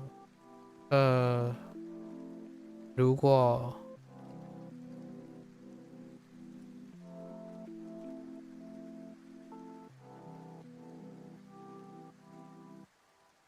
，Oh no.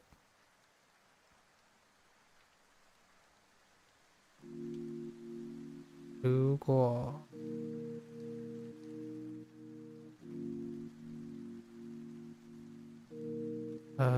就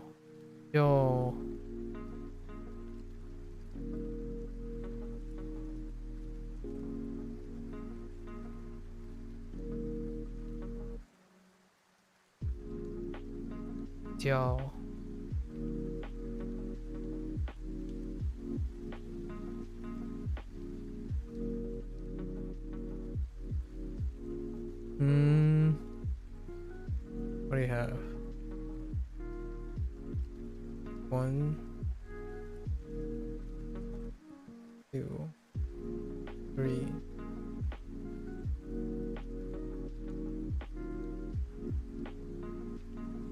4, 5, 6, 7.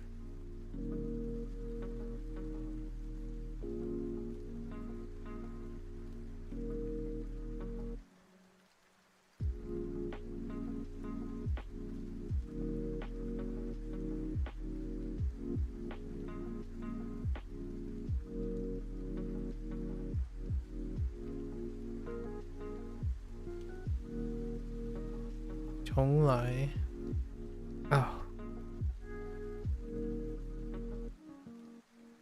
重来。I think that's good. That's everything. Let's go check quickly.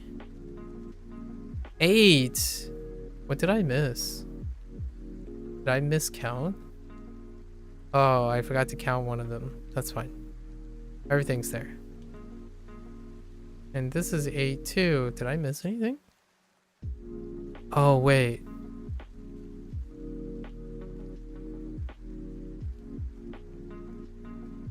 I forgot to count something here too. But everything's here. Oh, no, I did have 8. Okay. We're good. Let's get going here. 请看一下。请看一下。请请看一下。我看见了你的孩子。我看见你的孩子。我不知道那是什么味道。我不知道那是什么味道。我不知道。味道， Oops, 味道， oops. 知道，知道那是什么味道 ？OK， 他也不在那里。他也不在那里。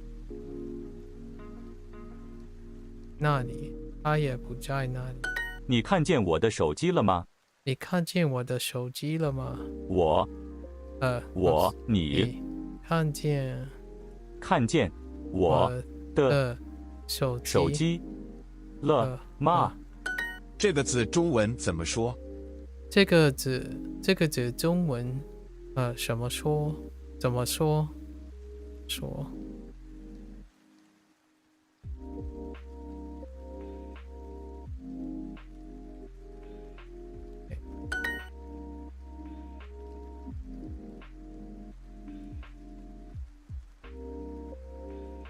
我朋友在你们的右边。朋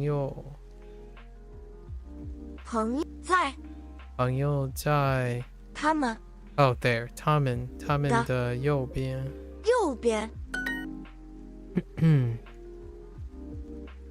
10分钟10分哦，几点差10分7点7点钟差10分10分。我不知道那什么味道，那是什么味道？我不知道那是什么味道？什么味道？ Fast 我们不认识路。我们不认识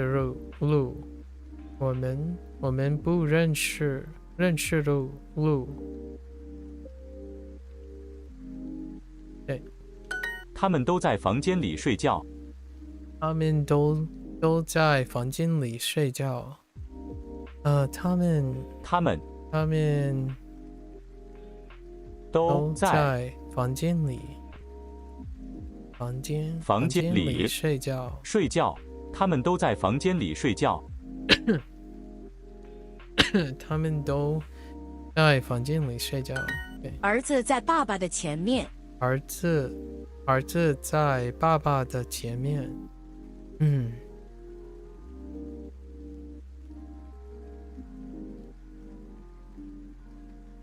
前面。冰箱里有什么？冰箱里有什么？冰箱里有什么？有什么？他们的家在医院的左边吗？他们的家在医院的左边吗？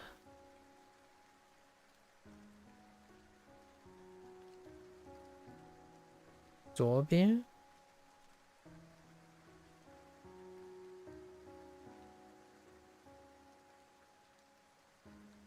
谁在你的妈妈的前面？谁在你的妈妈？谁在你的妈妈的旁边？谁在你的妈妈的前面？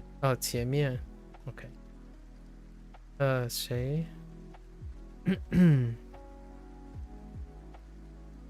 谁在？住在你的妈妈的前面。I think I added too many does there. 狗在医生的左边。狗在医生的左边。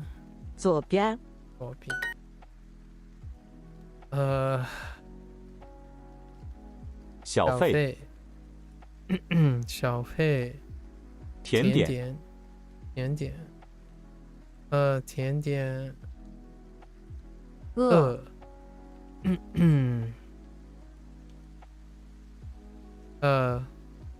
足球，Oh my god，足球，生日，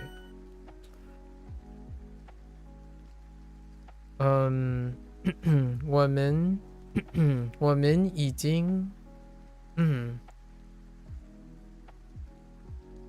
已经吃了甜点。我们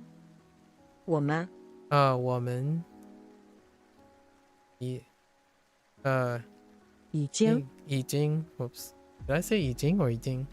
已经吃了甜点，吃完了甜点 ，finished。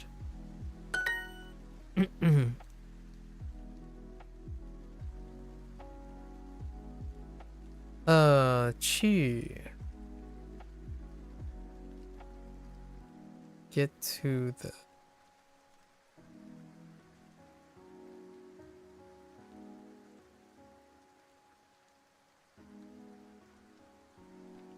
去 no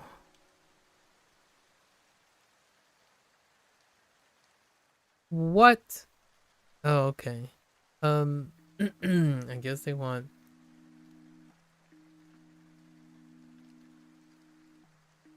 到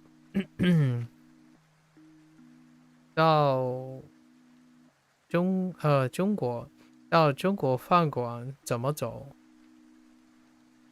到中国饭馆怎么走？对，I was gonna go at it a different way, but that's 请 fine. 坐。请坐。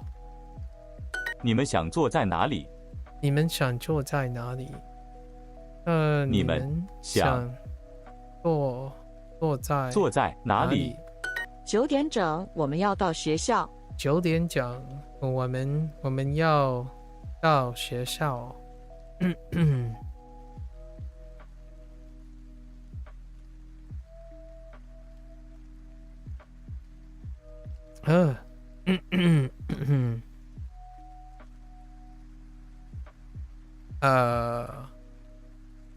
Oh, we have okay. 9点整。请问洗手间在这里吗？请问洗手间在这里吗？请问洗手间在这里吗？4点整，我要到医院。4点钟，我要到医院。OK。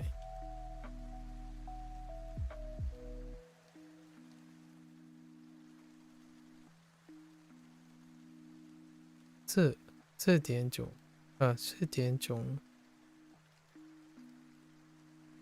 你们有英文菜单吗？你们有英文菜单吗？你们有英文菜单吗？菜单吗？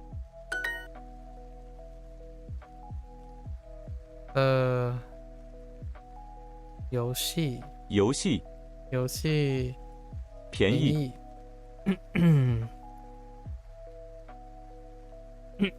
牛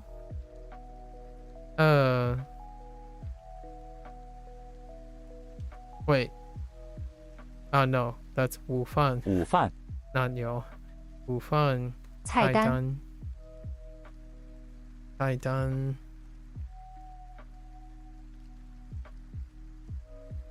现金请问到医院怎么走？到医院 I missed the tone. 到医院到医院怎么走？怎么走？喜欢。喜欢。房间。桌子。便宜。起床。请问洗手间在这里吗？在这里吗？请问洗手间在这里吗？他们都在房间里睡觉。他们都在房间里睡觉。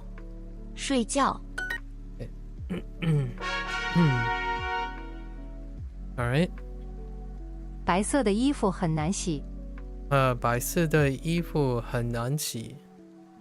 白色的衣服很难洗。很难洗。穿。这条裙子要用手洗。这条裙子有用要用手洗。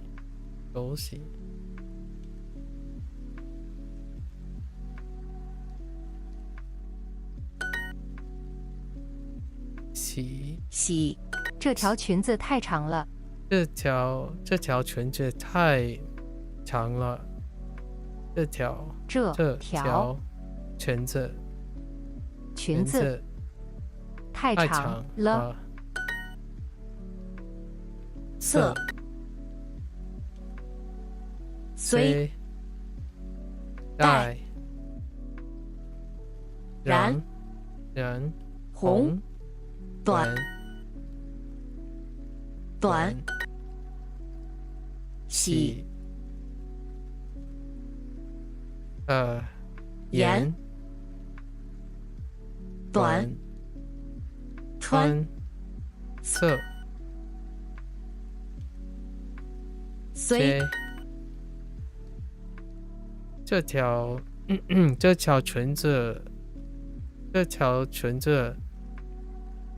有点短。这条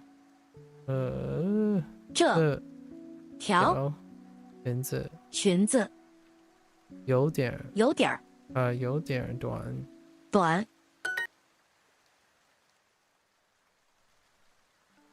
他穿的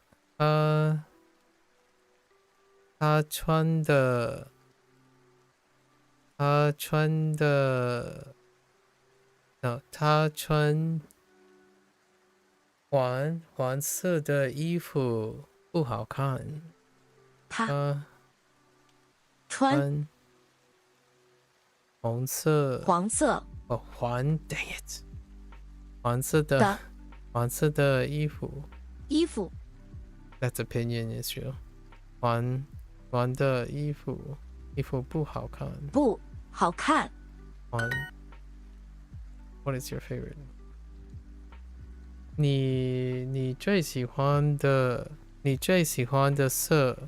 颜色是什么？ Or 你最喜欢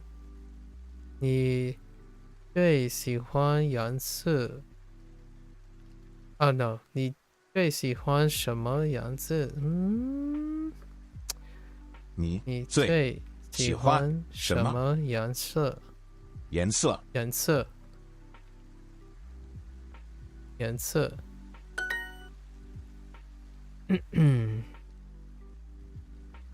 虽然那件衬衫很好看，但是太贵了。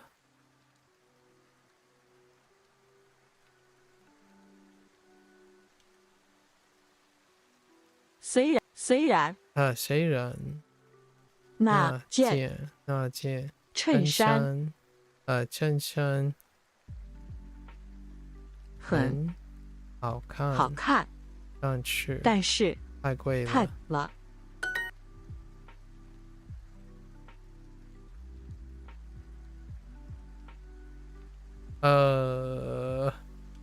You look okay，你穿红色的衣服最漂亮。Prettiest， 最漂亮 ，Yeah， fine， right？ 你穿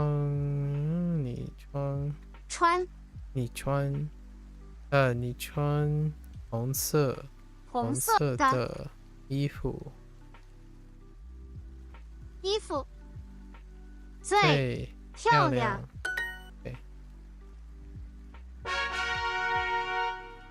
明天我会买手表。明天我会买手表。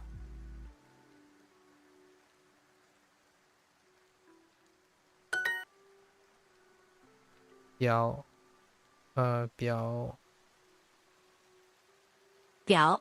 我觉得紫色最好看。我觉得紫色最好看。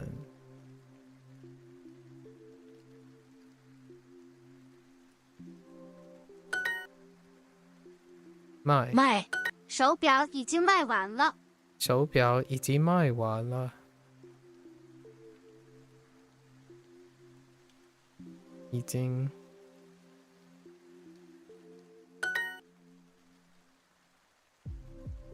帽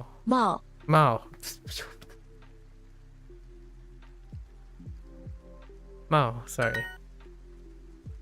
Rushing, going a little too fast.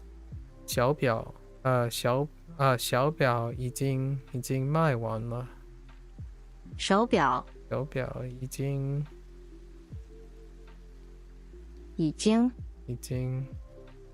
卖完了。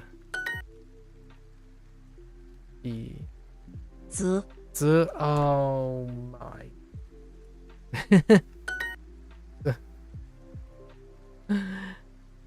表卖紫色帽。我的哥哥最喜欢紫色。我的哥哥最喜欢紫色表虽卖帽。我们可以去哪里买帽子？我们可以去那里买帽子。我们可以去那里？Oh my god! Trying to do like for 哪里 instead of 那里。我们可以去哪里买帽子？我真喜欢那条紫色的裙子。我真喜欢。喜欢那条。I'm kind of curious if 那条 is a euphonic change for 那条的那条紫色的裙子。猫在帽子里。猫在帽子里。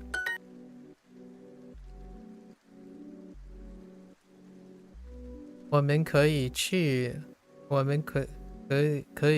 哪里买帽子？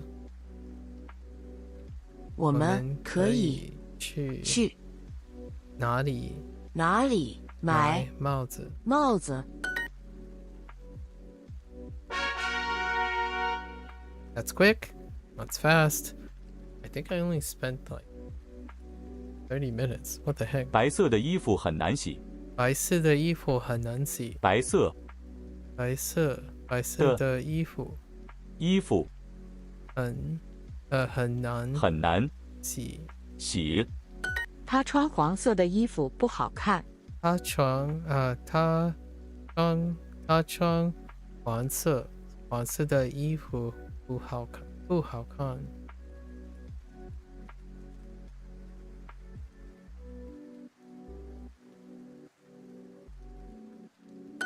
穿。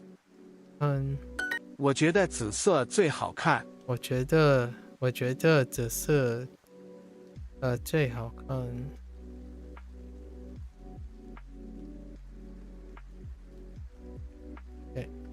红。这条裙子有点儿短。这条裙子有一点短。有点短。这条裙子有点儿短。Oh my gosh, that trip.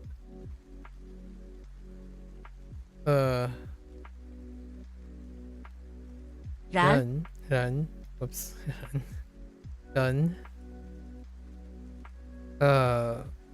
如虽短红。这条裙子太长了。这条裙子太短了。这条裙子太长了。太长了。这条裙子太长了。洗红颜色穿鼻子眼睛已经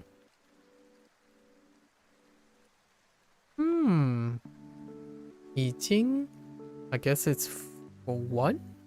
已经 Yeah, it is one.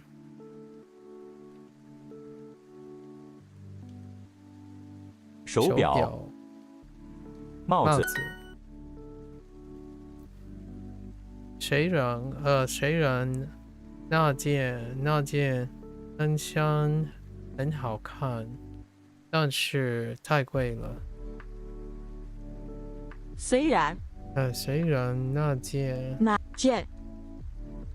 衬衫很好看，但是太贵了。甜点手表鞋子 Whoops 鞋子可短的 jeez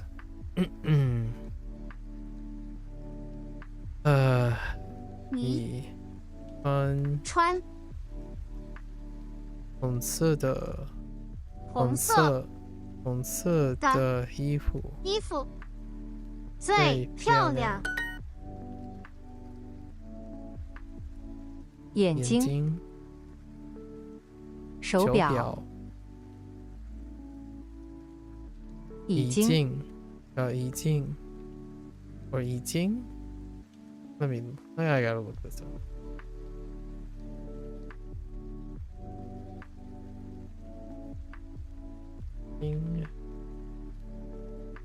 Yeah, 已经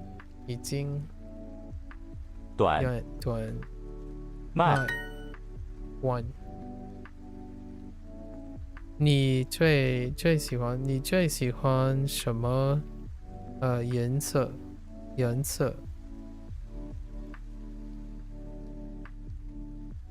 你最喜欢什么颜色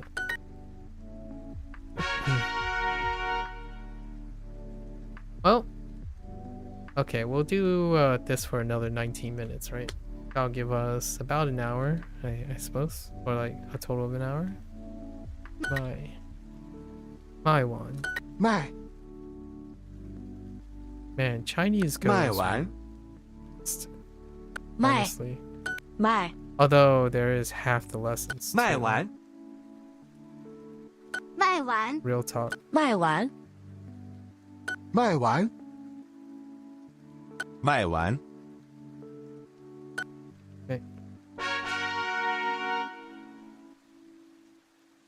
洗手间有洗手间。房间里。房间里。手机号码。手机号码。洗手间。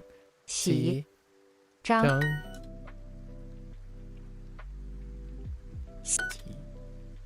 洗手间。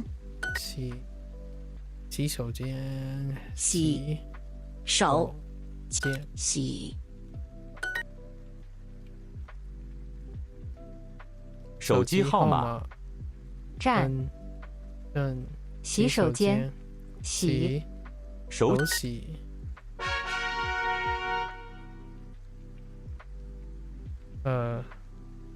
手表。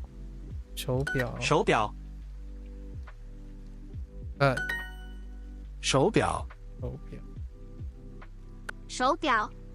手表 I swear sometimes it sounds like 手表.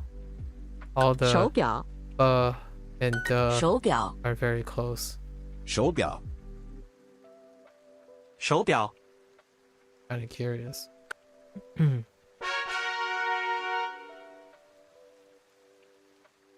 紫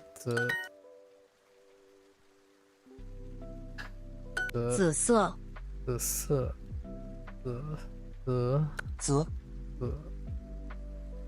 紫色紫色紫紫色紫紫紫色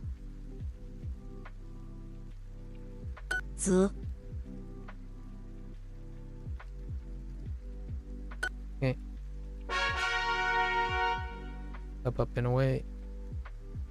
卖完卖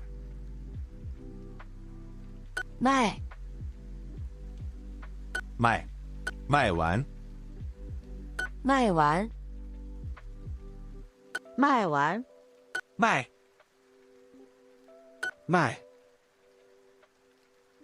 卖完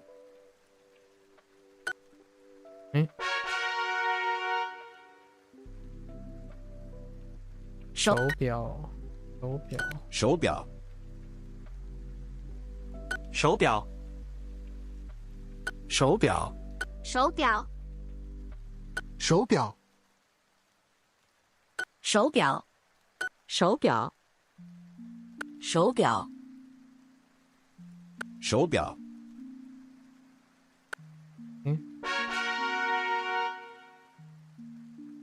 紫 I keep saying 鸡紫色对紫紫色紫色紫色紫紫紫色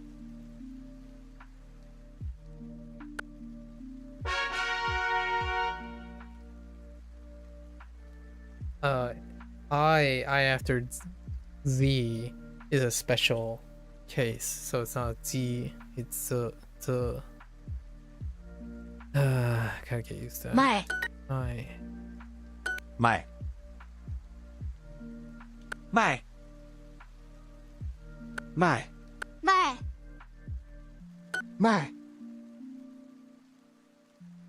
完卖完卖卖完。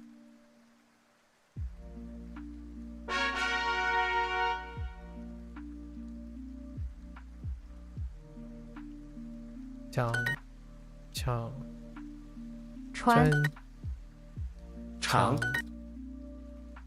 长 Now, why do they write it that way?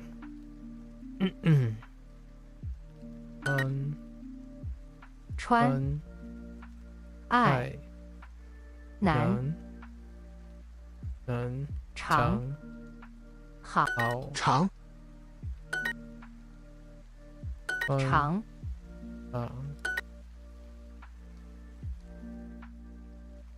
Okay.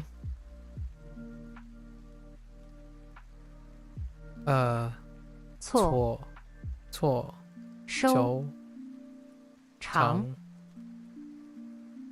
太穿 I think this is it's a 长穿穿快长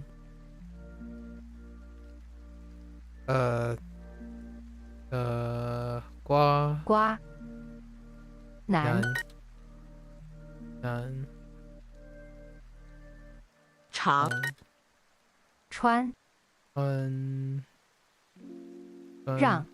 让Wait. Oh, 让长慢知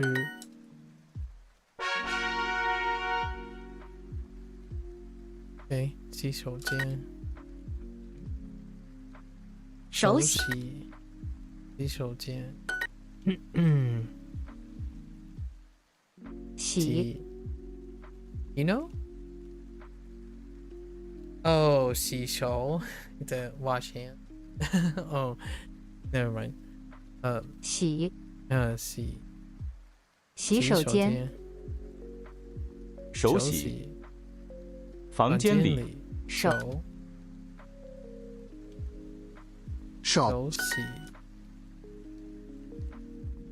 洗洗手间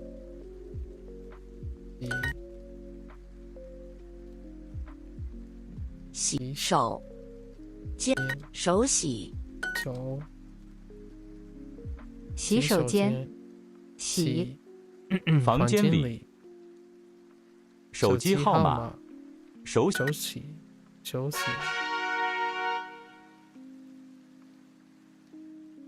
表手表手表手表手表手表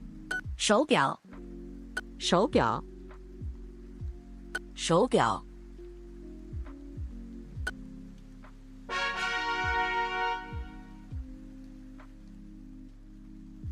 长城长城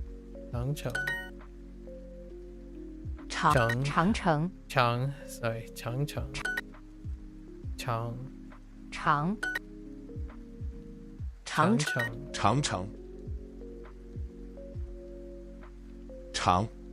城长 It's not. I don't think it's that. No, sir. It's this.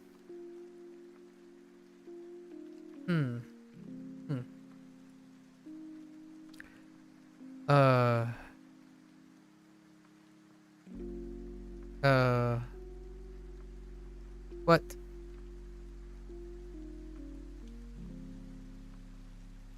Oh.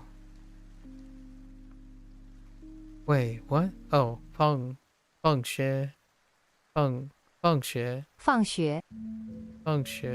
高长城老公长放学围巾太长城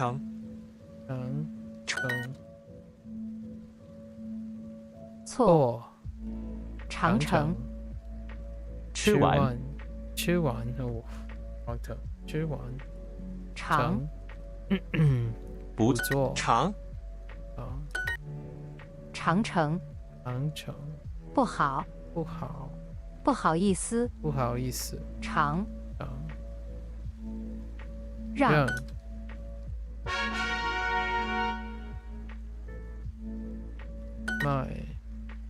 卖完卖完卖完卖完卖卖完卖卖完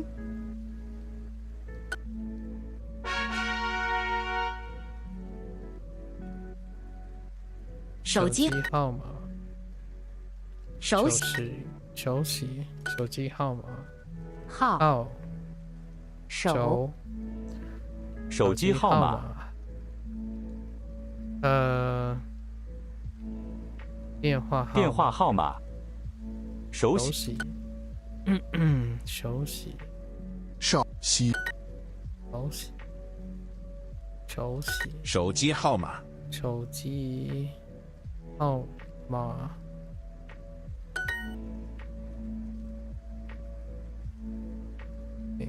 机号码手洗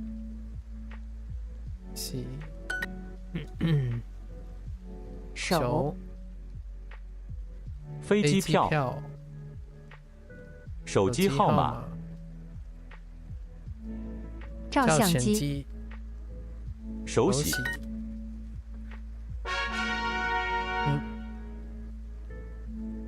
手表手表手表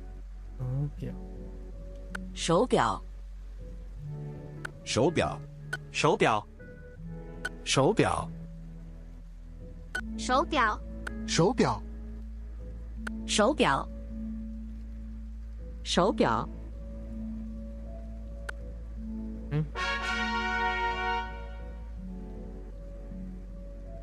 长城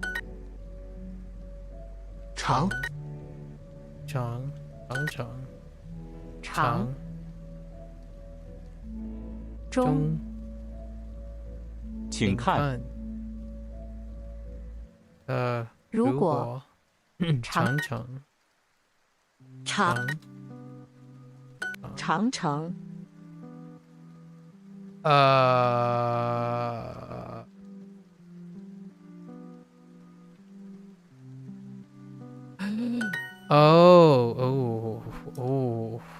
Oh boy， 长 That was a little rough。长城公共长面英国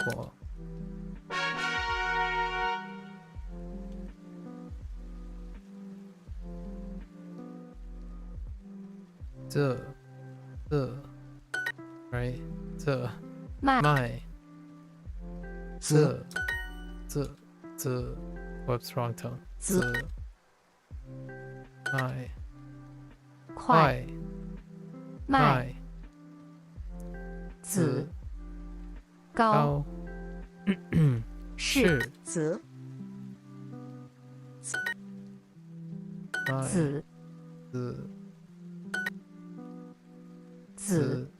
卖过是胖卖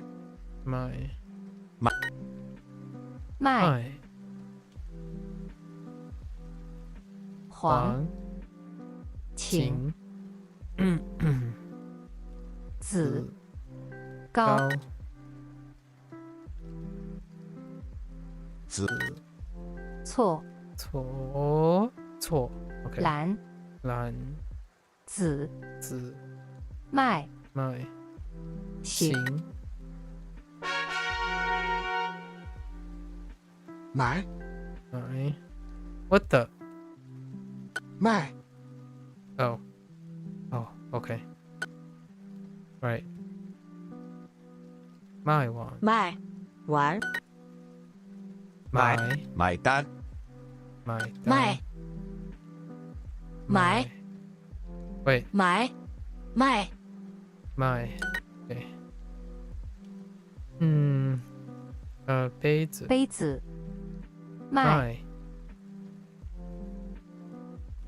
买了。买单。筷子。卖。买。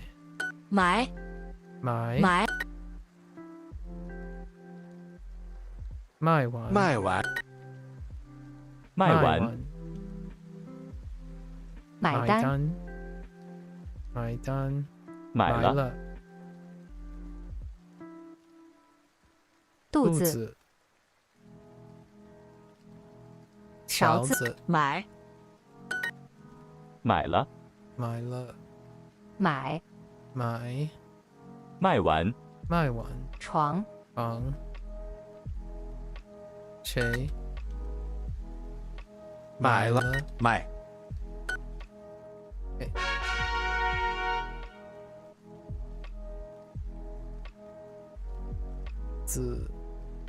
紫色。卖完。紫色。卖完。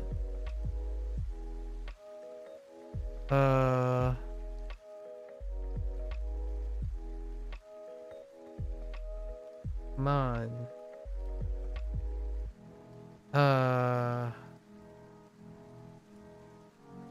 盐 no 绵杨慢 no 浪漫 dang it 浪漫 got 浪漫不远 oops 不远卖完紫色看完紫色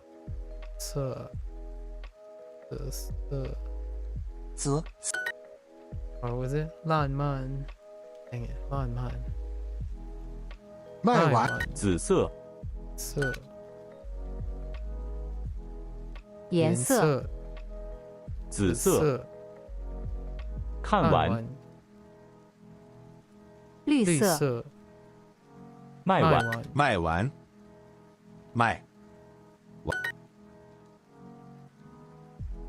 吃完这些不行不行two 不行卖完紫色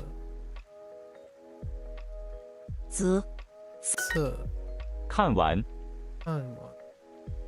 客气不远紫色卖完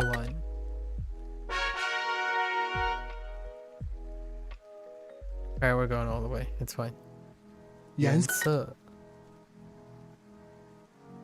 黑色颜色绿色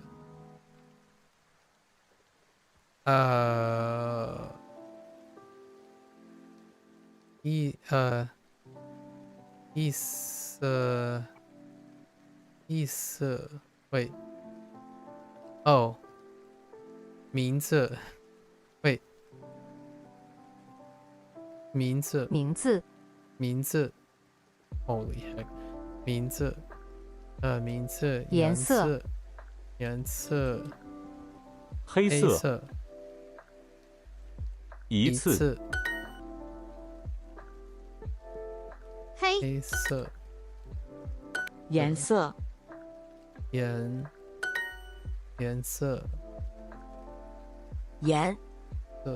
黑色颜色篮球。篮球 Oh my gosh, I was thinking blue. They picked me out. 篮球。篮球。篮球。篮球。篮球。白色。黑色。觉得。觉得。觉得。I got faked out so hard. 颜色。紫色。颜色。紫色。白色。不错。颜色。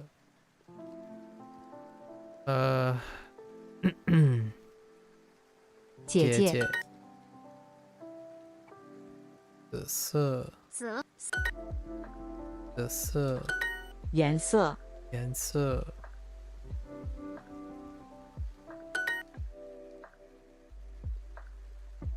颜色。紫色。紫色。紫。肚子。绿色。点菜。紫色。颜色。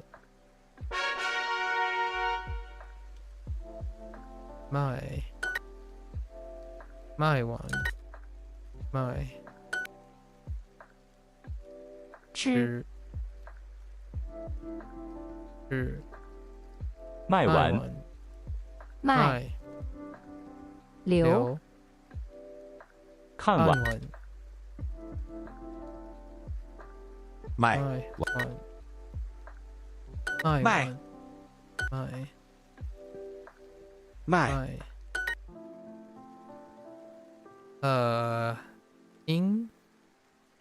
听。卖完。卖。喝完。喝完 ，whoops， 完。马。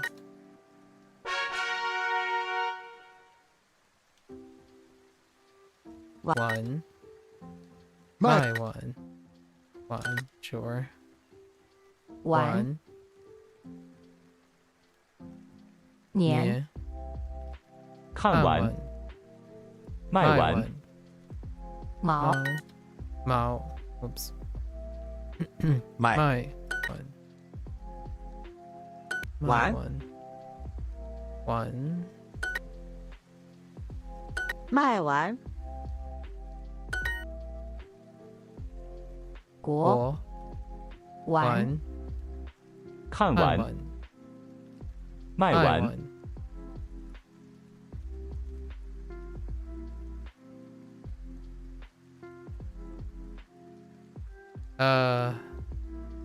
完。I'm like, which tone is it? 喝完。卖完。喝完。喝。吃完。喝完。Whoops。喝完。卖完。看完。卖完。喝完。喝完。卖完。完。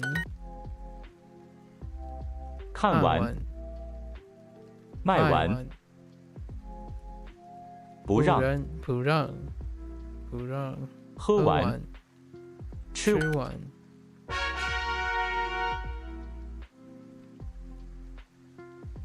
帽子。手表。帽子。手表。电话。手表。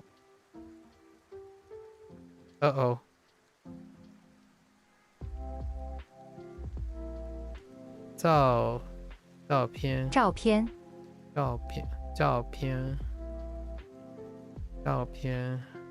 瓶子。帽子。帽子。帽。手表。帽子。帽子。帽子、手表、勺子、 Whoops. 勺子、手机、手机 Oh, 妻子、手表、手表手表、手表、汽车、帽子、电脑、手表、筷子、帽子、手表、手表、手表、筷子、筷子、帽子、帽子、桌子、桌子、衣服。 Okay, we got 3 exercises left. That's fine. 吃饭， Oh. 吃吃完骂完吃完吃饭、吃完、喝完、卖完、卖完 Whoops, 卖完 I said 卖完好吃卖卖完卖完吃完、吃完、卖完、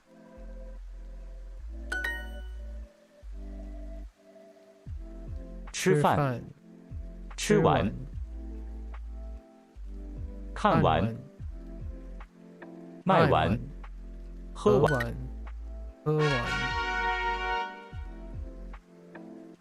瓶子、帽子、瓶子、勺子、勺子、瓶子、帽子、筷子、杯子、